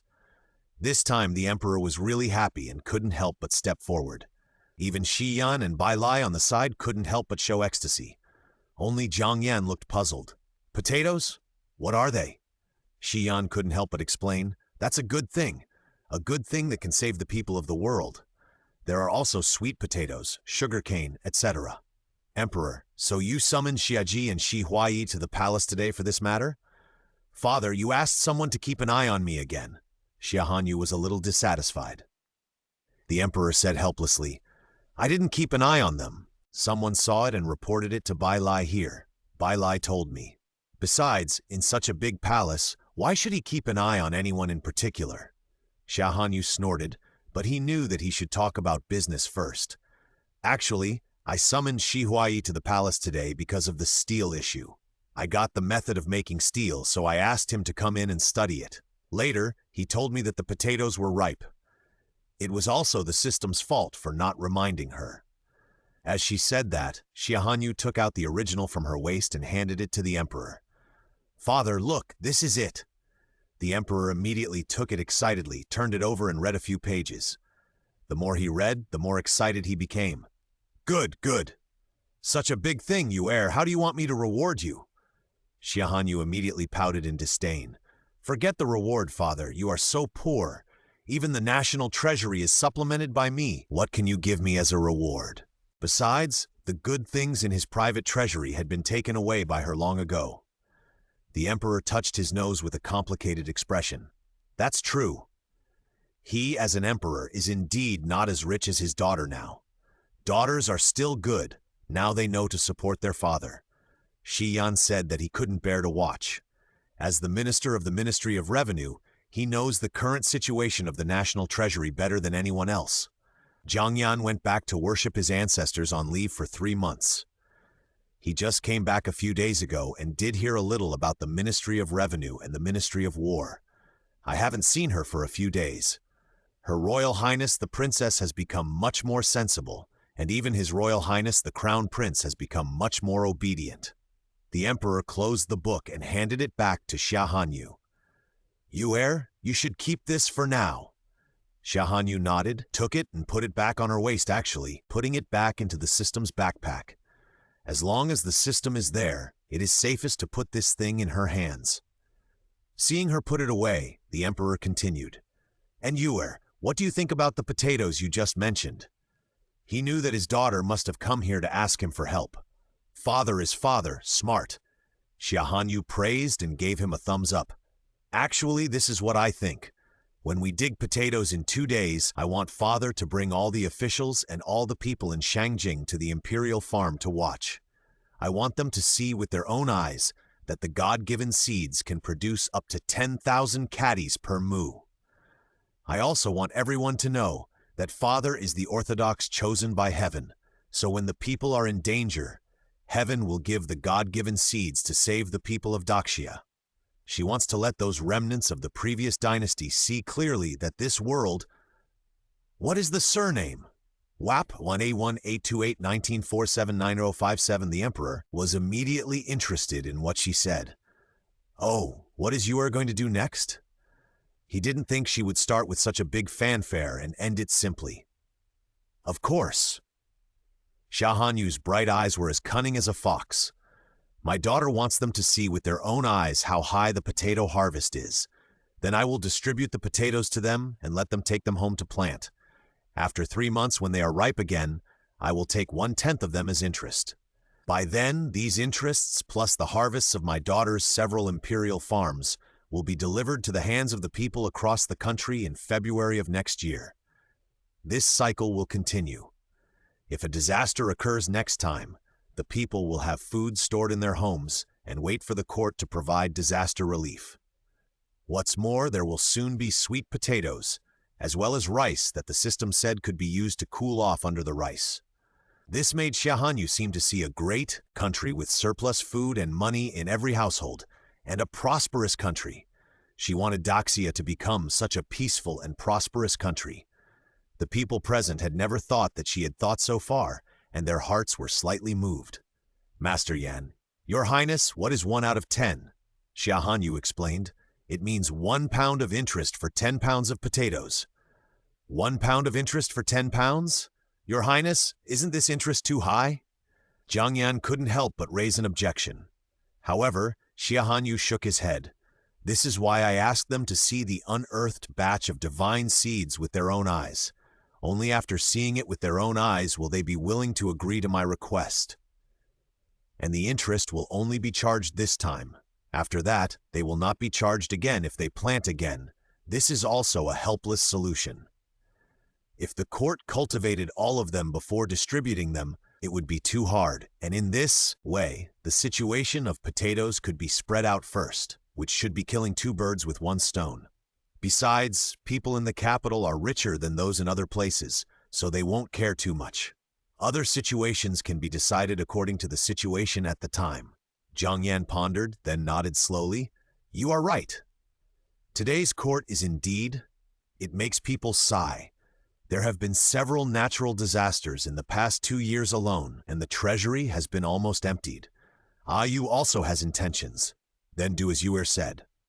The emperor's eyes were full of pride, and he immediately decided, I will issue an edict to invite the people to the imperial farm, and the date will be set the day after tomorrow. Is it feasible? Don't worry, father, I will have people prepare it. Things were settled. Xia Hanyu was sincerely happy. As for the safety of your father, it will be handed over to Xiaji, and there are 5,000 soldiers in the imperial farm given to me by your father, so there will be no mistakes. If there is, just deal with it. On that day, the emperor issued an imperial decree, asking all the people in Shangjing to gather at the imperial farm the day after tomorrow. Naturally, the news that the emperor would also be present incognito also reached the ears of some people with ill intentions. Brother, this is a great opportunity to assassinate the tyrant. As long as the emperor dies, the world will be in chaos. At that time, we can take advantage of the situation to rise up and take back the world. In a thatched hut outside Shangjing, a man was so excited that his muscles were trembling, and he looked eager to try. I think this matter must not be done lightly. Another scholar-like man shook his folding fan and said slowly, After all, who can know whether this is a bait deliberately put out by the tyrant? And because of the snow salt incident some time ago, the people were grateful, which made him regain a lot of reputation. If we kill him now, there will be no benefit. This is not okay, and that is not okay. Then what do you say is right? The other person exhaled a burst of heavy air through his nostrils and stared at him with an unpleasant face. The scholar looked at the person sitting in the first seat. General, what do you think of this? The leader was silent for a long time, and then he sneered. This is not a plot. I received news some time ago that the princess got a divine seed that can produce 1,000 kilograms per mu. The imperial farm was heavily guarded some time ago to protect the divine seed from being destroyed. This time the tyrant issued an imperial decree to let the people see it. There must be other conspiracies, but you and I don't know yet. As for assassination, it can be tried. The snow salt tyrant put all the credit on the princess before, and it must be the same now. It seems that the tyrant knows that he can't win the hearts of the people, so he wants to push his daughter out. So, everyone listen. Everyone present stood up at once, with ferocious and excited faces. The leader's eyes were full of coldness, and he said in a cold voice, Even if we can't kill the tyrant this time, we must get the head of the eldest princess back to offer sacrifices to the spirit of our emperor in heaven. Yes! 81-828/14480-7L. At this time, Xia Hanyu didn't know that her head was also reserved. If she knew, she would only sneer.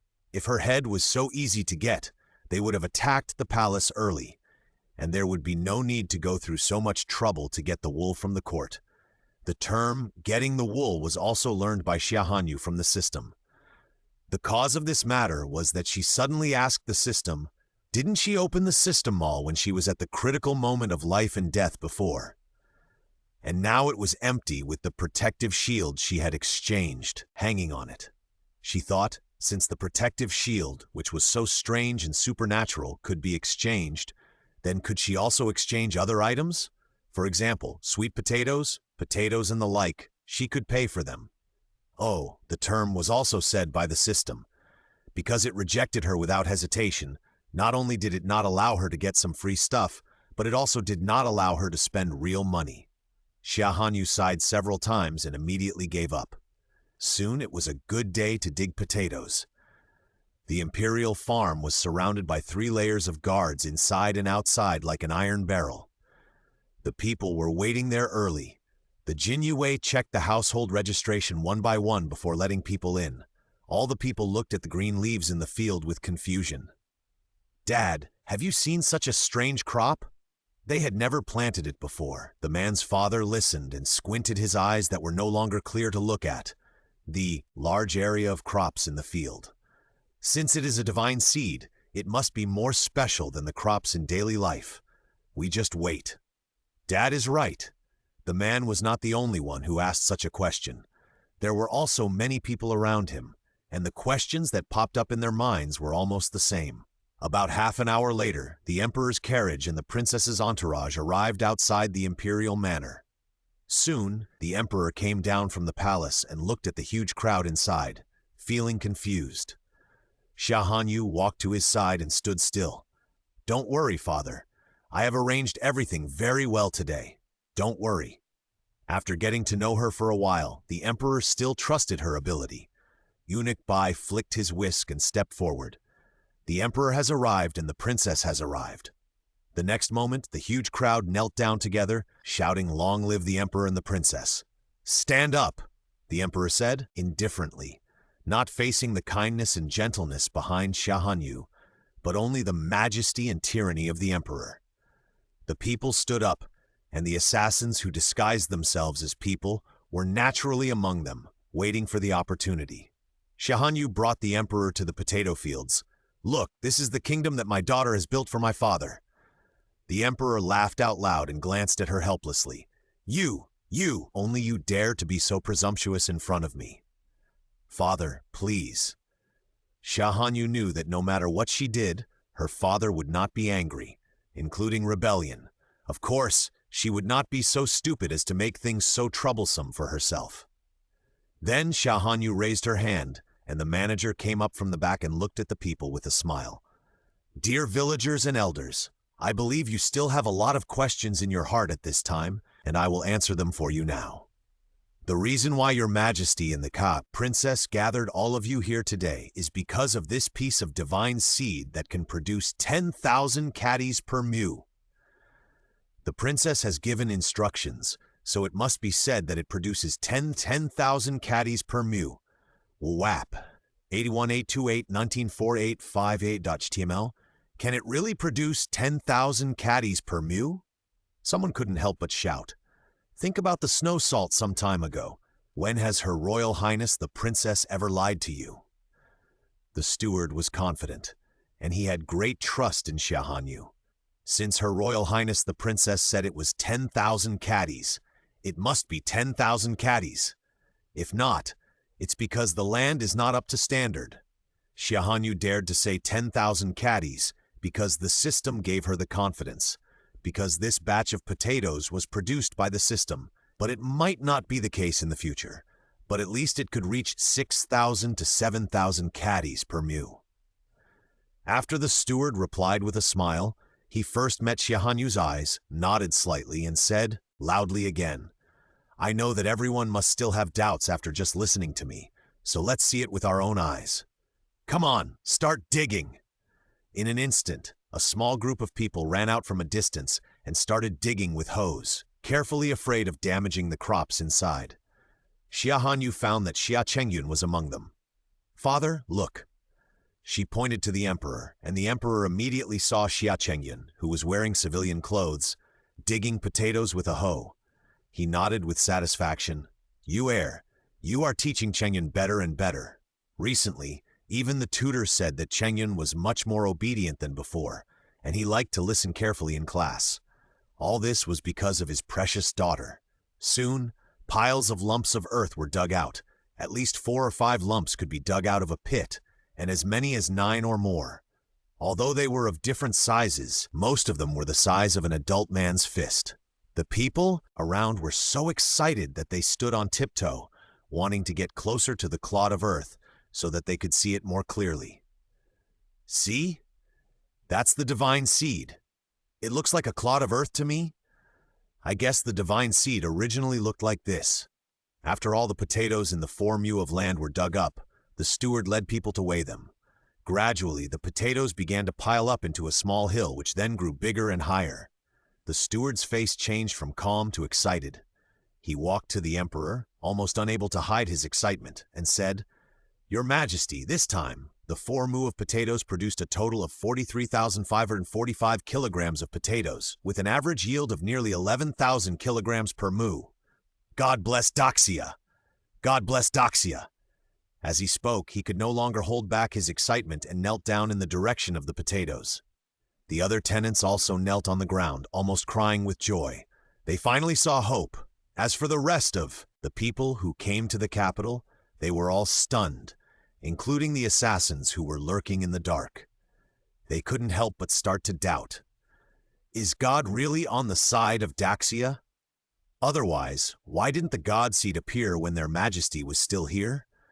Some people began to hesitate in their hearts, wondering if it was right for them to come here today to assassinate the emperor and the princess who brought snow salt and God Seed to the people. At this time, Xia Hanyu slightly turned sideways, looked at Xiaji who was not far behind him and nodded lightly. Xiaji lowered his hand and raised it, and the next second, the assassins who were mixed in the crowd were arrested in an instant, which immediately awakened the excited people. What's going on? Why did they suddenly start arresting people? Everyone was puzzled, and immediately a Jinyue stood up and shouted loudly, "Jinyue will arrest the assassins who assassinated your majesty and the princess, and will not hurt innocent people. You don't need to be nervous." Jinyue people stood up in every corner and explained loudly again and again, until the assassins were detained. They also retreated. Xia Hanyu suddenly stood up. "I'm sure everyone is curious about why there are assassins in your center today to assassinate me and my father. Do you know the reason?" The scene was silent and no one dared to speak. It seems that you don't know, but you must have guessed it in your heart. At this time, a man who looked like a scholar stepped forward. "Your Highness, is it because of today's God Seed? Are they here to snatch the God Seed?" "Yes and no." Xia Hanyu shook her head, smiling but not showing it in her eyes. "They are afraid." "Why are they afraid?" "They are afraid that the court will wash away the original grievances, afraid that you will be able to eat enough and live a good life, so they are anxious. They first framed my father as a tyrant and spread rumors that were not good to the court. Now they want to kill my father and me, because they know clearly that my father trusts me, and I am the culprit in this matter." Xia Hanyu certainly knew that there would be assassins, and they would definitely mix among the people, so she let the elite soldiers who were good at observing words and expressions among the 5,000 people mix in with the crowd early. But if ordinary people saw the God Seed that produced 10,000 caddies per mu, they would be surprised. But assassins were different. They would only feel panic and complicated, and would never feel happy. Of course, some assassins were targeted by the elite soldiers of the Imperial Guards when they first got in. As for why she deliberately took down the assassins in front of all the people, it was to change their subconscious thoughts, such as the fact that her father was a tyrant. Xia Hanyu wanted to whitewash the title of tyrant for her father, even if it was only a little bit. Xia Hanyu looked at them and said loudly, "What about you? Do you think that I, who brought you cheap snow salt and the divine seeds that can produce 10,000 kilograms per mu, am really the culprit? And is His Majesty, who agreed to set the price of my snow salt, really the tyrant as rumored? Do you still want to go back to the dire straits of the previous dynasty, where you were ruled and oppressed by a tyrannical monarch and lived a life worse than death? Of course not." The first one to shout out was still the scholar. He looked solemn and shouted with resentment in his eyes, "Her Royal Highness the Princess is the only noble person in the world who truly cares about us people. I believe in Her Royal Highness the Princess. Do you agree?" "Yes, Her Royal Highness the Princess is a noble person. We no longer want to be ruled by the royal family of the previous dynasty. They eat human flesh and drink human blood. They don't take us, people, for granted at all." At this moment, the anger in the hearts of some people who had experienced the horrific period of the previous dynasty could no longer be concealed. Thinking of their lost parents and relatives, they burst into tears. At that time, they hated and complained, but they could do nothing about it. But in the end, they were saved by the founding king of Daxia. Although their life was not very good, at least he gave them the opportunity to live a good life. Now, Her Royal Highness the Princess appeared. She brought them snow salt that ordinary people could afford, and now she brought them divine seeds that could feed them. At this time, it seemed that there was a voice in their hearts that kept reminding them to stop suppressing themselves. "We all believe in the princess and the court. We will definitely live a better life than now." They wanted to believe in Daxia again because of Her Royal Highness the Princess, /81 81 18485049.html. Xia Hanyu looked at the excited people and smiled with satisfaction. You trust the court so much, and I am very touched here. As he said that, he bowed slightly to them, and the people became more enthusiastic. Some people shouted loudly, while others looked embarrassed. Because it was the first time that the noble who was supposed to be high and mighty was so gentle to them, and even returned the gift to them. It turned out that they had never given up on them. Once this thought entered his mind, he began to get out of control. Xia Hanyu bent down to pick up a potato and continued to explain to them slowly. The name of this magical seed in my hand is called potato. Just this one potato can grow dozens of potatoes of different sizes. Do you know why? Everyone shook their heads subconsciously. Xia Hanyu immediately asked the tenants to pick up a whole bunch of potatoes and put them in front of them. You can see clearly that one potato can be cut into several pieces, and one potato can grow several or even dozens of potatoes of different sizes. And the reason why I asked my father to summon you here today is that I want you to see it with your own eyes, and I want to distribute these potatoes to you. As soon as the words fell, many people were already excited and asked, Is what the princess said true? Xia Hanyu raised the corner of her mouth. Of course, this palace's words are golden, and I never lie. The next second, the people knelt down in a rush, and for the first time they knelt down and kowtowed to the nobles so willingly. Your Majesty, the common people thank you for your grace, the princess. How could they not be tempted by such a divine seed? Although the people in Shangjing are richer than the people in other prefectures, they can only have enough food to eat. Not to mention that not all people are like this. There are people at the bottom of society in every place. They live in large courtyards and even make a living by begging. When natural disasters come, only death awaits them. Ordinary people rely on God for their food. Every place has crops that can exist in every place, but potatoes are different. They have strong vitality and do not even need too much care to grow more crops than the owner expects. But Xia Hanyu's cold and pleasant voice rang in everyone's ears again. Everyone stood on tiptoe and looked up at her, watching her casually put the potatoes that made them covetous into the hands of the angry man behind her.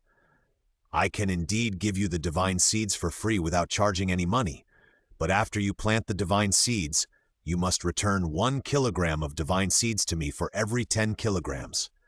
If it is 1,000 kilograms, you must return 100 kilograms to me. Can you do it? If you can do it, go to the Jinyue at the door to get the divine seeds and sign a contract.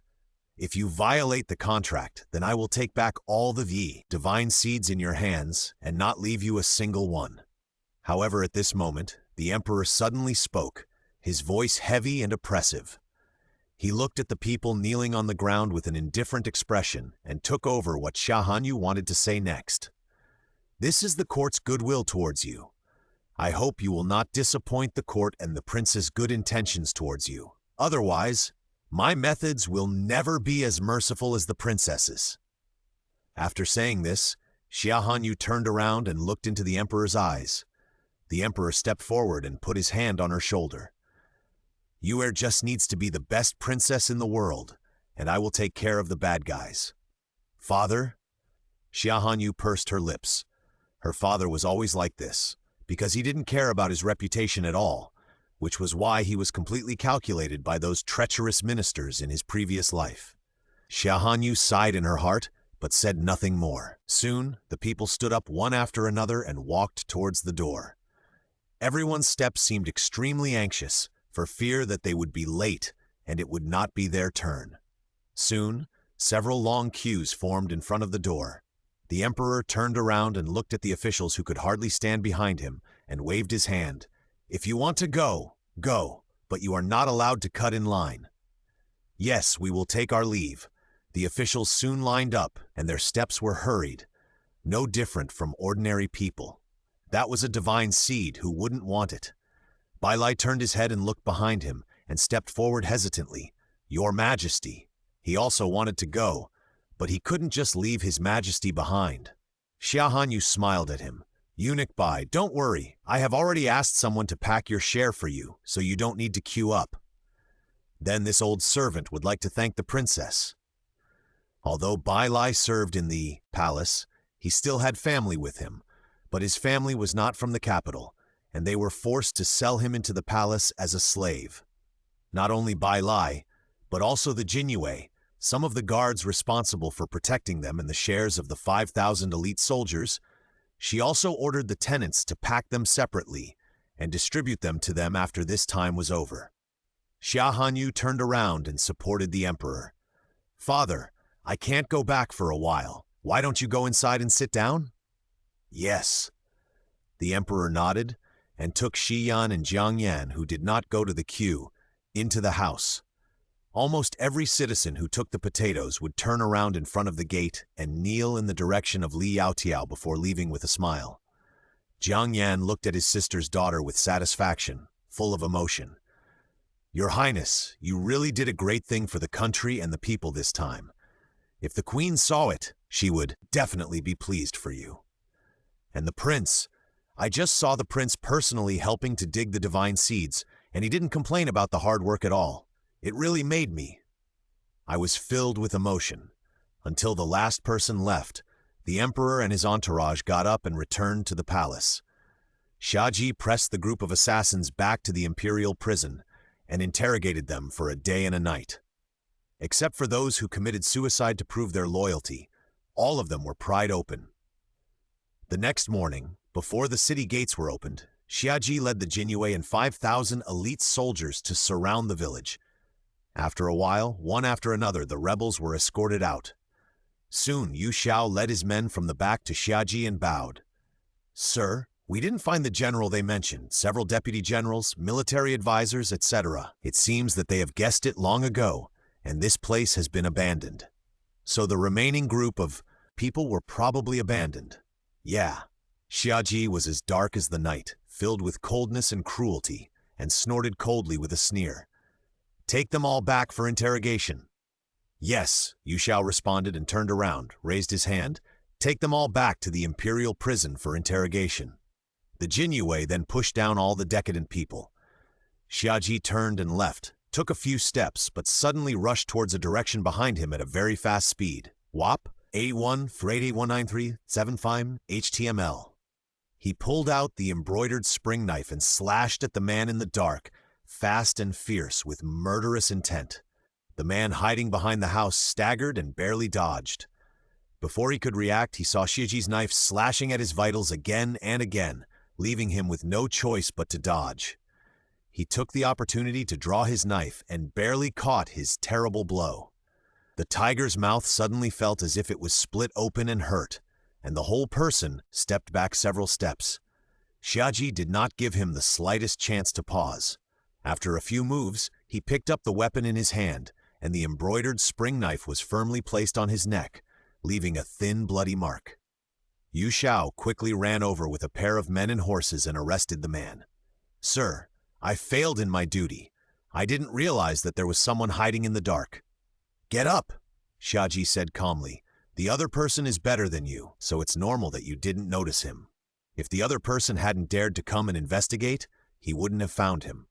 Yu Xiao nodded, glanced at the jungle behind him, and asked Xiaji with narrowed eyes, Sir, do you need me to surround this area?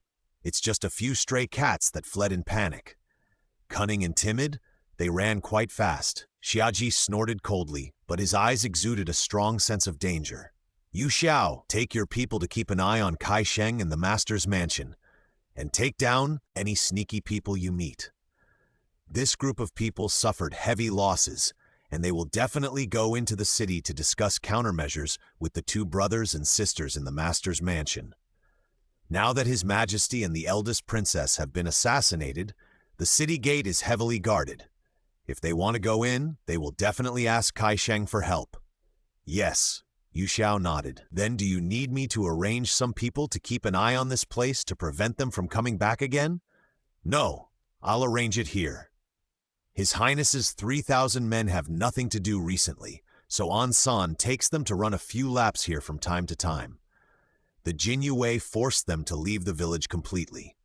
The few people who escaped did not dare to come back, but disguised themselves and wanted to enter the city. But when they arrived at the city gate, they found that they could not enter at all. The guards at the gate checked one by one, and even checked whether the person's face was disguised. If there was any, they would be arrested and sent to the Imperial Prison of the Northern Pacification Division. "General, what should we do? If they can't go in, how can they inform Her Royal Highness the Princess and Master Shiheng of what happened in advance? They heard that the princess rescued Master Shiheng from the Northern Pacification Division's Dalao before, and wondered if there was a way to rescue the others. At least, one rescue is one." The reason for the incident this time was that they reacted too slowly.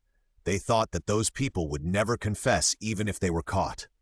What they didn't expect was that the Jinyue gang dug out their base from the mouths of the traitors in just one day, causing more than 200 people in their village to be left with only 3 of them. How could the general have a solution? He subconsciously looked at the scholar military advisor.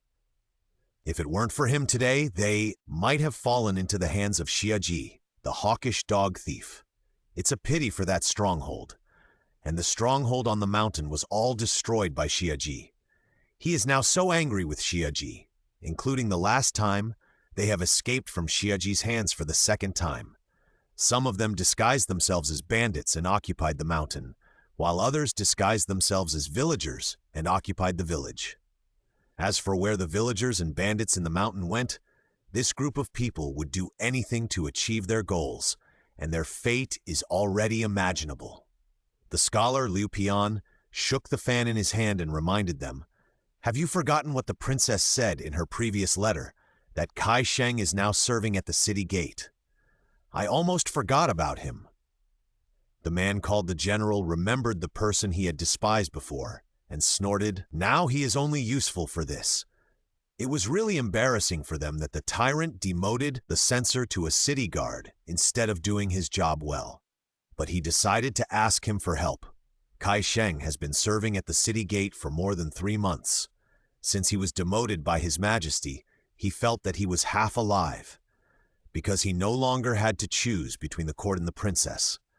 Especially in recent days, Her Royal Highness the Princess has withdrawn the snow salt at 30 wen per bucket so that the people who usually don't want to eat salt can afford to buy salt, including himself. Since he was demoted to his current position, his salary has been very little, and his wife always complains that he is not a good censor, but he is going to disobey His Majesty and slander Her Royal Highness the Princess. Now, he can't even afford salt. In the days when he couldn't afford salt, he could hardly stand when defending the city. He really didn't have the strength. But he didn't expect that the one who saved him in the end was the princess who he once looked down on and even slandered during the court. At that moment, Kai Sheng regretted it more than ever, and even swore in his heart that he would never betray the court again. Then yesterday, when he watched the people return home with the seeds of God with smiles on their faces and heard them shouting, "Long live His Majesty! Long live the princess!" his regret came again. Especially when he heard his wife talking about assassins trying to kill His Majesty and the princess, he was really worried, even though those people were his former companions.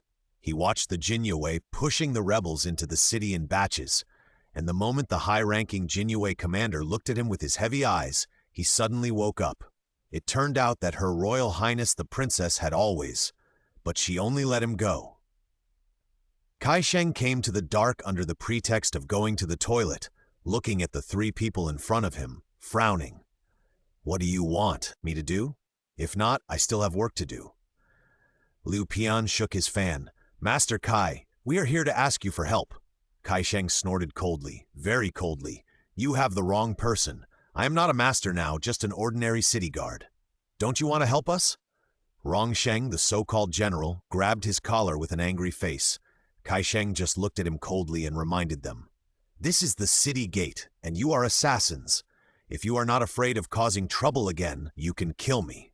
He was still a little hesitant in his heart, but now looking at them, he was completely disappointed. Even if they succeeded in restoring the country in the end, can they really support the world? The answer in his heart was no. When Rongsheng was about to get angry, Liu Pian pressed his fist with his hand. "General, please be patient. Leave it to me." Rongsheng then let go of his collar. Liu Pian was still the elegant scholar. "Lord Kai, we have no other requests. We just hope you can help us enter the city. If you help us, there will be no problem. If you don't help..." He put away the fan in his hand and said in a deep voice with a smile, "I'm sure your majesty will be very happy to know that the upright minister you once valued so much turned out to be a traitor in the previous dynasty. WAP #8182493754." Kaisheng was shocked. His face turned pale, and the hand pointing at them was shaking like Parkinson's. "You are really shameless."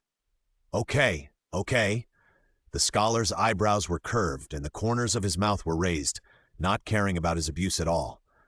"I just don't know if Lord Kai is willing to accept this threat." Kaisheng couldn't help but look up at the light blue sky, closed his eyes, and didn't know what he was thinking.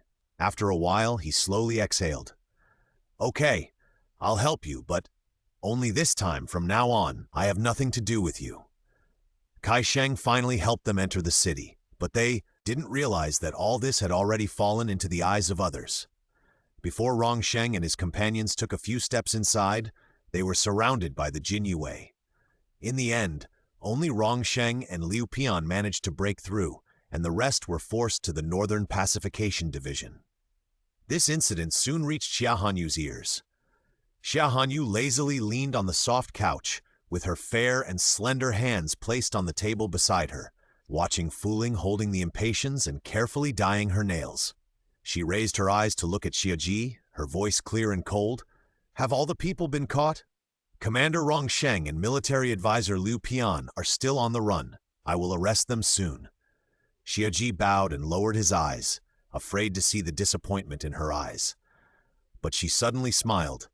"There is no need to catch Rongsheng anymore."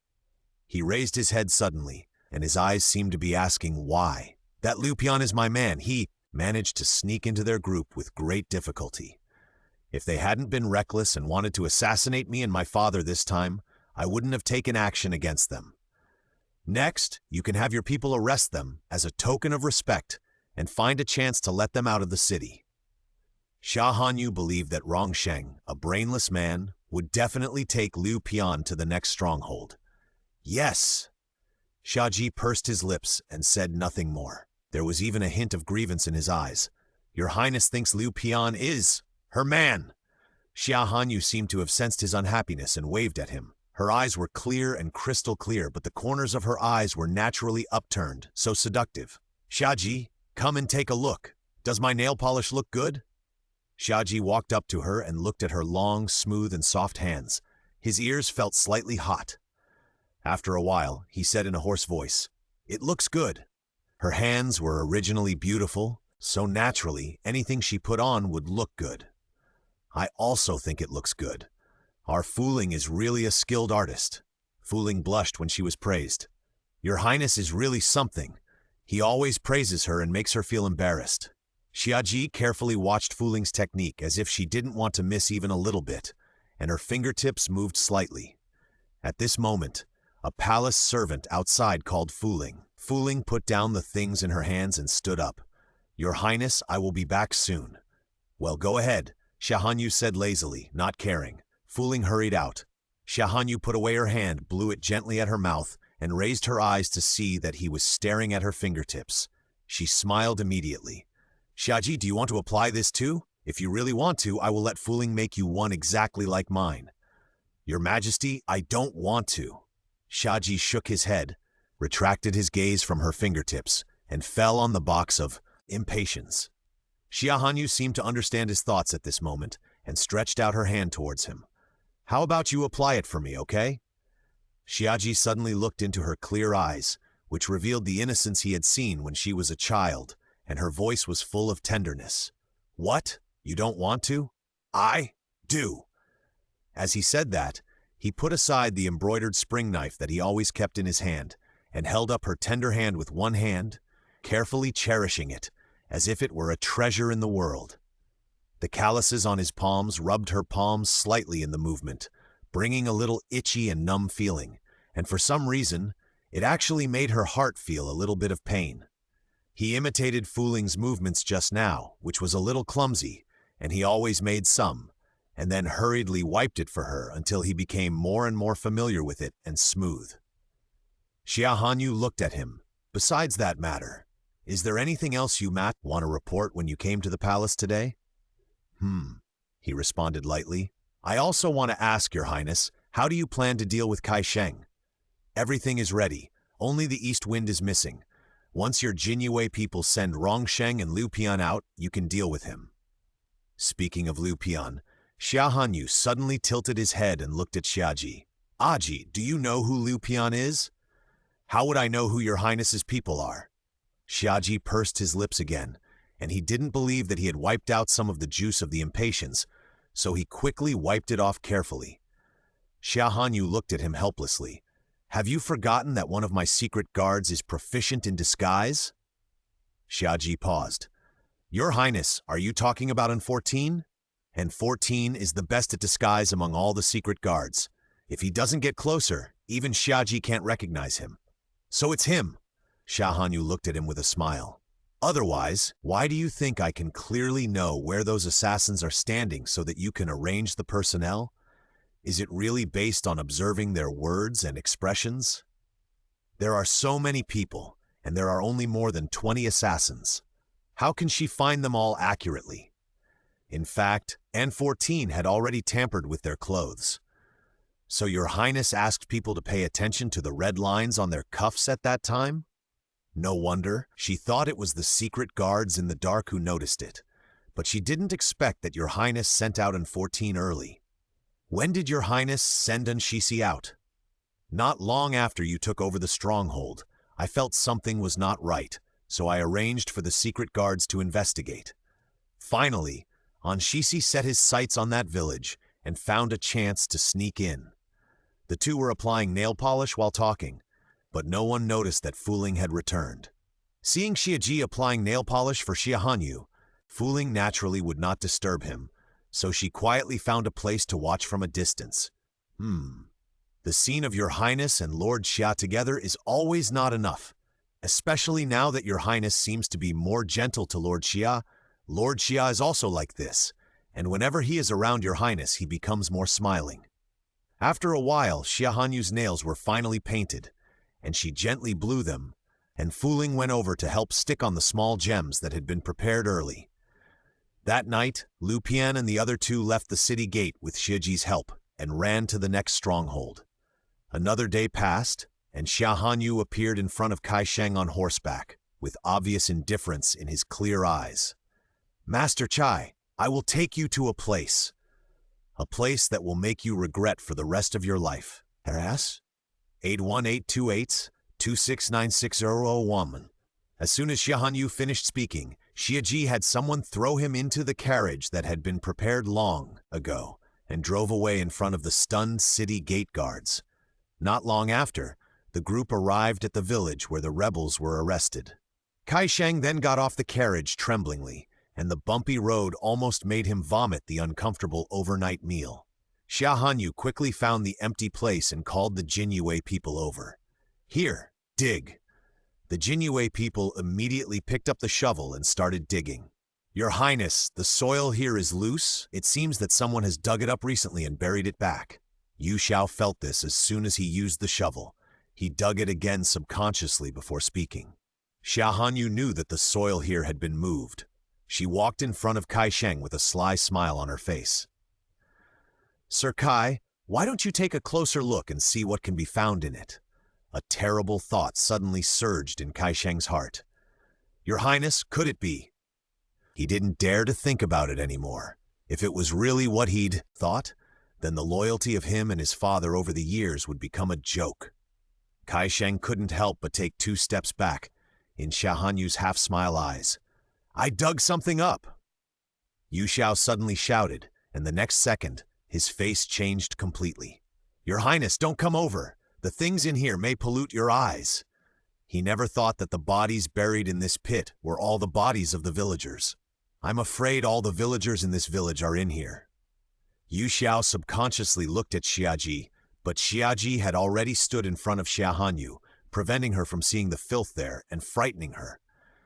Knowing what's inside is one thing, but seeing it is another. When the covering soil was completely dug up, the rotten smell in the air was almost unbearable. Xia Hanyu couldn't help but cover her nose with a handkerchief. Fortunately, Fuling was not brought here, otherwise the girl would probably be scared and have nightmares for several days. Her eyes fell on Kai Sheng's face, who looked shocked, and she snorted. "Lord Kai, are you really not going to go up and take a look?" Kai Sheng was shocked and felt that the princess was so cruel. He staggered back, but the next moment he suddenly walked towards the big pit step by step. The purpose was to see the corpses that had long been rotten and unrecognizable. In the hot summer, the corpses had been buried underground for a month or two, and it was impossible to tell who was who. They were all mixed together and could not be moved at all. If they moved, the rotten meat would probably fall off piece by piece. Some of the Jinyue couldn't stand seeing so many dead bodies and ran to a nearby place to vomit with their mouths covered. Even Yu Xiao couldn't help but turn his head away and couldn't bear to look. At the top of the corpse pit was a mother holding a child. Looking at the small figure, Kai Sheng couldn't help but burst into tears.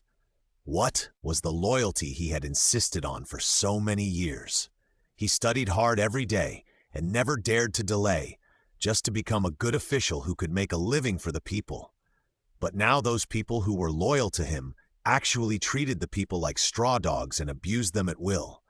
Was this the previous dynasty he really wanted? Could they really bring peace to the people?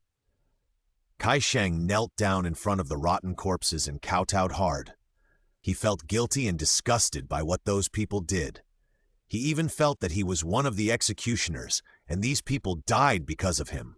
It was not the princess who was cruel, but him and those things that were worse than pigs and dogs.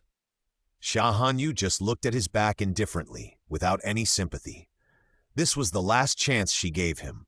She hoped that he could be completely sober and work for the court well, instead of being hit so hard that he would shrink in his shell and dare not crawl out. Soon the coroner concluded after the autopsy that some of these people were thrown here after death, and some were buried alive, just like the mother and daughter. The mother still held her daughter tightly in her arms, protecting her and praying to the heavens for redemption. Unfortunately, the devil is rampant and the heavens are blind. Xia Hanyu took a deep breath, suppressed the murderous intent that was raging in his heart. One hand tightly grasped his python-patterned cuffs, and the other hand tightly twisted the silk handkerchief in his hand. "Xiaji, there is no need to try those people again. You will bring them all here for me, in front of all the innocent victims. I will make them watch with their own eyes as these scums' heads fall to the ground. I will make them kneel before these villagers to atone for their sins for eternity." After saying this, she suddenly let go of his hand and walked past him towards the pit full of rotting corpses, step by step with heavy steps. "Your Highness." Xiaji grabbed her wrist, and his originally cold eyes were now filled with deep worry. Xia Hanyu wanted to curl her lips uncomfortably, but she couldn't control it. She pursed her lips and her voice was a little trembling. "Xiaji, I want to see. Let me see it, just one look. I want to see it with my own eyes, because only in this way can I firmly remember these hatreds one after another." Then she forced herself to grow up completely. She was still slow.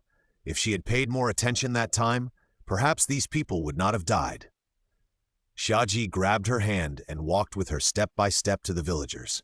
He watched the crystal tears fall from her eyes, and she held her head high, unwilling to let the tears fall, trying hard to hide her rare fragility.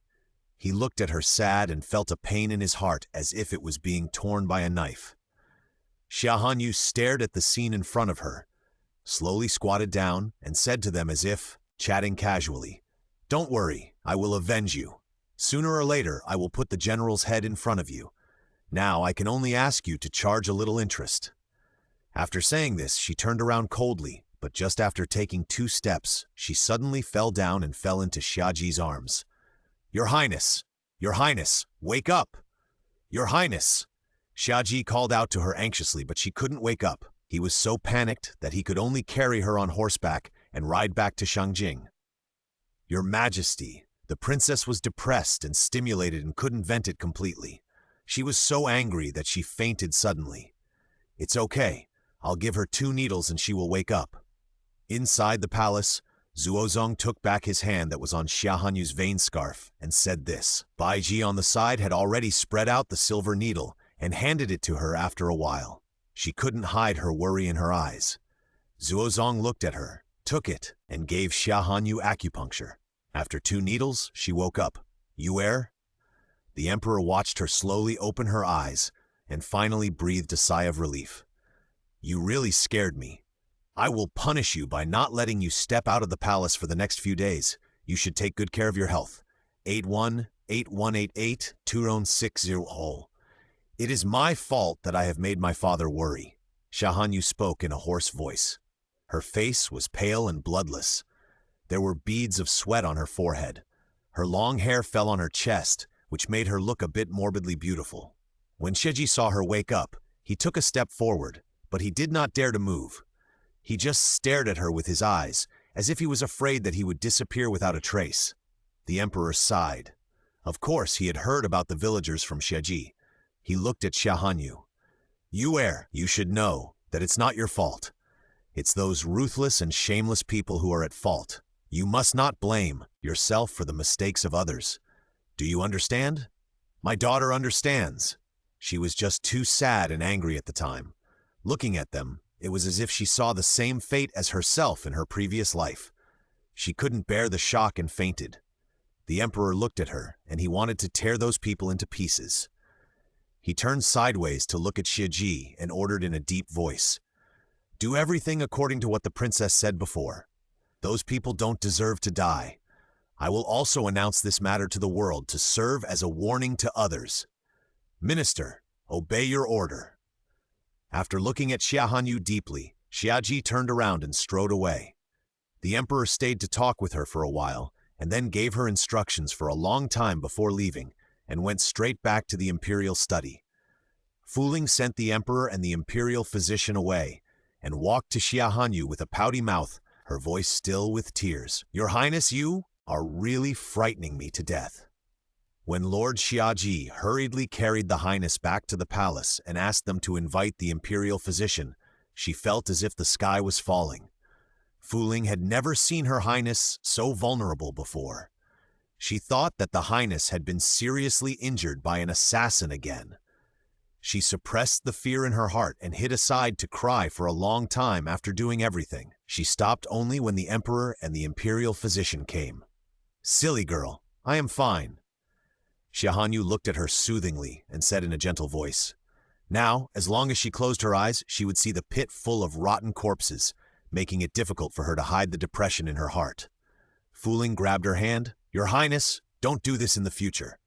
Also, next time, no matter where you go to a scary place, you can't leave Fuling behind, okay?" "Okay." Xia Hanyu agreed. "And me too, Your Highness. Remember to bring me with you in the future." Baiji, who had been silent, also spoke up.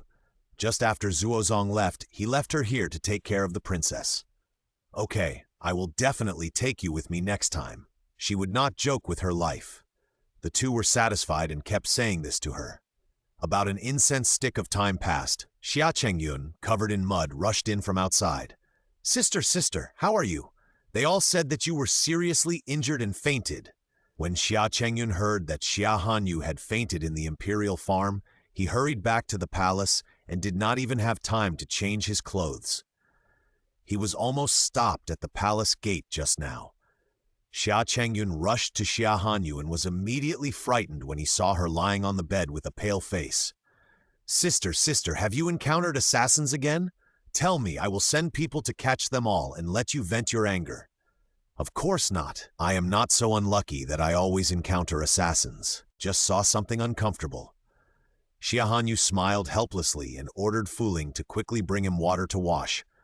"Look at you, dirty. Aren't you afraid of being seen by those ministers and reporting you for not making progress?" "I don't care about them. They are not as important as my sister," he said with his chin raised while being served. "Sister, what uncomfortable things did you see? Can you tell me?" It must be terrible that such a powerful sister would be frightened by those things. Xia Hanyu touched his head. You will know it in a day. You may not understand it, but I believe you will understand it when you grow up. If you really want to know, go ask the master. He will tell you. Xia Chengyun immediately pouted in dissatisfaction, snorting, You are used to treating me as a child. Don't forget, I am the prince. I can protect my sister. Sister naturally believes Chengyun, but before Xia Hanyu finished speaking, a report came from outside. Your Highness, the people in the imperial concubine's bedroom sent the prince palace clothes and wanted him to wash and change. No, let them go. Can't you see that I still have to stay here to talk to my sister? The prince spoke with an irritable look on his face. This was the first time he scolded the people in the imperial concubine's palace like this. Xia Hanyu looked at him and smiled faintly. She was very happy with this subtle change. She looked up at Fu Ling, who nodded and walked outside. After a while, she came back with palace clothes, which was unusually arrogant. Chengjun, why don't you let someone in my sister's palace change for you? Xia Chengjun was reluctant at first, but Baiji stepped forward and said, Your Highness, the eldest princess is weak now.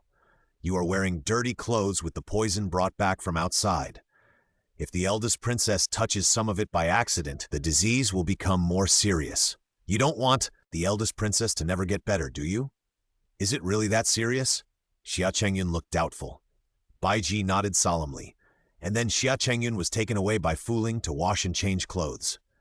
After a while, the little farm kid once again became the high and mighty His Highness the Crown Prince. Sister, please continue.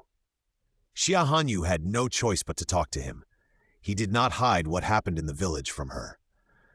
Xia Chengyun was not only not afraid, but also prepared to take a look. Xia Hanyu. She was tired of talking. On the second day, the emperor issued an imperial edict to the world, denouncing the former dynasty's treacherous officials who slaughtered the people as pigs and dogs. He ordered Xia Ji, the commander of the Jinyue, to bring all the treacherous officials who had been arrested before to the people and behead them in public to comfort their souls in heaven. The imperial edict was issued to all parts of the country, causing a huge impact. And the fact that Xia Hanyu fainted because of this matter was naturally spread in Shangjing. Everyone knew that those treacherous officials were the ones who wanted to assassinate the princess before. The princess was worried and went there in person, and then she discovered the huge corpse pit. It was the princess who wrote to His Majesty, and His Majesty issued this imperial edict. For a moment, the people who were originally happy about the sowing of the seeds of God were immediately filled with worries. Many people followed the Jinyue group to the destination. When they saw the huge corpse pit, they vomited and cursed. Some people couldn't stand it and stood far away, cursing the group of flatterers. Soon, Xia Ji pushed those people one by one to the front of the corpse pit and asked them to kneel there to repent, and saw their heads cut off in front of them. Blood sprayed into the corpse pit, and the ears were all cheers of all the people, until more than 100 people were all killed. This was also the first time that the people saw the Jinyue kill so many people, and the blood almost dyed the land under their feet red, but they didn't feel any fear. Even at this moment, the Jinyue in front of them became heroes in their hearts. 81-81828/2696.tml. Xiaji just looked at everything in front of him coldly and then ordered people to bury the mass grave again and repair the tomb. The bodies of the criminals were directly dumped in the mass grave, while their souls were sealed in that place forever to atone for their sins for generations. Shi Huarong fell to the ground after hearing all this. How is it possible? Everything they arranged around Shangjing was dug out, and the court killed them all. Xiaji! It's Xiaji again. He is like their nightmare, destroying everything she has again and again. And Xia Hanyu, why doesn't she die? Why? Shi Huarong was smashing things in her room, crazily, and she didn't feel the slightest bit even if she was injured. Wrong. This is the scene that Shi Heng saw as soon as he stepped into the room. The woman in front of him was like a madman, brainless and crazy. Her hands had already been stained with bright red, but she just let it go, even looking at this touch of color, as if her eyes would be stained with this. Shi Heng couldn't help but frowned, crossed the obstacle and came to her, squatted down and held her hand in his hand, and carefully helped her bandage the wound in her hand. "Brother?" Shi Huarong threw herself into Shi Heng's arms, feeling aggrieved. "Brother, I have nothing left. Why did those people take away what I have left? Why?" Xia Hanyu was born as the eldest princess, who was high above everyone else. How could she know that this should have belonged to me? All of it belonged to me. She wanted to take you away before. I finally got you back, but she took their lives again. Brother, why didn't she die? Not why. She didn't understand. She just wanted to take back what was supposed to belong to her. Was she wrong? I will take it back, brother promises you. In fact, he also went to the scene today, watching his people being killed one by Shiji, watching the group of fools in Shangjing clapping and cheering. He wanted to go up and kill Shiji, but he held back because he couldn't touch him now. They were just some fools. If they died, they died. There are always people who die when they achieve great things. It is their honor to die for his great cause. I didn't expect that Shiji would avenge them with great fanfare, without ever winning over people's hearts. It's really despicable. Shi Heng held Shi Huarong in his arms and patted her back again and again. He couldn't help but ponder everything that had happened in the past few months. Why did Xia Hanyu suddenly dislike her and fall in love with Shiji? Was it really because of that heroic rescue? As long as he thought of Shiji stealing his things because of his arrangement, Shi Heng couldn't hide his anger in his heart. The most dangerous place is the safest. After a long time, that village will still become their base, including that mountain. I'm afraid that no matter how smart Shiji is, he would never think that place would become their base again. And now all they can do is still dormant. The news of the village soon came back to Xia Hanyu's ears, including the fact that someone saw Shi Heng there and everything that happened in the master's mansion. Xia Hanyu only curled her lips slightly, smiling sarcastically. Watching his own people being killed, his master Heng's heart must be bleeding. He was upset, so she was naturally happy. After this incident, Shangjing temporarily regained its peace, and the 5,000 elite soldiers were also given a holiday by her. Now they rode their horses and returned home, happily with all the rewards they had accumulated over the years and recently received. Ding!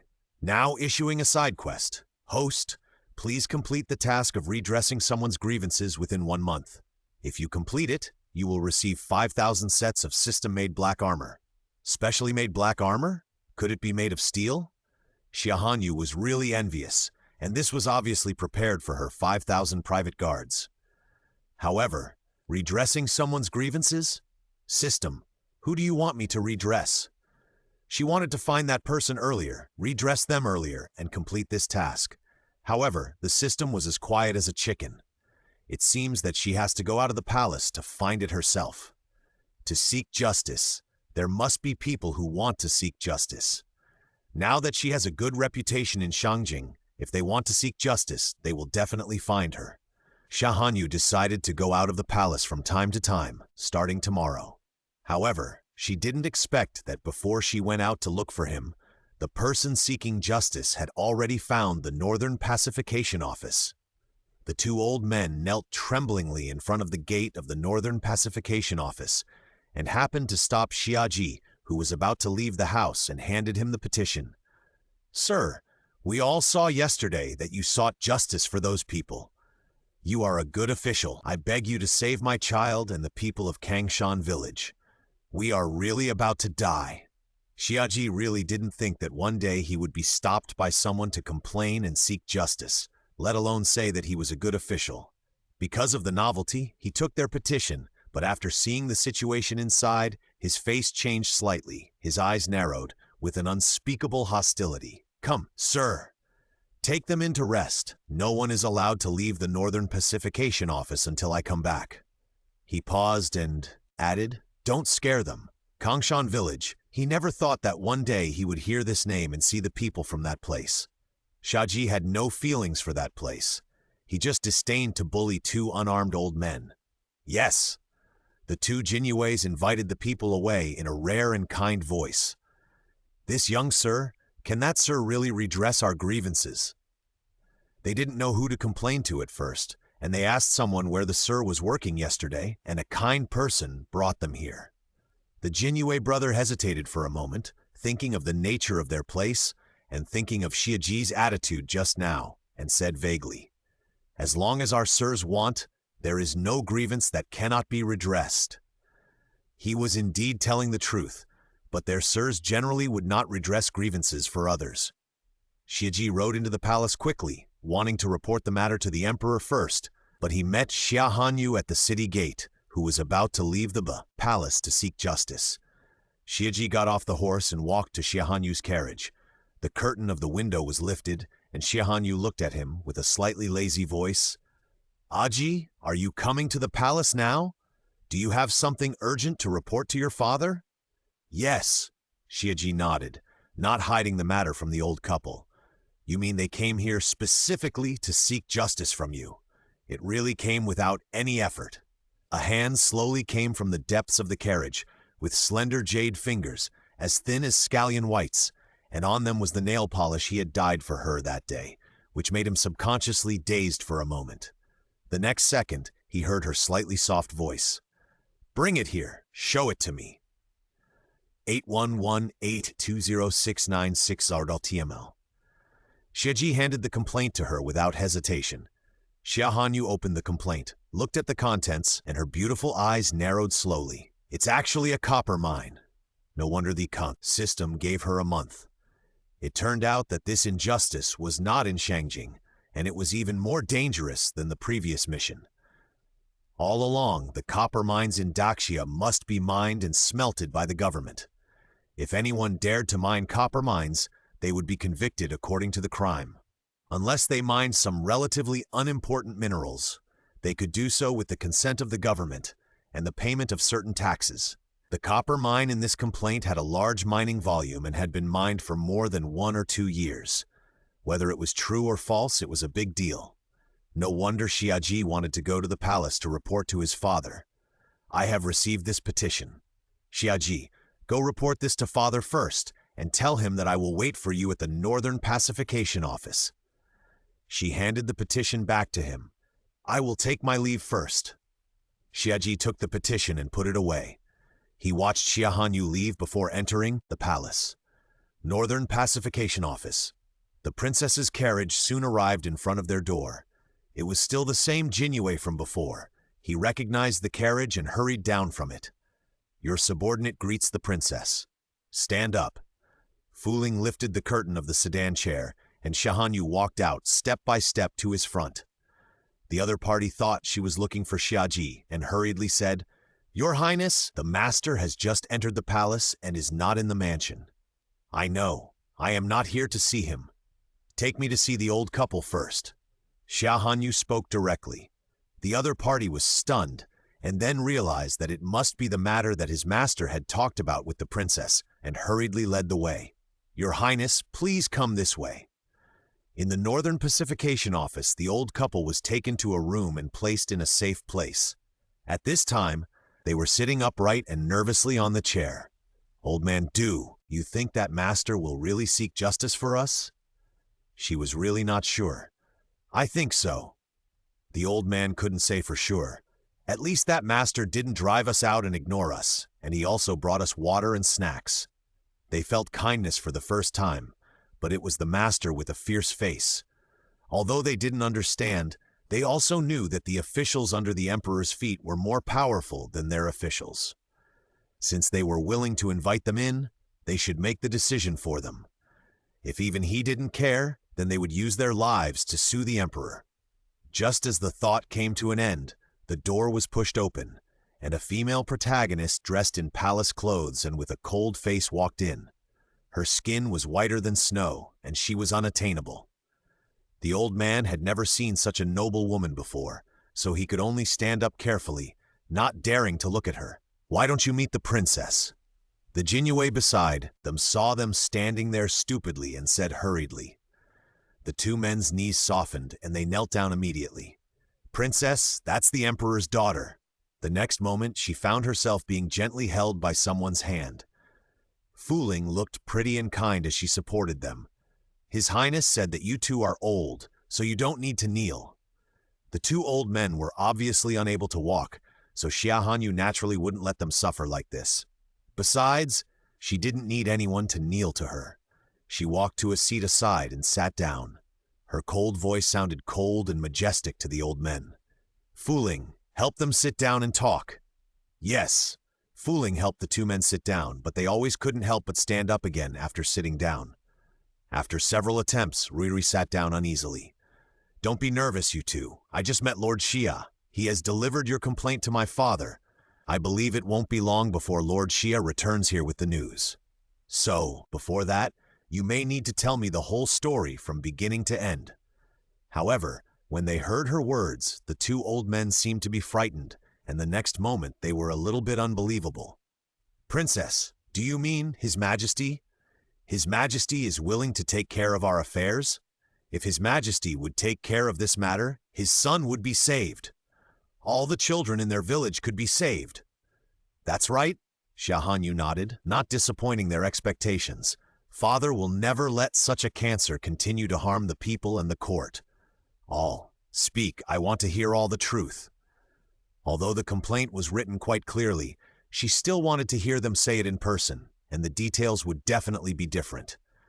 I thank your Majesty. Long live your Majesty. The two did not reply first, but tremblingly stood up and knelt in one direction, knocking their heads loudly. They were excited, they seemed to see hope, which made them almost unable to control themselves. Xia Hanyu just looked at them and did not stop them. She glanced at the Jinyue, who immediately understood, turned around and left, closing the door.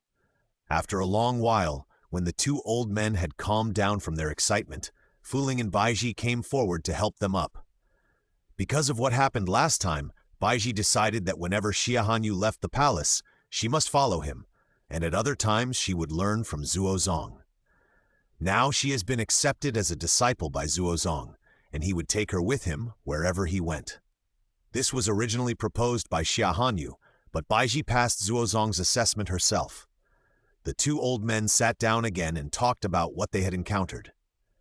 Kangshan village was originally a very comfortable village, and every household lived their own lives until a villager from Kangshan village dug up a copper mine.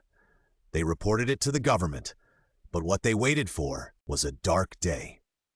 All the young men in Kangshan village and other nearby villages were captured and had to stay in the copper mine every day and were not allowed to go home. They could only sleep for 2 hours a day and had to get up and work after 2 hours. If you worked slowly during this period, those people's whips would fall on you without hesitation. And those people have been living like this for 3 years. They don't even know if their children, husbands, and fathers are still alive. Xia Hanyu gradually narrowed her eyes after hearing this, but did not speak. The two old people were already talking with tears streaming down their faces. After a long time, she stood up and told Fuling and Baiji, "You stay and take care of them. I'll go for a walk outside." The two looked at each other and watched her walk out with worried expressions. The Princess Royal is cold and kind-hearted, and she must be feeling bad at this time. Xia Hanyu walked out of the door and couldn't help thinking that Xiaji should be back soon, and she wanted to hear his thoughts. Just as she finished thinking, she saw Xiaji stepping in from afar. He was tall and slender, wearing a flying fish suit, and he was sharp and sharp. He held the embroidered spring sword tightly in his hand. His long hair was tied up and hidden in a round hat. His eyebrows were like ink, and his eyes were like a sharp blade flashing with cold light. But the moment he looked at her, spring returned to the earth. At that moment, the sun happened to fall on his eyebrows, and Xia Hanyu just stared at him straight. At that moment, time seemed to be forbidden, and she could no longer control her heartbeat. She seemed to really like his face. 881-828-20696005. Your Highness? Xiadi walked in front of Xia Hanyu and saw her looking at him blankly and immediately asked in confusion. Xia Hanyu came back to her senses, narrowed her eyes slightly and smiled. I just suddenly found that Aji was so beautiful that I was stunned for a moment. This sentence immediately disturbed the spring water. Xiaji heard the words. His pupils shrank slightly, and his ears instantly turned red like blood. Your Highness, don't joke with me, because he would take it seriously. When did I ever make fun of Aji? I was telling the truth. Since she has taken a fancy to him, he will belong to her exclusively in this life. Xia Hanyu always backs off whenever she takes a fancy to someone, not to mention that this person is Shiji, the most loyal person to her in this world. But now is not the time to talk about love, so she is not in a hurry. Xia Hanyu's expression gradually returned to its coldness, and she looked at him. Aji, what do you think about this matter?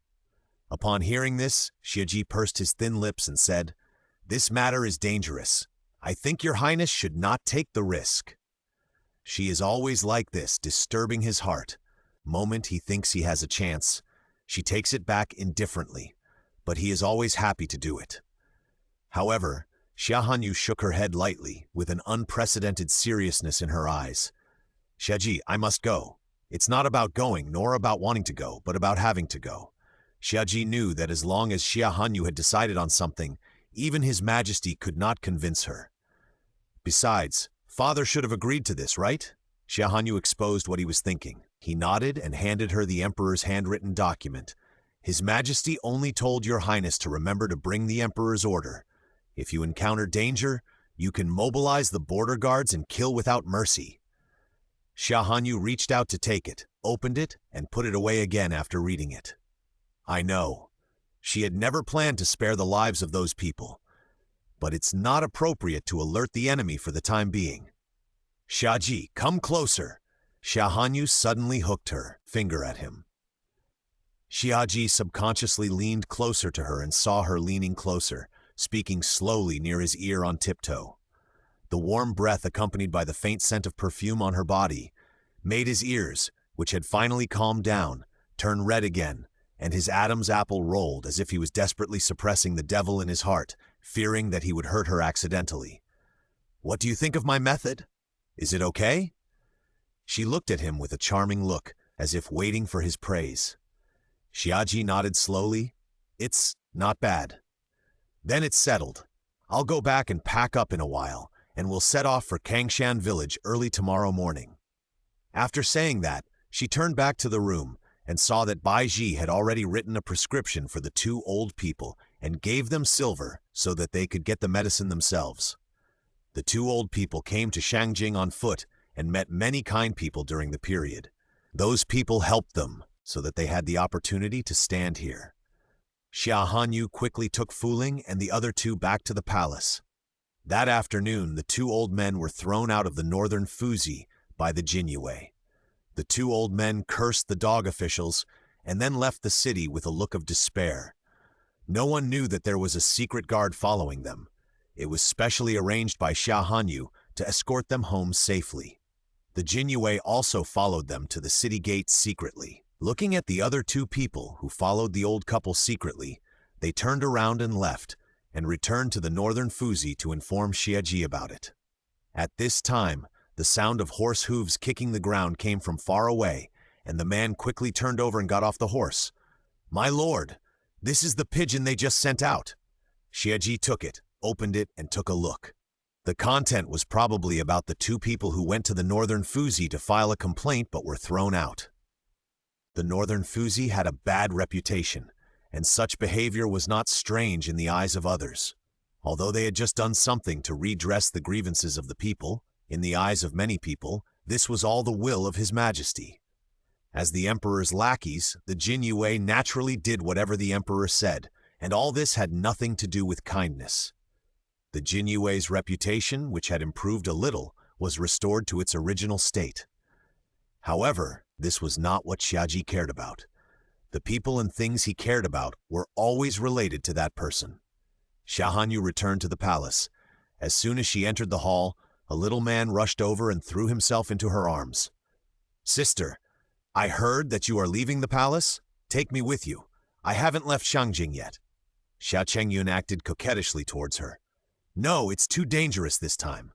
If it were other things, Xia Hanyu would be willing to take him with her. But this time it was probably a matter of life and death. But Chengjin, how did you know that I was going to leave the palace?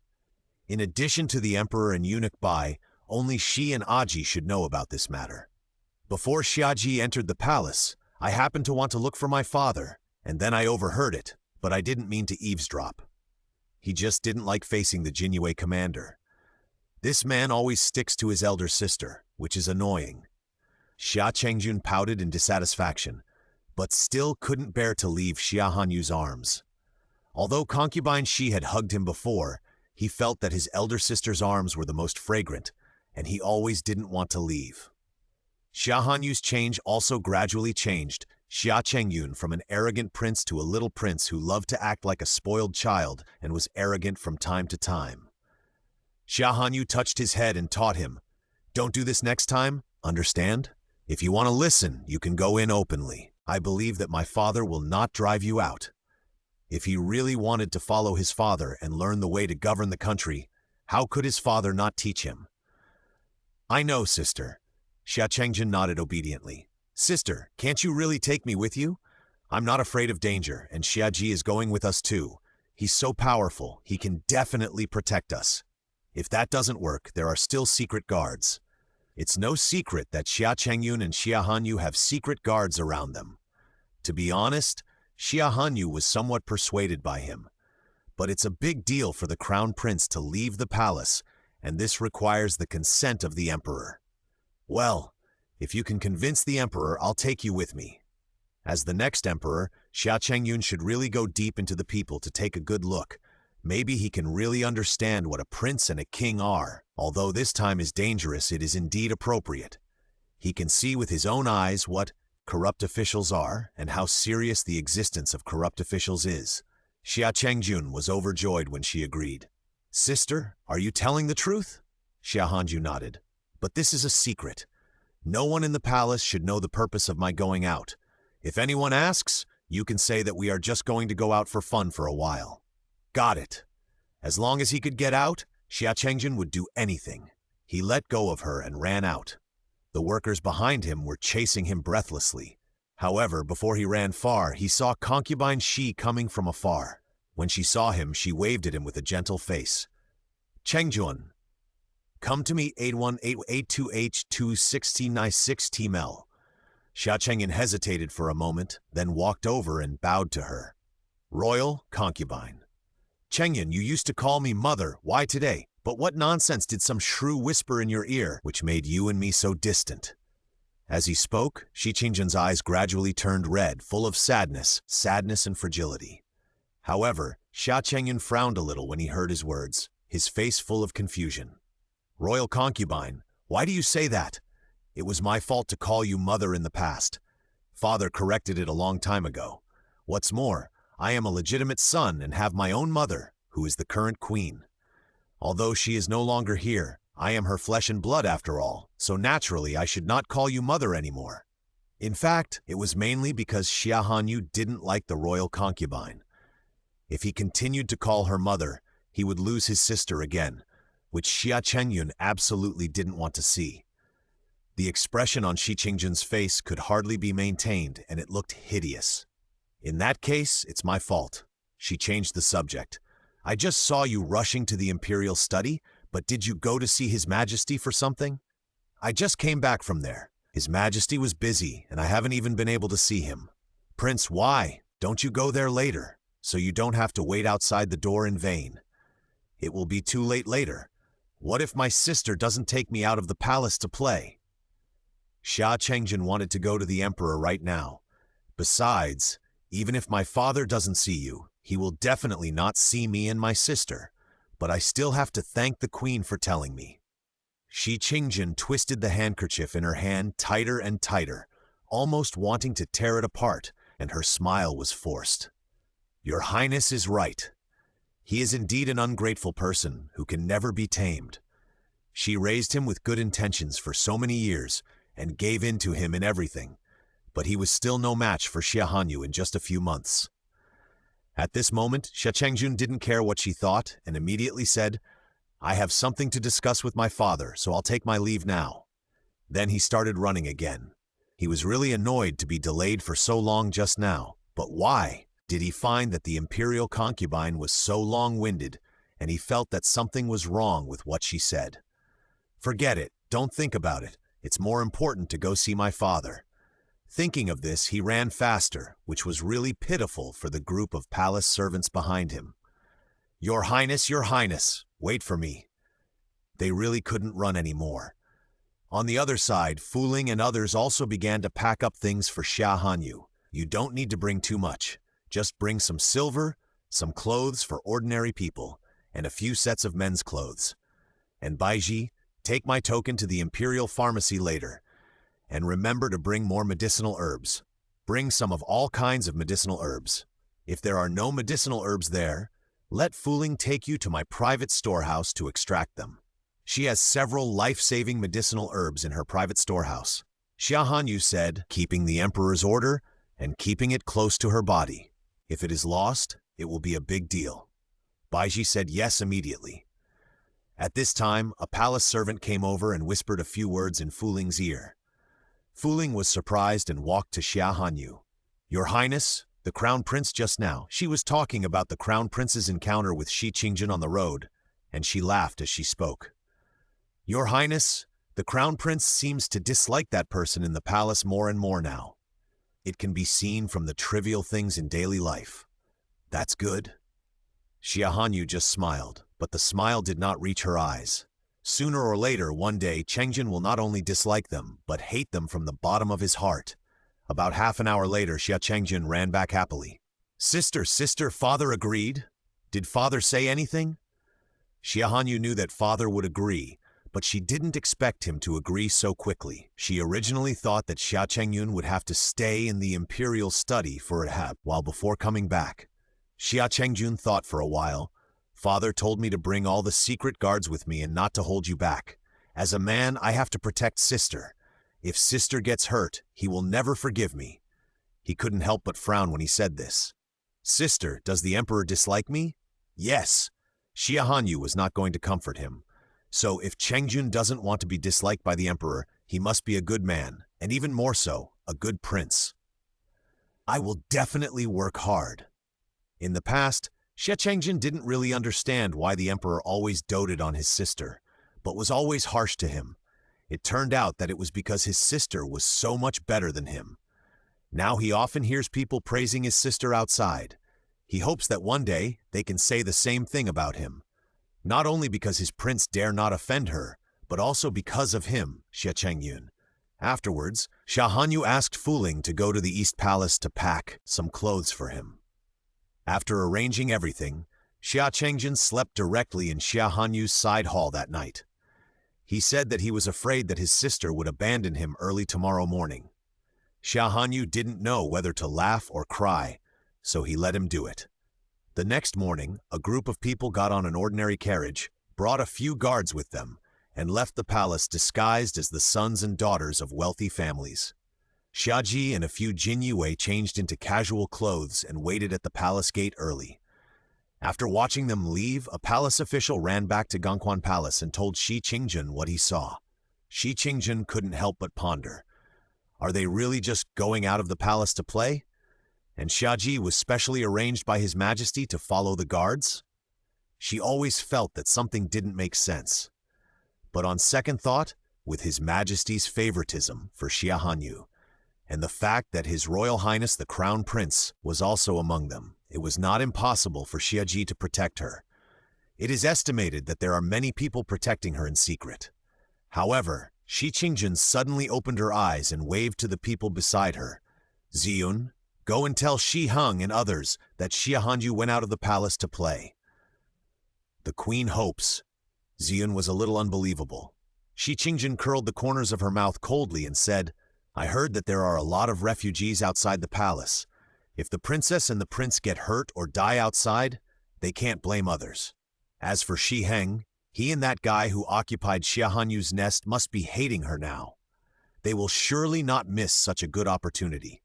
Especially Shi Huarong, who is probably the person who hates Xia Hanyu the most in the world. Ziyun understood immediately. With a malicious smile on her face, she turned around and left, found an excuse to leave the palace, and went to Shi's house to report the fake brother and sister.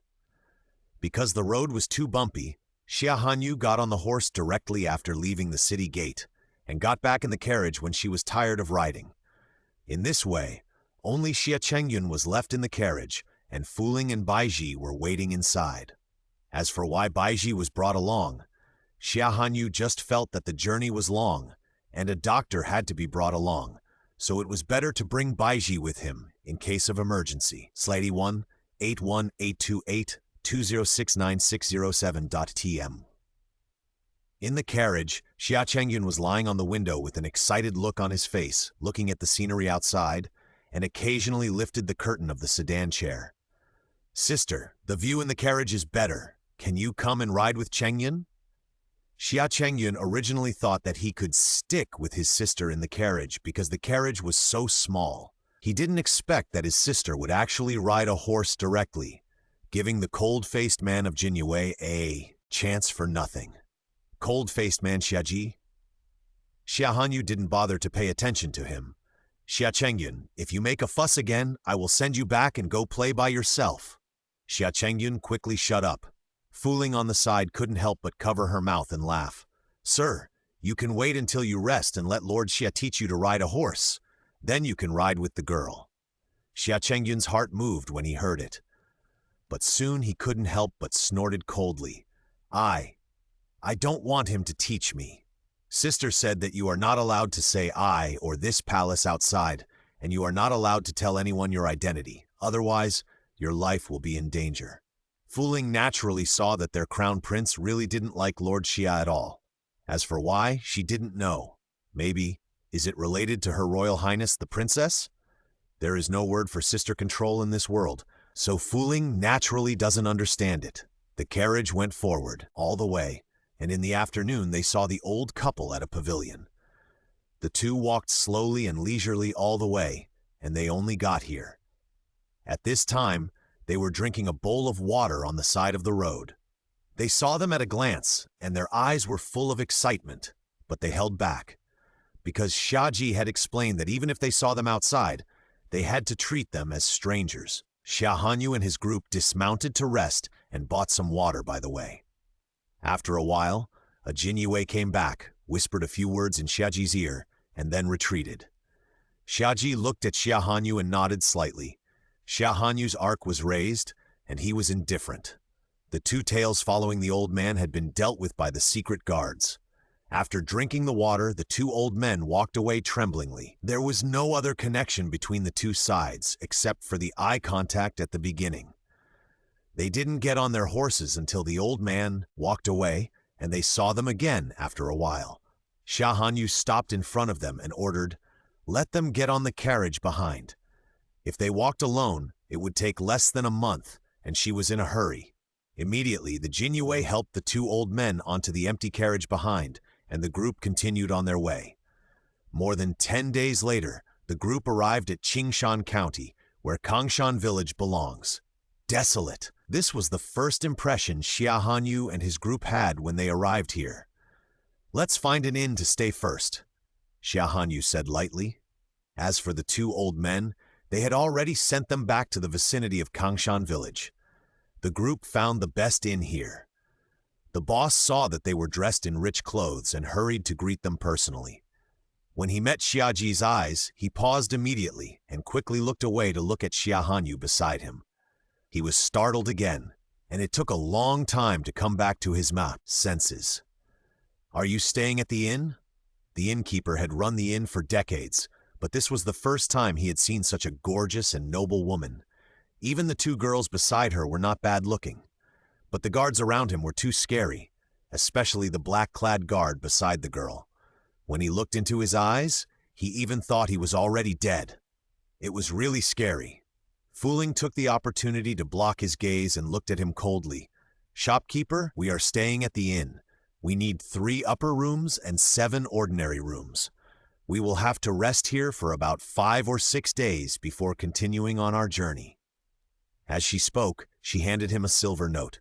The shopkeeper hurriedly took it, overjoyed, and asked, "Are you going to go outside the Great Wall?" Most of the people who came to their place were going out of the Great Wall, because they were not far from the Great Wall, and it was only a few days' journey away. "Yes," Fuling nodded. "Young master and young lady have nothing to do, so they want to go outside the Great Wall. They have been traveling for a long time and are tired, so they want to rest here for a few days before leaving." "I see." The innkeeper quickly handed her the room key. "The third floor is upper, the second floor is ordinary." "Thank you." Fu Ling thanked her and walked back to Xia Hanyu. "Miss, we have been traveling for so many days. Let's go upstairs to rest first." Then she helped Xia Hanyu upstairs. The Jin Yue and the guards behind her carried several boxes of things upstairs. "Miss, the environment of this inn is not very good, but it is already the best inn here. I guess you and your young master will have to make do with it for a few days." Fu Ling wiped the chair casually, then helped Xia Hanyu sit down and began to tidy up the bed in the inn, taking down all the things on it, muttering to herself. "Fortunately, I thought of bringing bedding and other items for you before I left the house some time ago. Otherwise, you would have been wronged." These items in the inn were so rough that they were not even as good as those used by the servants in their palace. They would have worn out their highness's smooth and white skin. They could do whatever they wanted, but what was the status of the princess and the prince? Fu Ling couldn't help but praise herself in her heart. The room was quickly cleaned up, and at first glance, it looked completely different. The two went to the next room to clean up for the prince. Of course, it was not as exquisite as Xia Hanyu's. Even the curtains on the bed were changed, and the cups for drinking water on the table were covered with a layer of fine fabric. Xia Hanyu was amused by their operation. The waiter happened to come to deliver water and was startled by the room in front of him. He walked in trembling. "Sir, send hot water." The Jin Yue on the side reached out to take it, and the waiter immediately prepared to retreat cautiously. "Wait!" Xia Hanyu suddenly called him, and he was almost scared to death. Fu Ling came forward and brought the person over. "Don't worry, Our Lady is a good person, but I just have a few questions to ask you." Unfortunately, her words did not work for the waiter. The other party still stood there cautiously with his neck shrunk, lowering his head and not daring to look at anyone at all. "Sir, please, please." Xia Hanyu glanced at Fu Ling and saw Fu Ling immediately took out a certain amount of silver from her bosom and put it in front of him. "As long as you answer Our Lady's questions well, this silver is yours." The waiter couldn't help but take a look at it from the corner of his eye and was immediately shocked. It was actually a 10 liang silver. Even if he worked here for a few years, he couldn't earn so much silver. The waiter was tempted.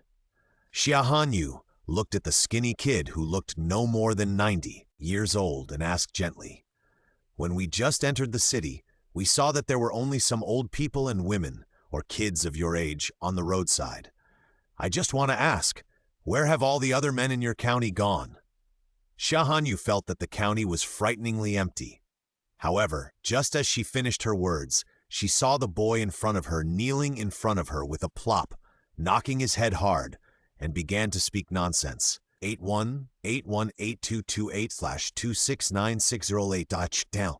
"I don't dare to do it again. I won't dare to do it again. Please don't hit me. Don't hit me. Ah, ah, ah." Seeing him like this, Xia Hanyu narrowed her eyes in an instant. Fu Ling, who was standing beside him, squatted down with a confused look on her face and tried to help him up. But the waiter's condition became more and more serious. He held his head desperately and curled up. Thinking about his words again, one has to think deeply. The noise upstairs soon attracted the shopkeeper downstairs. When he saw the waiter's appearance, he knew what was going on and hurried forward to comfort him. Probably because the voice was familiar, the waiter gradually became calm and fell asleep. The shopkeeper then looked up at Xia Hanyu and the others. "My dears, I'm sorry to say that this kid must have scared you, right?" He also noticed the furnishings in the room at this time, and had more guesses about the identities of Xia Hanyu and the others. "That's not the case." Xia Hanyu shook his head lightly. "It's just that I'm a little surprised. I just asked him why there were only women, old people, and children in Qingshan County, and he suddenly went crazy. What's the reason?" Hearing this, the shopkeeper's face changed, but he sighed for a while. Xiao Wan is also a poor kid. He lost his father and his mother went crazy. Now he has to support his family by himself. At this point, he suddenly stopped and his face became even uglier. "My dear gentlemen, I see that you are of great importance and you seem to be kind. He looked at Xiaji cautiously, and for some reason he felt that what he said was a little bit uncomfortable. He comforted himself and continued. I am not afraid to tell you that our place is not peaceful, but we cannot tell you why it is not peaceful. If we tell you, we will lose our lives. I have parents and children to take care of, and I don't want to lose my life. Sometimes he was quite grateful that he was not young but his son. The shopkeeper clenched his fists and his body was full of decadence. Xia Hanyu and Xiaji looked at each other. So your son also went to the mine, right? The shopkeeper was shocked. How did you two know? He suddenly paused. Are you really? People from the government? He was a little unbelievable. But didn't those people say that they failed to file a complaint in Beijing and were thrown out and injured? Could it be that this is just a trick to protect? Thinking about it this way, everything made sense. No wonder. He just noticed the furnishings in this room. The cups on the table are made of jade, and the ones on the bed are made of tribute satin. People who can afford such things must be from Shangjing. They are referring to the old couple. Everyone in Qingshan County knows that the old couple has been complaining all the way, and they also know that no one dares to accept their complaints. Until they entered Shangjing, they thought they could succeed, but a few days ago, the lackeys of those people suddenly announced on the streets that they had failed again. Everyone lost hope. Everyone knew clearly that if even the officials in Shangjing ignored them, they would have no one to turn to. Unexpectedly, it really succeeded. The shopkeeper almost cried with joy. Xia Hanyu was full of praise. The shopkeeper has a good eye. She glanced at Fuling, who looked decadent. Miss, it was my fault. She only wanted to make His Highness comfortable, but she never thought that people would see the clues. It's not your fault, but you should be more cautious when you act outside in the future, such as preparing some ordinary items in the future. As long as it is not related to tribute, there will be no mistakes. I'll make a note of it. However, Xia Hanyu understood that the main reason was not this. Just as she finished thinking, she heard the shopkeeper continue to say, In fact, I was a little suspicious when you came in. If you were just an ordinary person, how could you have such momentum? I have been running the inn for so many years, whether it is people from the underworld, officials, or rich families. I have seen them all, but few have your temperament. Even the maids who follow you and serve you are not worse than some young ladies from noble families. Later, I saw these things in the young lady's room, so I guessed it. In fact, even if Xia Hanyu didn't ask, he would find a chance to inquire about them. Xia Hanyu felt that he was indeed smart, and it was a waste of talent to be just a shopkeeper. Then he looked at Yu Xiao. Take this waiter away first, find a room to rest, and leave one person to guard him. Yes? Yu Xiao bowed and asked one of the Jin Yue to carry the man down and let him rest in their room temporarily.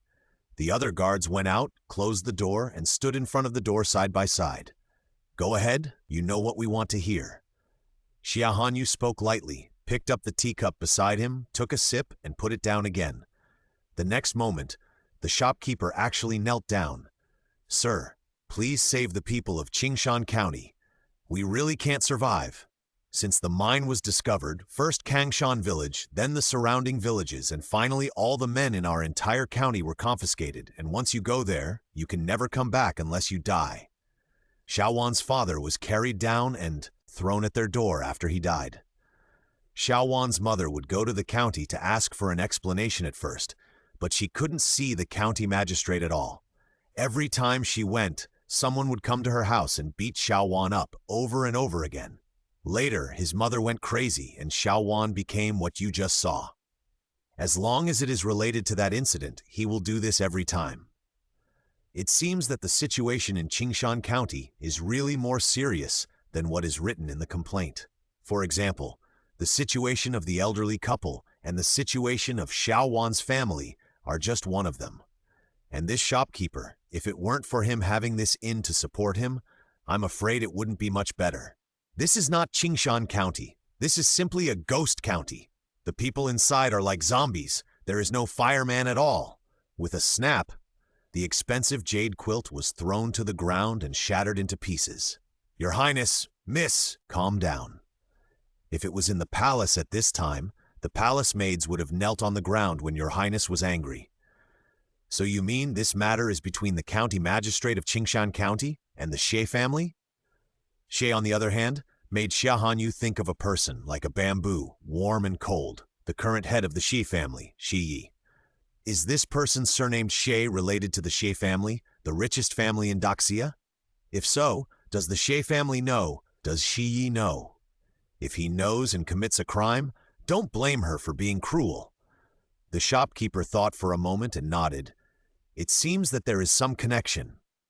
Some time ago, a member of the Xi family came to my place for dinner. They were arrogant and claimed that they were from the Xi family. The head of the Xi family was his brother and had connections in the court. If they dared to offend him, they would be killed. After this, who would dare to say more? 81-828-2069609.html. Great, what a great Xie family, what a great Xie Yi. With a bang, Xia Hanyu's eyes flashed with deep murderous intent. She wanted to see how he would explain all this to her at that time. Shopkeeper, get up first. I want to ask you, do you know where the mine is? Xia Hanyu felt that there was no need for further investigation.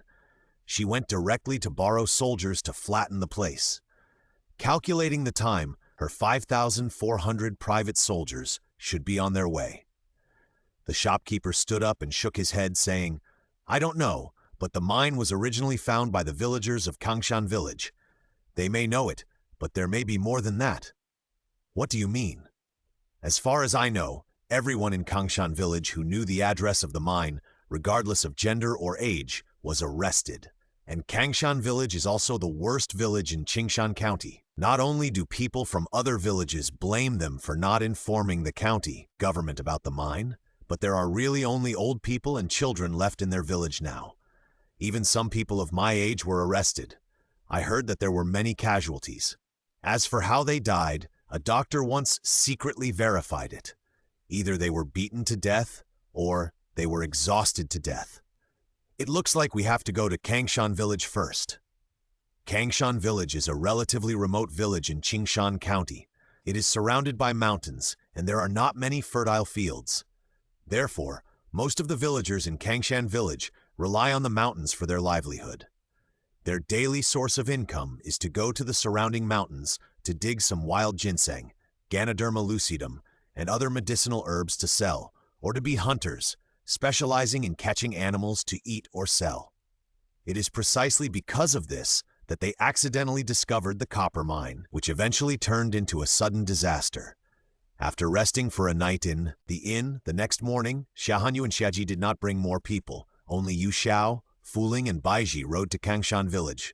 Oh, and Xia Chengjun, who insisted on following and could not ride a horse.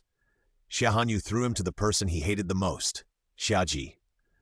On the way, Yu Xiao whispered to Fu Ling, Miss Fu Ling, we have been so careful all along, but yesterday the prince suddenly admitted her identity to the shopkeeper? Isn't she afraid that he will reveal our identity? That is impossible. Let me tell you, although the prince admitted her official identity, she has already had people keep an eye on the boss to see if he will betray us and go to the county to file a complaint. If he dares to betray the prince, he will definitely die. Although she thought it would not happen, the prince said that it is best to be careful when going out. Except for yourself, it is best not to trust anyone easily, no matter how harmless the other person looks. Yu Xiao immediately admired. You are worthy of your highness, smart? Fu Ling looked proud. That's right, my prince is the smartest person in the world. Our master is the same. Yu Xiao has never seen any case that can be difficult for their masters. At this point, the two suddenly looked at each other and smiled mysteriously at the same time. So Lord Xia and the Princess Royal are really the best match, right? In front, Xiaji and Xia Hanyu were riding side by side on horses, with a decadent-looking prince in Xiaji's arms. From a distance, they really looked like a family of three. They soon arrived at Kangshan village. The road in Kangshan village was very narrow, and only one horse could pass through, so Xiaji rode in front to lead the way. Until they entered the village, they found that this village was even more crowded than Qingshan County, and they could hardly see any people. Why is there no one? Xia Hanyu frowned and turned over and got off the horse. Xiao quickly got off the horse and led the horse rope. Baiji walked to her side, also full of worry. Your Highness, maybe they noticed it. So, she wanted to say that those people might have massacred the village, but found that she couldn't say it. It shouldn't be. Shiji took Xia Chengyun off the horse and walked over. Xia Cheng quickly ran behind Xia Hanyu and hid. Unfortunately, the person he was hiding from didn't even look at him. Your Highness, look, there is not a single trace of blood on the ground. With the arrogance of that group of people, even if they killed someone, they would not help clean up the blood, so they must still be alive, maybe somewhere in the village, or maybe hiding in the mountains. Xiaji analyzed it bit by bit. Xia Hanyu nodded in agreement. I think the same as you. Let's go inside first. She remembered that the old couple said before that the house they lived in was at the end of the village, and maybe other people were there too. The group walked towards the back and soon saw people. The reason why they couldn't see anyone in front was because everyone was in an empty space at the back, and the whole village was filled with a sad atmosphere. Soon, someone noticed the arrival of the strangers, with strong hostility and vigilance in their eyes. Who are you? In addition to the gray-haired old man, there were only 5 or 6-year-old children. In the middle of the empty space stood an old man with gray hair. Li Yaotiao never thought that they would be holding a funeral. The 2 old men soon found them and walked in front of everyone with excitement. Don't get me wrong, they are the kind people who sent us back before, and they are here to find us. Everyone put down their hostility and turned back to their seats. Miss sir, please come this way. The 2 old men took them to their own house and sat them on the stone bench in front of the door. Your Highness, sir, do you have anything else to ask us today? Xia Hanyu nodded. Or the question I asked you on the way before. Does anyone in your village really know the location of the copper mine? The 2 shook their heads.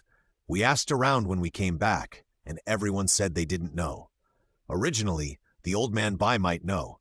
He said he had found that place before, but he died without waiting for his son and daughter-in-law and his 10-year-old grandson. He died with his eyes open. As they talked, they couldn't help but cover their faces and cry, feeling sorry for old man Bai. We didn't even have time to tell him that the adults had already accepted our complaint and it had arrived in Qingshan County. Old man Bai died the day before they came back, just one day. Xia Hanyu and the others felt uncomfortable when they heard this. Fu Ling had been crying so hard that her tears were falling. Yu Xiao was in a hurry to comfort her. Xia pursed her lips and closed her eyes. We are late after all. But now even the villagers of Kangshan village don't know, so they can only find someone to keep an eye on the man surnamed Xie, or the magistrate of Qingshan County. Let them be impatient to reveal their tracks first. 88182H2660.html, County Magistrate's Office. What did you say? Are you saying that a couple who are either rich or noble and look like officials have moved into the county inn? Coming here at this time, plus the Shi family told him that the 2 old men had also returned to Kangshan village. This made him think more. All this was too much of a coincidence. No, I absolutely can't just sit there and wait for death. The magistrate looked grim, pacing back and forth anxiously. If they were really sent by the court, then he would be finished. Thinking of this, he quickly shouted outside, "Someone!" Whether it was someone from above or not, he had to go and investigate. Kangshan village. Xia Hanyu suddenly found that Xia Ji seemed to be a little bit wrong. He was fine before, but after entering Kangshan village, he seemed to be looking for something. Ah Ji, is there someone you know here? Xia Hanyu subconsciously guessed and asked him casually. Xia Ji nodded and hummed. I originally came from Qingshan County. My family was in financial difficulty at that time. It happened that a trafficker came to the village. Seeing that I looked pretty, he said that I could be sold to the palace as a slave. They hesitated for a day and agreed. Although it was clearly related to himself, his expression was still the same as usual. It was as if the protagonist of this matter was not himself, but just an insignificant person. Do you want to meet them? Xia Hanyu saw it. Otherwise, he would not be like this. Are you worried that they will do the same? Xiaji's eyebrows moved. but he shook his head slightly. Your parents are willing to sell you, so there must be someone else in your family, your brother or your younger brother? Xia Hanyu was not ready to let him go. After knowing him for so long, this was the first time he behaved so wrong. If I had known him when I was a child, I should have asked him about his family. Yes, brother. Xiaji looked at Xia Hanyu, and the previous rebelliousness had disappeared, leaving only calmness. But they are not from Kangshan village. That person has already married out of here. Before he was sold, she would always take him and his brother to Kangshan village to see his grandfather and let his grandfather take care of him. He almost grew up with his grandfather. He just wanted to know whether the grandfather who regarded him as a treasure was still alive. More than 10 years have passed, and he is not sure. Although he did not say it, Xia Hanyu seemed to understand. If you really want to see him, ask him. I believe he will be very happy if he sees you now. Current status and position can be regarded as honoring his ancestors, right? Xiaji looked at Xia Hanyu. For some reason, she saw grievances in his expression. He didn't understand why he was abandoned by his parents. His grandfather once said that if they couldn't support him, they could give him to him, but they still sold him for money. This has been his obsession for so many years. Xia Hanyu suddenly reached out and held his hand, her eyes curved. It's okay, they don't want you, but I still have you. I want you.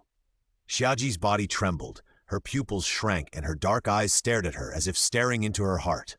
Your Highness, are you serious? Since. Xiaoyuan? You are Xiaoyuan, right?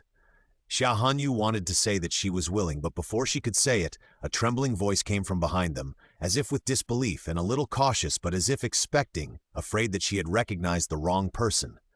Yuyuan was Xiaji's former name.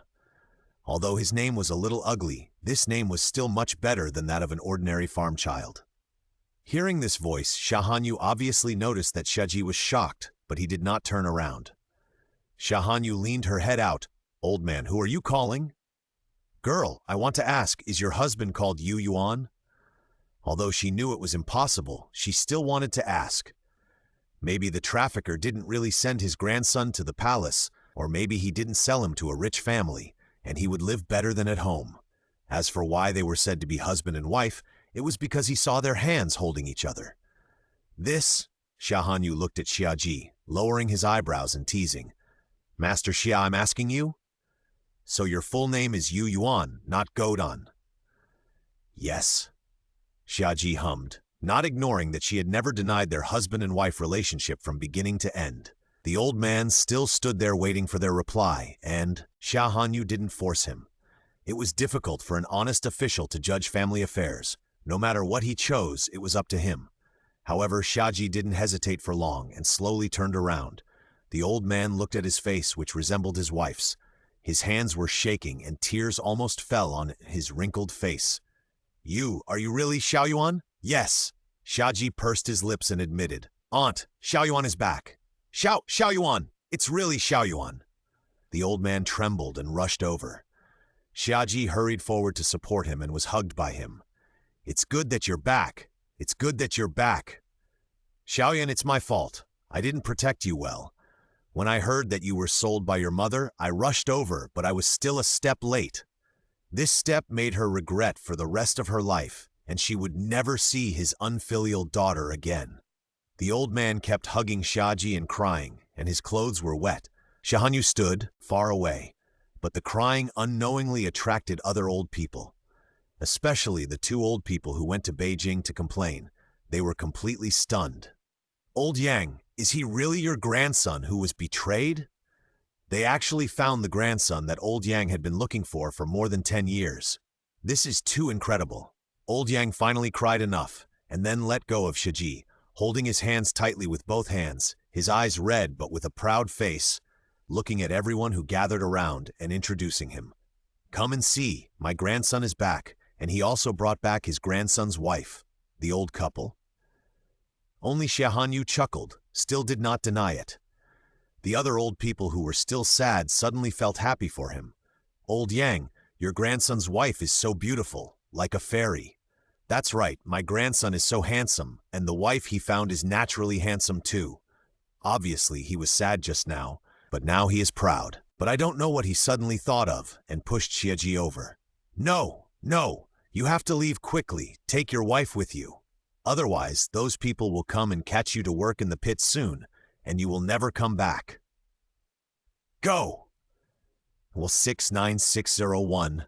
The old man pushed Xia hard, but pity that Xia was a martial artist, and with the limited strength of Old Yang, there was no way he could push him. Xia supported Old Yang and let him sit down. Don't worry, Ong. We are here for this matter. What? What's the matter? Old Yang didn't know that Xia was invited by the old couple. After the two old men came to their senses, they hurried forward to explain to him. Old Yang, we didn't tell you that they are not kind people who sent us back on the way. They are officials, high-ranking officials in Shangjing. Your granddaughter-in-law is a princess, the daughter of the current emperor. This time, Xia Hanyu's identity as the granddaughter-in-law was completely confirmed. This really scared the people around. Some of them immediately knelt on the ground in fear, and some couldn't help but raise their heads curiously and looked at the high and mighty princess carefully. They never thought that the princess would fall into their ordinary people's homes. Even though Xia is an official now, he is still a person who has walked out of their place. Xia Hanyu immediately said, Xia, Yu Yuan and I came late because of the pit. It is not appropriate to reveal your identity now. You don't need to be so polite. Get up quickly. Everyone just stood up and heard Xia Hanyu say again, if someone comes to ask you about our identities, you can just say that we are here to see those two old men. Don't worry, princess. We know what to say. We have known how to deal with those wolves for so long. The old man's eyes were full of hatred. If it weren't for those bastards, how could the old man die, with his eyes open, waiting for his son and grandson to come back? As he said this, he thought of his child who was still suffering and knelt down again. Princess, please save us. We just can't live happily any longer. Xia Hanyu stretched out her hand to help the man up. Don't worry, I will never let those bastards off. Old Yang looked at Xia Hanyu with satisfaction. Xia Yuan, you are really amazing. You actually married the princess home. Aunt, you are wrong. Aunt, I actually have something to tell you. Xia Yuan's name is now Xia. My father gave it to her. Xia Hanyu interrupted Xia and walked to Old Yang with a smile. Old Yang looked puzzled. Xia Xiao Yuan, is what she said true? Yes, Xia nodded. Your Majesty treats me very well. If it weren't for the princess and his Majesty, how could he have his current status and identity? Old Yang didn't say anything for a long time. The next moment, he seemed to think of something and his face was full of pride.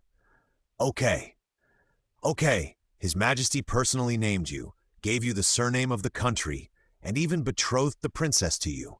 You must do a good job for His Majesty in the future, and you must not forget His Majesty's great kindness. Otherwise, Ong will be the first to let you go.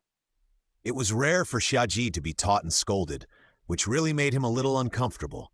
But what he cared about most at this time was still Xia Hanyu, who interrupted him and called Ong. Xia really didn't dare to think about anything else, but he couldn't help but be moved. Until they left Kongshan village, he was always a little absent-minded along the way. Xia Hanyu didn't explain, just let him hold it in. She wanted to see how long he could hold it in. The group quickly returned to the inn, and the shopkeeper hurried to greet them. My dear, those people came to the inn just now to inquire about your identity, and I told them according to the identity you said at the beginning. They wanted to go upstairs to check, but they were beaten out by your guards. After all, the residences of the eldest princess and the crown prince are also what ordinary people are qualified to approach. You did a great job. Xia Hanyu nodded approvingly. If they ask again, you should say the same thing. For other questions, just play dumb and don't know anything. Yes. The shopkeeper nodded and turned back to his seat.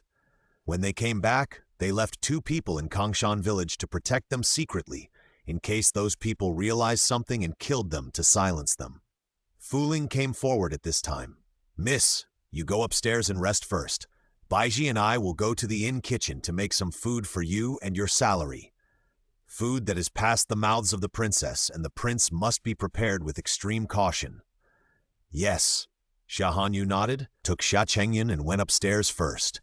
Fuling went to find the shopkeeper. Shopkeeper, our girl is going out for the first time. She is used to eating our food. May I borrow your kitchen? Of course, all the items and dishes in the kitchen are available to her. Although the shopkeeper didn't quite understand, he just thought that the young lady from a wealthy family really couldn't get used to their simple meals. Thank you. Fuling nodded and went into the kitchen under the shopkeeper's instruction. Xia Hanyu didn't mean to be used to the food, but they pretended to be young ladies from wealthy families, so it was always right to be a little hypocritical, which could be considered as a cover-up. Back upstairs, Xia Hanyu and Xia Chengyun went into the house, and Xia Ji followed them in and closed the door. His dark eyes were always staring at her without blinking, and he became more and more aggrieved. Xia Hanyu just ignored him, but she felt a little soft-hearted. She took Xia Chengyun by the hand and sat aside. Chengyun, you have seen a lot along the way. What conclusion can you draw? Xia Chengyun hesitated for a moment and said only 3 words. The people are suffering. Xia Hanyu asked him again. Now that you know the suffering of the people, what are you going to do? Don't worry, sister.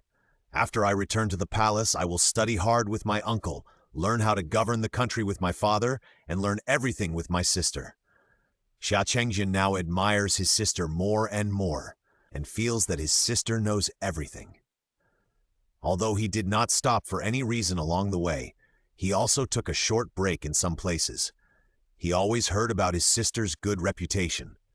Although it was accompanied by a bad reputation, most people were grateful to his sister for making snow salt, lowering the price of salt, and making salt affordable for all people.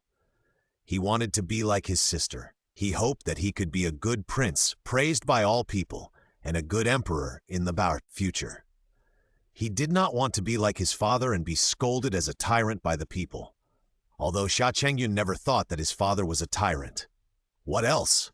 Xia Hanyu felt that he shouldn't have come to such a boring conclusion. Xia Chengyun pursed his lips and said, Seeing is believing, hearing is false. You have to verify everything yourself before you can draw a conclusion. Therefore, Chengyun has been too far away from the truth in the past. It is Chengyun's fault for making elder sister and father worry. Whether it was his elder sister or Lord Xia, he had misunderstood them because of what others said. Now that they have been getting along, although Xia Jinas is still very annoying, he is definitely not as tyrannical and accomplices as others say. 81-882-86-22 Xia Chengyun finally understood. This is what elder sister has always wanted him to understand. Now he has understood why she is willing to take him out of the palace. First, to make him understand the suffering of the people. Second, to make him reflect on his past mistakes and see clearly the hidden wolves and tigers around him. Third, to make him understand his identity and responsibilities. He had made his sister sad in the past. Sister, I'm sorry. Chengyun will only listen to you from now on. Xia Chengyun came over, carefully grabbed Xia Hanyu's hand, and acted like a spoiled child. She was afraid that her sister would ignore her again in the future. Since our Chengyun is getting better and better, sister will forgive you. Xia Hanyu touched his head and said with a smile, I really hope Chengyun can grow up earlier. Then she wouldn't have to do everything herself. Xia Chengyun was immediately dissatisfied. Sister, Chengyun has grown up.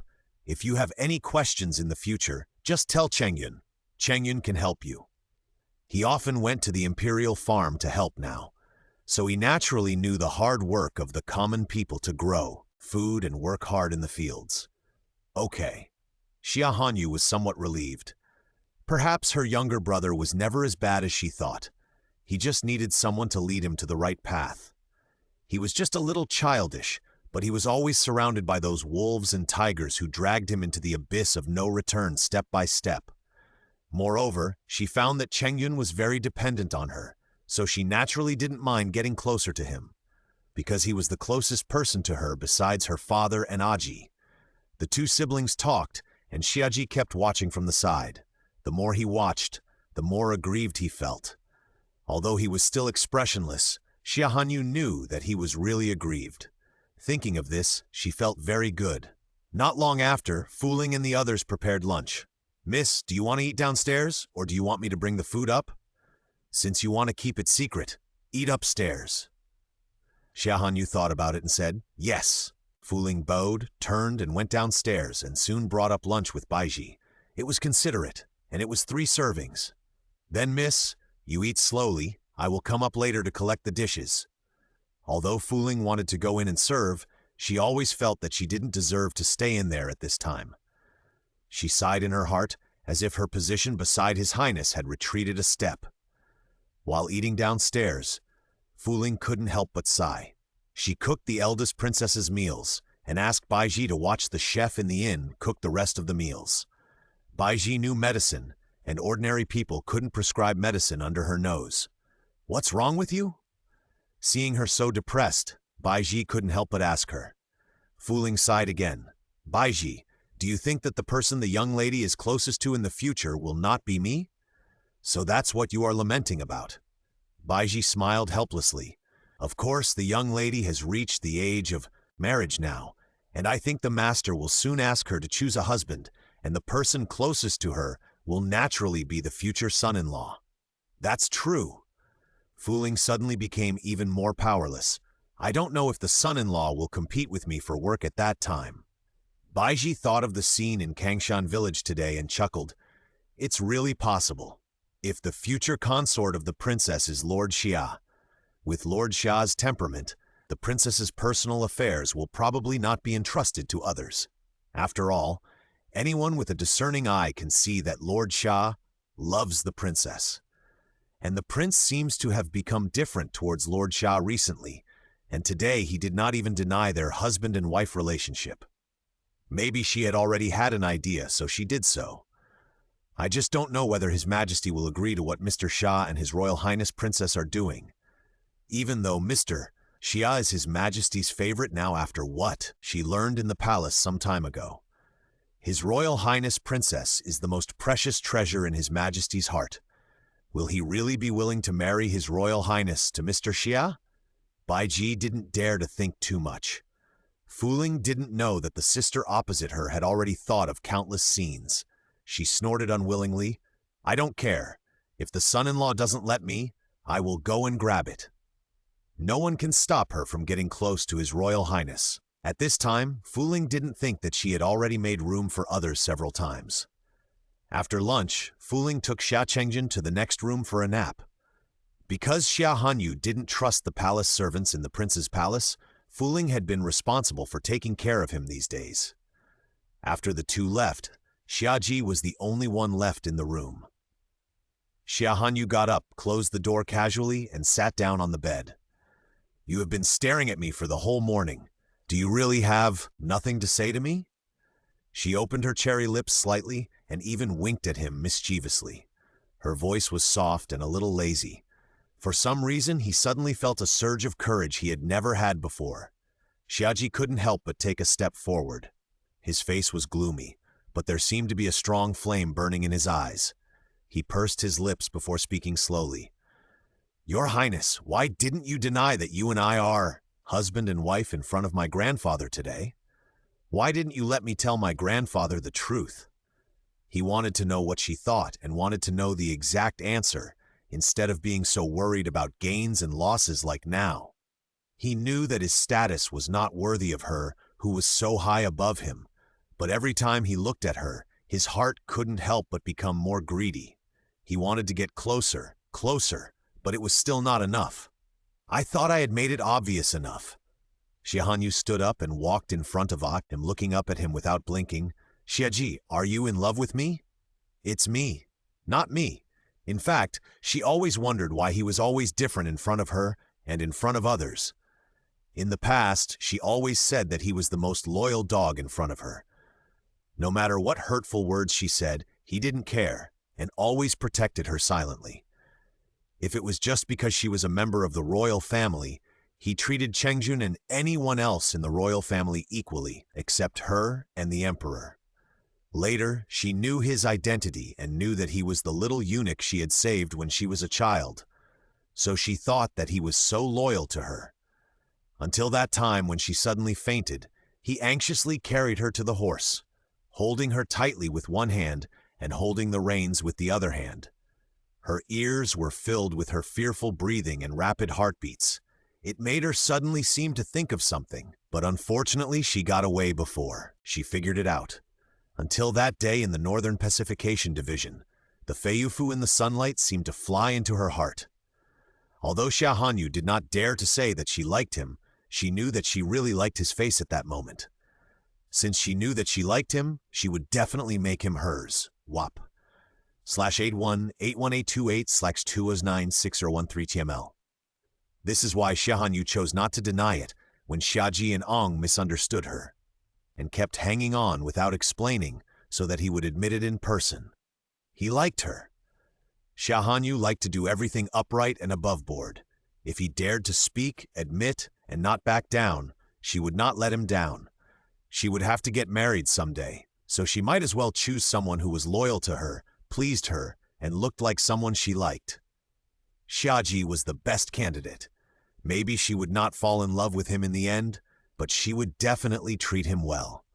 After waiting for an unknown amount of time, Xia Hanyu's head felt sore from tilting it up. She was about to take a step back, but he suddenly pulled her, and she instantly fell into his arms. Yes, her ears were filled with his uncontrollable heartbeat, mixed with his deeply hoarse voice. He said, "Yes, I like your highness. What about your highness? Are you willing to like me too?" Xia Hanyu raised her head in satisfaction. She stepped back from his arms, raised her head, and met his eyes that no longer concealed their expressions. The words she was about to say were stuck. Her ears gradually became hot, and she even felt that the frequency of her heartbeat in her chest almost caught up with his. She took a deep breath, slowly held his face with both hands, stood on tiptoes and gently touched his forehead, then stepped back. "Xiaji, I'm very happy." He did not back down. She was really happy. "I am happy too." Because he had never thought that he would be favored by the sun one day. She was so high and mighty, but she was willing to condescend to come in front of him and bend over for him. He lowered his head slightly, imitated what he had just done, and carefully touched her forehead. Her ears were already red and bleeding. She smiled with an extremely pure smile and asked her, "Your Highness, do I belong to you completely now?" Xia Hanyu was stunned by his kiss, and when she came back to her senses, she couldn't help but smile. "It's half," she said. "I will count it when I return to the palace to report to my father and when we get married." Yes, even if what your highness said was a lie, Xiaji was happy at this moment. Xia Hanyu hugged him with her backhand and rubbed against him. "It's great, it's hers." Xiaji stretched out his hand and was about to hug her back, but he heard footsteps coming from outside the door. His gentle eyes suddenly became as dark as a night without any stars. "Your Highness?" He lowered his eyes and his gaze changed again. His palms fell on her shoulders. He wanted to push her away, but he was reluctant. He had never been so close to her, and those people came to disturb him at this moment.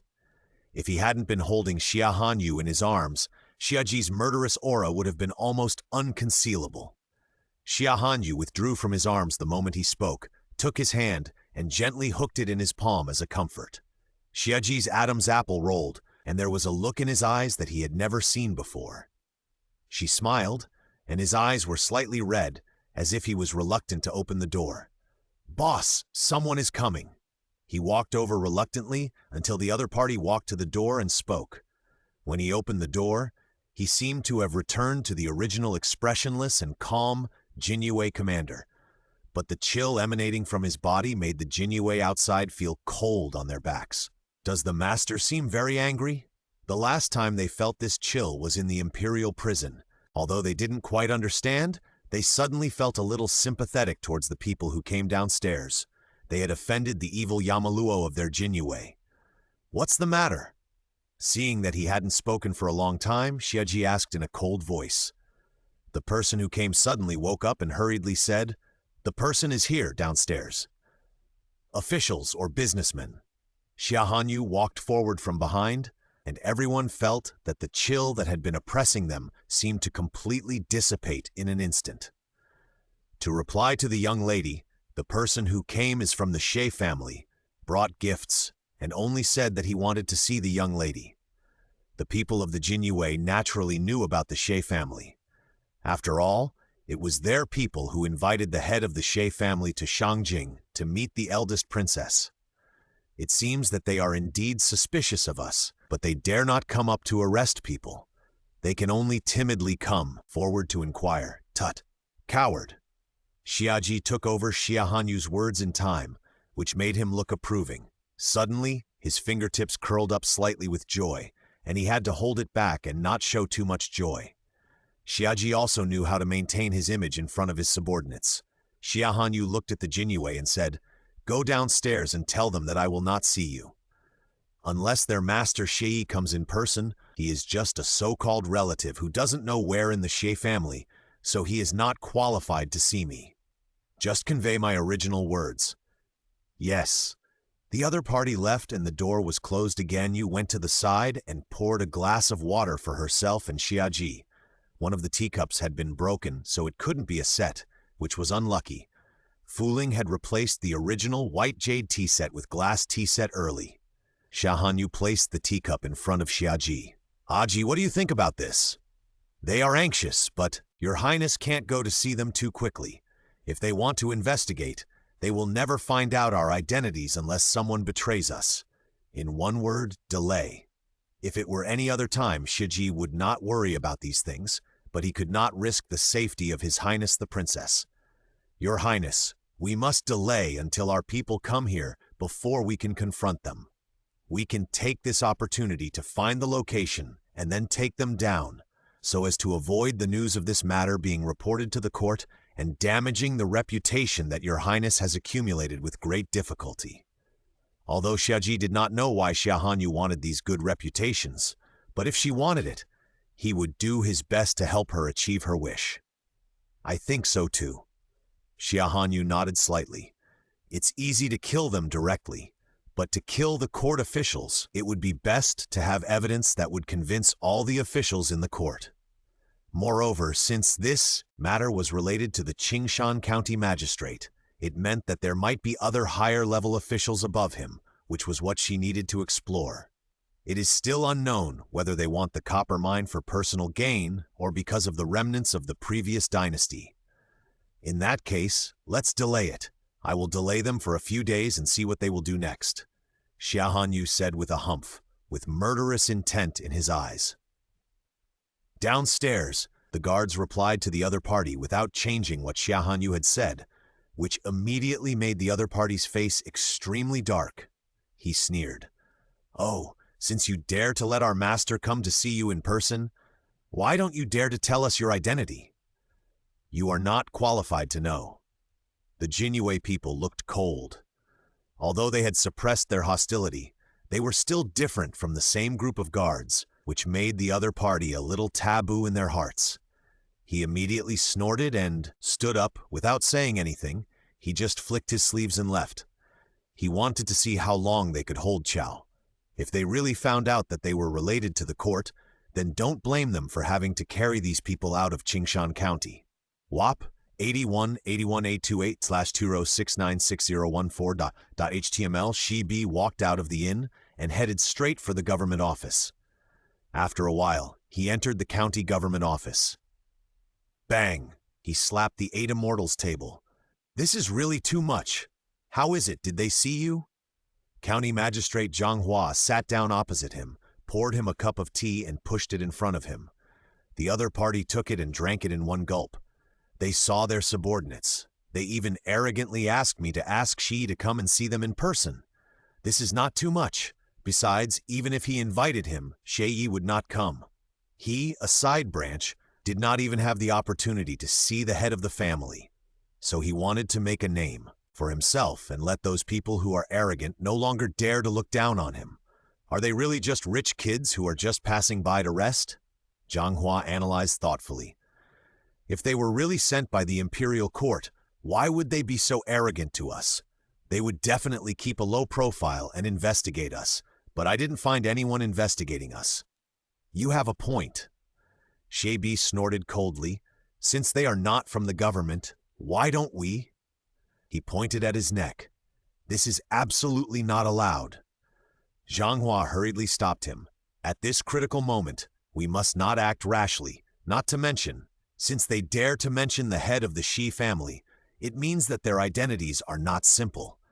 If we really provoke them, I'm afraid they will cause a lot of trouble and directly attract people from the imperial court.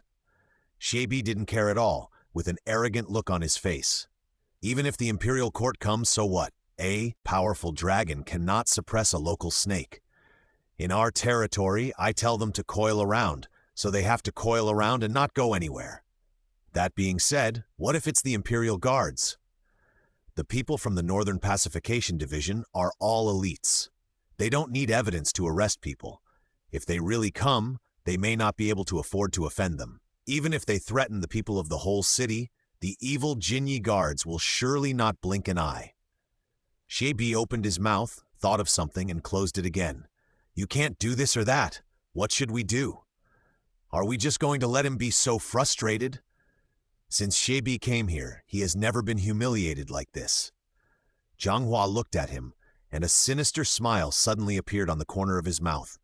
Since they said so, you have to show some sincerity and let them take a good look. I went to Kangshan village to check before. The people who brought those two old men back are probably some naive young masters and young ladies who know nothing. They are kind-hearted and arrogant. As long as you show your sincerity, they will meet you sooner or later. When the time comes, you can find out from them. In Zhanghua's view, although Xia Hanyu and his group look powerful, they are actually the easiest to deal with. They are all young ladies and young masters who have never been out of the house. They must have a bad impression of Xia after listening to those two old men. It's okay to let them change their impression. Although Zhanghua still has doubts in his heart, it is much less than at the beginning. And this is also the original purpose of Xia Hanyu and others. Although the investigation has to be done quietly, she wants to do the opposite and use herself to attract the attention of those two people, so that the Jinyue and the Dark Guards have a chance to find the pit. For the next few people, Xia would come every day, always, smiling and welcoming. Even if the Jinyue always treated him with the same expression, he didn't care. But Xia Hanyu knew that this man's expression was very ugly when he turned his head. The people from the secret guards had described it to her. Xia Hanyu was in a good mood when she heard him being so frustrated. Aji, is there any news from the Jinyue? It had been several days, but the pit had not been found yet, which made Xia Hanyu a little annoyed. No. Xia Ji shook his head and looked at her deeply. His narrow eyes were filled with endless affection. Since they talked about it, he no longer concealed his feelings when he looked at her. Sometimes, that look almost made Xia Hanyu drown in it. The next moment, he noticed the unhappiness on her face and narrowed his eyes dangerously. If Yue doesn't want to care, I'll kill them. Jinyue didn't need a reason to kill people.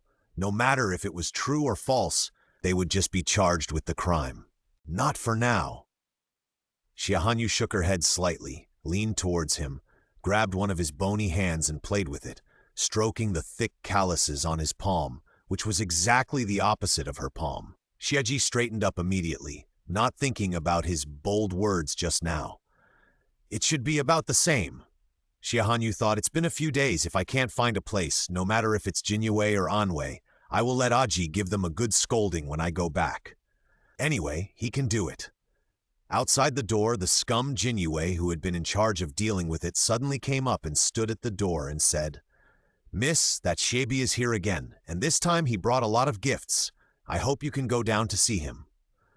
Okay, then go.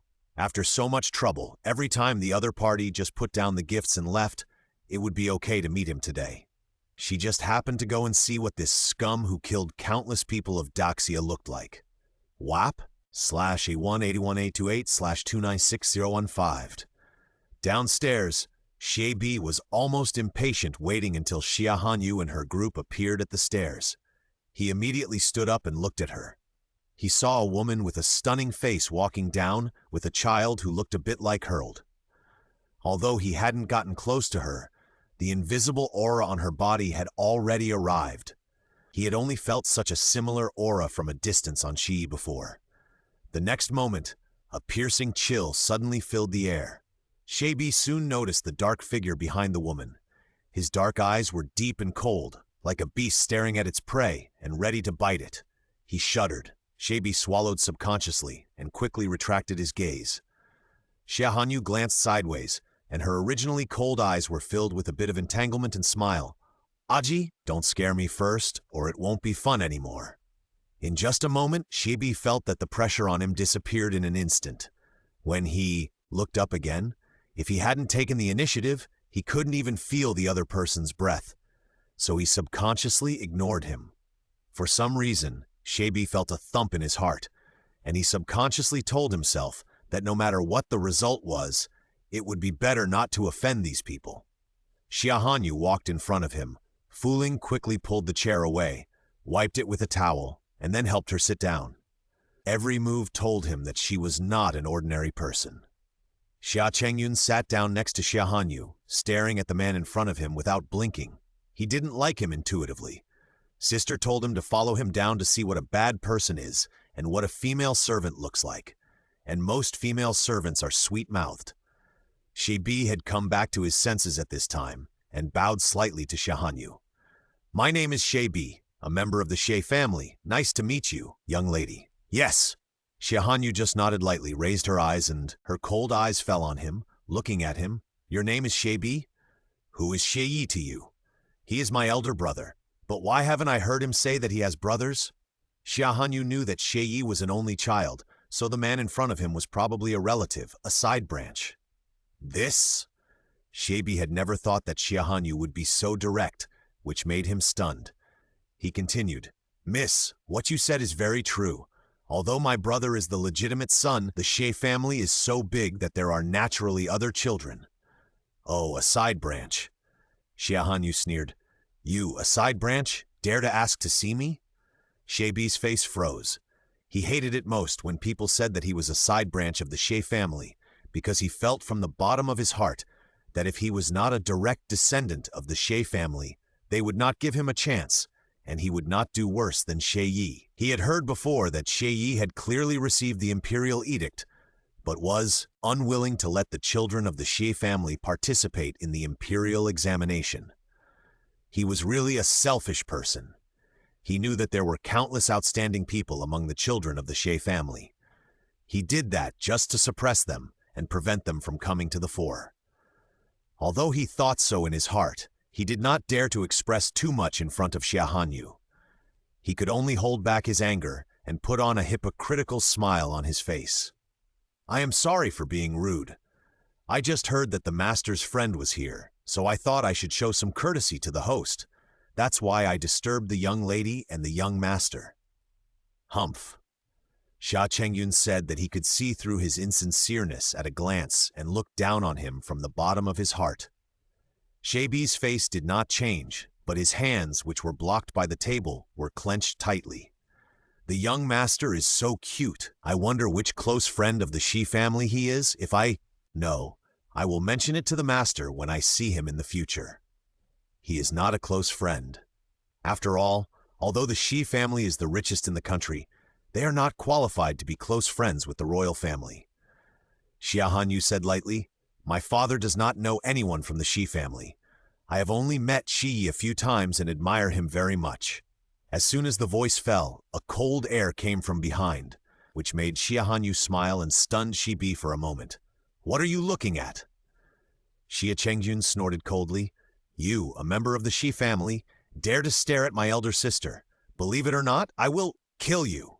He immediately remembered that his elder sister didn't like to hear him say that he would kill all the 9 clans. Young master, you are joking. The girl is so beautiful. I was stunned for a moment. I guess it's normal. Xia had never seen such a beautiful woman before, but it was a pity that she was someone he couldn't touch. He snorted in his heart, but his face was still smiling. Xia Hanyu's eyes also turned colder. Are you waiting to see me downstairs every day just to say these words? Of course not. Xia almost forgot the business. I just want to invite the young lady to my humble home and ask her your surname, that's all. My surname is Yu Han Xia, and this is my brother Yu Cheng.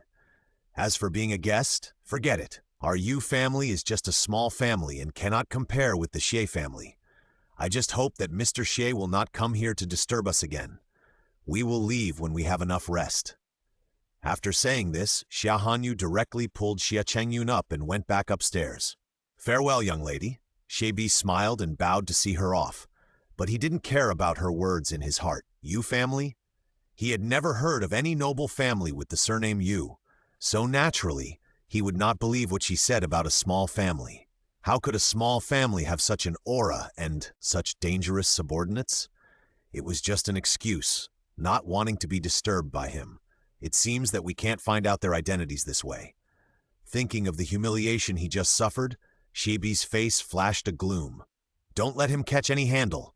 Otherwise, he wants to see if they can walk out of the gate of Qingshan County alive.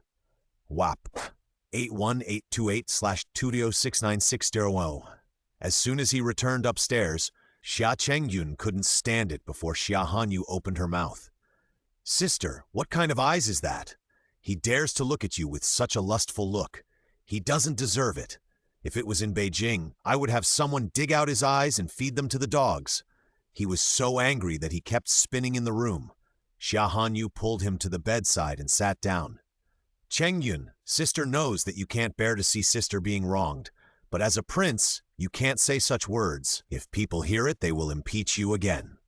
In the previous life, he was impeached again and again because of his outspokenness, and was even accused of tyranny, forcing his father to appoint Prince An as the crown prince. However, Xia Chengyun was a little dissatisfied when she heard her say this. "But he treated you like this. How dare a mere businessman offend me, the eldest princess of the great Xia?" "Sister, you are obviously not such a timid person. Why this time?" "Because this is not Shangjing, because sister came here for serious business." Xia Hanyu sighed a little, and her cold face was full of helplessness. "Brother, many times, it is never too early to vent your anger. Sooner or later, we will have to settle this account with them. By then, even if you kill him or torture him to death, the adults in the court will only praise you for your decisiveness rather than cruelty and tyranny. Because the prince not only needs to be lenient and kind, but also needs to be wise in killing, so that he is qualified to sit on the dragon throne. Don't worry, sister will definitely not let him go. He is not qualified to die so easily. His life and that of the dog official must be saved for the time being to atone for the people who died and the people who are still suffering in an unknown place." Xia Chengjun seemed to understand a little and nodded obediently. "Chengjun listens to sister, so just bear it." Xia Hanyu smiled. "Sister knows that our Chengjun is a smart child who understands everything at once." Then she called Fuling. "Fuling, take the young master back to his room to rest. I have something important to discuss with Lord Xia." "Yes." Fuling bowed and took Xia Chengjun away reluctantly. As soon as Xia Chengjun left, Xia Hanyu's gentle curve on her lips was immediately restrained. Her eyes were slightly cold, and murderous intent was strong. "Aji, it's time to hurry up. Although he has not doubted my identity for the time being today, don't forget that there is also the corrupt county official next to him, not to mention the identity of the person behind him. They dare to turn this place into hell, and they must have never taken the court seriously. Otherwise, this huge Qingshan County should have some popularity, instead of being as dead and gloomy as it is now, like a dead city." Xia Hanyu couldn't bear to see this.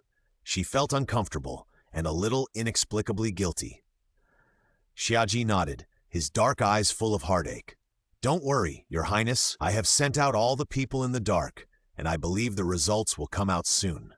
He stepped forward and smoothed the scattered hair on her temples. "You don't have to do it yourself.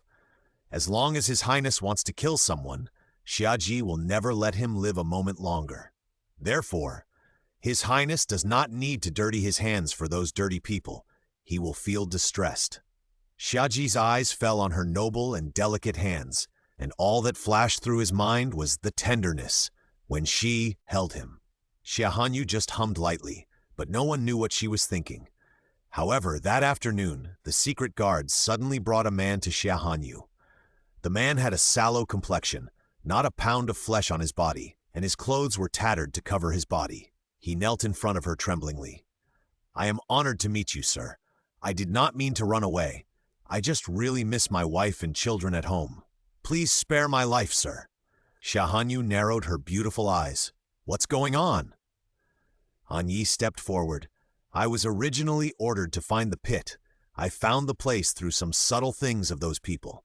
I was going to go in and investigate, but I saw him sneaking out of it, so I brought him back directly. But everyone else is still waiting over there, waiting for the master's orders. Beside Anyi, Yu Xiao handed a document to Xiaji. Sir, this is a secret letter sent back by the people I arranged to follow Xie. I guessed that it might be related to the person behind the scenes, so I hurried to send it over. Xiaji reached out to take it, opened the secret letter, and narrowed his eyes dangerously.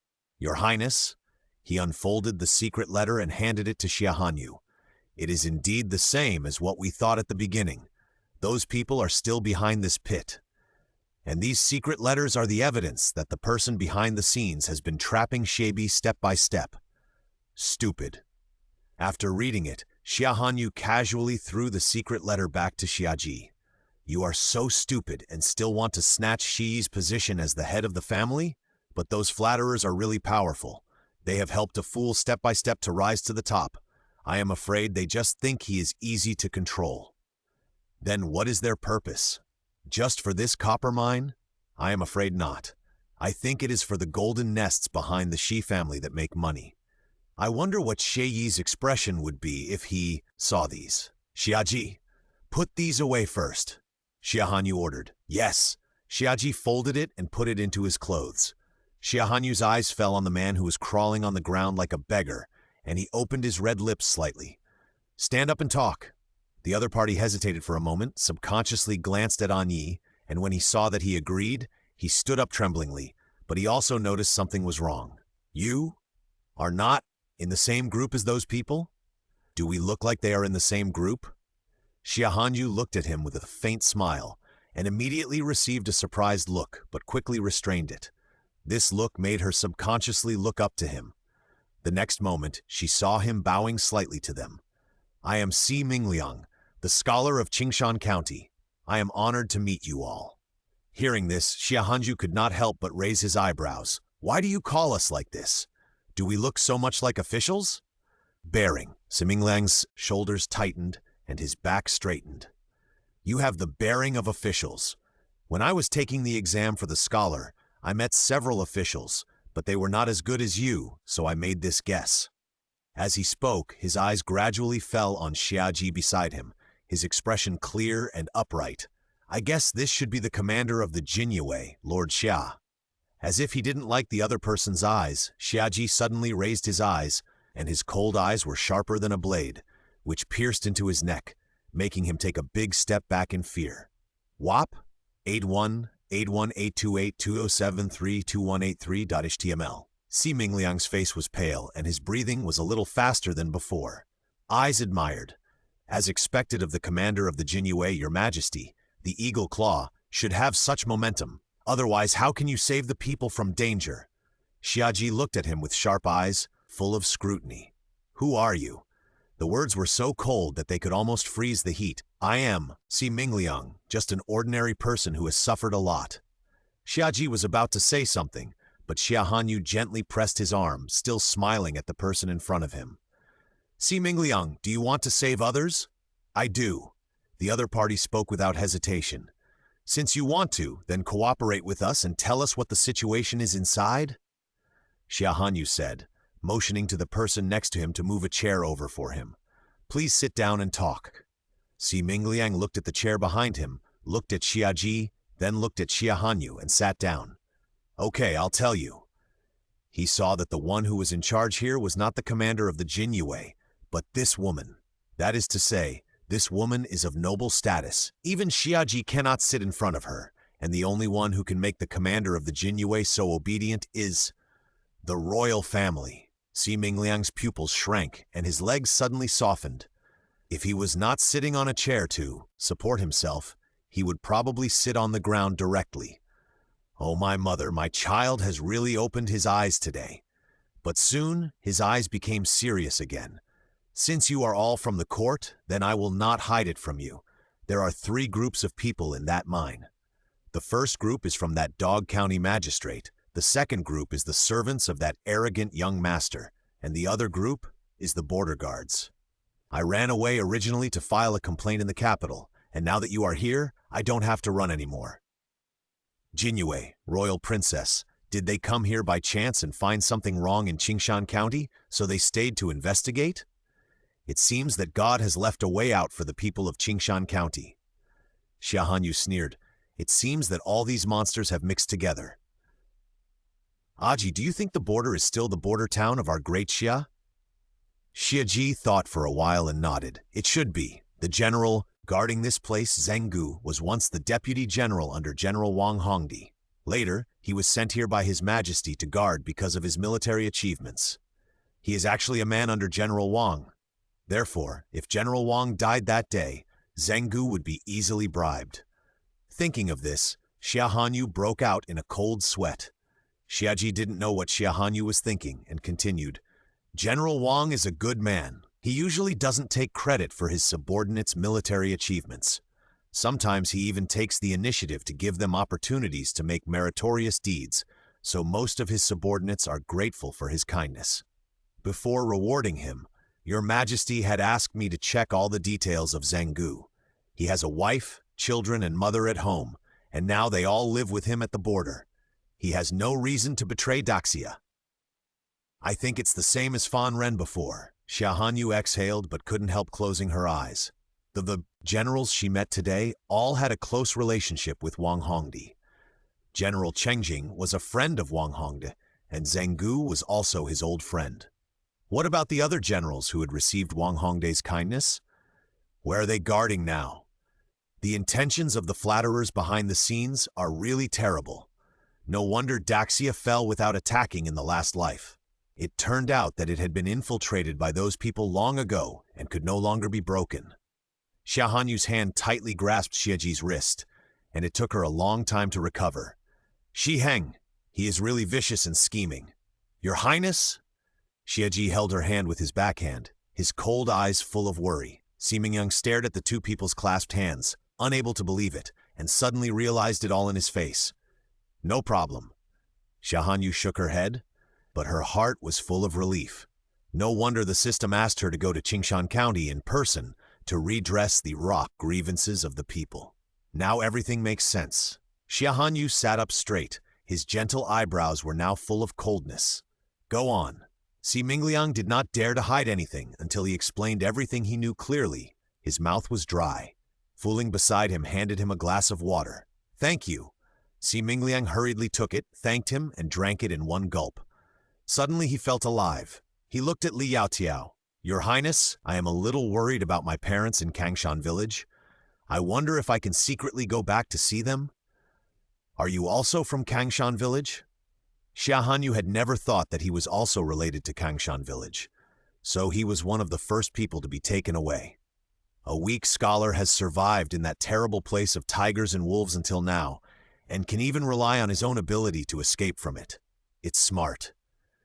I wonder what your parents' names are? We've been to Kangshan village before, and most of the people there are fine. Si Mingliang. My parents' name is Si Lu. WAP 8188282073218.html. Xia Hanyu had heard of them before, but she never thought that Si Mingliang was the child of that old couple. The old couple looked to be over 60, but Si Mingliang in front of him looked to be no more than 20 years old. Why is your Highness looking at me like that? Si Mingliang couldn't help but raise his hand and touch his face, thinking that there might be something dirty on his face. I won't hide it from you. The reason we are here is to receive the petition from your parents to the capital to file a complaint. Did you write that petition? The handwriting on the petition was beautiful, but the strokes were a bit sharp. In addition, he had been pretending to be scared when he saw them just now, so she asked this question. Si Mingliang nodded. I wrote it, and I asked someone to tell my father and mother to go to Beijing to file a complaint. But he never thought that the complaint would be handed to the Jinue and the eldest princess. He was relieved and distressed. My father and mother must have suffered a lot. Xia Hanyu did not respond to his words, but continued to ask him. I heard from your parents that you have been in that pit for the past few years. If you are in it, how can you still write a complaint? How did you pass the complaint out? At the end of the question, Her eyes gradually became sharp, and there was a little more doubt in her eyes. I am lucky. Si Mingliang was silent for a while, and suddenly spoke. Although I was unlucky and was arrested, after staying there for a while, I suddenly found that one of the guards was someone I had helped before taking the exam. He said that they could only follow orders, and although he could not save me, he was willing to help me bring paper and pen in after I begged him countless times and then sent the petition I wrote to my parents. Then how do you know he will not harm you? Xiaji looked at him with sharp eyes and squinted. That's because I have a handle on him. Si Mingliang naturally knew that they did not completely trust him and said helplessly, What handle? He killed someone by mistake at the time, and he was seriously injured and was saved by me. The laws of Daxia stipulate that although a murderer can be a soldier, he cannot be a general and can only be a vanguard, the first to die when a war comes. Even if he has great military exploits later, he will never have the slightest chance of promotion. Si Mingliang used this law to threaten him to help him. I see. Xia Hanyu raised her eyes. She really didn't expect there was such a reason. Aren't you afraid that he would kill you? After all, it's not difficult to kill someone quietly in there. Who knows? Si Mingliang shrugged. He was indeed afraid of this at the time, so he was still a little defensive, but he didn't disappoint him in the end. He looked at Li Yaotiao. No matter what, you showed up, that's enough. So can I go back to see my parents? Si Mingliang's eyes began to become anxious. He was brought out for so long, they should have discovered it. If they found out that he was gone, they would definitely go to Kangshan village to search. Don't worry, Kangshan village has people from this palace and the Jinyue guarding in the dark. If they dare to kill someone, they will take action. She was on guard. That's good. Si Mingliang heaved a sigh of relief, stood up and bowed respectfully. Thank you, Your Highness. Xia Hanyu raised her hand to let him off the hook. Take him down to rest. Without my order, he must not leave the room. Yes. Yu Xiao took the man down and put him in their own rest room. Xia Hanyu raised her eyes and looked at An Yi. You go there and guard. If possible, go in and find out for yourself. At this point, she paused again. Then disguise yourself as Si Mingliang and go in. In this way, even if you are exposed, it will not be noticed quickly. Yes. And Yi bowed and turned to leave. After everyone left, Xia Hanyu slowly stood up, walked to the bed and looked at the empty street outside the window. Aji, what do you think? I want to go to the border to find out what's going on, but I am worried about Your Highness. His brows were furrowed and the worry in his eyes was not concealed. Xia Hanyu knew that he was a little worried about Zheng Gu's situation. Then go. This palace and Chengjun are accompanied by many secret guards, and there are people under your command guarding in the dark, so there will be no problems. She was worried about him instead. It's better to take a few people with you when you leave secretly later, and be sure to pay attention to safety on the road. No one knows how many pairs of eyes are staring at them fiercely in the dark at this time. Okay. After a long while, he nodded, holding her hand tightly for a long time before letting go, and then turned around and left directly, but only took 2 people with him, leaving all the others to protect her. Xia Hanyu sighed, but the corners of her mouth couldn't help but rise. Since he opened his heart, even without feeling it, she could sense the love that was radiating from him. He actually liked her so much? Perhaps it was more than just love. As long as she thought about it, Xia Hanyu's mood could not help but become complicated. She was a little afraid that she would eventually let him down and hurt him. She could only take one step at a time. Now the only thing she could be sure of was that as long as he was still willing, she would never abandon him. WAP 81818282073218. Hole. After An Yi changed his appearance, Xia Hanyu asked someone to change Si Mingliang's clothes and give them to him. An Yi was originally 8 feet tall, but Si Mingliang was only 7 feet tall. A big Xia foot is 25.8 centimeters.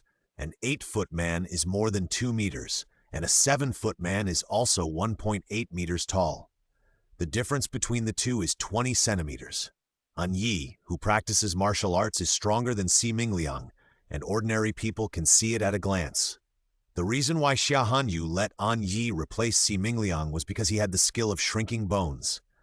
The reason why Anyi is called Anyi is because he has this skill, so he was given the name Anyi by the emperor, because he can replace anyone. If Xia Hanyu is in danger, he can disguise himself as her to save her life. The art of shrinking bones can change a 9-foot body at will, and it can be used by men, women, young and old. You can be tall or short, thin or fat. It's a pity that Xia Hanyu never used his bone shrinking skill until her death in her previous life. Anyi went back in from the place where Si Mingliang had come out before, and his aura became the cowardly appearance of Si Mingliang at that time. However, he was caught as soon as he entered. "What are you doing sneaking around here? Go to work quickly. If you are discovered by those people, be careful that they will throw you into the dead pit too."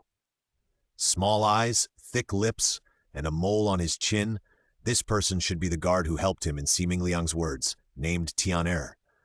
"I just went to the bathroom. I'll be back to work soon," he said as he followed him toward the mine. The man couldn't help but sigh when he saw him like this. "Si Mingliang, I know you're worried about your elderly parents at home. I checked on them for you before. They're fine and living well. Don't even think about sneaking out of here. If you get them into trouble, you'll regret it." The other person muttered as he walked. "If you hadn't held my handle and saved me, I wouldn't have gotten into this." "What are you doing?" Before he finished speaking, a man dressed as a general came over and frowned at them. The man who was still talking immediately bent down from his straightened waist. "Captain Zhang, I just took the kid to relieve himself. Don't worry, I'll send him back now." After he finished speaking, Captain Zhang looked at Anyi coldly and snorted. "Lazy people poop a lot. Why don't you go quickly? If you delay the boss's work, watch out for your life." After saying this, he left without much doubt. A murderous intent flashed across Anyi's mind. He came from the Dark Guard camp, and even there, no one dared to talk to him like this. But a mere middle-level captain dared to be so arrogant. "Okay." Tian'er still nodded and bowed until he could no longer see the other person's figure. Then he stood up, pouted in his direction, but his eyes were full of envy. "I don't know when I can become an assistant commander, and I will definitely be more powerful than him by then." Of course, he can only dream now, and there are all kinds of things in dreams. Anyi didn't say anything, just stood quietly. Tian'er immediately looked back at him. "That's right, although you are a scholar, you don't understand our military affairs." He just followed the right master. In front of his superior, he was even more cowardly than he had just been. Then he continued to walk with Anyi and stopped all the way to the entrance of the mine. "Okay, you can go down by yourself here. Don't walk so far next time when it's convenient." Anyi nodded and turned to leave. The mine was very dark, and there was not much light even in the daytime. The deeper you go, the louder the curses, beatings, and wailing sounds. The numbness on those people's faces is even more serious than those of the people outside Qingshan village. Most of them have no instinct for survival and are just working subconsciously. A mere mine cave sounded even more terrifying than their Dark Guard camp. Of course, this was only for ordinary people. These people posed no threat to Anyi. He didn't know where he was, so he could only observe secretly. At this moment, a hand suddenly grabbed him. Anyi's muscles tensed up, but when he turned around, he saw a child who was only in his teens, and he immediately relaxed. The other party looked at him with some disbelief, pulled him aside, and handed him a shovel, and whispered while digging. "Brother Mingliang, didn't you say you would run away and never come back? You didn't run away?" The thin little boy in front of him seemed to know everything about him. Anyi hummed, but the little boy suddenly stopped and looked at him strangely. "Brother Mingliang, did they beat you? Why are you suddenly not so talkative?" Anyi shook his head. "They didn't beat me, but I didn't run away, and I was a little depressed. I was worried about my parents in Qingshan village, and I didn't know how their complaint to Beijing went." His words were actually a test, testing how much the boy knew. Sure enough, as soon as he finished speaking, the other party's face became depressed. "Me too. I'm worried about my grandpa. I don't know how he is doing." "Brother Mingliang, Grandpa must be worried about me now. If he doesn't want to eat or drink, will he starve to death? Pa. I'm talking nonsense. How can my grandpa die? He will definitely live to be 102 years old. Wop. 81818228/20732ML. Why 102 years old? Don't most people say that they live to be 100 years old? The other person immediately smiled, because Grandpa said he would stay with me for 2 more years and try to live to be 102 years old. Brother Mingliang, what do you think if I let Grandpa live a few more years and stay with me for a few more years? You know, my parents are gone, and now Grandpa is the only one left. At the end of his speech, his voice gradually became more choked, but he tried his best not to cry, because in this place he had no right to cry. Hanyu did not respond, but his cold heart showed a rare bit of pity. Maybe it won't be long before we can get out. I believe in Brother Mingliang. Bai Li's eyes showed unhesitating trust. At this time, Hanyu did not know that the relationship between Bai Li and Xia Mingliang was not simple. Just because he was the only scholar from Kangshan village, the old man Bai asked him to help name his grandson after he got him. Li means light, dawn, and many, and it also means that the Bai family will have a large population in the future. But now, Hanyu dug the copper mine with Bai Li, and Bai Li was surprised to find that his strength was stronger than before.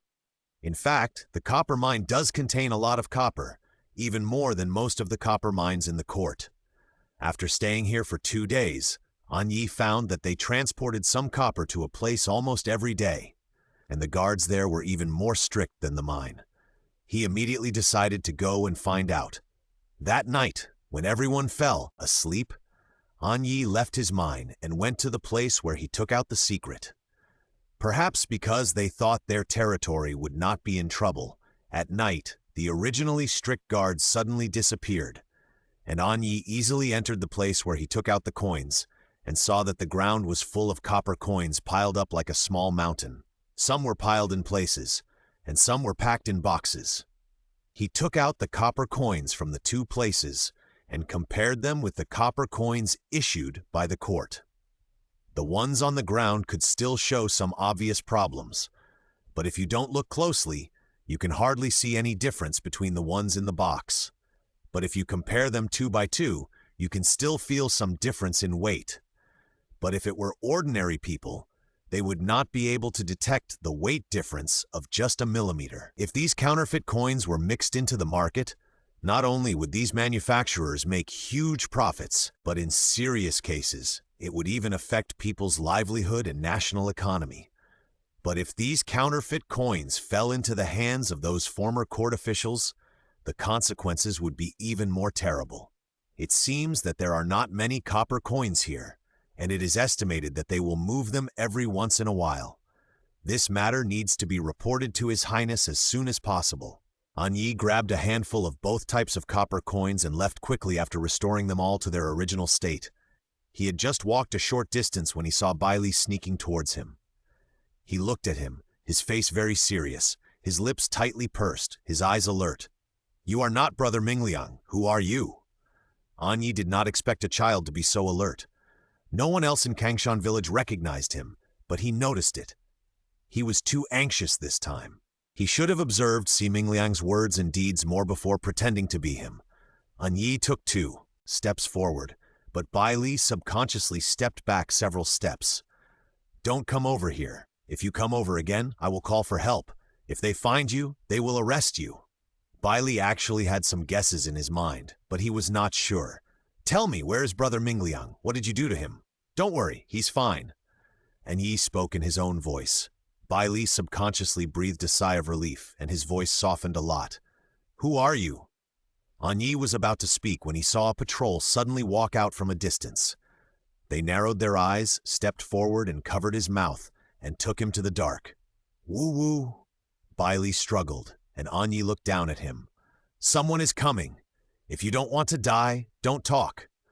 Bai Li didn't dare to struggle anymore. It wasn't until those people walked away that Hanyu let him go, took out a token from his arms and handed it to him. "I am from the court, and I came here to investigate the mine. Since you know everything about Xia Mingliang, you must also know that he wrote a petition which was sent to Shangjing by his parents and received by our prince. Xia Mingliang is now with her. Don't worry, he is safer than you." After hearing his words, Bai Li's face was immediately surprised, but he couldn't help asking again, Are you telling the truth? Do you dare to swear?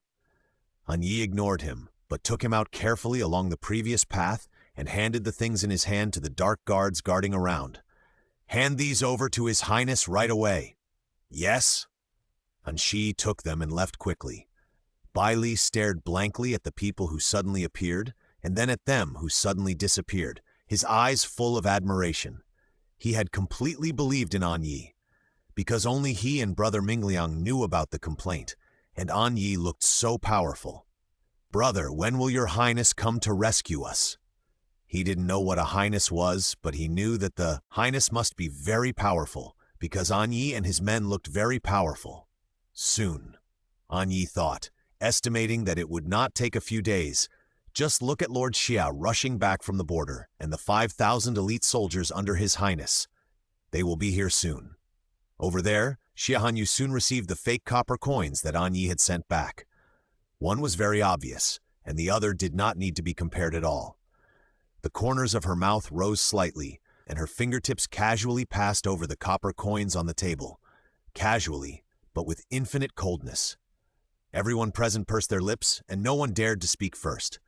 Yu Xiao already missed his master. With the master around, the princess didn't look so scary.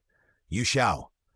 After an unknown amount of time, Xia Hanyu's chilling voice sounded. Go downstairs and ask the shopkeeper for some copper coins to compare. Yes. Yu Xiao bowed respectfully, turned around and walked downstairs, quickly. After a while, he came up with a handful of copper coins and placed them next to the fake copper plates. Xia Hanyu picked up one and looked at it carefully, then picked up another one to compare, one after another. Fu Ling and Baiji also helped to compare, and their faces became more and more gloomy. The two looked at each other and subconsciously looked at Xia Hanyu, who had completely turned black. The next second, with a bang, the copper coins in Xia Hanyu's hand were thrown out, and his palm slapped heavily on the table. Really so brave. She thought they were just still building, but she never thought they had already distributed these fake and inferior copper plates. I'm afraid it's not just in Qingshan Village. WAP/81812828207321HTML. Fu Ling looked at Xia Hanyu's palm with a distressed look, but she didn't dare to step forward to check if she was hurt. She had never seen His Highness so angry before, and he didn't even care whether he would be hurt or not. Xia Hanyu closed her eyes and then opened them again. Her cold eyes fell on the knives of Anshi and the others. You cut all these copper plates in half. I want to see what dirty things are hidden inside. Those treacherous ministers would never really use that much copper to cast copper coins. Anyway, how can they make personal profits from it and feed those ungrateful wolves? Yes? An Yi and Yu Xiao picked up a copper coin at the same time and put it on the ground, and used the daggers on their waists to cut it hard, and immediately cut it in half, revealing the things inside. The two of them respectfully presented the copper coins to Xia Hanyu. Your Highness, please look. There is actually iron in it. Sure enough, Xia Hanyu sneered. Today, the ironware of Daxia is already semi-open, and the annual iron production is about 2.3 million caddies, while the copper production is only about 200,000 caddies. If it is cast into copper coins, huge profits can be imagined. And now they are spreading fake copper coins in exchange for real copper coins. Even if they are later discovered by the court, the people will suffer in the end. Daxia must not fall into the hands of these female servants. Otherwise, the country will no longer be a country. Xia Hanyu didn't even dare to imagine how terrible the life of the people would be after she jumped off the city wall and died for her country in the previous life, when the palace was occupied by Shi Heng and others. So is this the reason why the system suddenly bound her and let her return with her memory? At this moment, the machine sound of the system suddenly sounded. In reply to the host, in the previous life, Shi Heng conquered Shangjing, forced your father and countless loyal ministers to death, and then he only knew how to enjoy himself. Later, Daxia only existed for a short 2 years before it was conquered by barbarians. Since then, the people of Daxia have been treated as livestock, two-legged sheep, and the barbarians can slaughter and kill them at will, buy and sell them. They use human sacrifices as military rations, enjoy eating human sacrifices, and promote the illusion that eating human sacrifices can absorb the power of others for their own use. Daxia's population of more than 120 million was reduced to more than 50 million not long after. After the people rose up and drove the barbarians out of Daxia, the population was only less than 30 million. It can be said that this is almost genocide. The system was summoned by the resentment of the nearly countless people and finally chose Xia Hanyu. The moment after she died for her country, it brought him back to before everything happened. With a click, the half-copper coin in Xia Hanyu's hand fell to the ground with a dull sound. She suddenly took a deep breath, shaking with anger. She clenched her fists tightly and didn't feel the sharp fingertips sinking into her palms. How could this happen? How could this happen? This is all her fault. If she hadn't trusted Shiheng too much, she wouldn't have. It's not all your fault. Even without you, they would have succeeded in the end. The system interrupted her self-blame and the voice was still emotionless. Man-made, natural disasters, calculations, conspiracies, they were simply not something she could break. But some opportunities were indeed handed over to that couple by my own hands, weren't they? Xia Hanyu interrupted it, questioning it, and even more questioning herself. Yes, the system had nothing to say. No matter what, it was me after all. It was Daxia who let them down, and I should make amends. Her rebirth was atonement. System, thank you. Thank you for its appearance, and thank you for choosing her, so that she can do something for those poor people again. I want to give them a clear and bright world, a world without wars, where they will not die of hunger even if natural disasters come, and where they can live in peace. But such a world is too difficult, and she needs the system to help her work together. System, as long as the host continues to complete the task according to my requirements, it can be done. Okay, Xia Hanyu smiled, and she will work harder to complete the task in the future. In fact, when she was bound by the system at the beginning, she was not so willing to complete the task it gave her. She just wanted to survive because she was threatened, but now her mind has changed. No matter what the system asks her to do, no matter how difficult the task is, she will complete it willingly. This is also what she owes them. Your Highness, what's wrong with you? Are you okay? Fu Ling looked at her abnormal appearance just now anxiously, and Baiji had already taken out the silver needle in her hand and was ready to stab it the next moment. I'm fine. Xia Hanyu opened her eyes and just shook her head slightly. Baiji's slightly cold fingertips fell on her veins, and she looked at the others and nodded slightly. Your Highness, you must not get angry again.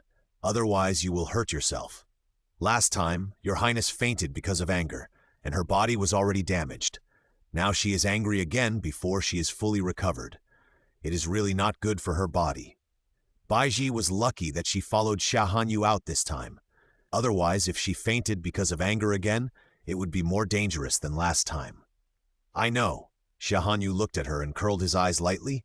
Even if it is for the people, I will not get angry easily again. Because she has to keep herself alive. She looked up at Yu Xiao and Anshi, who also looked worried. You continue. I want to see how many real copper coins are in here. Yes. The two called other guards and soon cut all the copper coins into two halves. Xia Hanyu slowly stood up and walked to the copper coins step by step. Looking at the pile of fake copper coins, her soft lips had already pursed tightly. Great! It's really great! Except for a few of the dozens of copper coins exchanged from the innkeeper, they were all fake. Yu Xiao. Xia Hanyu suddenly spoke, and Yu Xiao immediately stood up and said respectfully, I'm here. I order you to summon all the Jinyue now, and take them to capture those two people directly for me. She didn't want to wait any longer. At this moment, she wanted to tear them into pieces, but it would not quench her anger. Yes? Yu Xiao was stunned, and thought of his master's instructions before leaving. He turned around and left without hesitation, and personally led people out of the city. Anshi, take all the secret guards of this palace to find An Yi and tell him that before this palace goes to the copper mine, no one inside is allowed to step out of there.